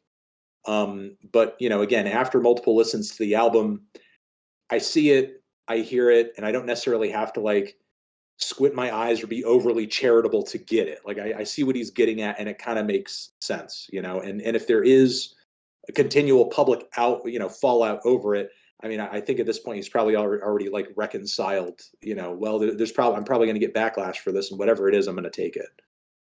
Yeah. I mean, it's definitely interesting for him to put himself out there for Kodak Black in particular and not try to rehabilitate the image of like someone else that's I can't even really think about anyone that's like been, I guess, been through similar circumstances. But it definitely does seem like something that's a little bit bigger than like Kanye West, for example, trying to go out to bat and like forced to make sure that like the baby's on the album, you know what I mean, or Marilyn Manson's on the album. Obviously, these two are not like in any way, shape, or form. Like they're not the severity. Well, I guess Marilyn Manson is different, but the severity of like the baby's actions are nowhere near like Kodak Black's. But yeah, but you know, with DaBaby, like Kanye's attitude is the same thing. You know, like with DaBaby, the attitude is like just forget about it. Doesn't matter. Yeah, no, it's more like hyper focused on the cancel culture element of it, cancel culture component of it. Whereas maybe there's a larger conversation to be had about, again, America's draconian attitudes.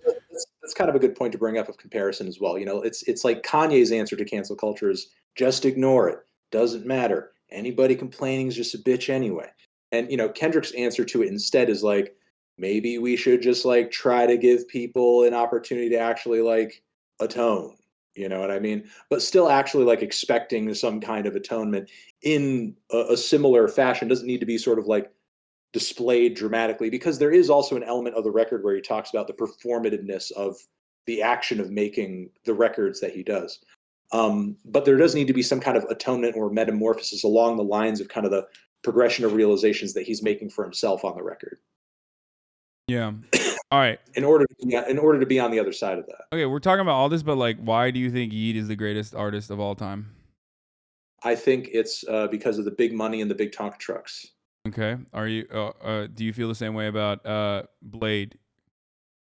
Are you a drainer? No, Blade doesn't talk so much about big Tonka trucks or anything like that. No, I know. I'm just like saying. Are you drain gang? Entirely different set of reasons. Are you a drainer? I've been a drainer since I would say the latest Blade and Echo 2K project. Yeah, I'm a little drained on that one. Okay, that's pretty cool. I'm just asking these things because like people are, this is what I have to do. You know what I mean? Otherwise, people are going to be very upset. I get it. Okay, what do you think about Jack Harlow's new album? Yeah, I thought it wasn't great, but you know the thing that kind of blows me away about the Jack Harlow album is like why didn't anybody see this coming? This is like pretty much what he did on his last project. Were we really expecting a different Jack Harlow this time around? I don't even know what people's expectations are. Him hanging out with Drake is perfect because I feel like he just makes pop rap for people that are not like really into rap. I mean, like, they'll like it. Jack Harlow, the record's not great, but for Jack Harlow, I don't think that matters. Like, you know, he just makes little. Oh, it matters. to some degree. No, how so? Like Well, I think he's a singles artist. He's a features artist. Oh, yeah. He's not an album. He's never been an album artist. He's never going to be an album artist. Fair. He's a singles artist. He's a features artist. All he needs to do is show up and do a great feature every once in a while, be on a couple of hits a year, and he needs to show up to the red carpets looking cute, looking like a scruffy Abercrombie. Okay, but here's why it matters, though. I think people are souring on him. I think he's lost. He's lost his like pizzazz. Confused as to why the last album wasn't great either. No, I know, but the last album, he was like, at that point, he was like, just building up his. I think he was like building up his clout, and his like. Now their expectations. Now their expectations, yes, and I feel like there's always highs and lows, and I feel as though once you hit a certain level, you have to. I feel like people expect you to at least like your output needs to match like the level of celebrity status you have. And now I feel as though I've been tracking Jack Harlow for a while. I mean, I think he's like a pretty, above average white guy who like is cool with the culture, right? I mean, he's like, I don't think he's like too much of a culture vulture, even though like a lot of people rip him for it and say because he's a white guy doing rap, so obviously he's a culture vulture or whatever. But now I feel like he is kind of losing that a little bit, and people are starting to say because of his output not matching his output not matching like the level of superstardom he's achieving, people are turning on him. He got too much hype. Yeah, I mean, possibly. The types of circles and people that I talk about with music, like, are probably not the circles that you're in.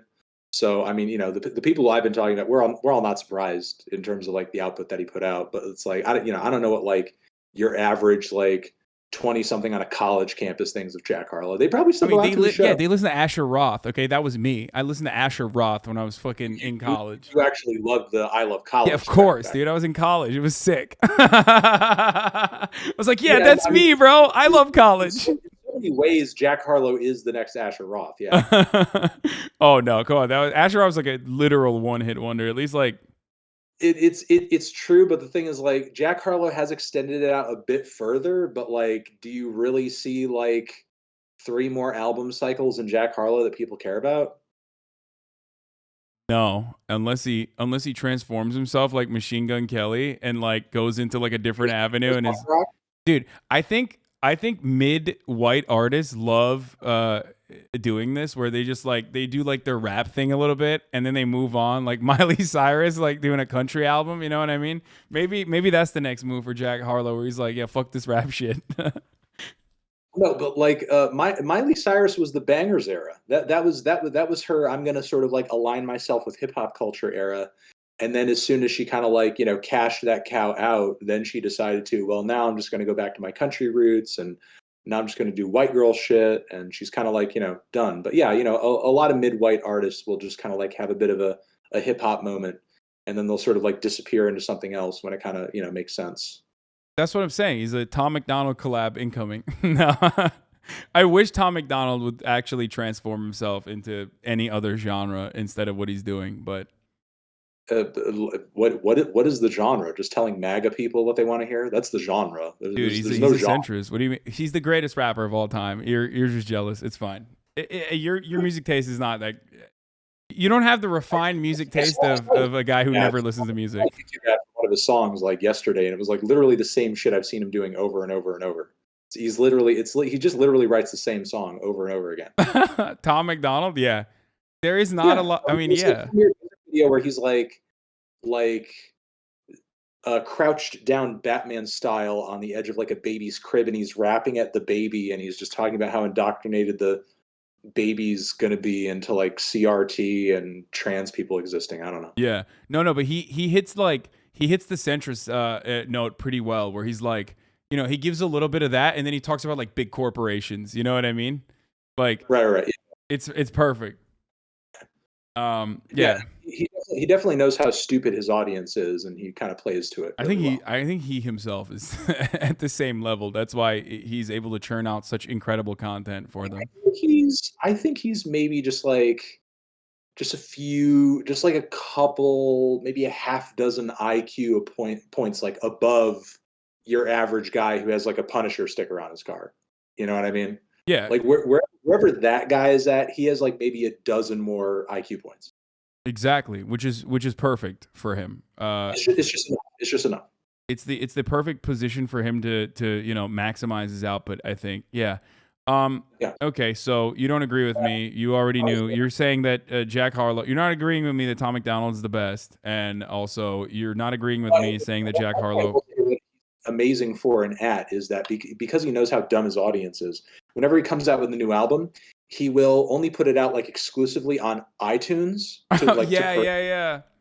Because he knows his audience is so dumb, they'll just go buy it and be excited that, yeah, Tom McDonald's #1 on the iTunes chart. Nobody's fucking buying albums on iTunes, you idiot. Yeah, remember that literally happened. Do you know what I'm talking about with like the MAGA rappers? It was like the same rappers that did the Let's Go Brandon songs, and they topped the iTunes charts at like #1 and #2, and it was because like no one fucking buys music on iTunes. Nobody does that shit. Yeah, it was perfect. It's a good grift. Yeah. I love that. Okay, more questions for you. How do we free Young Thug? I don't think there's any freeing Young Thug, man. Those RICO charges are fucking heavy. I mean, it's pretty. I don't know. Being connected to a rental car that was used in a shooting. I don't know, man. That's pretty big. I mean, yeah, but also I feel like the RICO charges, other than that rental car thing, is like every new detail that emerges from the RICO charges is like so fucking ridiculous and so expansive. What? I was just saying, calling a hit on that guy and they had a tap on the phone. Yeah, that's pretty bad. But I think that on top of that, it doesn't seem like they're only going to hit him with that. They're going to hit him with like, that's the reason why they're saying this is a gang, this is organized crime. And I feel like YSL itself is not like, is not an organized criminal enterprise in the way that they are setting it up. Yeah, I mean, it's probably not like along the same lines of efficiency or whatever as like some kind of like Italian mafioso Chicago crime family from decades ago, sure.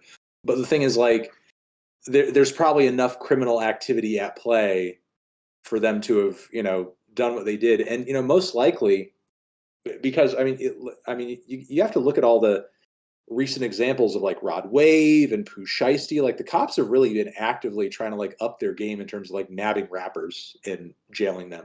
Yeah, it's kind of whack. I think they should get some gimmies. You know what I mean? A couple freebies. A couple mulligans. I would say, like, people really need to be more aware of it because, like, they're catching a lot of these people off of, like, their digital paper trail, unfortunately. And there's no privacy anymore. There's no privacy anymore. Whatever the fuck, the thing is, like, a friend of mine, Sean C., I saw him do a video today and he was kind of bringing up some stuff that, like, I wasn't even aware of because I don't follow Thugger's social media like that. But he's like, there's actual posts that were on his Instagram story where he's like, talking about getting at certain people and, making threats and so on and so forth. Yeah, but that's like, see, that's what I'm saying. That's like artistic liberty. I feel like that there's a reason why the ACLU considers like this to be a grave offense against the First Amendment, because it's like artistic expression and like things that you're saying on social media apps. Like, it is definitely like a very weird line to toe in that circumstance, because like, obviously, when you end up literally having people in your community or having people like around you actually end up doing some of the things that you're talking about, which is murder and the like, then yes, then it turns into a different thing. But like, I don't know. I feel like they use rap music as a way to like beef up the charges, is what I'm saying. I'm not saying he should, nor did he get arrested off of something that he posted on social media. Yeah. I'm saying, like, engaging in that kind of behavior draws attention to you, which then the cops, because let's be honest here, like, this investigation or the unit that's been kind of looking into this has most likely had their eyes on him since, like, he pretty much got connected to that shooting that, almost killed Lil Wayne when they were in the middle of their beef. Yeah. Like, he's probably most likely been getting watched since then. by some kind of like police unit or something, because like that was a very public thing, and he didn't really like do any kind of like big time for it or anything. You know what I mean? Yeah. So, you know, he's most likely been having people watch him or try to get connected to people who are connected to him, or try to get like taps on phones or like digital paper trails, so on and so forth, since that time. And I don't know. I mean, I mean, you know, we could sit here all day and just be like, it's a bad idea. It's a bad idea. It's a bad idea.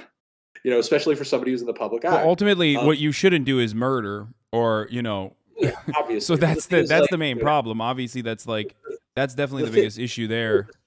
This family that he refers to it as, and like, you know, whatever criminal activity that they were involved in from the start, predates Young Thug having a successful music career. Yeah. And, you know, most likely, I mean, you know, look at 6ix9ine, for example. Like, when you come up in the music industry as somebody who is like deeply ingrained in or has affiliations with some kind of like criminal or gang related activity, it's really difficult to, once your career pops off, be like, okay, I'm all done now. We're not doing this anymore. You know what I mean? It's not like that. You know what I mean? No, So, I do. you know, and as a result of that, what often ends up happening is like, look, if you were involved in criminal activity before your very lucrative music career popped off, most likely all that's going to do is just make it easier for you to do criminal activity, because now you're going to have extra money. Now you're going to have connections to more people. Now you're going to have more people that want to do things with you or do things for you. It's really just going to enable that behavior if you have some kind of proclivity toward that behavior because of just, you know, personal choices or past or whatever. And then the likelihood of like committing certain acts also plays a role in the way you are seen in your industry. And I think that probably that probably extends your likelihood of engaging in such acts as well, or people that are still in your crew, that are still around you, that you grew up with, that are now incredibly loyal to you and you know, see you as the reason why they can fly around in private jets and shit and have access to all this cool stuff and have like financial security, are gonna go and like actually follow through on your desires. And that also, I think, ultimately helps you with your street cred, which is still relatively important. Yeah, you know, and look, just add the cherry on top is the fact that like, look, policing and police and, you know, the way that systematically we deal with crime in this country is shit. And for a lot of police departments and units, like the most obvious way to go about, like in their own minds, like preventing crime is to arrest and, you know, sort of like flash around criminals that they could essentially use as an example. And for the communities of people who they want focusing on this sort of thing, like who's a better example than our famous rapper? You know what I mean? So like, you're going to have the cops like looking out for you specifically and trying to turn you into a statistic. Yeah, I think that's fucked up. I do think that's fucked up. But like, ultimately, you know, don't do murder, obviously. But I do think that you're right. It is that like, I mean, it's the fucking never free again saga all over again, where like you have feds that are specifically pursuing rappers to make an example out of them, and it's a target rich environment. There's certainly a lot of that. You know, the consequence of material conditions play a significant role there in the development of a lot of artists that before they make it, they're, you know, doing, I guess, extra legal. Things outside of the legal system's allowance, right? Like they're engaging in criminal activity, obviously. So I don't know. I do think that it's like, I see the other side where I do legitimately believe that they are like cops, DAs, that want to make a name for themselves are 100% using like anything and everything they can to personally go after not just people in like, not just people that are involved in criminal organizations, that are still involved in criminal organizations and are only doing like their main source of income is just straight up doing more crimes, but instead people that are tangentially related to criminal organizations or have a background or a beginning. They found their beginnings in this world that still end up doing, you know, murders every now and then, which is completely unacceptable, and I totally understand that. Obviously, that needs to be punished, but I don't know. It's just it does. Something rubs me the wrong way when I see like, Gunna being associated with YSL, and then like obviously he is, but once you fucking slap a RICO charge on or slap a RICO case on like YSL as a gang and not just like a record label that you're associated with, all of a sudden like any little thing that you might have done can be swept into that same exact like prosecution where you are now you're now fucked, like using chains and hand signs and your proximity to certain people that might be in gangs, like actual criminals, is I don't know, it just feels like a stretch. Yeah, I mean, it's definitely like a one size fits all problem that, the judicial system uses like it's a solution. Yeah, like I can never, maybe there's an example of this and I'd be very shocked to find this out, but if there was like a fucking country rapper who talks about like drunk driving and like maybe beating his fucking wife or whatever, who like literally has like known associations and known ties with the KKK, like I don't think the fucking federal government is going after the KKK and the fucking country musician with the same fervor that they're going after like Atlanta rappers currently. There's no big dubs to be had there. Have no desire to, scare, because here's the thing: the white community is already pretty like. I would say, it's not like there's no criminal activity going on in the white community. Obviously, I would say cops don't do that because the white community is pretty docile in terms of like accepting cops as like a force of good in their lives. Well, yeah, because cops do the gang shit. Because cops are their gang. Be legitimate in it. Yeah, that's the reason, because cops are doing the gang shit that helping protect that sense of community that white people have in enclaves where they live in. You know what I mean? That's part of the reason. Sure. Yeah, and there are a lot of cops that are in the KKK. Yes, exactly. So there's that too. Yeah, I don't know. All I do know is that. Nice bathroom actually is a really good question for you. I'm going to ask in a second, but all I am stating is that I know from all of the empirical evidence that I know from reading this shit is that over prosecuting or hyper focusing on and criminalizing every action or locking up black people is not going to end crime in black communities. If anything, it exacerbates the problem, and I feel like. Without trying to solve the underlying systemic problems, all this looks like is just basically like snipping the head off of people that have the highest likelihood of rehabilitation because of their now proximity to street level violence. From what I see, like many people see YSL as obviously not a gang, but also a way for other young black artists to come up and no longer be as involved in the street level violence that they may or may not have been involved in. Mm-hmm. Okay. Good. Yeah, there's a good question, by the way, for you from one of my mods. It says, I wonder if Fantano sees the record labels being held accountable in the future. They continue to benefit from this crime and often promote it. Yeah, I mean, I think like record labels have effectively kind of just like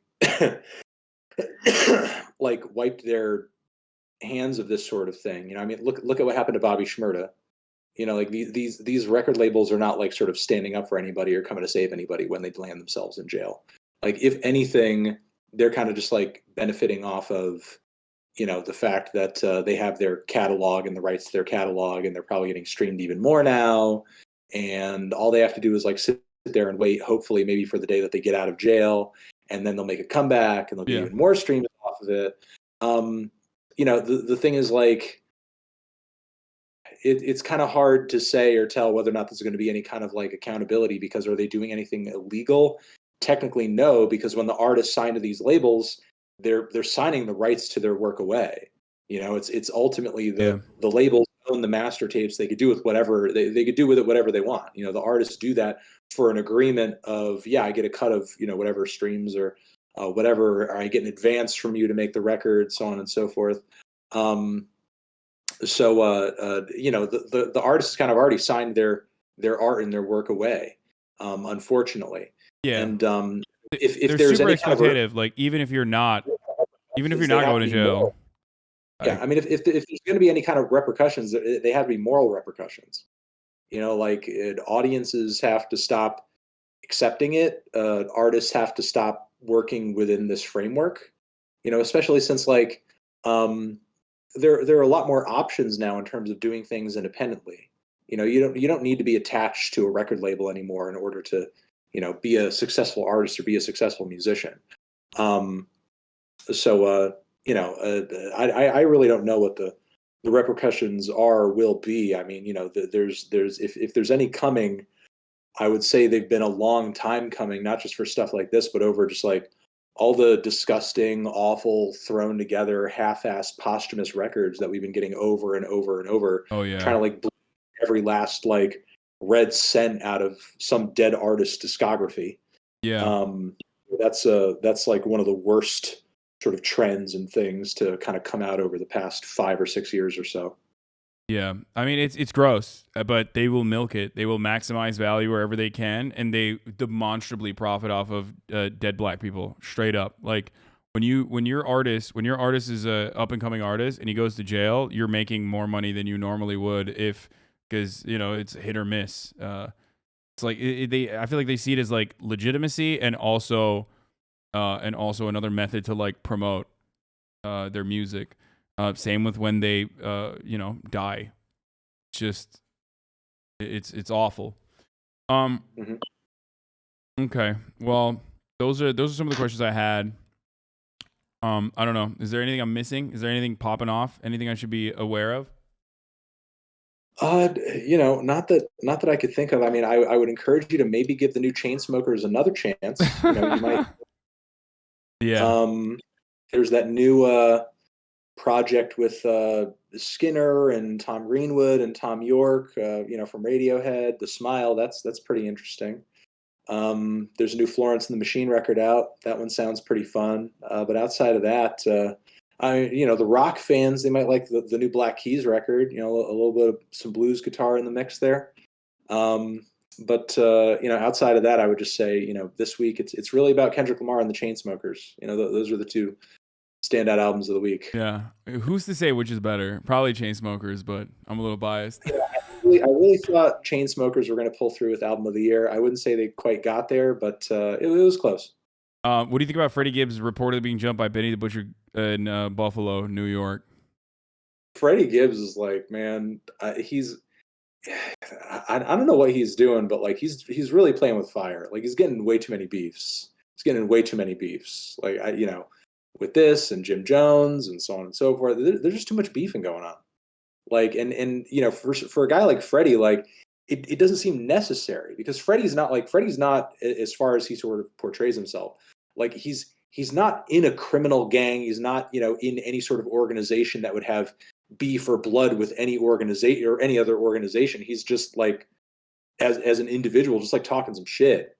And you know, I don't know if it's all worth it, especially if you're someone who's on his level where you're on sort of more like an independent track.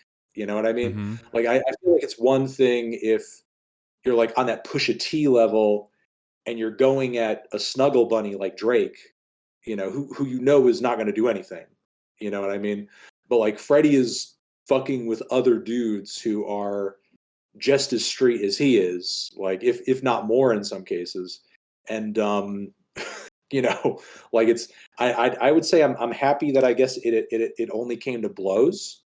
You know, I mean, I guess like one thing that I could say is like Benny the Butcher obviously understands that he has a lot going on in his life and in his career too, and like doing anything that would, you know. There's a video, by the way, of him fighting 20 dudes at the same time. Oh my God.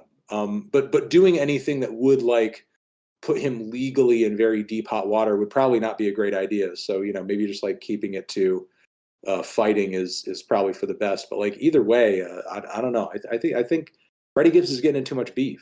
You know, he's getting in more beef than I think an artist at his level needs to. Especially like, again, you know, he's getting in beef with artists who he's done tracks with Benny before. You know, he's done tracks with you know, the Griselda gang. So I don't understand, like, you know, why all of a sudden there's bad blood there. And I wonder if it was entirely necessary. I think he thought, because he's hanging out with Joe Rogan, I think he thought it translated to martial arts skills in the real world, because this shit literally looks like the old boy hallway scene, dude. What the fuck? There's like, I mean, old boy hallway scene if old boy was getting his ass beat, though. I mean, it's crazy. They're fucking jumping him like 20 dudes. I mean, I hope that's like, there's a dude with a hairline like this. Like, there's a dude that looks like he was an accountant. Like, what and he just like came in his fucking in his cargo pants and his like cross body bag on the side, and he's just like whipping his cross body bag around just to fucking get a couple kicks in. It's crazy. What the fuck? Yeah, that's a lot.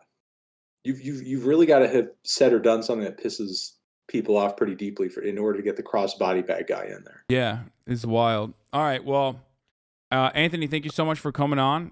This was wonderful. I loved having you on to educate me on music and what's going on, what's happening. You know, I will take your advice and I will listen to music. Yeah, that's my advice. Listen to music. All right. Well, where can people find you? The Needle Drop on Twitch, The Needle Drop on YouTube, Fantano on YouTube as well. You know, what I recommend is that you go back and you go jam some of those old Asher Roth tracks. That's what I'm gonna do. I'm gonna do that right after. I love college.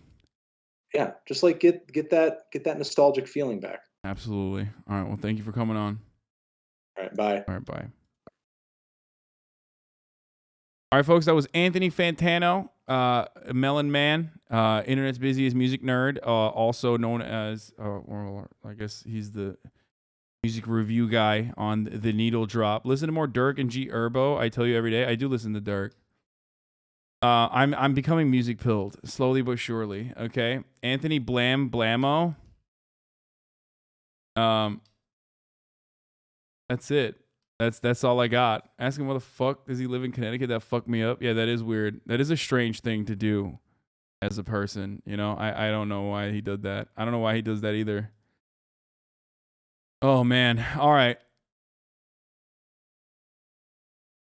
Last Man Standing by Asher Roth and Akon was a hitter back in the day. Bro, I think you successfully ran Jordan Peterson off Twitter. Wait, what do you mean? Because I fucking bullied him?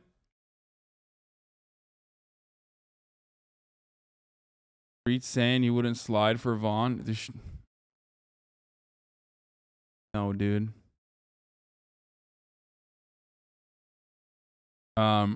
But